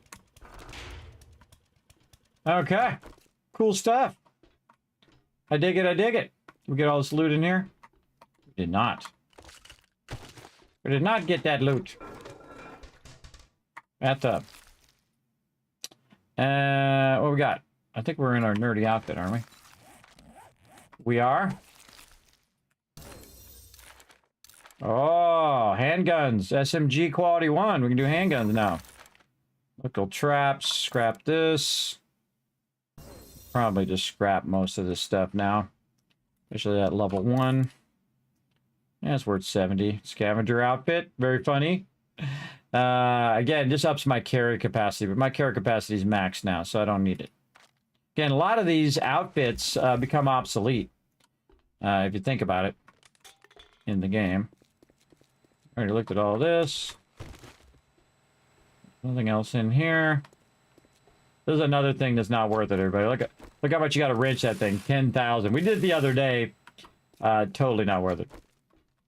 Okay, now, acquiring mine want to know, where does this go? Oh, barely any damage. Ah, we could have went from up here, and then, see, I knew it was going to be something like that, where you come down from the top, and then you come down here, and work your way down this way, and then you hit the switch. Probably in the quests, I bet. So now we know. We just do right underneath the fire truck, and we can work our way down in there. Cool. Cool.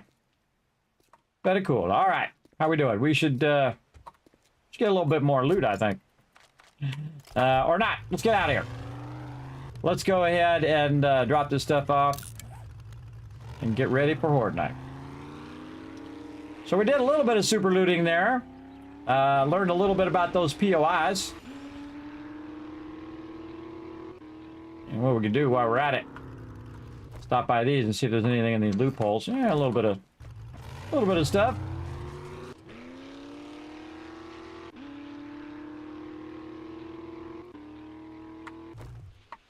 That thing stops on a dime, man.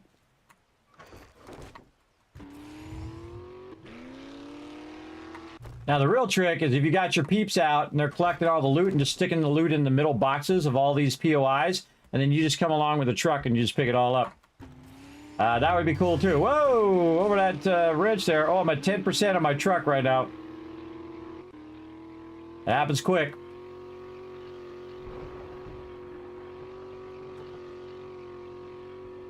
All right, now we got a slight problem. We can't drive our truck into our base yet.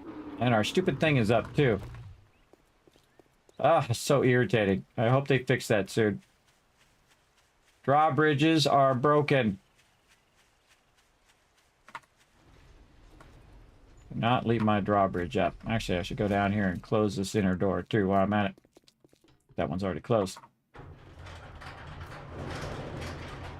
Close that inner door because Horde Night is upon us, everybody.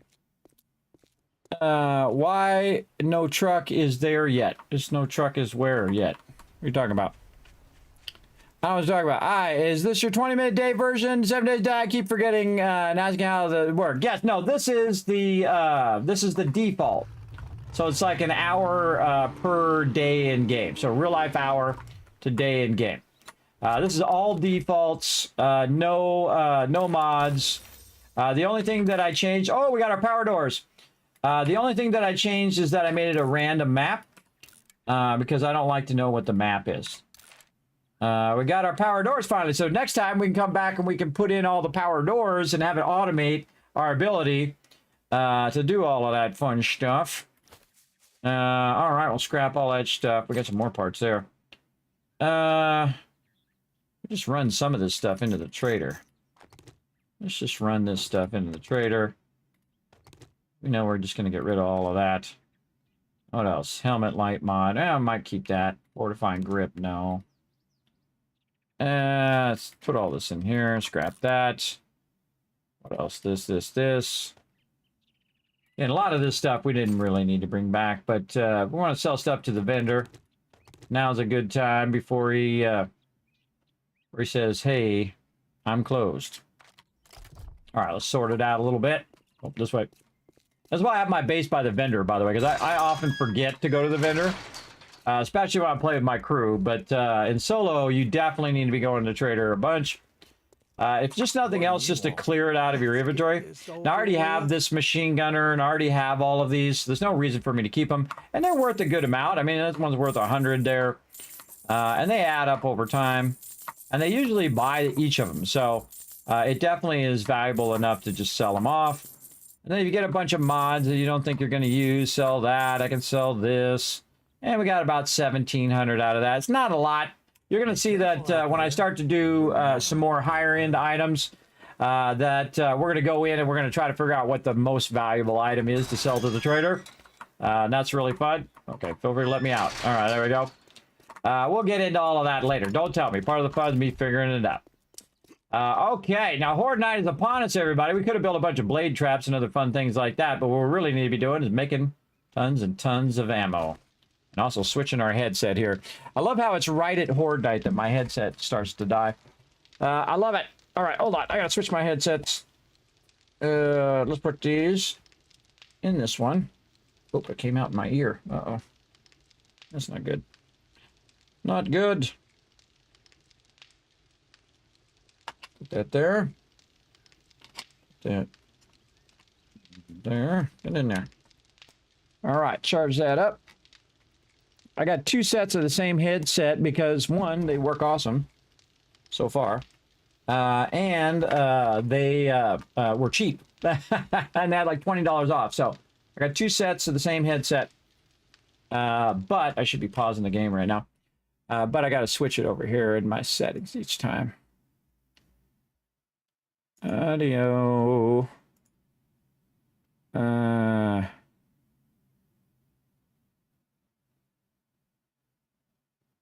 Here, where'd you go?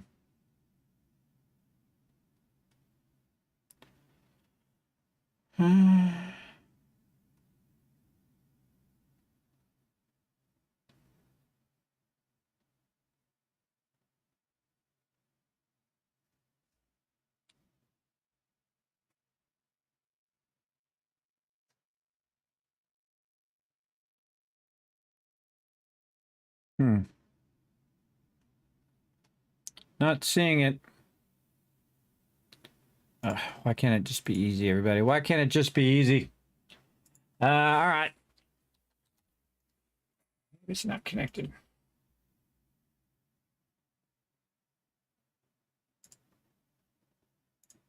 Not connected.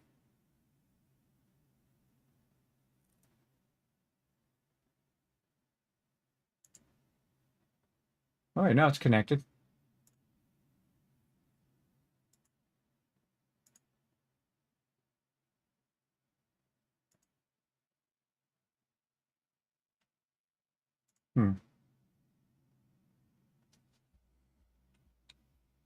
Come out of my ears again.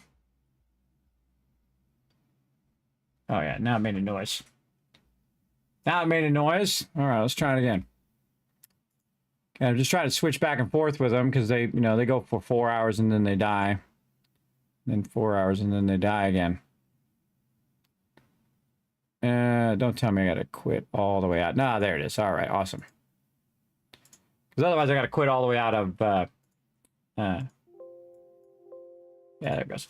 I gotta quit all the way out of OBS. If I gotta quit out of OBS, man, that's it. That's the end of the stream. Because that's a lot of work. You gotta quit all the way out and then reset up 5 different streams. Because I've streamed 5 different platforms at the same time. That's a lot of work. All right, let's go ahead and put this stuff away and put all of our ammo away for right now. Which apparently it doesn't want to put in there. There we go. This we can scrap. We got a bunch of stuff we can just put in the drop boxes for right now and deal with it later. Deal with it later so we can get our truck out of there, because we definitely don't want to leave your truck in the front of your base, because if they get stuck, they'll just start hitting your truck and destroy your truck. You don't want that to happen. You can't have like a parking spot. Okay. Rain coming in. You can't have like a parking spot where you park them off to the side. I usually have parking spots in the interior of the base for my team. And next time we'll come in and we'll make this bigger, and we're going to be able to pull our truck in from that side, and we'll also automate the doors, where the doors will automatically open as we roll up. It'll just keep opening the doors and then close the doors behind us automatically. And then we never have to open up doors again, which is pretty cool. Pretty cool thing to do. All right, that's a ton of loot in there. That's a ton. Consolidate all that loot down. Then we don't have to run up and down like this either. We can just pull in there. And I've been kind of waiting for the... there's one more thing. All right, and pick up the truck. No. And that was fun. We didn't get a lot of those POIs, but we got a few of them. I think we got enough for now. At least it was daytime, at least for a little bit there. Now we can go ahead and check our water while we're here, since we don't have much inventory stuff. And every time I come in, I check this water. Again, I could probably stop now because I just have so much of it. Just so much. Probably get away with just 3 water dew collectors, by the way. And don't need 6 like me. That's one of the things I learned in this playthrough. Look how much water I have. Because I'm just queuing it up, queuing it up, queuing it up over time. But I'm not really using that much. As a solo play, not really using that much. So it's no big deal. We definitely want to get more 762 going if we can here. And we'll go up here. To AP. 200 of that going. All this back. Oh wait, I didn't have enough gunpowder. I could have done more. It's usually gunpowder that messes that up. Yeah, 26 minutes. I don't think I'm going to have 26 minutes. Let's say 50 in that one. We'll go up here and see how these are all doing. Those are done. If we wanted this by Horde night, we definitely probably got 5 minutes or so. Maybe maximum. Take this out. Over here. 50 more there. Wow, that's perfect. Over here, we'll do the rest. Now we'll get all those bullets before Horde night. Okay. Like this. And then seeds over here. Our vehicle back in there. Now the next thing we want to do is look for any kind of brass that we might have. And man, we got to step our brass production up. Next time. Now we just override this lead to put the brass in. Like that. And then eventually when that brass melts down, I would run that instead. Let's see, what else? We got a bunch of random stuff in here. We're just going to grab it. See a lot of food in there, so we'll put it in our food box.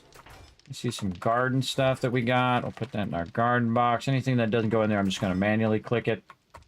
Miscellaneous crafting. Wow, look at all that. Look at that. Oh, man, that's a nice, nice, nice amount of stuff. I've got 92 glue and 171 duct tape, everybody. I am crazy, killing it in this game. 9 acid and 3 beakers. That's all gravy, everybody. Gravy, gravy, gravy. So way above and beyond what I need right now.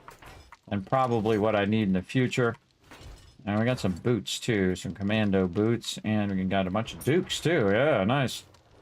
Let's go ahead and get our stuff out of here. Speaking of things to do, let's make some glue. Let that all run. Over there, might need this helmet mod later. We've got our red dyes, which we'll put up here for later. What else? Some chamois sandwiches for some antibiotics, which I could probably make now. Can I make antibiotics? I sure can. So you need an old sham sandwich, some nitrate, and some water. And again, you can make it. You can make it if you had it unlocked. You can also make it in the campfire. But everything's better in the chemistry station because it uses less resources. So you got 5, 3 through 3, and this one's 2, 1, 1, 1. So you use a lot less in there. And I don't need to make none because I'm probably going to get more as a drop. And if the cool thing is if you're diligent, I thought I got some of this drop in here. Yeah, right there. If you're diligent about it and you use your vitamins before you go in there, you shouldn't be getting radiated in the first place. You shouldn't be getting that debuff on you. If you're diligent. I'm not, but you could be. I always forget. I always forget those buffs because I rarely ever use the buffs, everybody. I think they're kind of a waste on me because I'm doing other things. My team's the one who's really taking the damage. And usually up in the front, and I'm usually behind holding the torch or, using my headlamp to, show them the way, especially when you have a lot of people. You only need a couple people to really clear even the highest level POIs. But it is nice to have 12 people at a POI when you're going in there and it's a tier 6 and there's just absolutely tons of zombies. But it's awesome, everybody. You just make a firing line and you just and you're mowing them down. It's very, very fun. Very fun. Get this meow meow chow out of there. Get that chow out my box here. All right, we might get that done in time. We're gonna let our glue run. That's already done. We don't need to do anything there. Oh, I could take that out of there though. Take this out of here. Let that cement run out of there. I love to get a whole bunch of stuff queued right before Horde night. That in there. And then you just like set it and forget it kind of thing. How are we doing up here on this one? That one's done as well. We can turn that off and grab that out of there. How are we doing on this gunpowder? Oh man, we are crushing this gunpowder. I still got 259 minutes on both of those. Right there. That's a lot of gunpowder. And we have more gunpowder than we normally do. Now, you can see that the gunpowder goes pretty fast, though. And again, I never leave it in stacks, everybody. I always take it out like this, and then just drop it in there.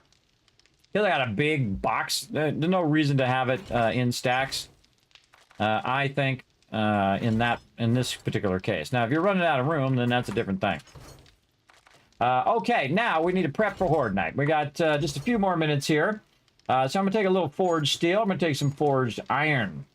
I'm also going to go ahead and grab a little cobblestone, a little bit of this. We're going to grab our blocks. Actually, we should go up to cement blocks now. Let's make some cement blocks while we're at it. Block. Block. There we go. Concrete block. Let's make 50. Now, am I going to need 50? Probably not. Let's take our ammo out of there. And we'll let that run in my inventory. That takes a long time, by the way. It takes a long time, but it'll do it while we're on Horde night. Now, we're going to go ahead and switch up to our AP ammo over here. And we're going to go ahead and put this away. And we're just going to leave that like that. And we're going to take all of our AP ammo. Now, if we run out of ammo, we can always come back and get some more. Or, screw it, we'll just get all of it. And what do we care? We can be as full as we want now because we have that pack rat or whatever it's called. Backpack something or another. Pack mule. There we go. Right out of my head. Okay, so we need that, and we also need my repair gun. We're going to need the chainsaw. We need any alternate weapons. We need to repair all of our weapons. Let's get that going. Now I got to take the concrete out. Then tell it 30 more concrete blocks after that. So we got that going. We're going to reload. And our secondary weapon. Now we also need a potential third weapon. Now, do I need my knife? Not really. I might need it after Horde Night, but then we're going to put a bunch of shotgun ammo in there.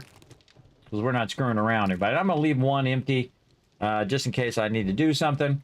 Oh, we should take some boom boom. We should take some boom boom. Make things go boom. We should start making some grenades, too. I might be doing that next time. Just for fun. Now, why do I have all this ammo on me? Because I'm going to burn it up, everybody. It doesn't do me any good sitting in that box. Oh, we should repair this, too. Check this out. Wait till I get the auto shotgun, everybody. It's going to be epic. It's going to be amazing. We'll get it going here in a minute. All right, 30. Craft it. All right, you don't want to be down here at the bottom of your base. Is there anything else I'm going to need? I don't think so. Watch me burn all this ammo, by the way. That's several thousand ammo. It's 2,000 AP ammo and probably in the neighborhood of 1,000. Yeah, about 1,000 regular ammo. I'm about to burn that right now. Now, definitely close this lower one because you don't want them getting into your base down there. Got the blade trap on, so it's going to automatically go. And then we're just going to stand right here. And oh, I forgot to take out the entrance, and I forgot to put them spikes down. I forgot to get more spikes. Screw it. My bad. Forgot to get more spikes, and I forgot to spike that inside edge.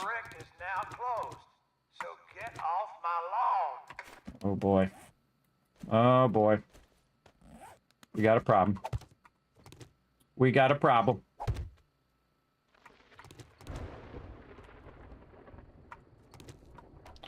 We got problems. Come on. Oh, door's slowing me down. I'm going to be down here when it starts. I did not get my spikes. That was the other thing I was trying to think of. All right, just put that in there for now. All right, let's do this. Now, here's the cool thing. If I get here fast enough, I can put these spikes down from inside here. There we go. Maybe even upgrade. All right, let's party. All right, they're on that side of the kill box. Let's do this. Now, I can shoot them from up here. Look how they wade through my spikes. It so sucks. And that's fun, shooting them from up there, but even more fun, at least especially for you guys in the chat. We get it going on down here. Now, let's have a yucca smoothie. Let's get all of our stamina up. Definitely eat our food. And you know what? I'm going to double whammy that yucca. And I think, you know what? I'm going to double whammy this food. Let's go. All right, time to die.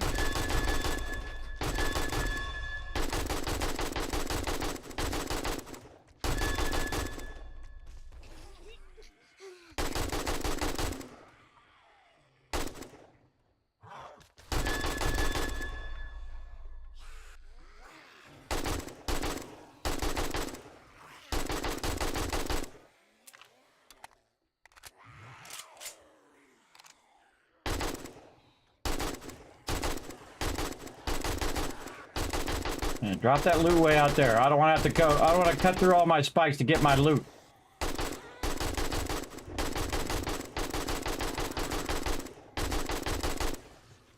See, I looked out of the corner of my eye over here to see if there's any cops.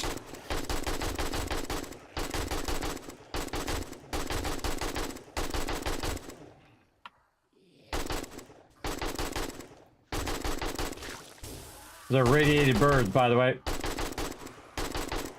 What the heck? There we go. That's why they're spitting at you like that.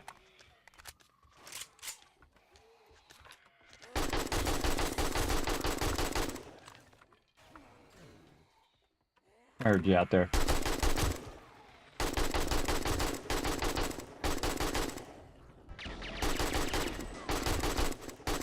Pew pew pew! You guys hear the gun all right? I have it turned up on my end, but you guys should be able to hear without it being too loud.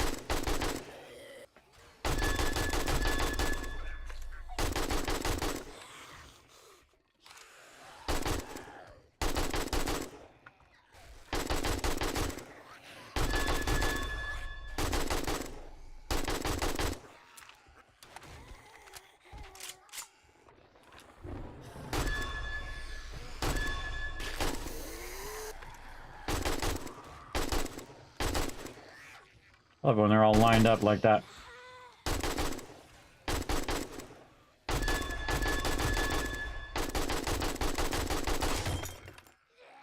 What? Broke it already. Alright, that's enough blocks. Backup weapon.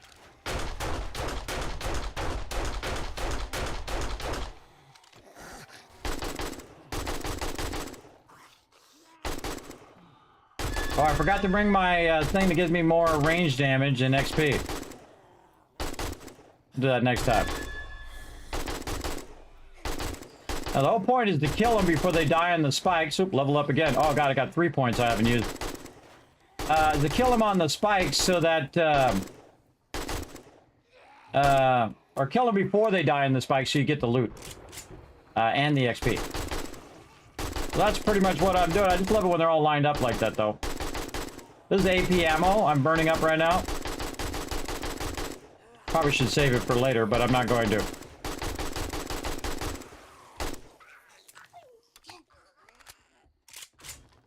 I could have 2 AKs, by the way. And when one gets broken, I could be repairing that one and using the second one. Jeez, man, I swear I'm right on him.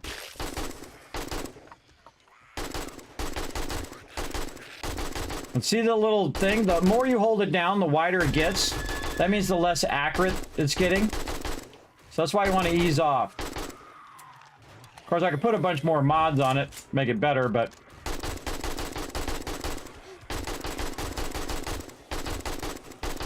I really like this side. So when they stand back up on the spikes, that's when you get them.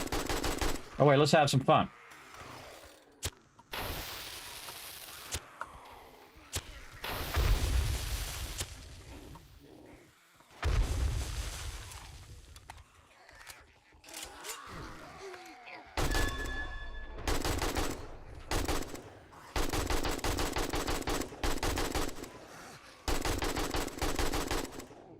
I've done this hundreds of times, everybody. It's fun every single time.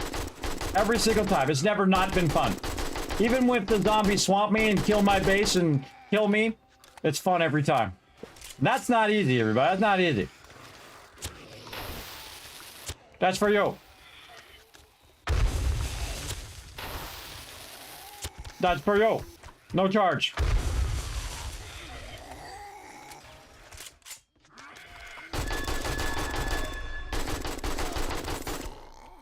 I'm gonna cut all my... I have to cut all that way. Oh, blade trap time. Come on. Let's move into the middle.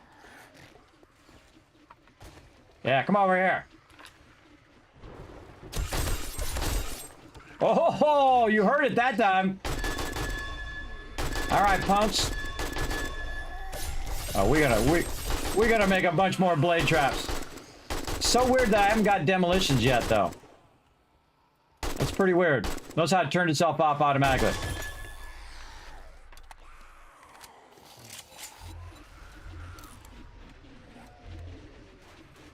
Let's wait for my AK.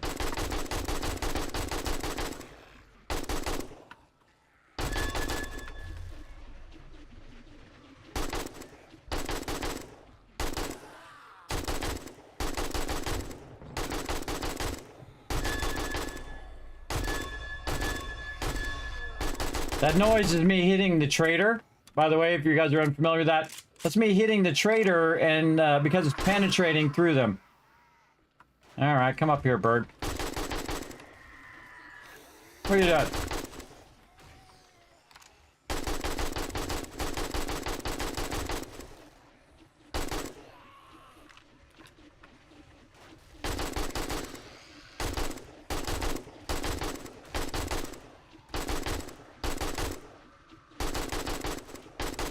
The reason why you put the blade trap like this, upside down, is so it hits them right in the head.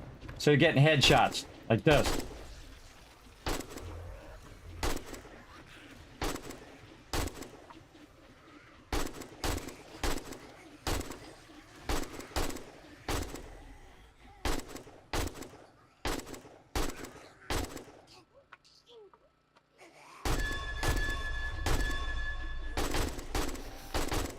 I'll call it armor penetration for nothing.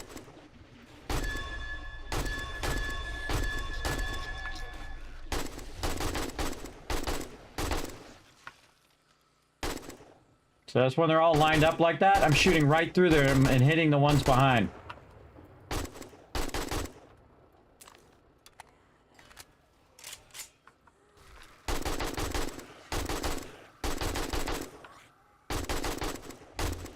This is your number 1 goal, everybody. Have enough ammo for Horde Night. Especially at this stage, day 70. Now remember, I haven't modified anything. This is all default. You can do the exact same thing that I'm doing. You don't have to have any special mods or anything. You can make yourself a kill box and rule the zombie apocalypse.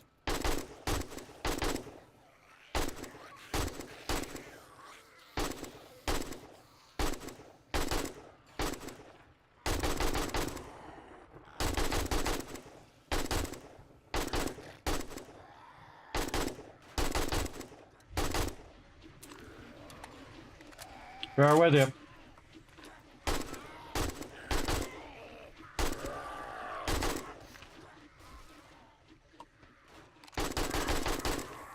Dream on. Let's try to get in the thing.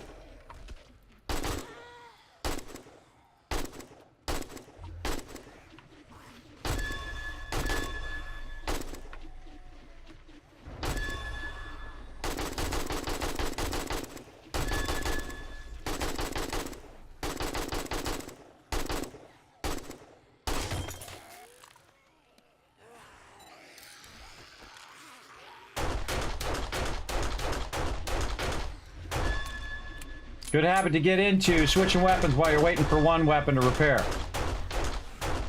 Use up some of this ammo. Go for the headshot.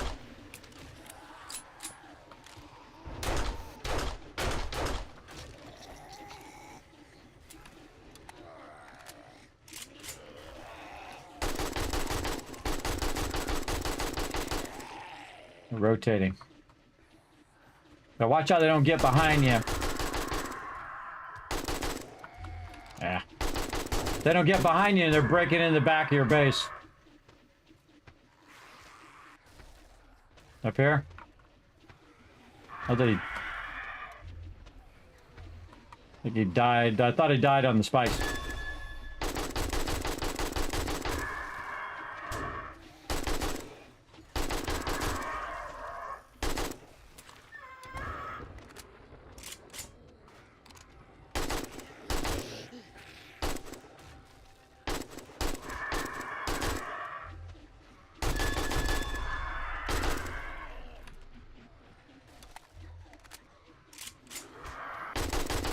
Now I know why I have those bars there.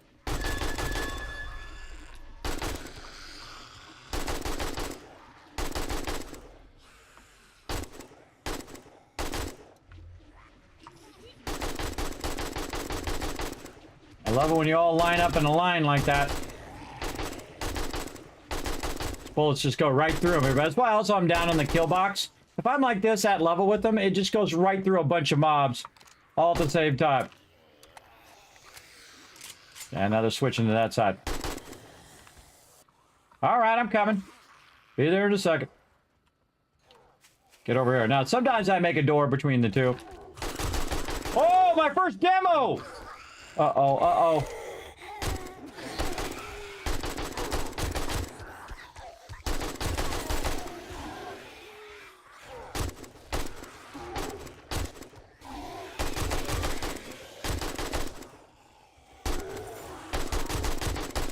Oh, Kismet gets it done with no explosion.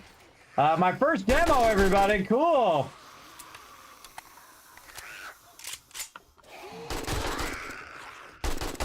right, it's getting dicey now. Take some of these people in the back out first. Then we can focus up here in front.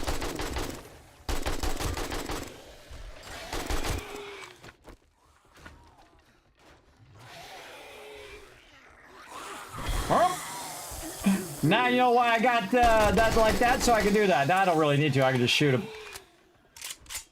Go ahead, try to get through that steel. I dare you.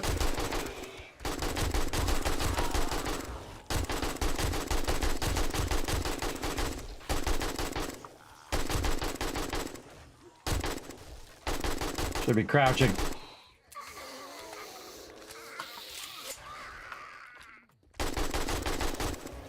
Whoa, cop on the right.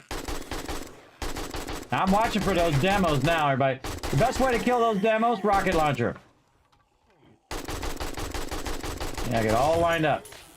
Oh, broken. Repair, switch weapon. Time for the shotty. There we go. Shotty also has penetration. Whoa.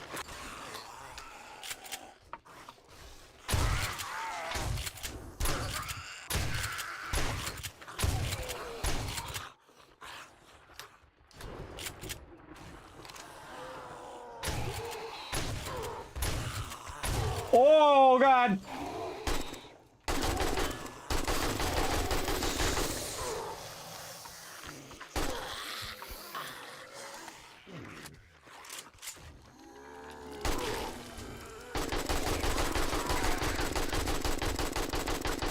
Another one. Oh, my God. I'll be redoing those blocks. Woo! All right, getting crazy now, everybody. Now, this is what you tuned in for right here. Getting crazy. Whoa, whoa, there's another one.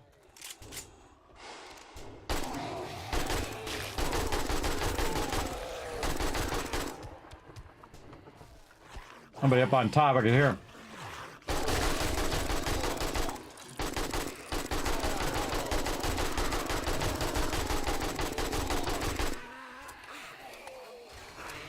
Uh-oh, uh-oh, this is getting looking dicey.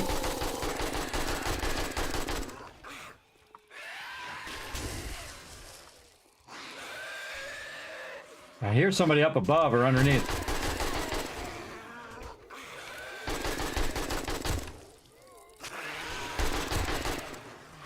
Oh, right there.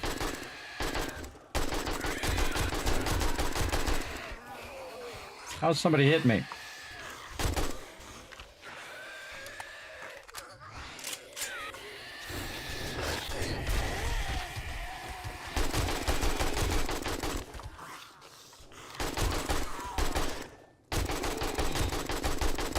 Another demo coming in.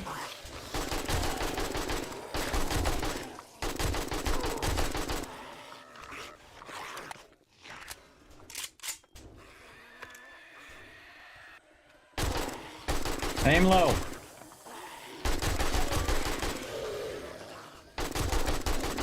Shoot him in the body. I just learned that.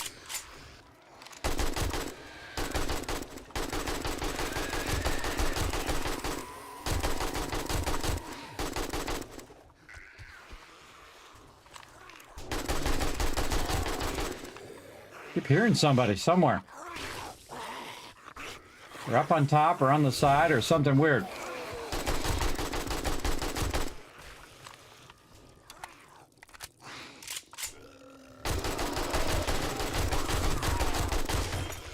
Ah, it's broken.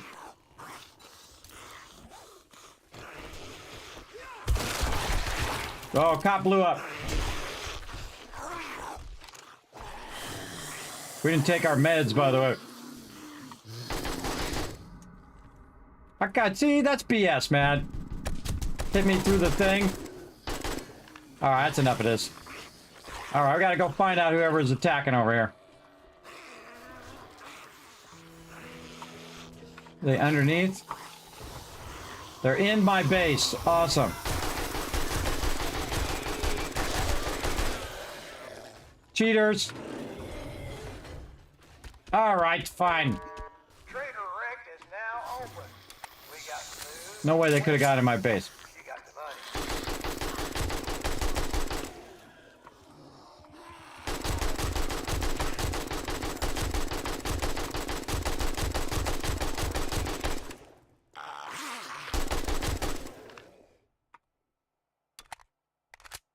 200 ammo to spare.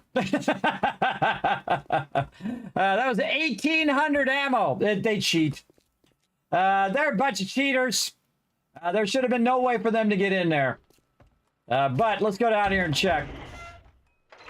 So what they did is they spawned because of the dirt and the stone here. I should take out all these sides. So this right here, they spawned off that block and they spawned right there. So I got to take all the dirt blocks out in the center part here. But definitely should go double check your base just in case, especially if you have a back entrance like I do. Like this, if they didn't break through that entrance. And then, of course, I have this part here in the back that I've cut out. But it should be below the dirt level. They usually spawn on the dirt level, and they wouldn't spawn down here. Now, the way I know if they spawn down here is if they came through here, they broke through the side of this, and then they went in the door, they broke the door. That would tell me they spawned down here. But the fact that they're up there tells me they spawned off this top block, off this grass block here. We gotta fix all that. We'll fix it. Should have put my loot down while I was down there. Actually, I'll just go put it in the box. I'll just go put it in this box out here. All right, now they're nice enough to cut all that room out the way there, and I'll grab some of these while I'm at it. So I can always come back and grab all that stuff, but we want to make sure we get the loot before it disappears. So we can just use our loot boxes out here. That's why they just sit out here in the middle of the road. You notice they never destroy them boxes. They usually just walk around them or jump over them. I could upgrade them, I guess. But they're very convenient for doing this. Now, of course, I could have brought my vehicle as well if I had thought of that.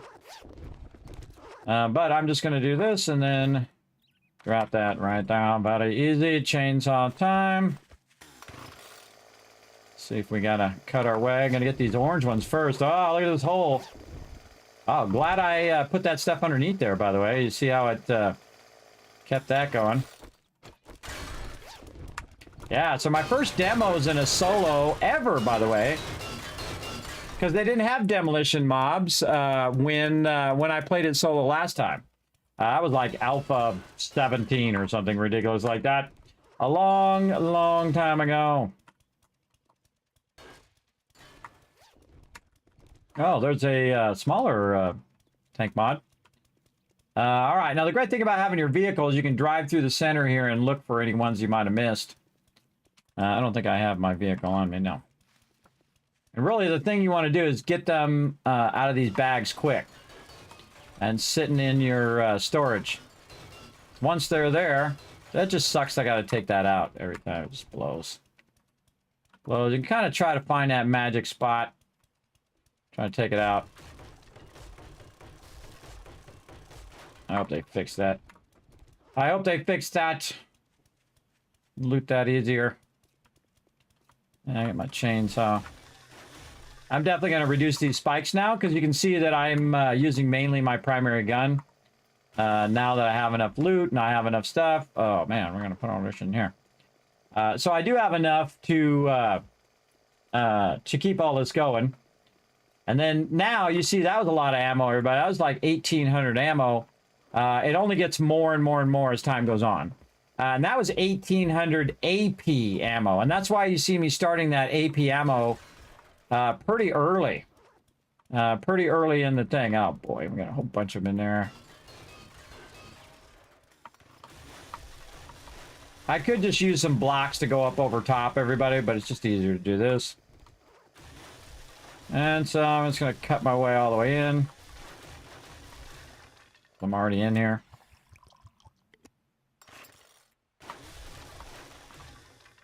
We're definitely going to work on this setup next time.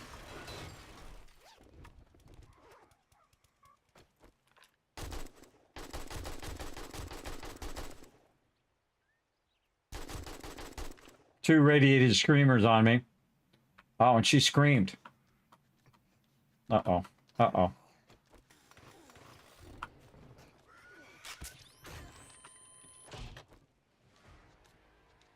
Where's my blocks? Oh, God.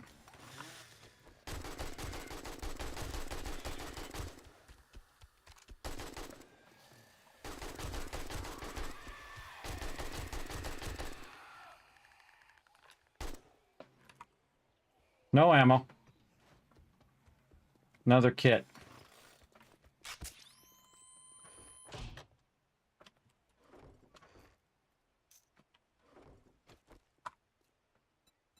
What?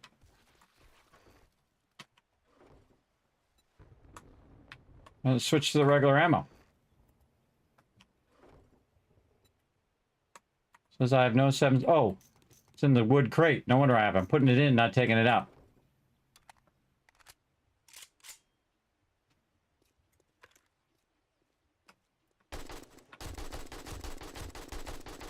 Trying to loot over here, people.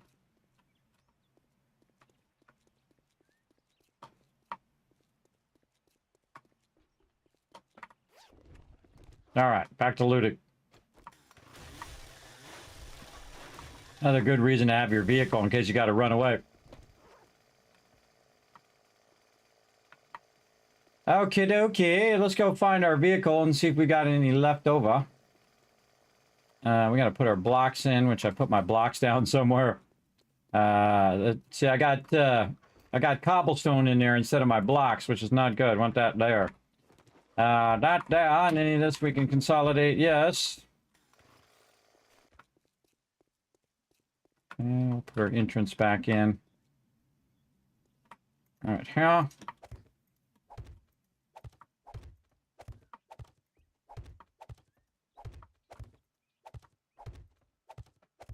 I don't see any more. But there might be some. All right, and then we put our entrance in. Again, this is always going to be a temporary entrance. There's not a time in which that's not going to be a temporary one until I get my main entrance done, where I don't have to fool around with opening and closing the doors. For sure. What do I got on me that's making it where I don't have my ammo on me right now? There. Oh, we could be using this as well. Take our spikes out. All right. We also had 9mm too, in case we needed that. Yeah, here's some more coming in.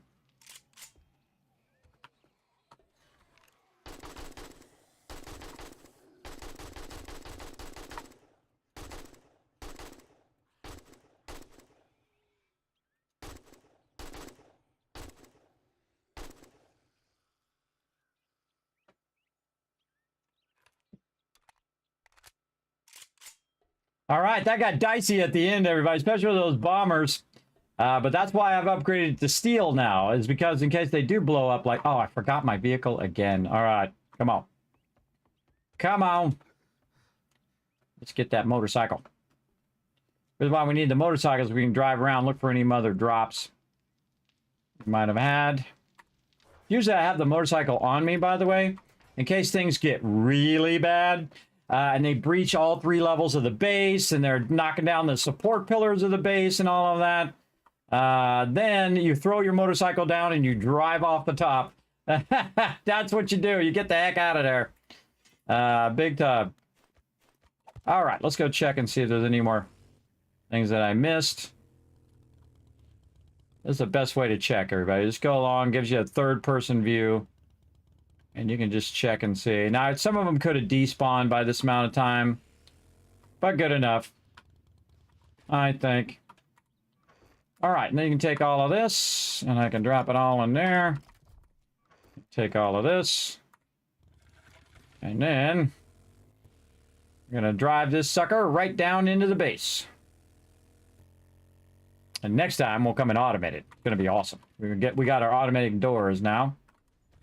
Automatic doors, so this will just automatically open, but actually I'll make it bigger and taller because we're going to want it for the truck.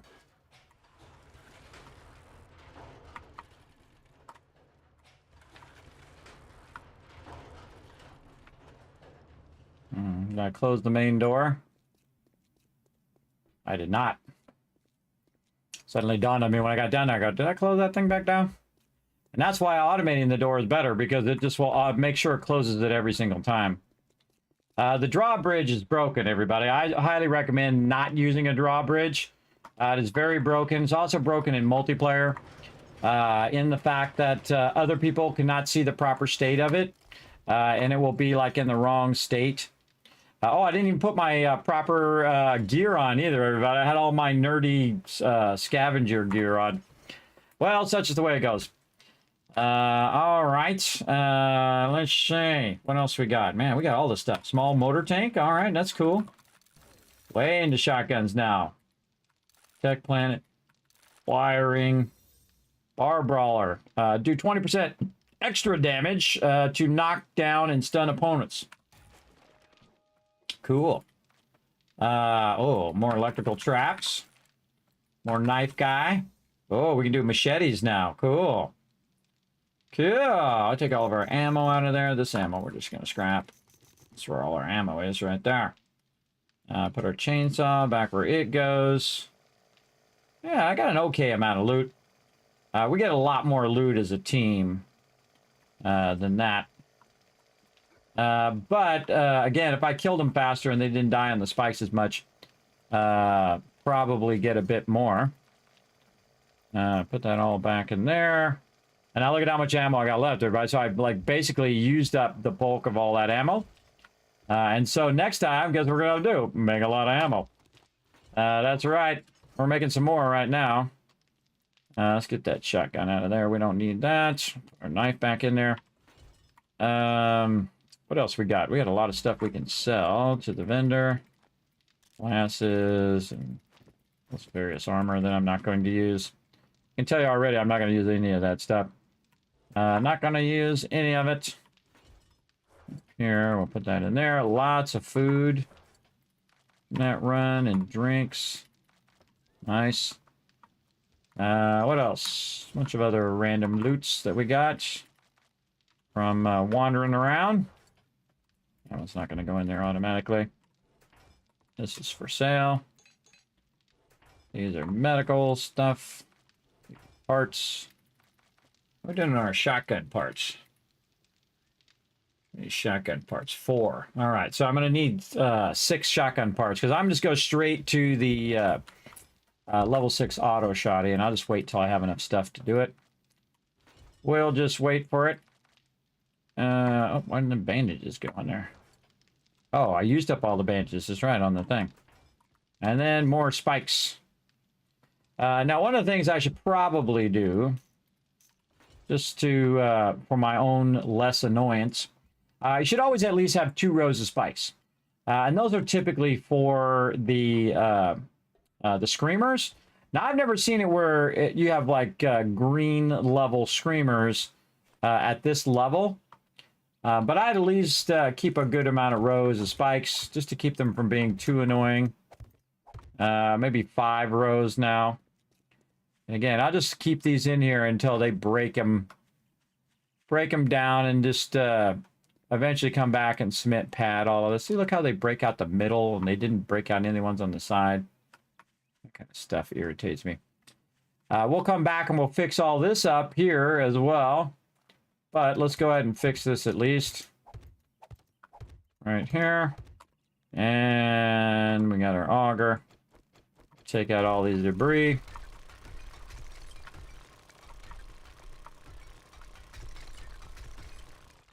There we go. We don't have any concrete or anything for that. We'll come back to that. Maybe we should fix it now while we're thinking about it. And then respike all that. How are we doing here? How many spikes out there? And again, sucks that I had to take out all those extra spikes too. Just to get to the loot. It used to be where you could just put blocks there and get up on top of it and loot it that way, which was great. That was great back in the day. I went through here. Get off the spikes, bro. They do a lot of damage to me. Why do they do damage to them? I don't understand, man. I don't understand why they can just float through the middle of my spikes.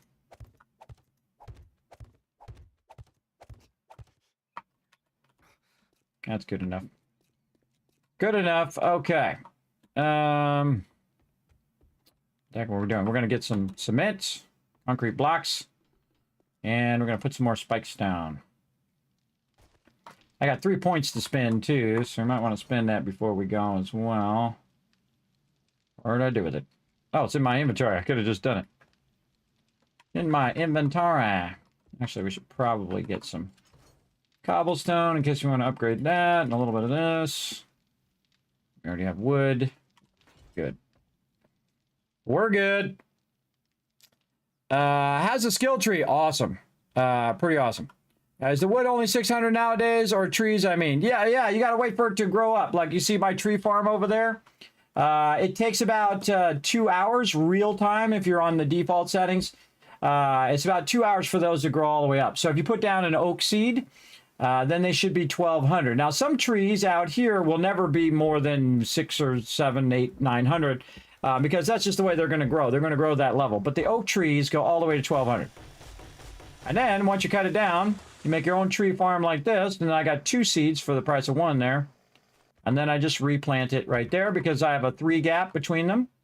like this, and so I can just very easily come over here and saw them down. And wait for it to disappear. There we go. 1, 2, 3 this way, and 1, 2, 3 that way. And just put that down there. In about 2 hours, I have a fully grown tree, and I can take it out. Now, will I come back and get that? Most of the time, you see, I just leave it there. I have a really nice machine. So I suggest before Horde Night, though, if you have a lesser machine, that you cut all that down. You cut it all down so it's not affecting your frame rate. But if you got a decent machine, yeah, you can just leave it. Just leave it, it's fine. But yeah, they should grow to about 1,200, especially the oak. Okay, we got all the loot. Oh, we're fixing the corner. That's what we're doing. And we're getting my motorcycle. I left my motorcycle over here, too. Left my motorcycle out here somewhere. Way over on that side. Got an airdrop out there, too. How are we doing on time? Well, I'm in no hurry, everybody. I'm going to be back at 10 p.m. Eastern Standard Time, so about 12, 13, 14, 15 hours from now. So, I have a bunch of stuff queued up and running right now, so I don't have to really worry about it. All right, what's my motorcycle? Did I do it in the middle? Where the heck is it? Did I jump off it in the middle of the spikes? God, I hope not.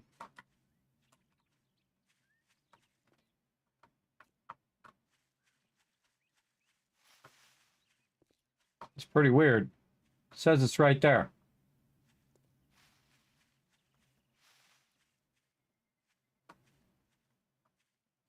I go in and put the spikes in.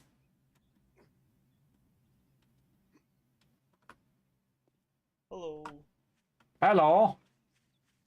I think my bike got glitched out. Says it's right there. Oh boy. Here we go. Here we go. The glitchy glitch.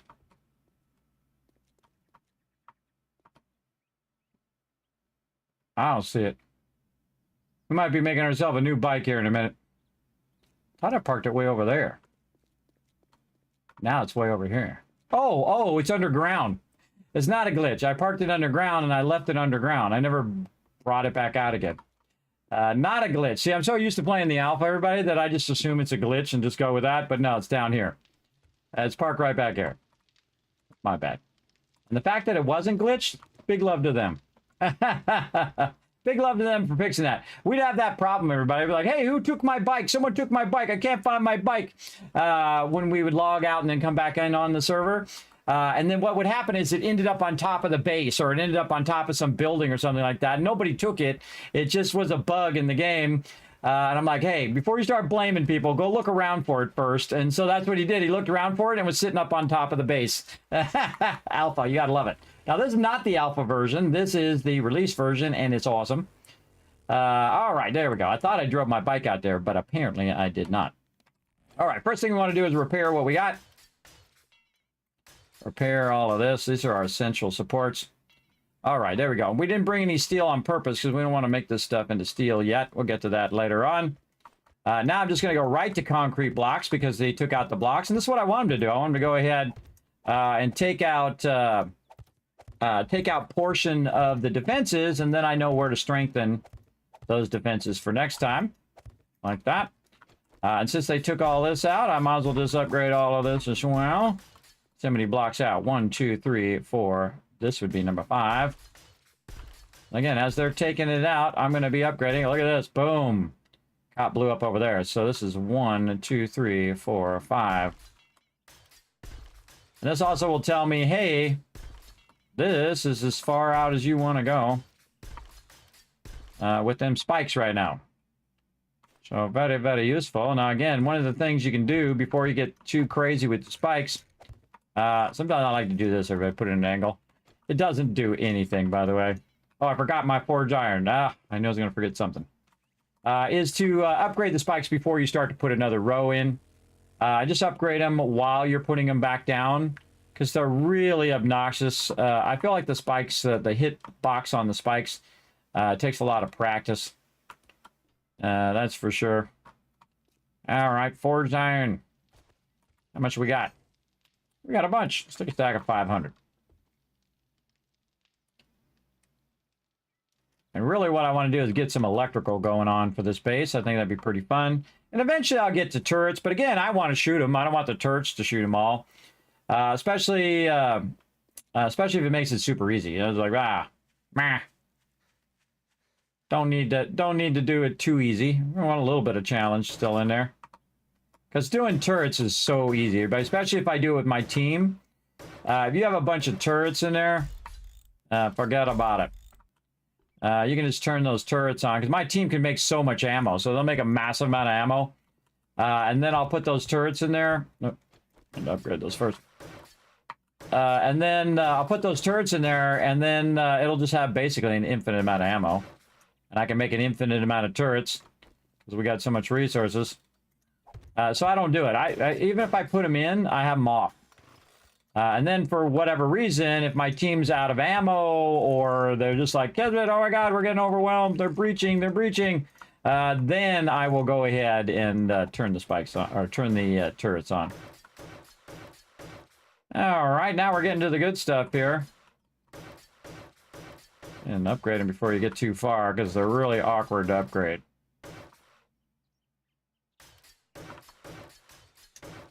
All right, I think that's good enough that direction. 1, 2, 3, 4, 5.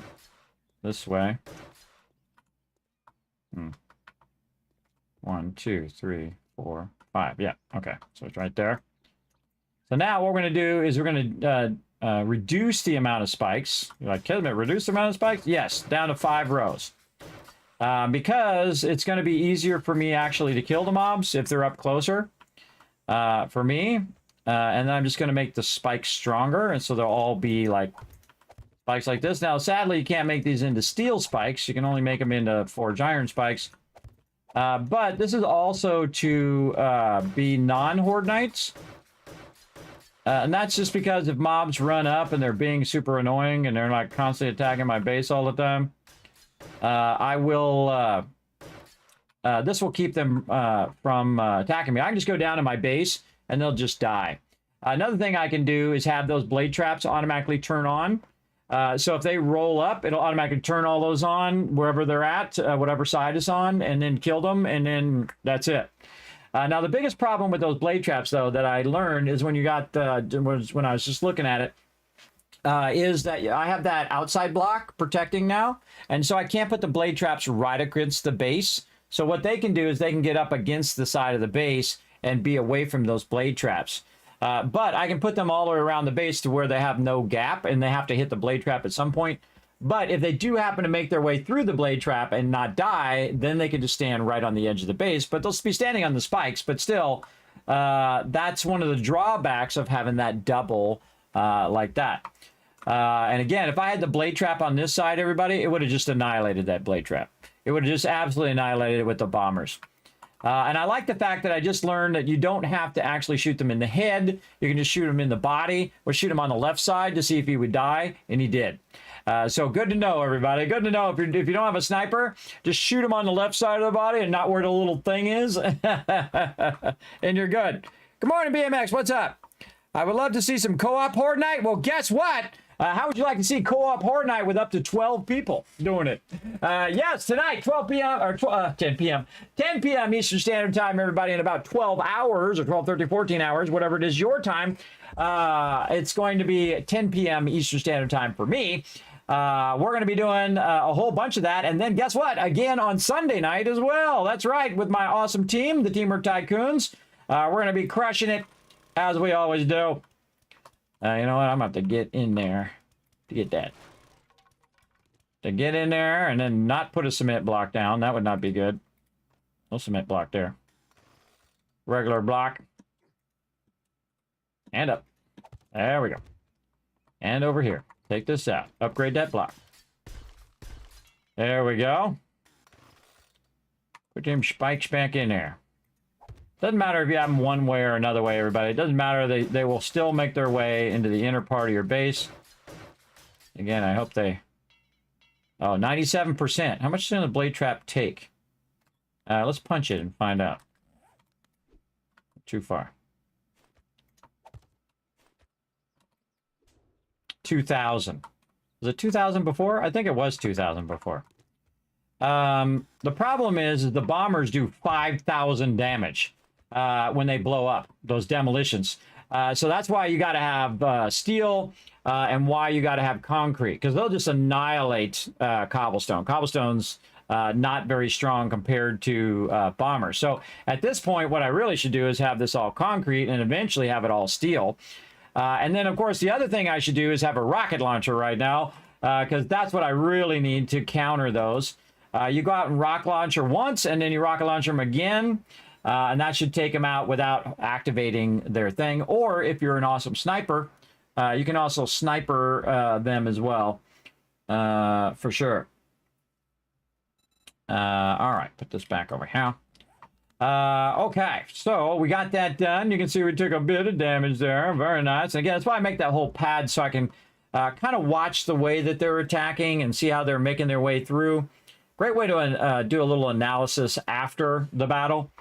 And you saw they made it all the way through here. Again, we're just going to do 5. And then also we're going to do some power next time. So we're going to do a lot of power, some power traps. Another fun thing you can do also, by the way, is to put dart traps along the edge here.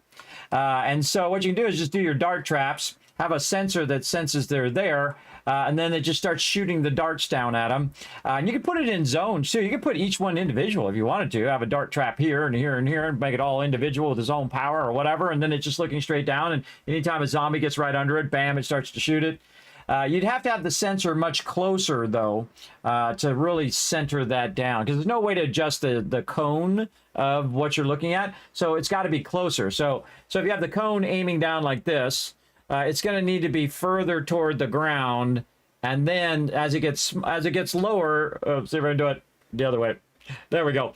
As it gets lower, you'll see that the edge of the cone gets smaller. See? And then it aims at a smaller spot. The only problem is that edge of the cone, the actual motion sensor has to be closer to the mobs, and thus the mobs are going to knock out that sensor. So that's definitely going to be a thing.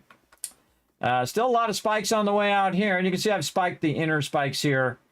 But again, we're gonna pull this back to 5, and we'll make them all iron spikes, and then we'll have a lot of fun with some power. And then we're gonna add some turrets. We're gonna add turrets way over there, called the remote Kismet kill box. We put it way back there in the corners, and this way it's always aiming towards your base. So if any mobs come wandering in, and they're just wandering by, oh well, I don't care if they wander by. I'm busy in my base doing whatever I'm doing. Or I'm just standing up here, you know, enjoying the nice, beautiful sunshine for 2 seconds before it starts to rain, because that's exactly what it's going to do here in a second. And you don't have to kill every single mob. My team's always like, there's 10 mobs outside the base. Well, you got yourself a machine gun. Go out there and shoot them. You should, by day 40, everybody, when you're team playing, you should be able to kill a whole group of zombies. Even with your hammer. I can go over there, I can kill 15, 20 mobs right now. As long as they're not all feral. I can just literally go over there with the hammer, knock them all down, kill every single one of them, not use one bullet whatsoever, and kill every single one. So when you reach a certain stage in the game, you don't have to keep calling everybody over to, oh God, there's a bunch of zombies outside. Oh, I can't kill them. Just go kill them. Just go kill them, for sure. So yes, what's the blood move max zombie count at? All default. Everything that I'm doing is default, except for this is a random gen world, and it's 10K instead of 6K. It's not Nava's gain. I don't want to know, because I played through the game, 100 times, everybody, easily 100 times, maybe 200 times. And I've done a bunch of different bases, 100 plus bases. And I know all those maps, and I got a general gist of how Nava's game is and where all the stuff is. I don't want to know. And the coolest thing that they've done, everybody, I think it's one of the most amazing things, is you just take like 45 minutes to do big maps. I've done 20K maps for my team as well. But it takes like 40 minutes or an hour or 2 hours to do it. And so they've condensed it down now with an epic amount of work, I bet, to about 2 minutes. It's literally 2 minutes to make a random generated world. It takes longer to download it off the server than it does for it to generate the map. That's crazy, everybody. That's crazy. And then, of course, the larger maps, of course, will take 4 minutes or 5 minutes or whatever, depending on the size of the map. But that's nothing, everybody, compared to how long we used to wait. I used to start the server going. I would start it generating the map, and then I would wait overnight just because I didn't want to sit there for 45 minutes. And I come back the next day and see the map was working, and it usually was. And then everybody had to download it for like hours back in those days. But now, you know, they got high-speed internet, and you can download it like it's nothing. So, oh, God, it's so fun. This game is so fun. How many hours was that? That was 9 hours, and it felt like that, everybody. That's how it felt to me. Hopefully it felt that way to you, because it was fun. Can't wait till you get your PS5 updates. Yes, you're going to get a couple more. We're right now on B333. I think you guys are on B331, which is not really that big of a difference between them. I absolutely love the locking, by the way. The locking is one of my favorite things they've added to the game. I've been asking that for Fallout forever. I mean, for 1,000 years, everybody. It feels like. For them to, you know, get a locking system in there. And you're like, well, Kismet, why do you want a locking system? So you don't accidentally keep putting your same stuff back in the thing, and you gotta take it back out, put it back in the thing, take it out. It sucks. It also will lock it, I think, in Fallout, so you don't accidentally sell it to the vendor, which I've also done by mistake. I sold all my legendary armor to the vendor and went, oh, man. But I didn't think about it or see it until later, which means you can't go back and buy it back because it wasn't in the moment. So now that legendary gear is lost, everybody. It's gone forever. And I can tell you, whatever money I got for that legendary gear was not worth it. Was not worth it to sell it. That was for sure. All right, how are we looking over here? Oh, this thing is still going. I could probably stop this, by the way. I don't even need any more. Look at how much I've got over here, everybody. I probably don't need that much more. Now, the cool thing is, if I backlog this, I could take all this on one of my vehicles, maybe my gyrocopter, and I could fly it over to Trader Jen and make a base right there. And then fly it over to Trader Bob, make a base right there. And then so on and so forth. Or you can get the truck and just fill up the truck, which is a massive amount of concrete. And I would also bring cobblestone and wood and all of that stuff and all your blocks there. And I could go make this entire base now because I have all the high-level tools. You can see I have a bunch of level 6 tools, legendary tools that I've made. I go make this probably in a couple days in game, probably in about an hour. I can make the whole entire thing again over there. Now, do I want to do that? Not really. I mean, I like to have one central base typically, and then I'll move it forward. I'm typically in the forest only because I like the weather in the forest. But if you want to really have some fun, everybody, put your base in the wasteland.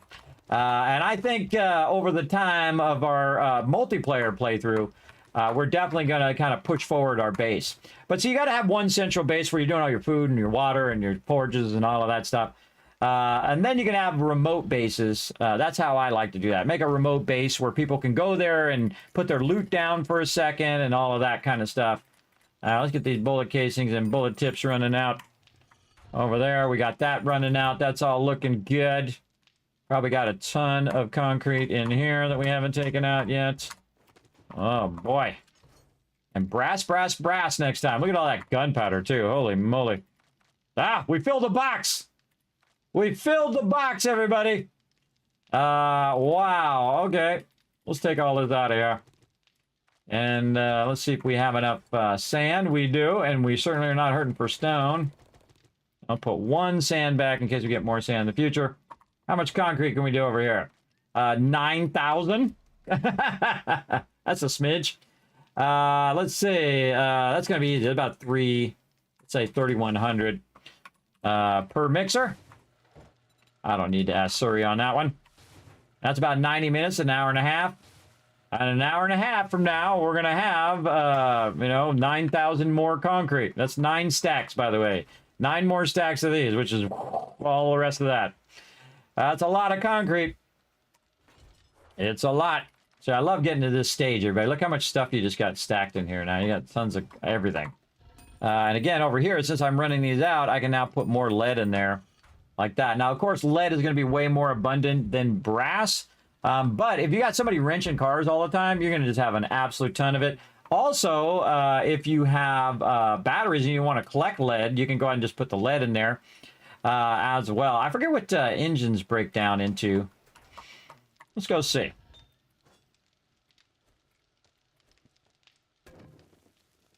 How do they break down? I don't think they break down into anything. No, they don't break down into nothing. So you put it in there to give it a number, but it doesn't break down into anything. Give it a number for like a half second. Those are better to sell, by the way. Use them or sell them. I keep all the level 6s, but all this stuff, we'll keep, say, 2 engines. We're going to make 1 gyrocopter, so we don't really need more of that. And then this is for solar power, these batteries. And so we're going to talk about all that when we get to it. But this is definitely go over here and sell all of that. I might just backlog that now. Lead batteries. Oh, wait. We'll keep 1 for our gyrocopter. This way we don't have to use our level 6s. Not that I can't just go and wrench a bunch of more cars. More raw water in here. Again, I don't have to collect that water anymore. That's 1,000. That's 1,000 water there, everybody. And I still got plenty of water and plenty of stuff on me. So it's not like I'm hurting for it. All right. Then we get our AK back into AP ammo. We're going to repair our AK just because we're out and about. We're going to re-prep. Oh, we got no more ammo there. Let's go check our benches up here. Check all your benches before you log out. I always do. All right, yeah, there's some there. I didn't even need that ammo, though it was pretty close. Now, if I'm pretty close this time to 2,000, that means next time I'm going to need 3,000. And then the time after that, I'm going to need 4,000, and so on and so forth. You got to, you know, keep scaling up your ammo. Because they're just going to get tougher and tougher, and they're going to be harder and harder to kill. So you definitely want to scale them up. I want to have 2 of those. I don't like it when I have 2 of those. I don't need 2 of those, but I could definitely use some extra ammo. I'm just going to keep a lot of ammo on my character now. Put that in there, and put this in here. Still got a good amount of regular ammo there. This is for sale. Oh, that over there. What's that worth? 134. Maybe we should make a trader run. What day was he going to reset? 70. Oh, he already reset. Oh, we get more books. Man, we have 9,000 dukes in there, too. Let's go sell this stuff.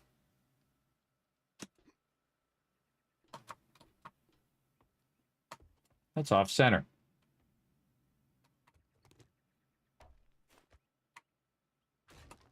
I can tell it's off center by when I ran by it. My simple rotation. My sensor was in the way. That means I offset this by 1. Come on.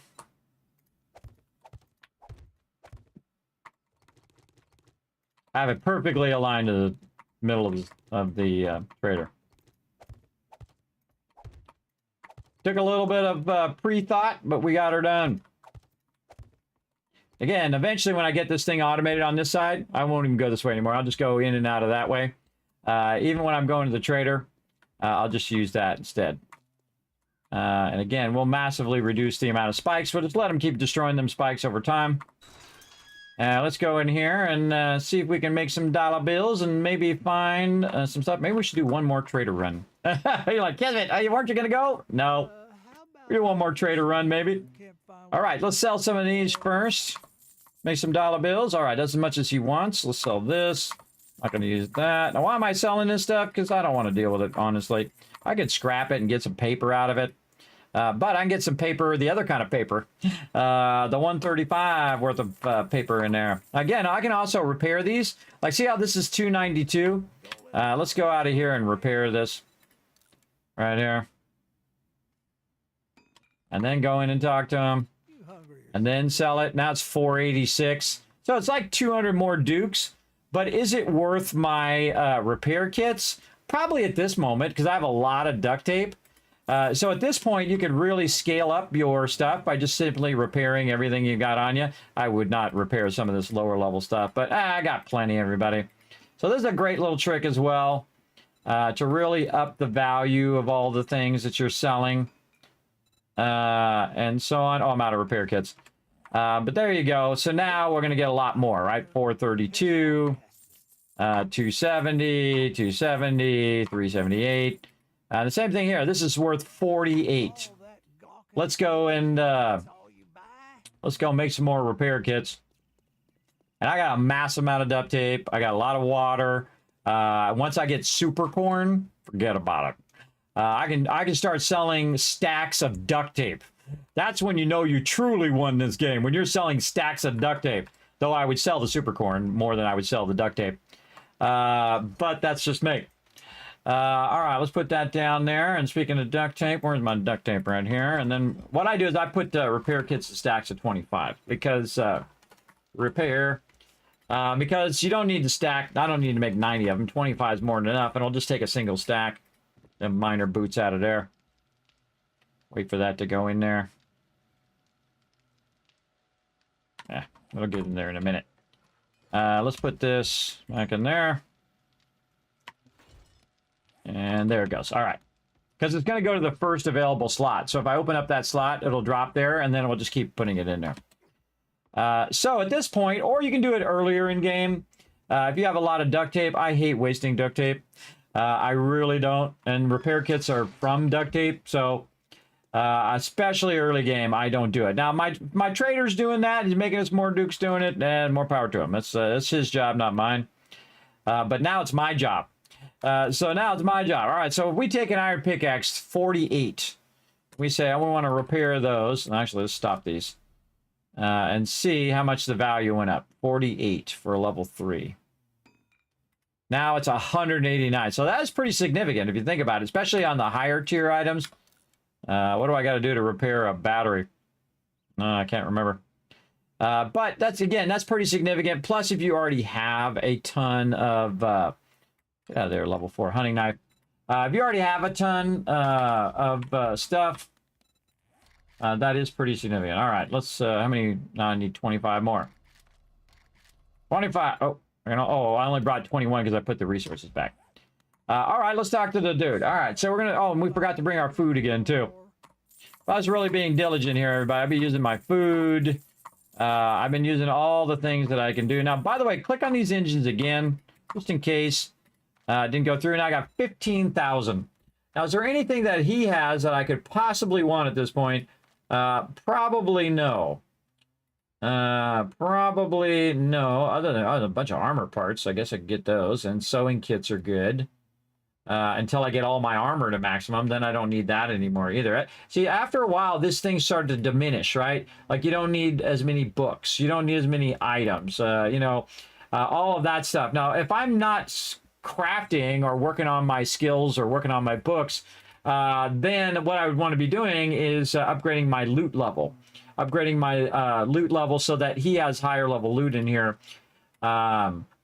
And my quest level. So he has higher level loot. So he'll have a level 5 lumberjack outfit. And is it easier for me just to buy it now or for me to make it?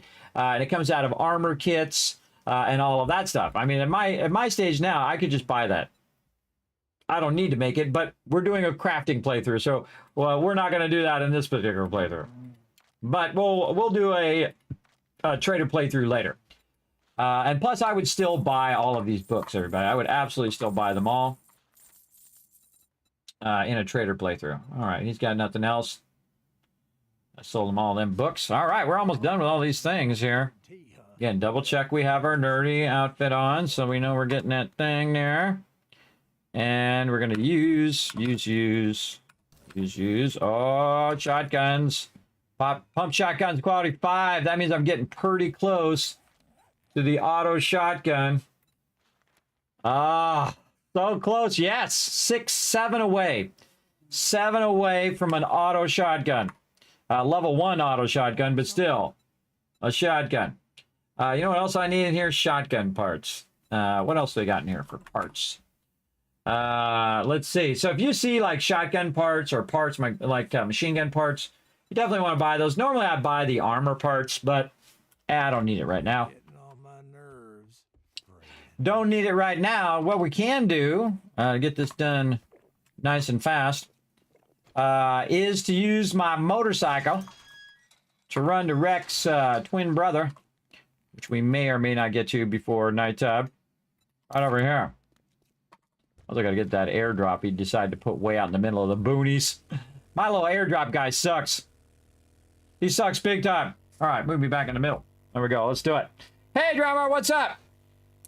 Hey, Kismet, it's good to see you. Also surprised. Yes, I'm running long right now. Running very long on this particular stream. This is actually a bonus stream. I normally don't stream on Fridays. Usually hang around with the family, but the family was all busy doing other stuff without me.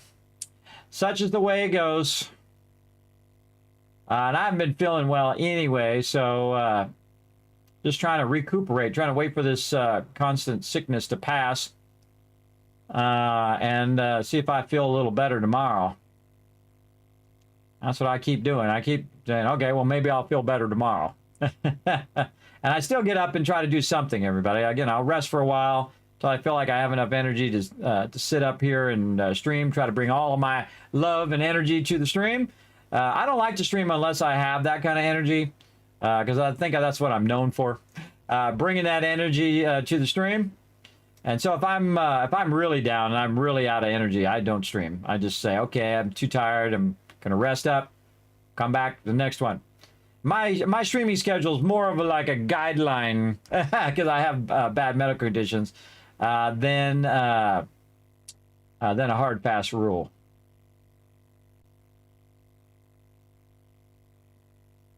So keep that in mind, everybody. But the best way to find out if I'm on stream is to simply hit the follow button. Now's a good time. Press that follow or subscribe if you're over on YouTube, which is basically the follow button over there. All right, we're tooling out here. We're going to cut across here when we get around this corner to cut a little bit of time off. There we go. I think we might make it. I got the supercharger in here, so the motorcycle is just absolutely jamming. As you see, the cool thing they also did in this game, everybody, is you really have that feeling of moving quickly. When you put the supercharger in there, it just jams. And again, the motorcycle is the fastest of all of them. So if you're trying to beat, the trader closing, you definitely want to use your motorcycle. That's for sure. So we're going to try to outrun him. He ain't going to do it. Now, I'm definitely not putting my vehicle in there, though, in case I run out of time. Just going to ghost ride that right there. Close that so they'll sneak up behind me and try to buy all of his books. Again, this is Trader Rex's twin brother. You will sometimes find multiple of the same trader, depending on the size of the thing. Oh, man, how close are we getting to that gyrocopter? I hope close. Get all these. And Rifle World, Knife Guy. Brawler number 7, Bar Brawling number 3. Let's see if we get that done. Use. Nope.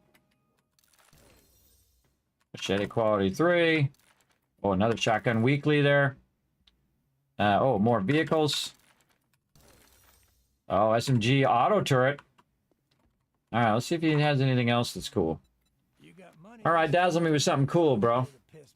Intellect mod. Triple pocket mod. I don't need those anymore. I don't need any of that. Shotgun auto turret. I guess you just buy it instead of making one. It does make less effort and less resources I need. It's got a lot of level 5 stuff, too. There's a lot of books I don't need. Look at that Crucible. You find that early game, everybody. You're just styling. Absolutely styling. Oh, machine gun parts. Oh, and rocket launcher parts. Ooh, we need those. Get all of that. You know, let's get this armor parts, too. Let's start getting the parts. That's another good one. Any other parts that we don't see? No. Jar of honey. And forgetting elixir is pretty cool. All right, we got to get out of here before he kicks us. He kicks you much further than he used to. Man, he kicks you way the heck out there. Okay. And that door is going to automatically close, by the way. All right, I kind of feel like I like going this way when I'm going to the trader. So I think I'm going to go to Trader Bob. Get our trader run in. While we're at it. Now, again, we got a long way to go over there, and it's going to be nighttime. There's no way we're going to make it now. I mean, we got literally like 5 minutes in game to make it, and it's like 15 minutes away. But what I can do is just kind of go out here where I haven't gone on the map in this direction. And then once I get into an unknown area, then I will then drive toward the trader. That's why I kind of go out on an angle like this first, and then I go back. It's just to get out here and find these little extra locations in the middle of nowhere, like this little house over here. Desert, yeah, thanks for the clue on that one. What's this one? Hogfoot Village. Ah, okay. Okay. Already have that one? I kind of did. Oh, there's another house out here. Do we have that on the map? Nope. Not on the map. Now, I think in this playthrough, we're going to get our gyrocopter, and we're going to make a tremendous... Whoa, it's floating. I hadn't filled in the train yet. We're going to get a tremendous amount of gas, and then we're just going to fly back and forth across the map. I've never done it once. Not in 3,000 hours of playing the game, everybody, have I ever completed the map. Not one time. On purpose. So I can... oh, maybe the Cracker book is reset, too. So that I can do it on release. Same thing with, like, Satisfactory, everybody. I love that game. Incredibly fantastic game. And I have actually finished it on my last playthrough. I actually got the, whatever it is, like Employee of the Planet or something like that. I forget what the actual end thing is. But I never went and tapped every node. I never built like a gigantic base which uses every single node and uses every bit of resources and just really takes it to the extreme level in that game because I'm waiting for version 1.0. And the 1.0 is actually going to have story in it as well. And that comes out in August. Wait a minute, there's a trader. Which trader is this?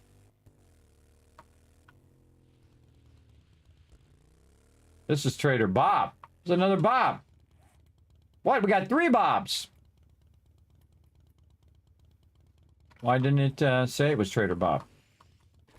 Gonna kick me. I'm gonna get too close. Yeah, there we go. If you stay there too long, it's gonna kick you. But it should say Trader Bob on the thing. Oh, we got 3 Trader Bobs now. Oh, nice.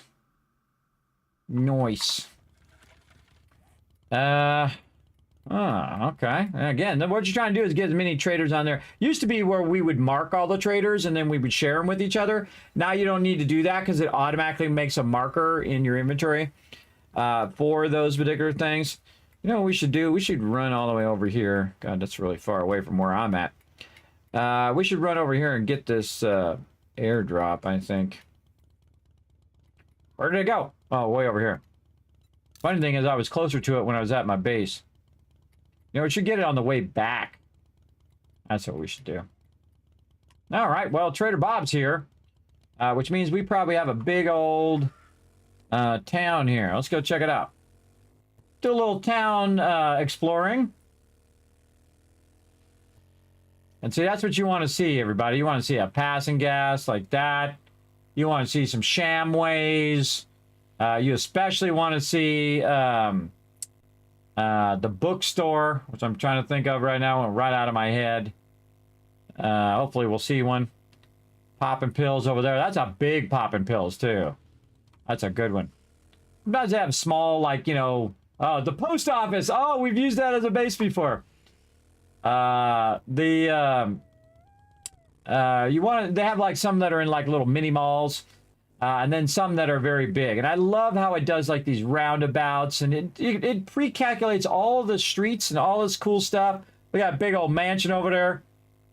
That'd be a good base over there, everybody. Just take over that mansion. I would not take over that mansion solo. Why? Because it's way too big of a base to do solo.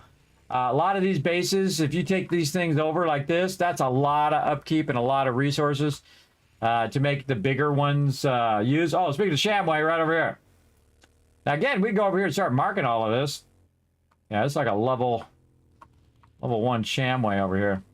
This is actually Shamway processing.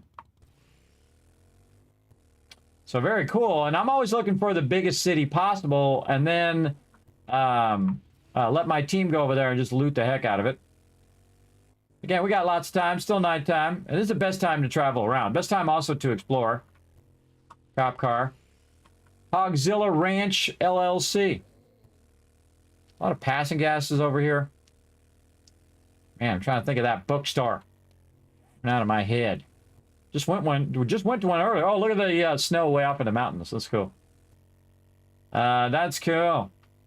Wow, look at this one. Oh, now this is the one I wanted to take over. Don Viro's Spaghettio Rosetto. We're going to do that next time, everybody. Me and my team, we're going to take that one over. This is a really good one, everybody, because look at this. Right at the very beginning, you've already got... Yeah, get my thing out of there. You've already got 1,200 there. You got 1,000 there. So you got a pretty decent start as a wall. This right here is 1,200, so you can then just upgrade that. Even make a kill box on it. I would definitely take out this, though. It's going to be 1,000. Now I would just start filling in the areas with the kill box and modify it. But we're definitely taking one of those over. Maybe we'll do it in this playthrough. We'll see. We'll have our primary base, and maybe we'll move our primary base to one of those. We'll see. Again, it's all on how I kind of feel the vibe is with my team. I don't like to uproot them too much because that kind of sucks. Wow, look at this. This is cool with the church. Look at the big church. Sometimes I just like to explore the cities. This is a pretty big city here too. Holy moly! Wow, look at the church. Repent. It's like really wide on the side there. Oh, I forgot to turn my light on. Had my light on this whole time. What do we got here? Big radio station. Again, there's different levels, different tier levels of the locations. And so you're looking like that passing gas, which is a 4, plus getting bigger. That's a big one. Look at the tower. Oh, let's go look at the tower. That is tower, everybody. Me and one of my team members went and tried to take down, and we literally spent, I don't know, like an hour. Vanity Tower. That's a 5 skull over there. Wow, look at this place. You know where I put my base? Right here in the center of these gigantic locations. We have to come over here with some dynamite and try to blow that up and see if it falls down. Daycare over there. Remember, it randomly generated all this. This is not pre-generated. Pretty cool. I feel like that's probably something they worked on for quite a while, is getting that pre-generated stuff done so then they can randomize all of this. And they have some pre-generated worlds. If you don't want to wait for it to download, you know, say you're playing with your friends, you don't want to wait for it to download, you can just use some pre-gens, which come with the game. Especially you can do that on Xbox and PlayStation as well. If you don't want to wait for the map to download, make a random gen. And then all the people that are playing with you already have the map. And so they're different sizes. They're like 6K, 10K, 12K. That you can do. Oh, you know what we need to do at this point? More gas in here before I run out of gas. Now, we're just doing some exploring now, everybody. Oh, I gotta get more gas out of my thing here. Gotta get her geared up. There we go. Maybe even fix it up while we're at it, too. What the heck? Now we're talking. All right, let's keep going up and down the streets. Now, this is what I do when I'm with my team, typically, is I'll go up and down the streets. And so will my team, and they will mark tier 5 locations that are the best, like tier 5 Shamways, Crack-a-Book. There it is. Finally, I knew it was in there. You just got to wait long enough for the, you know, retrieval system to get going because of my sleep apnea. But yeah, Crack-a-Book. Rebuild the church. Oh, that does seem awesome. Wouldn't that be amazing? I took over the big areas mansion and main base house and storage units. I really like that hotel that we were looking at last night. Is there a big old hotel where it has like a pool and a jacuzzi and all sorts of cool stuff in the background? Like the Days Inn or something like that. There's a lot of farming out here. Wow, look at all of that corn, everybody. Oh, man. My team would have be like, Kismet, get that corn at the beginning of the game. Now, once you have the corn, everybody, you can double it up. Or if you don't want to wait for it, you just go around and collect it. Oh, murder pig. Take that. Rammed into him on purpose. All right, what else we got? Let's go right through the middle of town here. We got a Shamway over there, passing gas. Yeah, normally if I was with my team, I'd be marking all of this. And they would go, oh, look at the warehouses. Ah. We're dead. Ah, good. Johnson's warehouses. Never been in that one. Remember, there's 750 locations that it could do. Eurotrash Recycling Center. That's what I see. It says actually Eco-Trash, but I see Eurotrash. See, that's what happens when your brain like substitute stuff. Station 8. Oh, this is the one we took over. Yeah, this is the, we built this all up into a base, the fire station. Very fun. Now, the problem when you're building stuff into bases like this one right here, you see it's got a skull there. And they have, of course, done the difficulty levels, basically how many skulls it has. I'm trying to find one that doesn't have skulls. No, that has skulls. If it doesn't have a skull, then it's just a location for you to go check out. And you can also use that as a base without accidentally like blocking your questing. Because you can very easily block your questing if your base is too close to all of that. Let's go see what's out this way. Yeah, also great to build your base right next to one of those, a little pond, because they can use the water mod, the water helmet mod, to just drink right out of that water. Man, we're all over the road. All over the road. What do we got back here? We got honey there. There is a thing where you can get stuff from trees, honeys from trees. Oh, it's the vet! Never seen that one ever. Not one time. Oh, and here's the one we took over, everybody. Jeff Elon Zuckergate's estate. Now, if you want to see this playthrough, everybody, that's on my YouTube. This one is awesome. It is massive. We took the whole thing over. We flattened it out. We did all sorts of stuff to it. I'll get up here so you guys just take a little peek. Little peeky peek. Give you a little peek of it. Check it out. It's awesome. This is one of my favorite builds that we did, everybody. But now that we did it once, we won't do it again. But we converted this whole entire thing into our base. And we had I built the Kismet kill box out. I redid the road. I added water over there. I redid all of the other side here, all in concrete. We dug all of the dirt blocks out. On one side, we had a giant farm that was underground. We had the kill box all the way around the outside. You got to take out all the dirt blocks, everybody. Take out all the dirt blocks that were generated. Otherwise, the zombies will spawn inside your base, especially one this big. And then we made all the doors automated where they can come in and out. I made it called it Tycoon HQ. A really fantastic POI. You can see how massive it is. It's absolutely huge. Right over there. One of the biggest ones in the game. There are bigger ones. There's a big one right there. I forget what this one is over here. What was that one? It was this way. I'll have to go look. Hey, what's up? Headshot. Let's go see what this one is next to it. That's another big one. Oh, that's the other one I wanted to take over. See, I try to take over big base. Don't take over big bases, everybody, unless you really want to collect a lot of resources and be fixing it up. Especially if you're solo. If you're solo, they can spawn on the other side of the base and come behind and get you in all of that. But we definitely going to take that over. I'm going to see if we can find one potentially in our current playthrough and a future playthrough. Now, what we do is we bounce. And I'll do that also, by the way, in my next playthrough, solo playthrough, when we get the storyline, I will just either use the location instead of building a base. Because I feel like the modular base, while incredibly awesome, also makes me super OP. Because, hey, that's what you're trying to do, right? You're trying to learn the tactics of making yourself OP in the game. Auxilla Ranch. All right, we got to go this way. A little tempted just to hit that cop car. Because we didn't explore this side.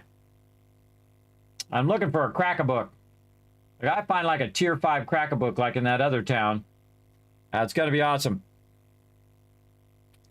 I have not found that yet, and don't tell me. Don't tell me we haven't done it yet. I try to leave stuff for me to do. Obviously, you don't want to just do everything in the game. Some people are like that. They'll just try to do every single location and every single thing within like 10 minutes of release. I'm not that person, but I always like to leave something to do, and that brings me back to the game over and over again. Crack a cafe. What? Never heard of Crack a Cafe. Yeah, Crack-a-Book. I think this is the one we already did. No, this is not. Now, see, Crack-a-Books, those you want to mark. Every single time. Every time you see a Crack-a-Book like that, you mark it. Because that's a ton of books that you could be using right now to upgrade your skills. And I also got an electronics store over there. That's all broken. Oh, look at the thing. By the way, I used to crash those. They have those in Los Angeles and in Orange County. Where you can stand up on the top and go like this. So the truckers go, and they pull the horn. Me and my brother spent a lot of time doing that as a kid. We got antiques. We got 24-hour cafe. We got the post office. Oh, these guys are going postal, which is appropriate. We're out of there. I want to go up on that thing. I really want to go in this Crack-a-Book. How much ammo we got? Let's go see. Come on. Coming over here. Just going to run around over there. Hello? I go in and I back out. Don't break none of my books in there. On the left. Got good sound in this game, though. They make noise. They usually are in that direction. Cop's gonna shoot at me. So I move back to the left.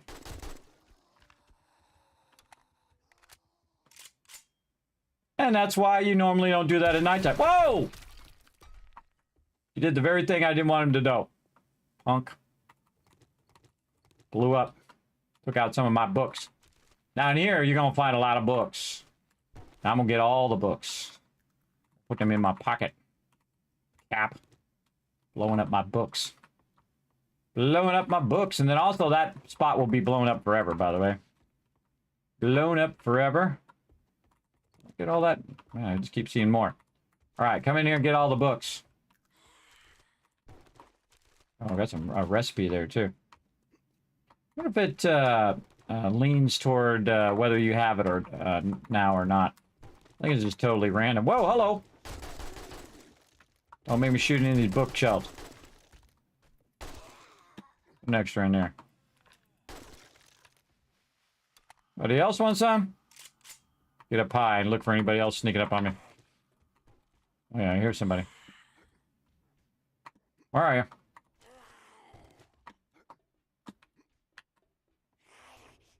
Outside.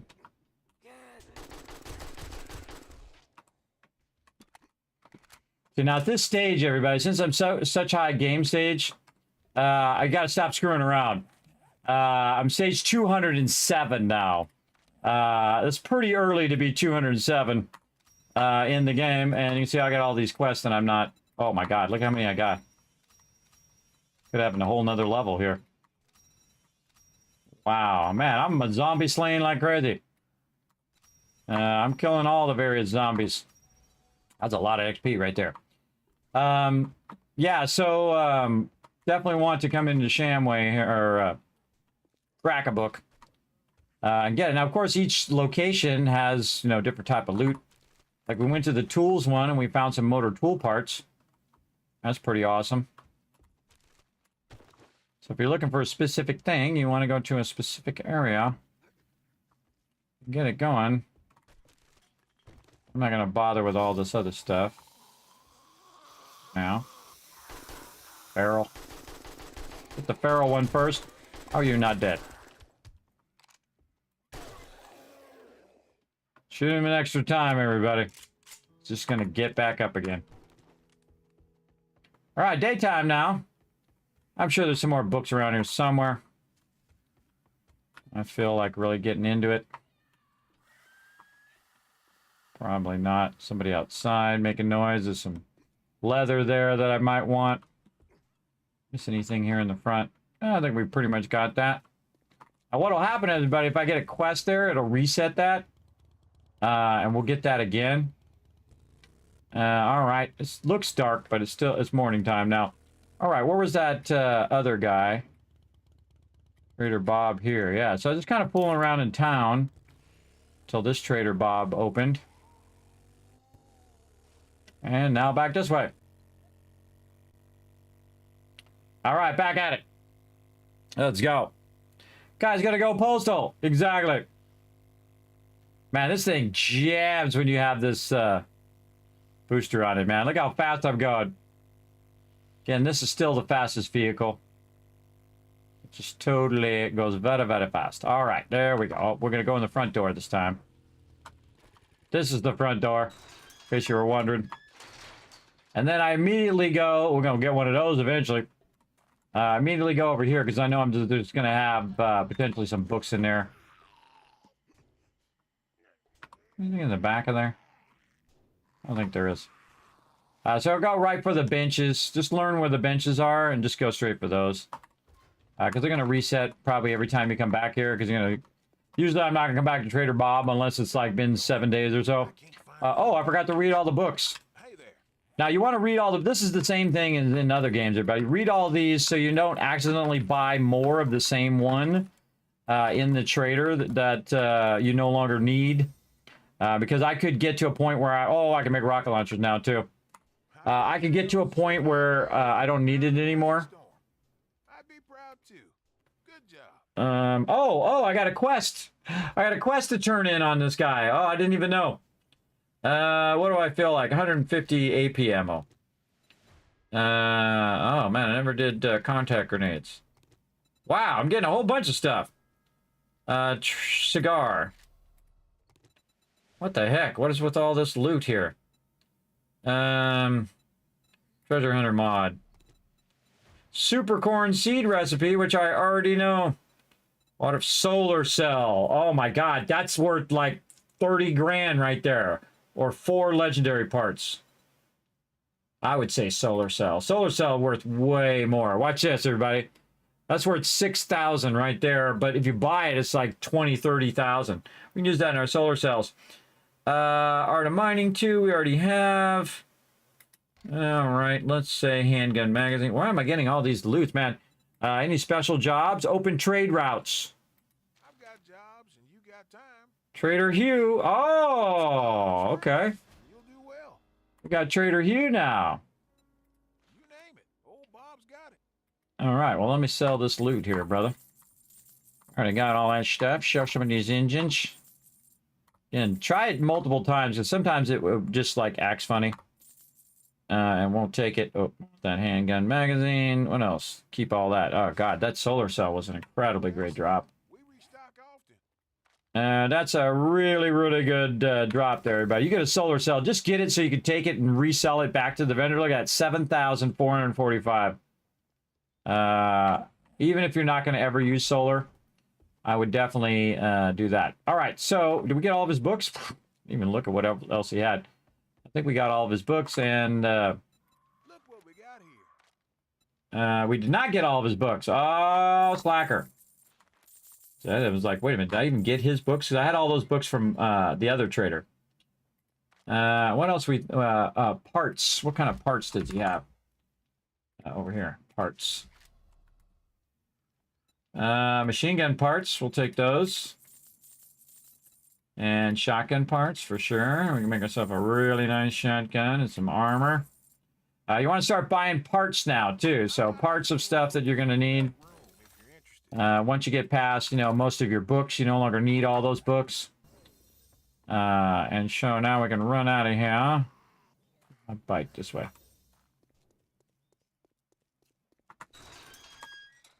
And normally I close the door, but in this case I don't need to close it. Because I'm good. Take my sand out of there. Alright, now down about 2,000 dukes. But we'll go see the other Trader Bob way up here. And there's a cracker book over there too. I wonder if that cracker book is reset. Again, at some point, everything in this game will diminish return, right? So as you finish a certain amount, then you don't need those books anymore. As you get your armor to level 6, well, now you don't need armor parts. You don't need this and you don't need that. And eventually it gets to the point where you have all the gear that you need. You have all of the different perks because you can't get every single one. You can also level up to the point where you have all of your stats to maximum, just like you can in Fallout 4 if you played it long enough with level 300 plus, and so on in the game. So you can just keep going and going and going and unlock all of it. We might do it in this playthrough. We'll see how far I get. Had an update. It doesn't crash anymore. It's playable. Cool stuff. And I haven't played it at all. I do have it on my list, though. I have it on my list to get to. But I think by the time I'm done with this playthrough, Satisfactory is going to be out because that's coming out on September 10th. So that's like a month from now. I'm going to try to see how far in this playthrough we can go. And the second that drops, we're definitely going to be doubling up with some Satisfactory and maybe some 7 Days to Die at the same time, or we'll do 7 Days to Die on some days and other days, or we just might go all Satisfactory. We'll see how far I get in the playthrough first, because they definitely want to come back later because they're going to have an update to 7 Days to Die. They're going to have a bunch of content coming out this year for 7 Days to Die, including the storyline. So I definitely want to see the storyline with Duke, play a playthrough that's all just trader based. And all of that as well. But I definitely want to play an absolute ton of Satisfactory as well. So again, some big games. Full releases of the games have been in early access for a long time coming up. Definitely want to get in there and get that going on. Oh, look at that. Shotgun Messiah. I want to get in there and get that too. See, I want to go into every one of these buildings, but again, you only have so much time, both in real life and in game, to do all of those things. This guy's really far away from the other Trader Bob. Hopefully, I'm putting the right thing in there. Yeah, he's real far away. I love just tooling along and just randomly finding some big location. It's much easier when you're on the helicopter, of course, because you can then see it. And what I do is just fly over all of the cities that you can find. And if you just fly over the top of them, it'll end up on your map. And then you'll have a sense, okay, well, there's a city there, and there's a city here, and a city there. Or you can just fly back and forth. I've done that in the previous version as well, in the alpha, where I just fly over the top of the city back and forth just to see where the city is. That works as well. Oh, look out! Janter coming in, showing that prime sub love. That's 2 months of sub love. Getting a bit of love there. One more month, you're gonna get yourself another sub badge. Appreciate that love. Let's show lots of love in the chat, everybody. Appreciate everybody coming in. By the way, everybody, I just saw that it is a notice. Just notice in my chat there that I'm 50% to my sub goal. If I hit that sub goal, then Twitch is going to give me a better rate. Instead of 50-50, they'll give me 60-40. That's my big goal, everybody, is to get there, and then I use every penny right back in the stream, by the way. Every penny goes right back to you all in the form of giveaways and other fun things that we do. Gonna run right in here and talk to this Trader Bob, who is different from the other Trader Bob. All right, and we're almost out of dukes anyway, so we'll just go over here and just grab some books that we might need. Which one do we really want out of all of these? Yeah, maybe wiring, I would say. He's wiry. Knife guy, maybe. I'd say we want those more than anything. And then these ones, I'm just going to wait until I have some more dukes. And then use... I'm always afraid I'm going to scrap them. Oh, look at the batteries getting up there now, too. Do you got anything else cool? Let's go look for... what is it? Parts. Rocket parts. Yeah, see, that's what I'm spending all my money on, rocket parts. Yeah, we got to go make some cash. What I really need is... I need to find some seeds. Seed. Over here. Seed. I didn't have any seeds. I need to find the supercorn seed. Now, don't tell me where it is. We'll look for it as we go along. All right, so we got that Trader Bob. There's another Trader Bob over here. We're going to probably run out of cash here before we get this going. Now, I could be looting all the cars and getting more drops and all that stuff. But I feel like the next thing we need to do is find the wasteland. The wasteland is going to be super awesome. And that is where we can look for that supercorn. Now, I actually have a quest that heads to the trader 6.5 kilometers in the desert, which is where? Probably on the other side of the whole entire desert where I'm at.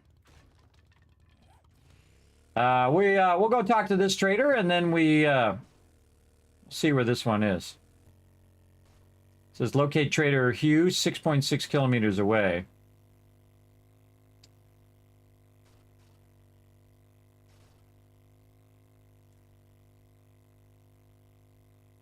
Or it could just be wrenching cars, too. Wrench a bunch of cars. Oh, look at this. This is this Blue Ridge thing again.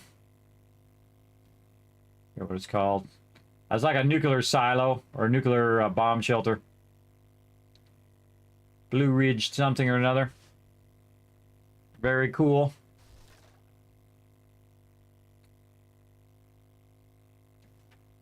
Again, there's just hundreds of locations I've never seen. Again, even though I've played the game for 3,000 hours, like I said, still tons of them. And on purpose, I don't go and look at every single one. I don't just rush through the game. I do like to wait for the game to full release, like it is now. I'm just gonna roll right up here like this. What's up, Trader Bob? Tell me you got some more sweet loot. What you got? Urban Combat number 7. Take 5% less damage. How much is that? Oh, we definitely buying that. Oh yeah, buy that. That might be the last one of my urban combat too. I can't remember which one I needed. Or which ones I need. Tactical warfare. Check out the latest assault rifles. That's going to get me up higher, assault rifles. Yeah, let's get assault rifles. Already did my medical journal. So rifle world and big hitters. I don't really need those right now. Choice you made right there. Let's see. No. Oh, assault rifle quality 5. And so that means all I need is a few more books and it's going to go into the M60. I'd make a level 1 M60, by the way. Whenever it tiers up like that, I would... oh, let's try to do a spin out. Apparently, no. I'm going to start using those landing pads in there, too. All right, my quest is way the heck out this way. Is it way back where my base is? I don't see where it is. Let's show it on the map. Show on map. Oh, right back down from where we were. Ah, that's where the wasteland's going to be. I bet you right there. Right there. All right, well, let's go find a wasteland. Sadly, it's not in the direction of my airdrop, but I can always get that airdrop later. This is really far away, everybody. This is like 6 kilometers. This is normally when I would use my helicopter. But we've got the booster on the motorcycle, so we should be able to get there pretty quick. Turn a little early, by the way, when you're using this booster, because you're going to be all over the place. All over the road. Ah, we got mountains in the way. Oh, there's a road to the right. Let's go find this road to the right. All the way to the edge of the map. And we're going to find Trader Hugh.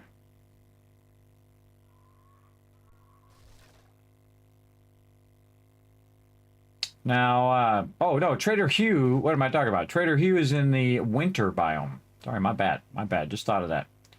Trader Hugh is in the winter biome, so it was appropriate because we know the winter biome's down here because we've already been down here. We know it's way down there. So we'll see what happens. See if this road is going to take us there or no. I think this road's going to take us in the opposite direction. So we're going to go kind of around and go right across the desert. Now, the desert's not that scary to go across. What's really scary is the wasteland, because there's random mines out there. But I've been killed by those mines so many times, just randomly driving out in the middle of nowhere. Boom! Kismet dead. Oh, another city. We already seen this city? Oh, we've already seen the city. Okay. We've already seen it, so we don't need to go through it. Though we are kind of going by, so I guess we could... Yeah, I could hit a little bit of the edge of it. Explore it a little bit more. We're still kind of going in the right direction. Yeah, we already went through the middle. Already went through the middle section. Whoa, what's it? Crack a book. Did it say crack a book? Or did I just see it as crack a book? I see a crack a book. The working stiff tools there. My mind made it say crack a book. I don't know. Depends on how long I play, everybody, and then start hallucinating things. All right, let's get over here and catch some air while we're at it. Yeah, look at this bus location over here. What's this one? The Wagon Diner. Ah, that's cool. It's like a car train. I think I've seen that one. Maybe, maybe not. Again, we'll look at it another time. We got a long way to go here. Again, we're gonna go a long stream, everybody. We're 10 hours in. Can you believe it? I love Satisfactory Kismet stream it. I totally see it. Well, there you go. Well, hit the follow button, everybody. You want to see it? I'm gonna play day one. The second it drops is gonna be a complete stream takeover. Absolutely. And we're gonna go all in. Now, I'm gonna have a server for it. But I'm not going to be playing with other people on the server to start. Then once I play it through, we do the storyline, we do all that, then we'll come back and we'll do a team play through Satisfactory as well. And the reason why I like to do solo play is there's people that have way more time than me. Whoa, look at that launch. Have way more time than me, and they already will know everything within the first week. And so that's why I like to play it, and I don't want to know anything, everybody. I don't want to know anything about it. Don't tell me. I can go in, play it old school, where you're learning it as you play, like you were really there. And that's how I like to play all games. Don't like people to tell me. Like to, you know, go on the journey, learn from experience. Now, if I get stuck, whoa, got some air there. Look at this cool base over here. I'm always looking for mines, by the way, on these bases. Fort Camo. Cool. I just got close to that, so I do it. Yeah, we're getting to the winter. Look at all these locations we're finding. Oh, yeah, this is the big boy. We're just going to go straight here, because we already went through the city. Actually, go down this line here. We might find something nice along that line. Yeah, there's Trader there. Trader Bob. Then this way. Whoa. Oh, there is no road there. That's why we didn't take that road. No road there. We can cut over. Again, this was so great about the motorcycle, everybody. It turns on a dime, man. Especially if you're using your mouse. I'm not holding any buttons down, by the way. I'm just moving my mouse left and right to do these sharp turns. You just got to go a little early when you're doing these turns. I already went down these roads. Go a little early when you're going on these turns. Whoa! And don't have your map up when you're trying to go through stuff. Burr cream. Oh, it's like Baskin Robbins. That's cool. That's a level 1. Oh, we got a car wash. Again, I'm seeing new stuff I've never seen before, everybody. Oh. The working stiff tools. See, that's where you find your motor tool parts right there, everybody. You go hunt them suckers down. All right. Let's get out of here. Again, so you can cut right through there where you can't get through there with the truck. Unless you ram into it, back up, ram. I think with the truck, everybody, you should be able to gear it up where you can just go right through with those fences in one hit, and it doesn't even slow you down. And trees and all that other stuff. You should be able to gear it up so it does so much block damage that it just literally, boom, breaks its way through there. And then you don't have to worry about it. All right, time to get into the cold.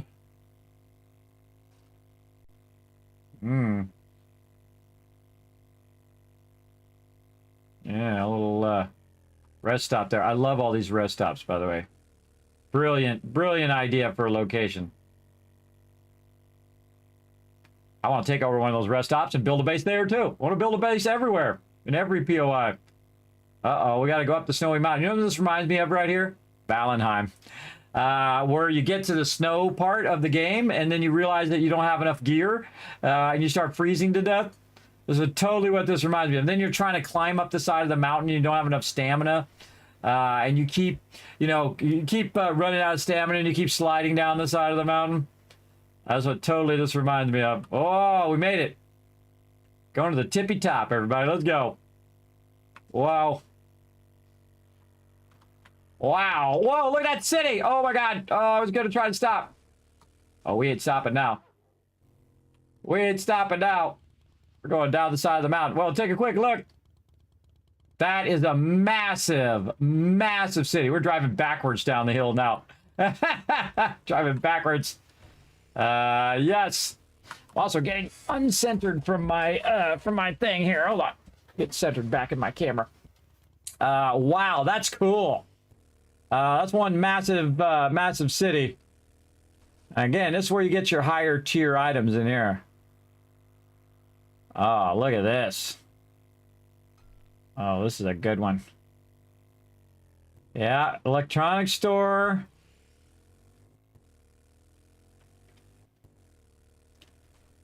Shotgun Messiah, big old bear, passing gas. Wow, that's a real good one. Popping pills there. Man, I've seen a whole bunch of places. Look at this gigantic tower. Navisgane General Hospital, which is a 5.5 skull. Wow. Oh, we're going to have to do Navigating General as a team. I think we have done it before. I think we go in the back. Oh, this is the one. Yes, we've done this one, and we had the Twitch integration on. I remember we were doing that right there, and we had the Twitch integration on, and you guys were spawning a ton of mobs on us. I remember that. That was fun. I don't have the Twitch integration on now, everybody, because my team It's our first playthrough of 1.0. If I turn it, I might turn it on later again. I think it's a brilliant idea. I really like the idea of you guys being able to interact in the chat with the stream and all of that. That's real fun. But we're going to play through first. We're going to play through like this first, and then we can always add all that fun later on. Wah, wah. But I have done it in the past. Yeah, there we go. Get them wheelies on. Come on, get that wheelie. Get that wheelie. Get that wheelie. Come on. Get that wheelie, bro. Get that wheelie. Come on, let's see it. Let's see that wheelie. Oh, there it is. Keep it up. Keep it up. Not watching where I'm driving. Oh, Kismet's got the wheelies going on, everybody. Let's see some GGs in the chat. Murder Kitty. I was doing so many wheelies, I went past the trader. Look out, Murder Kitty. Went past the trader. Come on, Murder Kitty. Nope. All right, this is Trader Hugh. Keep the door closed in case that Murder Kitty comes back. Trader here. Now, again, they've really upgraded all of these locations, everybody. They are awesome. Really done a great job revamping the whole interiors and everything of all of this. Very, very cool. Me, personally, I'd love to be able to buy the trader. And even if it wasn't invincible, it would still be cool. You just come in here and, you know, the dude's like, okay, I'm done being the trader. Here, you want to buy it? And you're like, yeah, here's like 1,000,000 dukes. And then you get the location, and then it becomes a destroyable location. That's just me and my crazy ideas. Grab all this random loot out here. I like to sweep the trader, and the first thing I like to do is see where all the entrances are. See where you can grab any loot. Not over here. Random gas. That's for if you run out of gas on your way over here. I can tell you that's what it is. By the way, I wonder if I can blow that up. No. See if I can blow that up in the trader. All right. Go talk to Trader Hugh. And there's Trader Hugh. Right there. Talked to this guy in a long time. You got the job done. I did get the job done. Crafting Skill Magazine every single time. Give it to me. Let's see. What you got for inventory, dude? You got ammo. He's got knives. He's not lying. He's got a machete. Level 5 machete. Now, if you're doing a trader run, everybody, this is the thing to do. To find as many traders as you can, because you might be looking for that one specific thing that you can't find at another trader that you can find at this trader. Like, he's got an impact driver, nail gun. Let me move myself over here a little bit so you guys can see. And you got a bunch of books. These are the books that I need right now. This is some wiring books. How much do I got? I got a little bit. I feel like selling them. Sell them these. I don't need those. Let's see what we get out of this thing. Some wiring right there. And some vehicle books. Ooh. All right. What else you got? So... I have enough to get one wiring book. Yeah, we got one wiring book off of them. Again, probably cheaper just to go to the Crack-A-Book and get all the books there. I always look to see if they have anything that's like unique that I haven't seen yet in the trader. Really, the thing we want to look for is parts. Oops, parts, orts. Here and look for parts, because this looks through everything. Yes, machine gun parts, armor parts. We don't have enough cash for it though.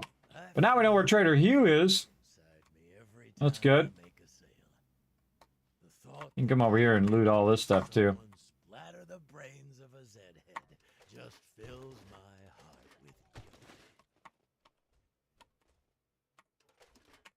Oh, motor tool parts. Well, that was a lucky drop. So glad we stopped to loot that, everybody. Those motor tool parts there.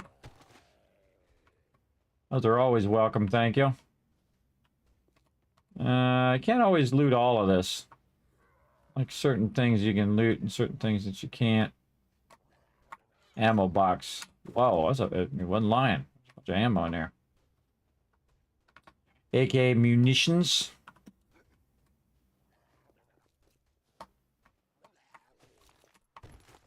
Ammo there. Got a lot of just general loot characters run in there. Very nice. Can't loot any of those. All right, anything we can just sell? No. Run that wiring book. I'm at 95,100. Almost got wiring done. If he's got anything unique in here. You got a Mega Crush. Yeah, and then you got all these various foods. Like Mining Harvest. So you use your Rock Busters. So you get 20% mining. AoE radius. Melee damage. 100% lockpicking success. What's the actual name of that one? I forgot. Jailbreakers. And then, of course, all the stuff that we can craft over here. Again, we can craft all that stuff probably now. We went and got our food and all that all the way up. Anything up here? Yeah, a little bit of stuff. This little tower up here. You can get up here and shoot some stuff. All right. Now, I bet you there's another trader here around here somewhere. In another town. Wow, look how big that town is, too. That's like... I can't zoom out anymore. It's so big. That's a very large town. Let's cut back this way. Then it just makes you want to explore all of it. Now, again, it looks like what's doing is forest here, desert there, this here. I've not seen the wasteland biome. I bet it's going to be over here. Actually, let's just go that way. Let's just go this way. Been this way yet? No. We're just going to go this way and see where this ends. See if it ends up way over here. Down on this corner. We're going to put it way over there. How far away is that? 8K. Got enough gas? All right, we better gas up. Luckily, we brought a bunch of gas. And we always have gas, by the way. I know it's not that type of gas. But we always have gas because we have a wrench. As long as you have a wrench, you got gas because you can always just wrench all these cars and go from there. All right, 8K in this direction. We're going to follow the road a little bit. See if we run through some cities on the way. And this is where you get at this stage, too, everybody, is where you just kind of start exploring. Because you want to try to find the cracker books. And you want to try to find all of these locations that are going to give you tons of loot. Now, you can also do it in the beginning of the game. I feel like it's way better if you have a fast vehicle like this. Because you can get from one side of the map to the other. Eventually, we'll have the gyrocopter. Have we already been to this? Nope. Wow, another massive city. Very massive. That is very, very big.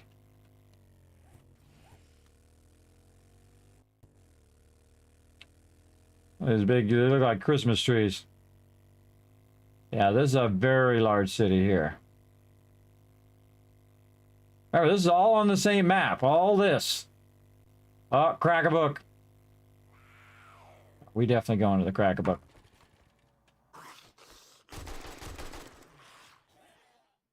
What happened to my, what happened to my nail gun?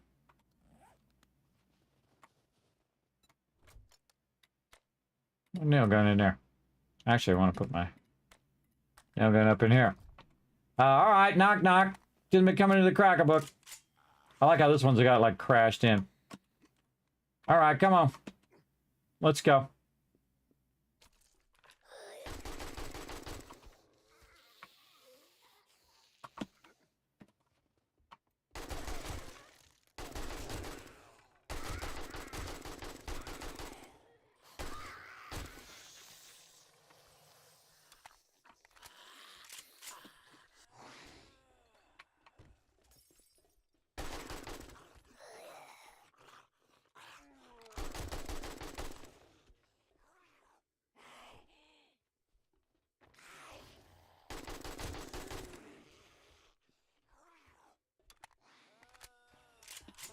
Oh God, there's a whole bunch of them coming. All right, fine.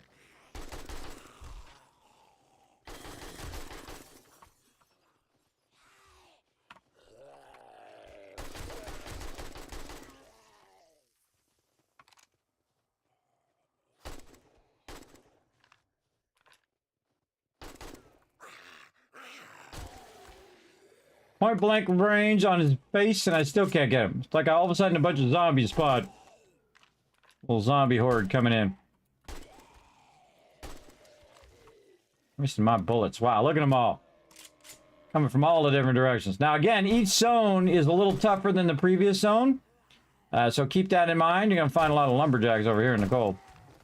See, I'm just headshotting them now. Headshotting them. This is the AP bullets through the head, which means it's penetrating their brain. Alright. Caused a bunch of spawn there. Sneak bonus.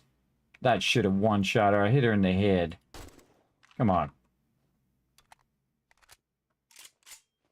Just looked up at the time. Got a couple more zombies over there. We don't need to kill them all. We're just here for the books. Again, skill up as much as you can, everybody. Skill up. Never know, this might be that one last book that you need. What we got here? That one last book. No, those are locked. Locked doors.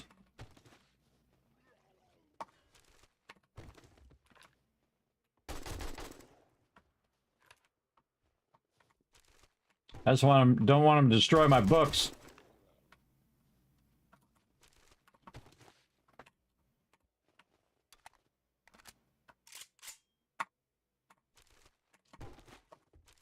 God, I hope my character's not getting full. He is. Oh, I can do the brace mod. Another one of those. Learn that. Learn this. Glad I brought my nerdy outfit. Quality 6 now. All right, one more and we get that M60. We got too much stuff on us. Too much stuff. Boom.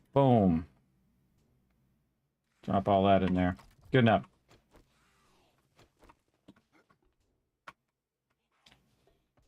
A lot of times I think that lady is saying hi to me. She's like, hi. Hi. Hi. That's what I hear. Just constantly saying hi to me all the time. Jeez. See how awesome this is, everybody? You know how much this costs you at the thing? A lot. Get the ferals first. Knock them down.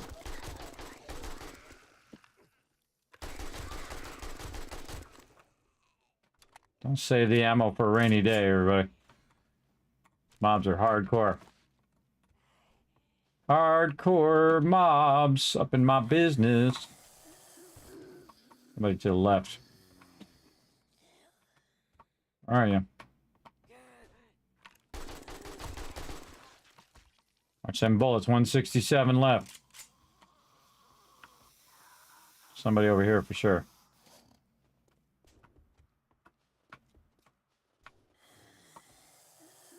Out here.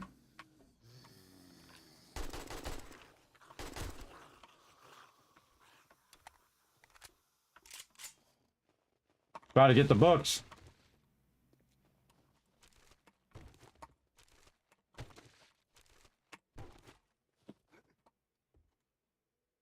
Sure, this chainsaw isn't going to attract any of them. Wow, okay, that was a bunch of loot in there. There was a mod for the robotic headlamp. Very nice. Where are you at? Are you in there? He's there around somewhere. Oh, there he is. Always look behind you. Just assume there's somebody coming from behind you. That's what I do. Man, there's a lot of sweet books here. Really worth my time going back there? Probably not. Not worth my time going that way. Hear them up on top. Yeah, they're there.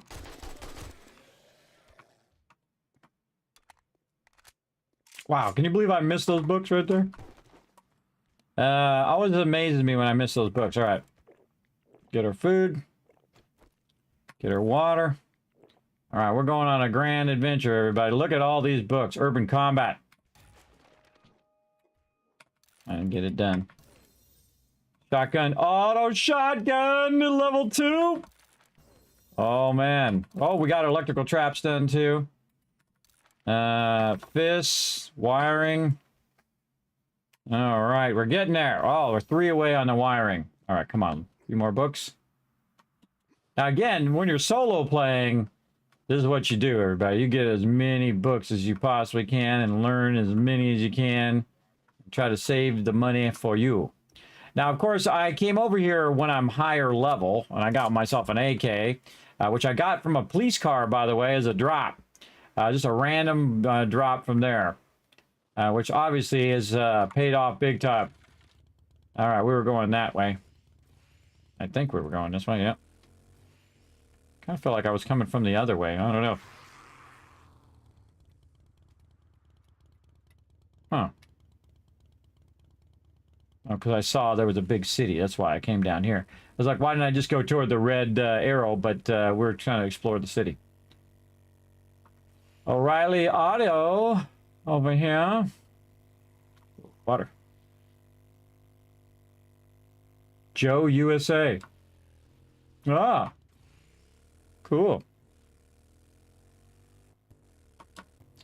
Yeah, they're big buildings that way. No.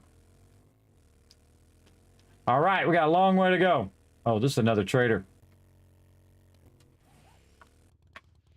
Trader Hugh. There's another Trader Hugh. All right, now, when we get our helicopter, then we'll just go from trader to trader to trader.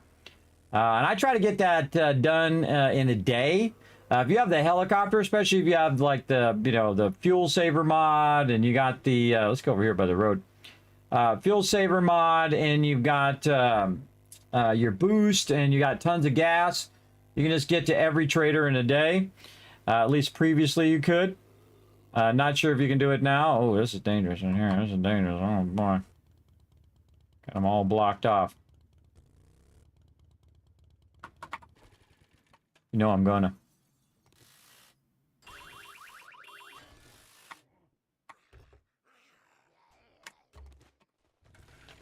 Little suckers! Snatch and grab, everybody. Snatch and grab. I'm out of there.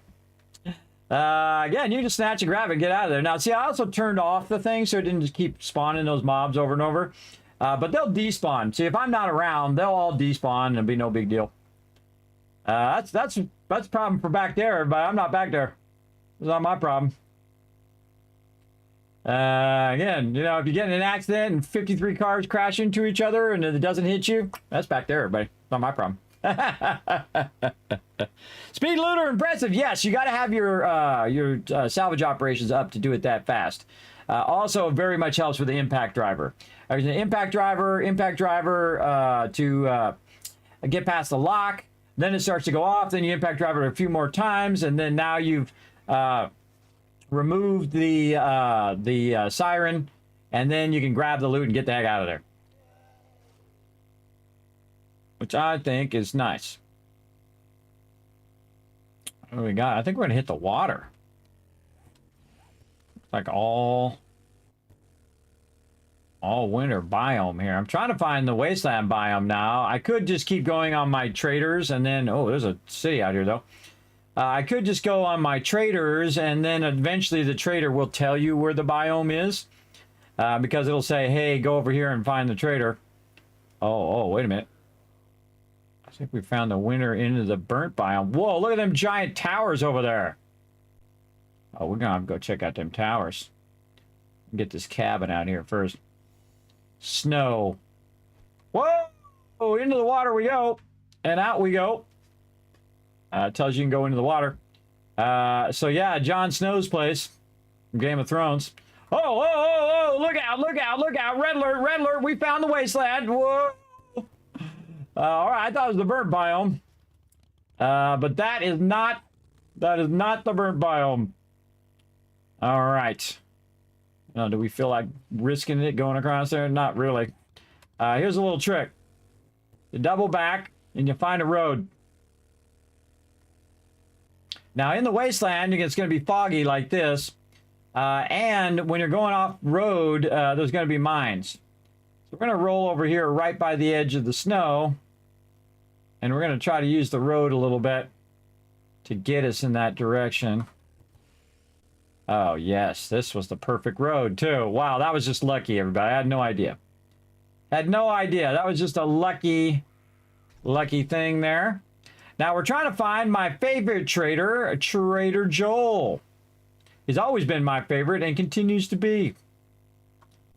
He's not going to be in town, though. He's usually out in the outskirts of town. Now, again, if you want your... Holy mackerel, this is massive. Look at the length of this town here. This is going to be one of the biggest cities we've found so far. This one's really long this way. I think this is going to be the edge of it here. And we'll just do it. Turn back around the other way, check our gas. Now again, this is the toughest place in the game, which is the wasteland. And again, they'll send you here, but look at this. Wow, look at these giant towers and things. Let's get in there and take a look.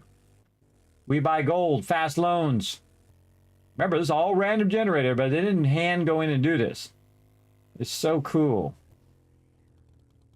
That's not good. Could have went through there. Low down, make a little right turn. A1 auto. Oh, look at this cool, like, park place here. And we got this cool... Whoa, giant bear!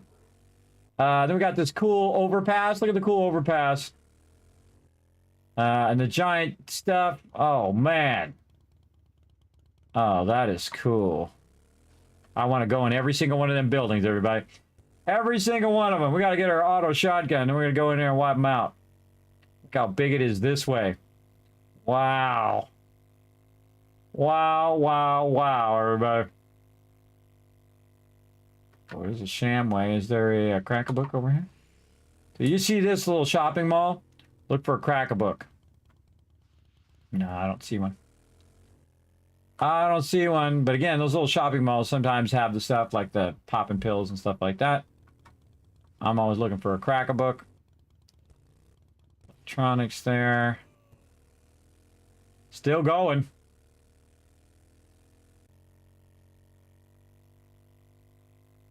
What do we got here? Grover High, another high school. Wow, this is still going. Got some houses on the outskirts here. I'd seen Trader Hugh, but then again, I wasn't really looking for him too close. Oh, look at the cul-de-sac. Cool. Whenever I see cul-de-sacs, everybody, I just like want to build a house there.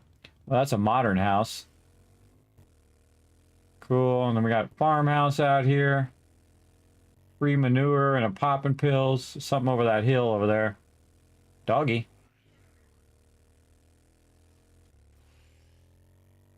I'm hoping just to run along him. Ooh, we should back up.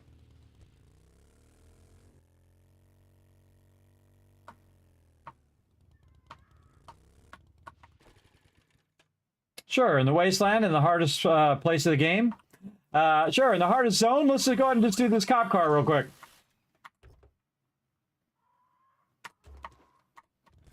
I'm out. All right, maybe I did it fast enough where it didn't spawn all those mobs. But I doubt it. I'm going to show up in a minute. All right, I'm out of here.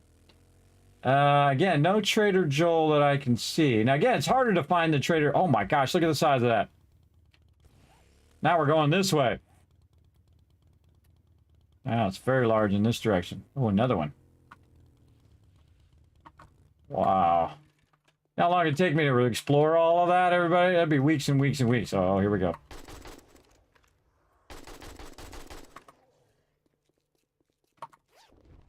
Oh, wow. All right, here we go again. Ready?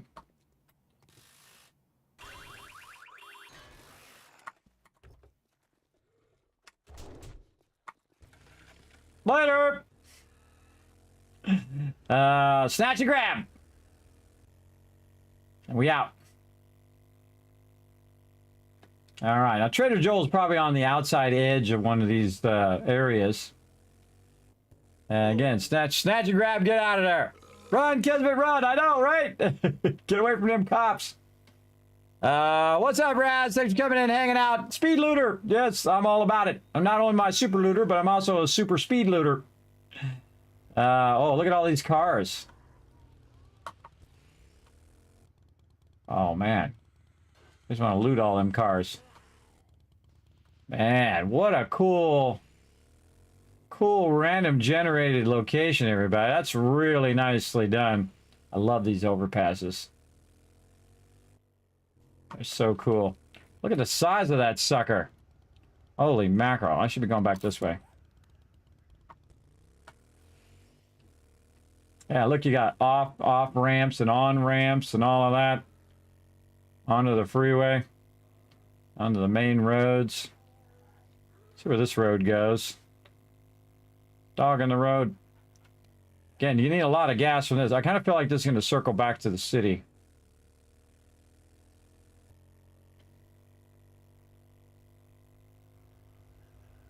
See if it just dead ends. Sometimes it does. It'll just dead end because the road got destroyed or whatever.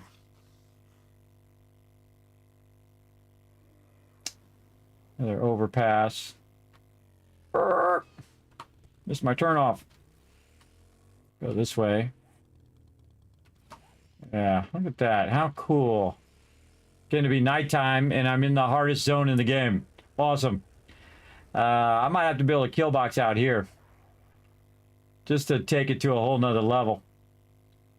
Shamway. Look at these giant POIs, by the way. The larger the POI, by the way, the higher level tier quest that you do. And in theory, the better loot that you get. Look at this. This is the main road right here. This is where all the big stuff is. It's this one. I forgot what the name of this one is. Energy. Yeah, it's the energy one. Hybrid energy. I'm out. Shamway. Look at the construction tower. Joe Brothers Builder. I remember that's one of the first ones I did that was really large. Giant towers. Oh, there's the Deshaun Tower. There it is. All right. Man, we got all of the big POIs over here. Joe Builders. Again, look at all these cool road work and stuff. Smack him. Got 2 Deshaun Towers? No. Whoa! This location has 2 of those. That's one of the largest POIs in the game. As you can see, that's like a 7 skull. It's crazy. Crazy for crying. I didn't see any crack-a-books though. That's really what I'm looking for. I'm in the crack-a-book stage. I probably went by one and probably just didn't see it. We're just gonna go up and down the streets. Now again, there's nobody left. It's just me in the wasteland, everybody. This is a solo playthrough. Kind of sad. It's really cool when I go here with my crew though, because like 12 of us roll up in the zone and just start smoking everything. This would be a great multiplayer map too.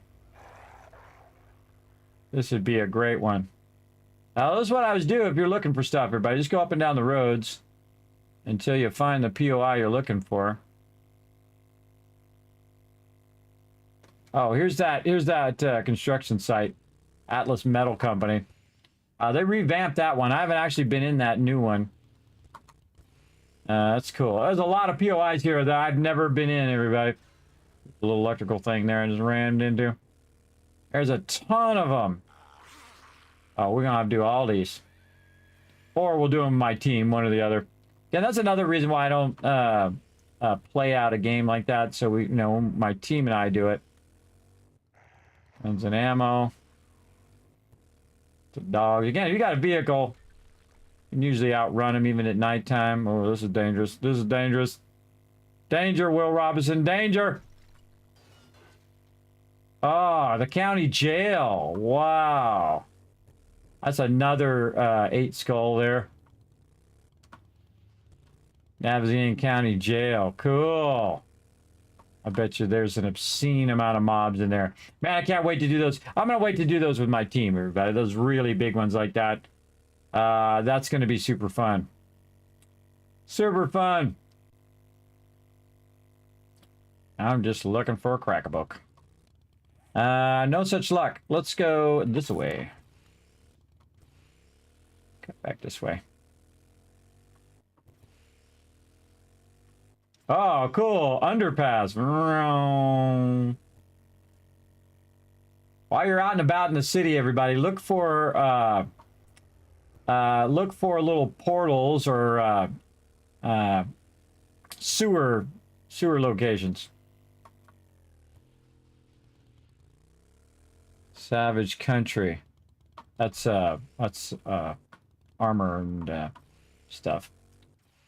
Okay, over here. We're going across this way? Yeah, we're going across this way. There's the laundry.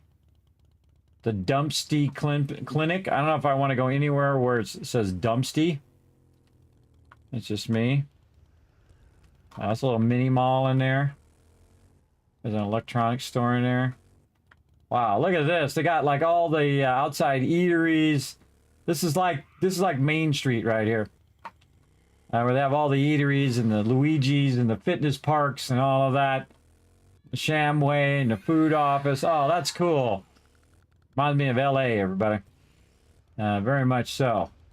Man, I cannot find... Now, see, when you start looking for them, can't find them. If you're not looking for them, there's going to be 10,000 tons of them. All right, so I was right. It's going to be down here in this bottom right corner. Down here. All right, let's go back this way. Just make sure you got lots of gas. Where am I going? This way. Snake after me. Snake. Trying to get me.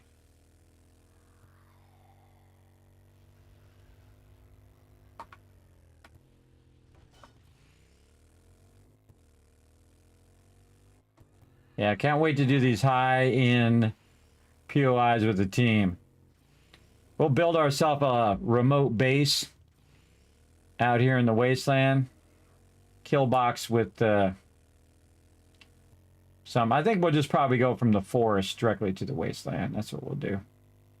And we'll take over one of these big buildings. Because we never really build a base in the desert, everybody. And the reason why we don't do it is because we're already past that stage by the time we get to building bases. We're already past it. My gosh, look at it. We got all that other spot. We could be looking right there. Oh yeah, we're gonna go full GTA 5 here. Whoa, what up?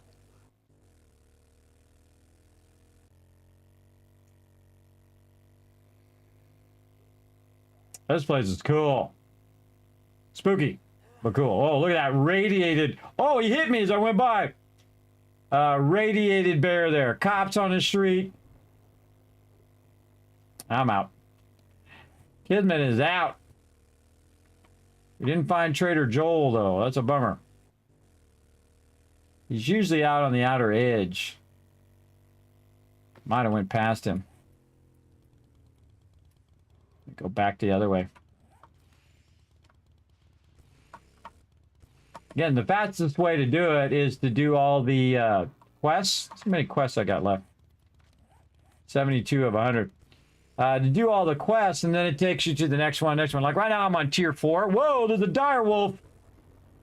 I'm definitely out of there. That direwolf, even if I took my AK and just leaned into that direwolf, they take a long time to die. I feel like the direwolf probably the most deadliest one in the game. Hey cop, what's up? Get out the road. I'm getting away from that bear. Yeah, let's go this way. Not looking for a crack-a-book now. I'm just trying to run people over. Another direwolf there. Scary.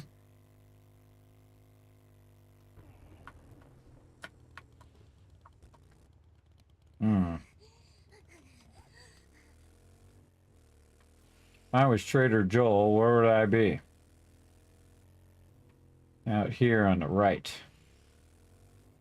Somewhere.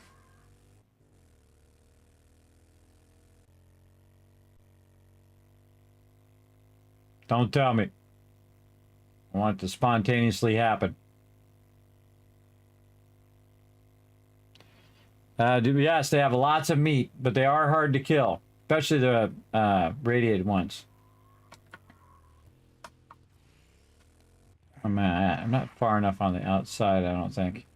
This is really dumb. Of all the things you don't want to be doing this at nighttime. Unless you're really crazy like me. Oh, no! That really happened to me, by the way. See that right there? That fell down. That happened in LA. I used to go over this underpass all the time, and I would make a left and get on the freeway. From where I worked over that way. And so I would come every single night about that same time. And then there was a giant earthquake, the Northridge earthquake. And I had that night off. And I was hanging out with my girlfriend at the time, who is now my wife of 30 plus years now. And I was hanging out with my girlfriend. I said, hey, we'll do something. I'll take the day off. And she's like, okay. And I don't even remember what we did, by the way. I don't remember what we did. We probably went and had something to eat and spent some time together. Relaxing, taking it easy, watching a movie or something. I can't remember. But had I not done that, at the exact moment that earthquake hit, I would have been under that overpass. At that exact time, at that exact moment. And so, yeah, dodge the Reaper, everybody. Dodge the Reaper yet again, many, many times in my life. All right, I don't think we're getting Trader Joel way out this way. Let's go back. Let's go back and see what we can find. I like we want to go this way. That's our gas right here. We don't have a lot of peeps. We got a minute. Gas her up. You don't want to run out of gas when you got 15 zombies chasing after you. That's for sure. Look at that dire wolf. Oh, man. Scary. I'm going to find me a Trader Joel out here, and then I'm going to build a little base out here for my team. Obviously not in this playthrough, but in the future. Maybe tonight. We'll see. Maybe later tonight. No, that's if I get this playthrough done on this one. What time is it? Oh, geez, like 9 o'clock in the morning. 11 hours in, everybody. 11 hours in. So this is what happens. I get all wrapped up. Wow, that took me way off this side way too. It took me off in the same direction. Oh, there we go. Now it's going back. There's hotel here. Calm in. Look at all the... oh, there it is. Oh, see? Just do your instincts, everybody. Just take your instincts. Trader Joel. Now on the map. Direwolf out there. So, yeah. See, I just follow my instincts of where I thought he might be. He would be more on the outside edge. Because they don't put him often in the middle of the town anymore. They used to have him in the middle. But it also could just be completely random. All right, let's see where this road goes. I feel like it's going to go around the entire outside of the area. It looks like it's like, look at all the freeway interchanges and stuff. That's cool. What's up, flamey guy? All right. Oh, this looks like it's going back to town here. Yeah, it's back in town. Yeah, maybe we'll go back in town just a little bit. Hang a left here. See what we got in the back here. Big old bear is what we got. Don't go too close to them. They can hit you while you're going by. As we'd learned. There's got to be a crack-a-book in here. There absolutely has to be a crack-a-book. I haven't seen it yet. But I can pretty much guarantee you there's a crack-a-book somewhere in there. Because we got just about nearly every other POI in there. For sure. I was going to dead in and cut one way or another. Yep. Starting to get the gist of these roads down. Yeah, we got a whole part right here in the center we haven't gone. I'm just trying to keep busy while I'm waiting for the daytime to come up. And then I can go maybe hit a crack-a-book before I get out of here, because I came all the way out here. And Trader Joe's not open either, so... Let's see. Let's go back and forth down the roads. That's what we'll do. We'll just go back and forth and explore the whole thing. And hopefully we don't die. Pretty fun. Congrats to fight it. Whoa, oh God, I looked at the chat. Oh God, that made me jump. Oh man, crashed right into that bear. Whoa, there's a bunch of zombies over that way. I'm all over the road. Oh God, that made me jump. I looked at the chat, and then I looked back, and I ran into a bear. All right, not the smart, well, not my smartest move there. I like how the streets are not perfectly straight, too. You notice that? How they have all these curves in the street? Like real streets do. Real cool. Yeah, this one curves back this way. I like that they added that. I don't remember having that before. Barrel, we got the post office, another shotgun messiah, another popping pills. Holy mackerel. So imagine looting all of these buildings, everybody. Just insane amount of loot. Insane.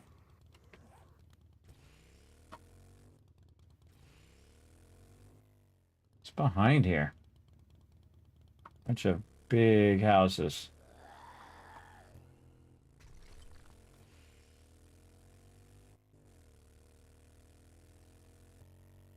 Sun's starting to come up.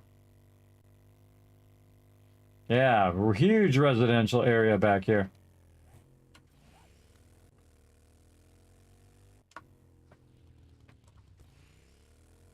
Cut around the back alley. There's gotta be a crack-a-book in here. There's gotta be at least one, even a little one. I probably went past it, but I could probably look on the map and see which one would be like the highest chance of having a crack-a-book or be a crack-a-book. Again, eventually after a while, when you played it for a while, I haven't done it in a long time, so I'm gonna be pretty rusty at it. But you can just look on the map, and then by the way that the actual shape looks, you can tell what kind of POI that is. For sure. Now, again, if you see it, don't tell me. Part of the fun is me looking for it and going up and down all of the rows here. Popping pills, Savage County. Wow, that's a tier 5 Savage Country right there. That's probably got a lot of loot in it. There's little restaurants. Ready to go down here? Yes. Turn around. Oh, a little bicycle. Take that. Little bicycle stands there. Okay, we're gonna go this way. Oh, can't go in there. That's a parking lot. Won't do that in real life either, everybody. Shamway Foods. So right down through here. All right, here we go. Meltdowns. Come on, crack-a-book. Oh, and there it is. Look, the last street of the last row. Gotta love it. Open that cop. The last street of the last row. That's always how it goes. All right, we'll come back. Let's mark it while we're there.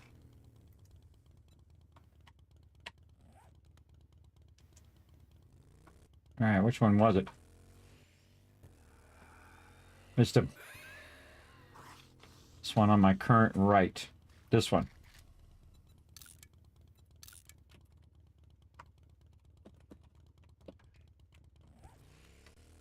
This way we won't lose it again, because we're just screwing around here. Waiting for the daytime. Look at the tower there, too. Cool. Might as well... Oh, don't crash. Might as well finish out the row here.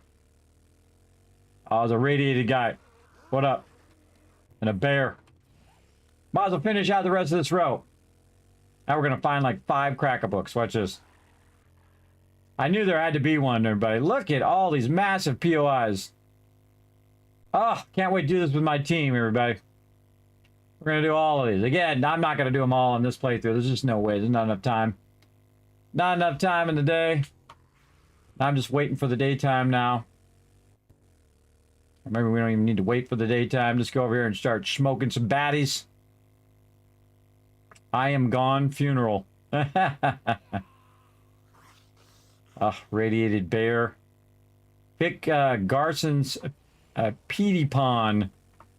I don't want to know anything about that. Oh, get this guy. Get this guy. Boom! God, giant bear. What the heck? You know what it makes me want to do? Put a bunch of turrets on the top of these things right here. Just blast all these baddies. All right, screw it. Let's do it. Oh, Oh, jeez! Not gonna make it. Gotta run. Gotta run.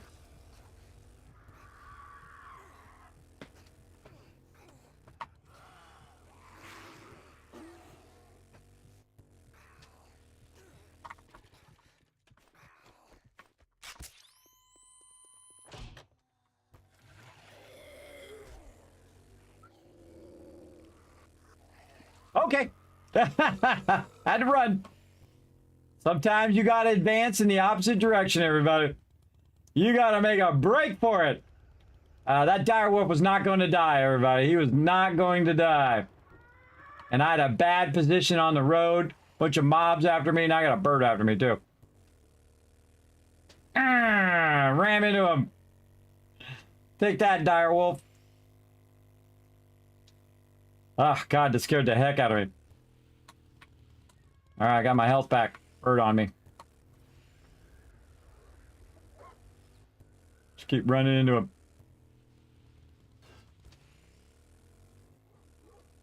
Oh, God, I missed him.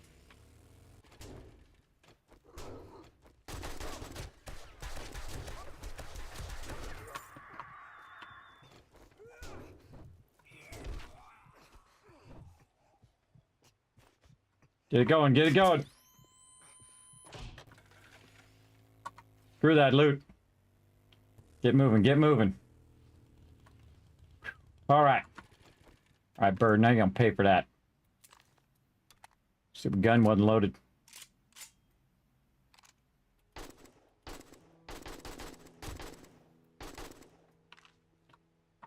Okay, that was super scary. All right, do I have anything that can actually fix myself here? Use that. No, we should probably use some honey. Can we make a splint?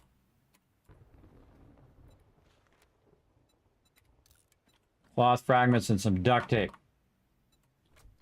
Cloth fragments. Oh, we got some glue. That's enough. That's enough to make some duct tape. What should we need? 7 cloth fragments. That's not good. Not enough cloth fragments. Let's see what he's got in these drops. Alright, that was super scary. Oh my goodness, more stuff than I can grab. More stuff than I can grab and put on my character. We got some problems, everybody. We got some problems. I drag every mob in the zone on us. Take that guy out. Grab this loot. I hear somebody. Where's my knife? Oh, repair my gun. All right, this is crazy stuff I'm doing now, everybody. This is just crazy. I'm gonna leave this.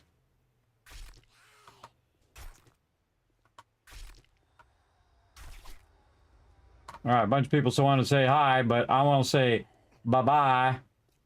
Well, I'm out of here. God, go buy the cracker book. Is this the same cracker book? It's the same. Yes, that's the same cracker book.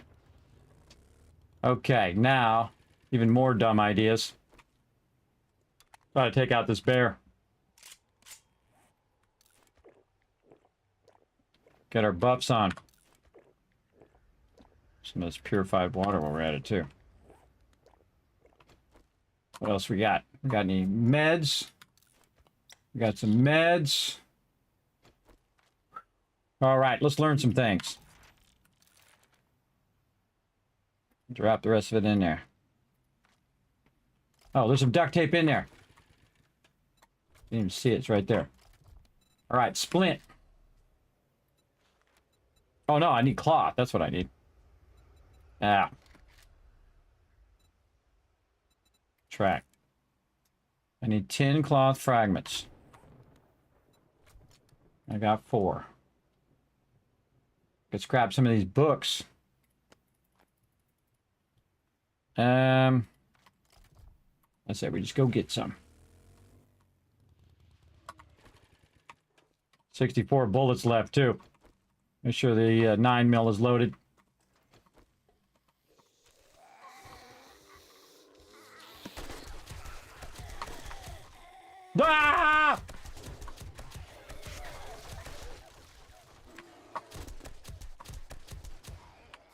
got the bear. The bear dead? I don't know. God, out of nowhere.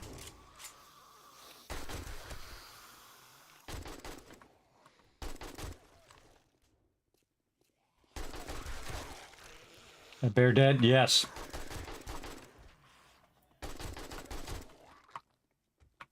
Dang, there's a lot of mobs here. Like I said, this is crazy. Don't do this. Only a crazy person would be doing this.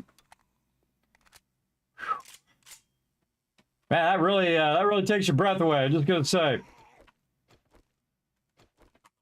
30 bullets left. All right, you know what I need most? This.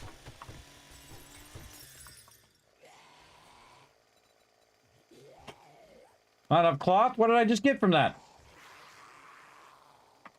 I can't believe I didn't just get cloth from that.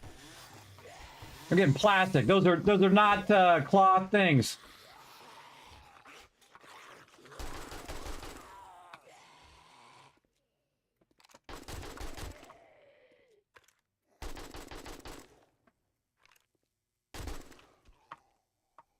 Ten bullets. Cop coming. Get this loot first. Grab them books.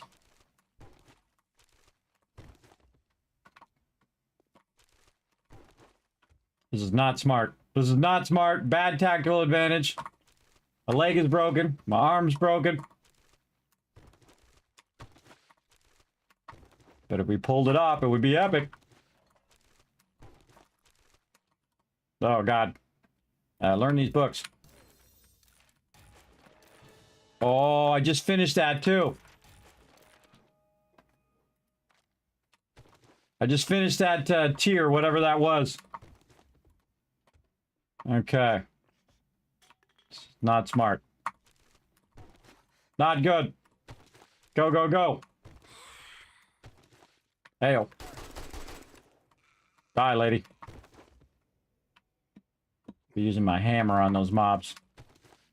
That cop's still not in the door.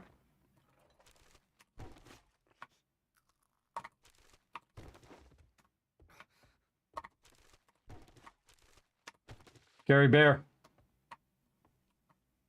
I may or may not get that meat. I need the books more than I need the meat. This is just crazy. This is just nuts. Don't need it. Learn these. I need to learn that one. Come on, learn it.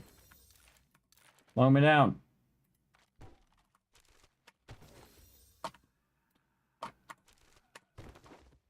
Sell all that stuff later. What about this? Is this cloth or leather? That's cloth. Okay. Still not enough, though. This. That's wood. Need another chair.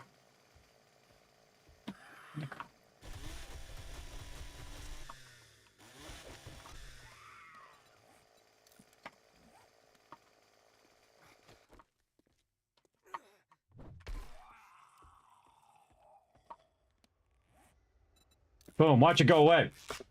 Watch it go away. Oh, thank goodness. Okay, yes, now I can move again. Wow, okay.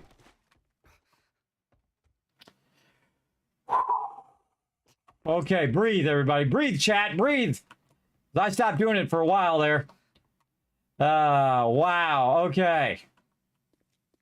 Again, we were trying to find a cracker book. And that's what we really need at this stage, is just as many of these books as we can find. And man, we're just saving ourselves so much dukes right now. Hey! I missed him. Get back there and make me a drink. Get back there and make me a drink, sucker. Can't believe I missed these, by the way. Okay, I think we pushed our luck enough. It's not a horde day. Yeah, those are plastic and not cloth.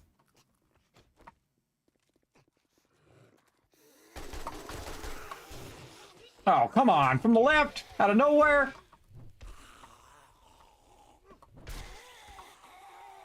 Didn't even hear him.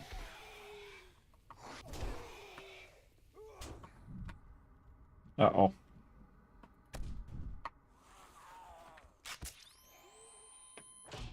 Last heal. Oh, wrong one, wrong one. Give him a few extra. All right, that was our last heal.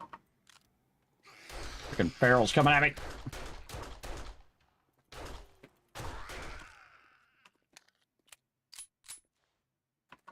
Okay. I think we're good. Wow, look at the size of that one, everybody. That is a massive city. All right, I want to go back home now. Give me want to go home. Oh, run away. Back to my place. I say we bail. I say we pushed our luck way beyond and beyond the beyondness right there. I think that was an epic adventure. What do you think, chat? The solo wanderer survives and is out of here. Holy moly, that was quite the adventure. We're out. We got to go 5K to get back to the base. Wow, we were just going to run over to the trader, and instead we spent an additional 1, 2, 3, 4, 5 hours. I don't know how long that was. It was a while. That was an epic adventure. Let's see some GGs in the chat. You're far from your compound. I am very far. Yes. We just traveled like 8K across the whole entire map. The map is a 10K map. Uh-oh. Uh-oh. Uh-oh. We may still die. We may still die. Don't watch out. Look out for the mines. All right, we made it. Man, we got to get out of this zone. Why am I going that way? Is that really the way my base is? It sure is. Okay. We're going this way. Let's see where this road takes us. And I'm staying on the road. Because I ran out of meds, everybody. I used up all my meds there. That direwolf, man, almost got me a few times there. Had to use some of my advanced moves. I take out the bear, direwolf on me, all these radiated mobs. Oh man, that was a lot of craziness going on there. That's a lot of... Okay, now it's going in the opposite direction of the way I want to go. Great. Great. Maybe it'll curve back up.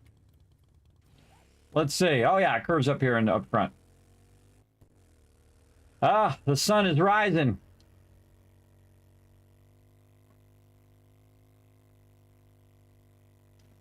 I'm not stopping to loot any of these cars. Yeah, I did turn towards the thing. Oh, there's a bear.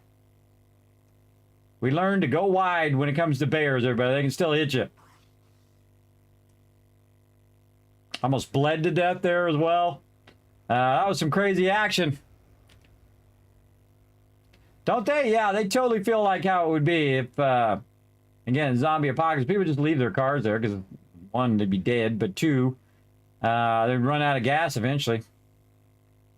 That's the biggest problem with gas cars in the apocalypse, is they just plain run out of gas. You need to get yourself a solar car, but then of course if you go and take your solar car to go get charged, which takes like 45 minutes, then the zombies are just going to be camping the solar's place, I think. If I was a zombie, that's what I would do, because all the other cars are going to run out of gas. And they either have to go to a gas station, or if you had an electric car, you'd have to go to the electric station. So that's where all the zombies are going to be camping.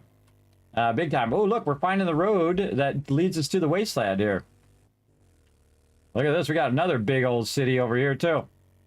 What we got over here? Looks like another rest stop.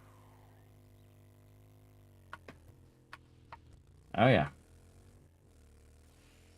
Rest area.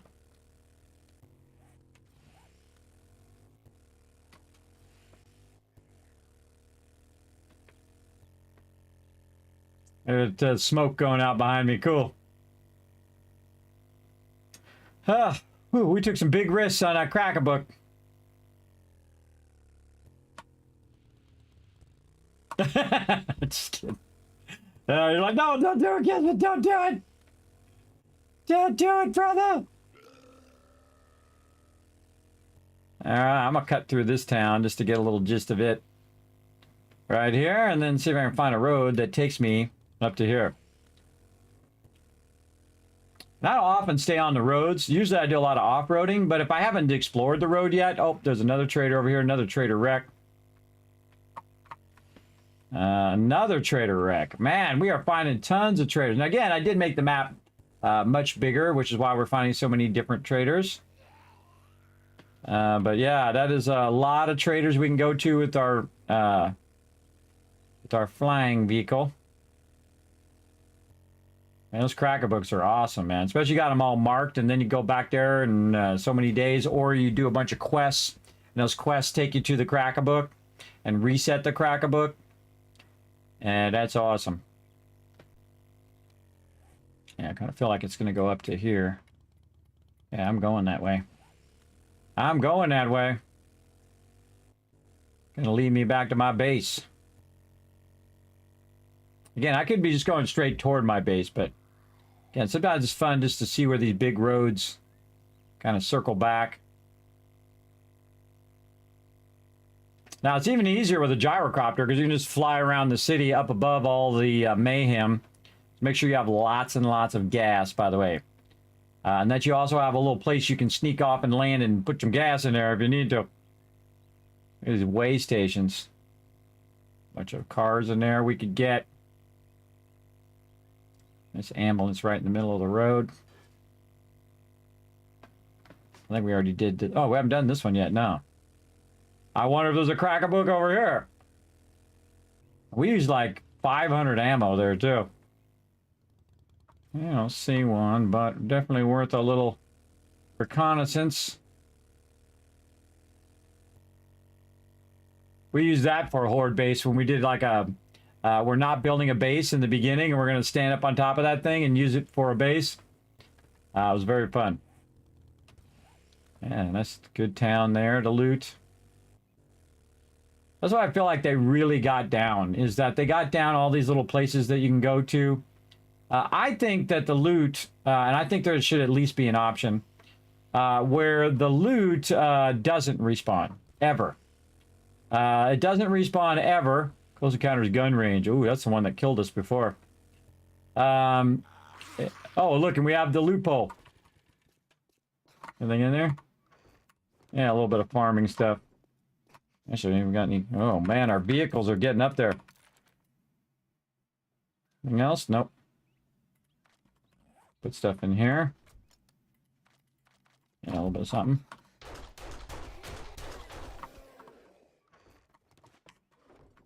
I just feel like grabbing it. That means I looted that area. That's what we used to do in the past. We actually used to put it on the building because they didn't reset. But now the whole building resets.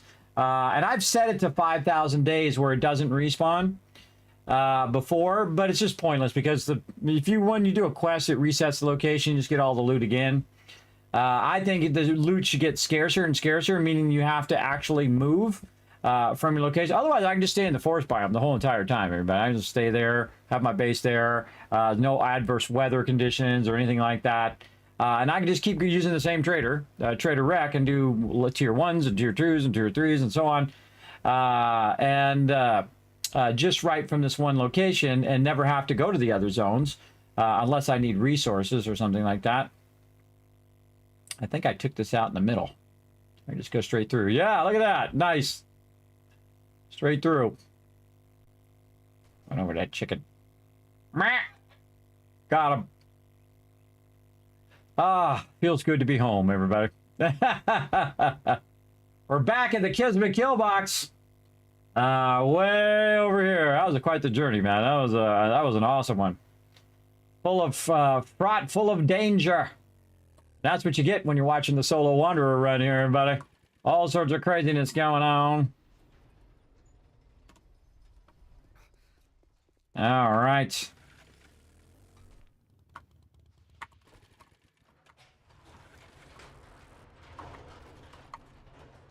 Close this door back down.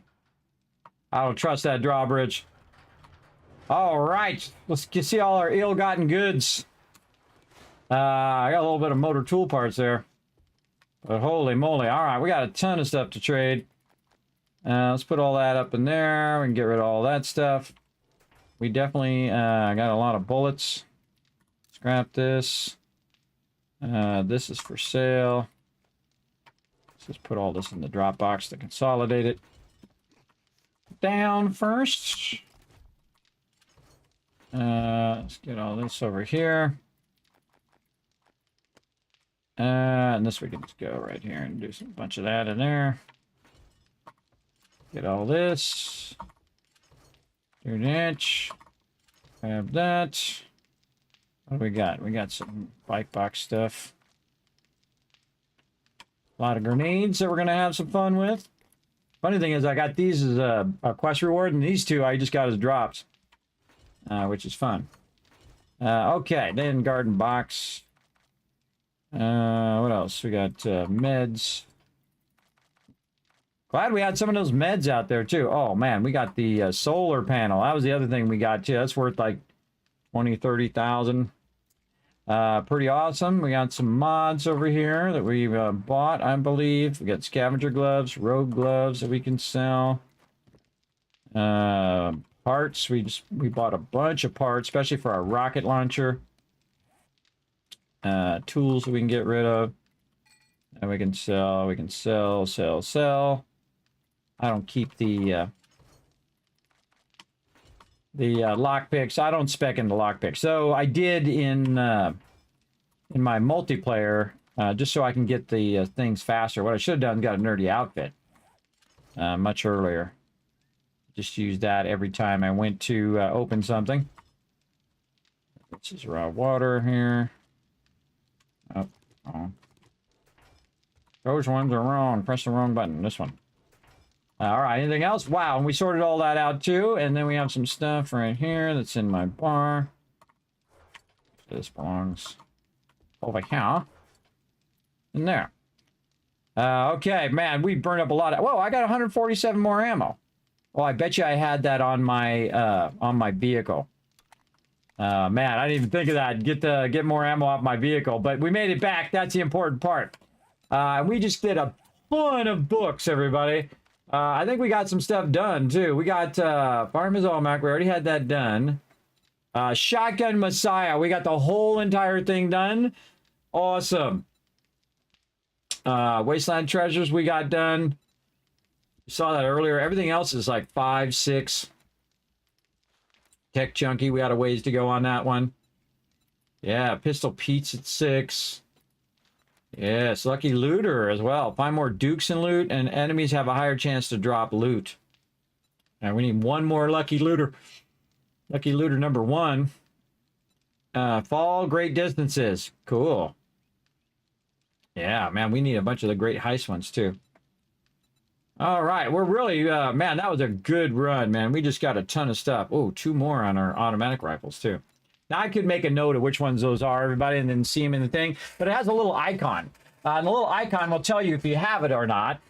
And that's why you want to go to all the traders, because you're going to have a higher chance of finding those rare ones that you don't got. Now it's a good run. How much Dukes do we got in here? 627. We're going to have a bunch more when we go sell all of that. All right, we need to restock our ammo. How's our ammo doing? Speaking of ammo. We need to give ourselves enough time when we come back to work on ammo. When's Horde Day? Horde Day is 77. All right, we got plenty of time. Plenty of time. Let's put this in here. So while this is running that out, it'll make a bunch of clay in there. Stone over here. This totally ran out of stone, which I'm astounded that I didn't put more stone in there before I left, but I didn't think I was going to be gone that long. That's crazy. That's off. Let's see over here how we're doing. That's off. How are we doing here? Wow. Wow, wow. All right. A lot of gunpowder. We're certainly not going to be hurting for gunpowder, at least for a few minutes. We are massively hurting for brass. We probably put some in here. Let's put that in there. Oh, we're going to have to wrench some sheerish amount of cars. All right. And we do have some bullet tips and all of that. Yeah, we got plenty. What is that in there? That doesn't belong in there. That don't belong in there. Belongs down there. Take all this out. Put all that in there. That was nuts, everybody. That was crazy. Let's see. Let me catch up on the chat a little bit. Let's see. Are the bears zombies too? Some of them are just regular bears and some of them are zombies. The one that hit me in the thing, yeah, all the GGs. Please run home. Yeah, I made it. I had plenty of time for Horde Night. We just did Horde Night earlier. The abandoned cars feel realistic. Yes, they can be. They're zombified bears. But there's also just regular bears. Yeah, and one of the zombie bears hit me when I was on the road, if you missed him. It's cool. You can you getting to explore like this. Yes, I would kind of wait until I have the motorcycle at least before I go and do massive exploring, because a lot of these cities are very far away from each other. And when you're going to the trader, I would absolutely have the motorcycle first before you go way out in these traders in the middle of nowhere. Yes, yeah. You start this on a Friday, kiss your weekend goodbye. It is very addicting. As you can see, I've been going for 11 and a half hours. You play Sims all day long? It's always in the background. I could imagine this game doing that. Oh, yeah. For sure. Going strong, I watched last night while I was playing second Horde Night with my Kismet Killbox, and then went to bed, woke up, Kismet Killbox worked great, didn't it? Yes, it does work awesome, doesn't it? Oh, you had 3 dire wolves, too, for your second Horde Night. Yikes. That's pretty scary. Yeah. Yeah, Kismet Killbox is what legends are made of. Yes, there you go. It is awesome. It does work very well. Now, of course, you can, there's 100 different different base. Actually, there's thousands of different base designs that you can do. But I find that one uses the least amount of resources, and you get it up and running very early game. Just that inner part. Just so you can get that going, you can collect a bunch of wood, get it going, and then when zombies are coming at you, you can wipe them out, put some spikes down, extended auto if you want, and then you're golden, man. You're good all the way up, look, to day 73, everybody. I've used this tiny little base all the way up to here. In fact, I'm to the point where I don't really need any more food or any more water, because I got a whole thing full of water in there, stacked and stacked and stacked. I got all my miscellaneous crafting. I'd say the only thing I really need is a lot of legendary parts. So legendary parts, I think I actually already have all my motor tool stuff that I need. I think so. How are we doing on our machine guns down here? Oh, we got it. We're at the M60. Oh, we got to make an M60 next time. Shotguns, auto shotgun. Oh, we got to make some notes. We gotta make some notes. Hold on. All right, we're gonna make the M60 next time. Oh, that's it. We win again for like the 20th time now. Auto shotgun. Oh yeah, we're gonna throw down. That's already level 4 too, or almost level 4. Makes me want to just maybe wait until I get to the level 6. We'll just make a level 1 for now, and I'll show you how OP a level 1 is. It's pretty awesome. Sniper rifle, pretty awesome too if you like doing snipers. I rarely do snipers. SMG is great when you want to make actual SMG turrets as well. You'll start to see me buy weapons and start to scrap them for parts as well. Really good to do them parts and buy them parts when you need to. Oh, rocket launcher, explosives. That's what we need. Explosives. Robotics. We got a long way to go on that robotic drone. Let's see, explosives. We can make a level 2 rocket launcher. Ooh, we should start making our rocket parts. Hold on, let's do that in a forge right now while we're thinking about it. Rocket. Casings, let's favorite that. We need iron and clay. Any more iron up here? We do. All right, so we need to get that popping and locking here. We already got all our clay in there. Pull that out of there and double this up.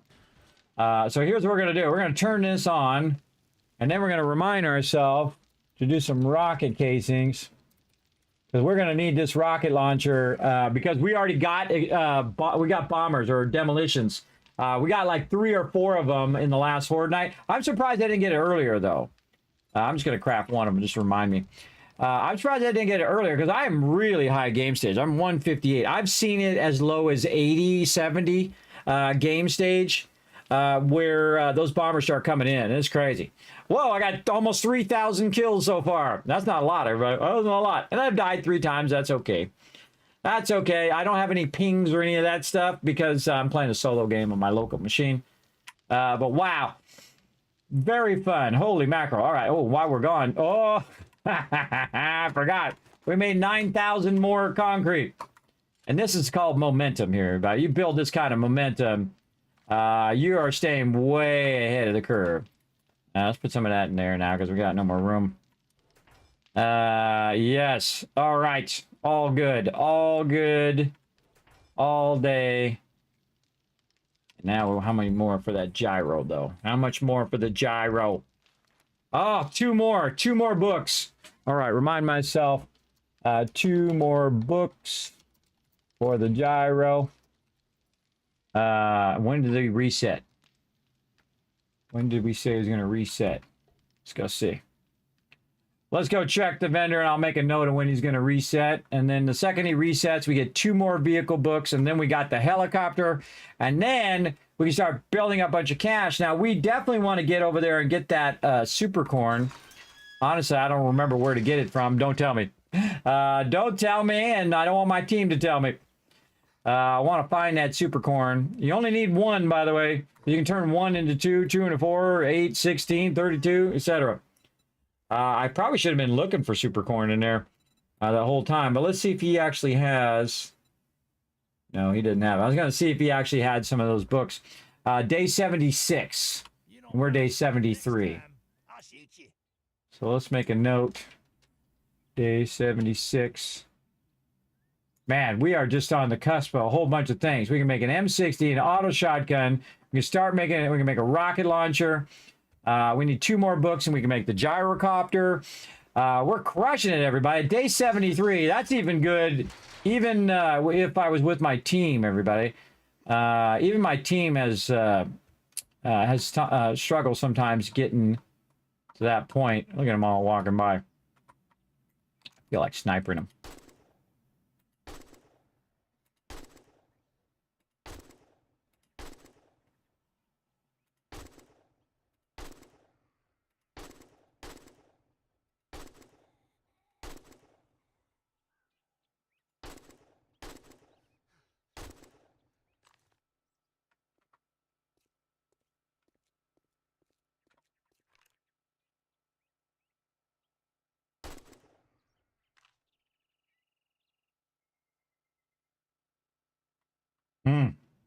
Get that XP.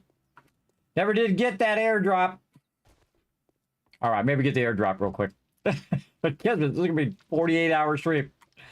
All right, airdrop real quick. Oh, we got to automate the doors. Oh, that's the other thing we got. Man, we got so many things to do. Automate the doors, start putting out our electrical traps. You can see we got a nice fun, what I call reverse blade trap, where you turn it the other way. Very, very fun. Let's get out of here. Let's go check that airdrop real quick. Make sure we gas this up just a bit. Airdrop. That's only 300 away, and we got a very, very fast motorcycle. Also, the thing that saved my life, by the way, is this nerdy outfit, is because it's heavy armor, so it did help me a lot when I was getting hit by that dire wolf who was trying to chomp me. Do not try to take them dire wolves on like that unless you got massive damage reduction, because dang, that thing was hitting me hard, man. Hitting me hard. Oh, yeah. Maybe we'll get our vehicle books. I can dream. This motorcycle jams. But see, you still gotta go around stuff on the motorcycle, so in theory, the gyrocopter is the fastest, because you gotta see, I gotta navigate around all this stuff. The gyrocopter can just go straight. But I definitely like to take a race, and I might do that with my team, is they'll take the gyrocopter, or I'll take the gyrocopter and then take a motorcycle and go from there. All right, let's see where we get his drops here. Why do I not have another thing here? There we go. Okay, zombie came up and broke it.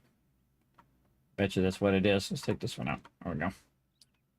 Zombie came up and broke my thing.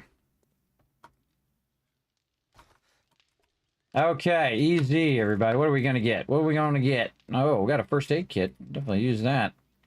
Handgun magazine. A bunch of stuff I'm just going to sell. Maybe use our reflex sight.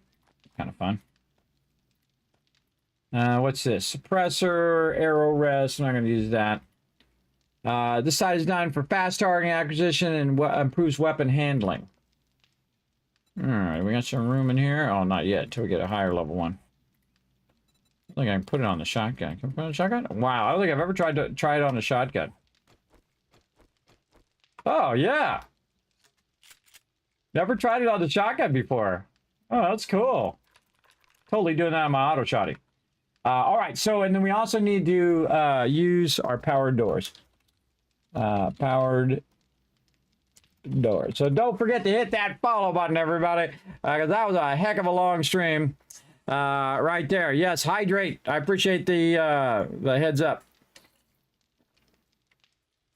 You made your first nerdy outfit last time. The double book points are super nice. Yes, that's what I got on me right now. A level 6 nerdy outfit. Right there gives you plus 50% chance to get those double things. And that's how come I'm going so fast in my books now, as I made that first. And also made me a little nerdy hat to go along with it too. But that's for my battle set. And this is really my scavenging set and kind of trader run set, right? So it's got my bartering up. Then I have the treasure hunter mod, the cigar, which gives you more bartering. I should be using all my other foods as well, which help you with your bartering as well. I should put this back in here before I end up breaking something again. And whatnot. Where's my drinks? Yeah, recog range damage. We got to get in here and make a bunch of this stuff too. We should make a note of that. What can we make over here now? We can make recog, fort bites, grandma's awesome sauce. That's what we need for our bartering. What does that take? Some dukes, jars of honey, mushrooms, gas can. Oh, that's right. We need our super corn. That's why we need super. Same thing with moonshine. We need the super corn. Acid is very valuable. Yeah. A lot of super corn and a lot of acid. Of course, we can get a lot of acid now just by wrenching cars. As well. All right. Well, that's pretty much it. We want to come back and do those drinks eventually, too. Super corn. That's the other thing. Super corn. Man, we got a lot to do next week. Super corn. Make sure we save that or I'm going to forget.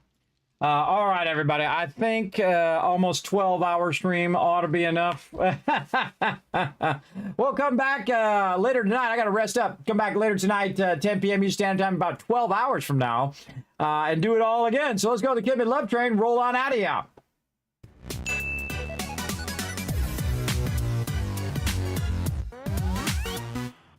All right, that's it for me, everybody. Thanks to all these awesome people coming up. Thanks for getting on the Kismet Love Train today, everybody. Doing all the gifted subs and all them biddies and hitting that follow button. I appreciate each and every one of you coming in and showing so much love in the chat. Also, thanks to all my Patreon supporters down there. I appreciate all of them as well. And of course, you want to see my schedule. It is right here. And again, we're going to be back tonight, 10 p.m. Eastern Standard Time. Also on Sunday night as well. Saturday, Sunday night with some team play. You're going to see the mega kill box, the big boy that I have set up for my team, where we even have parking spots. We've got elevated dew collectors. We have an awesome central crafting area where we use it in conjunction with other people. So I stand in the middle doing the forges. Another person's in there doing the food. Another person's over here doing the ammo. And we can just kind of move that loot back and forth to whoever needs it in the moment.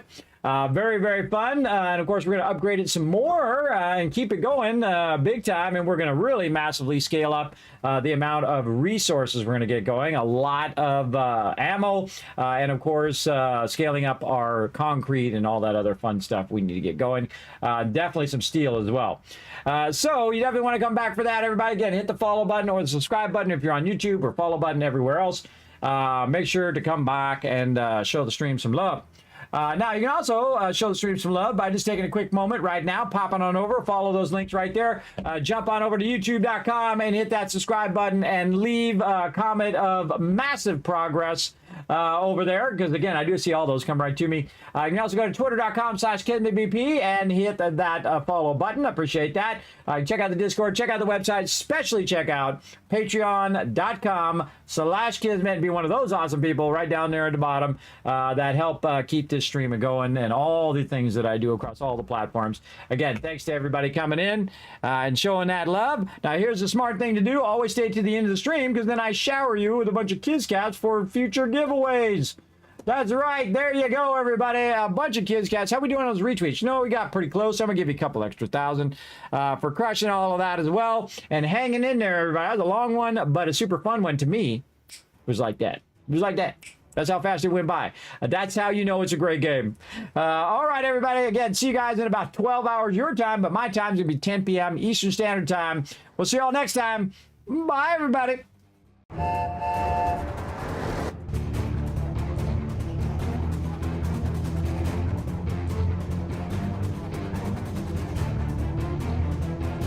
Hi, this is Noru. Thanks for watching. Hit the subscribe button. I'll see you on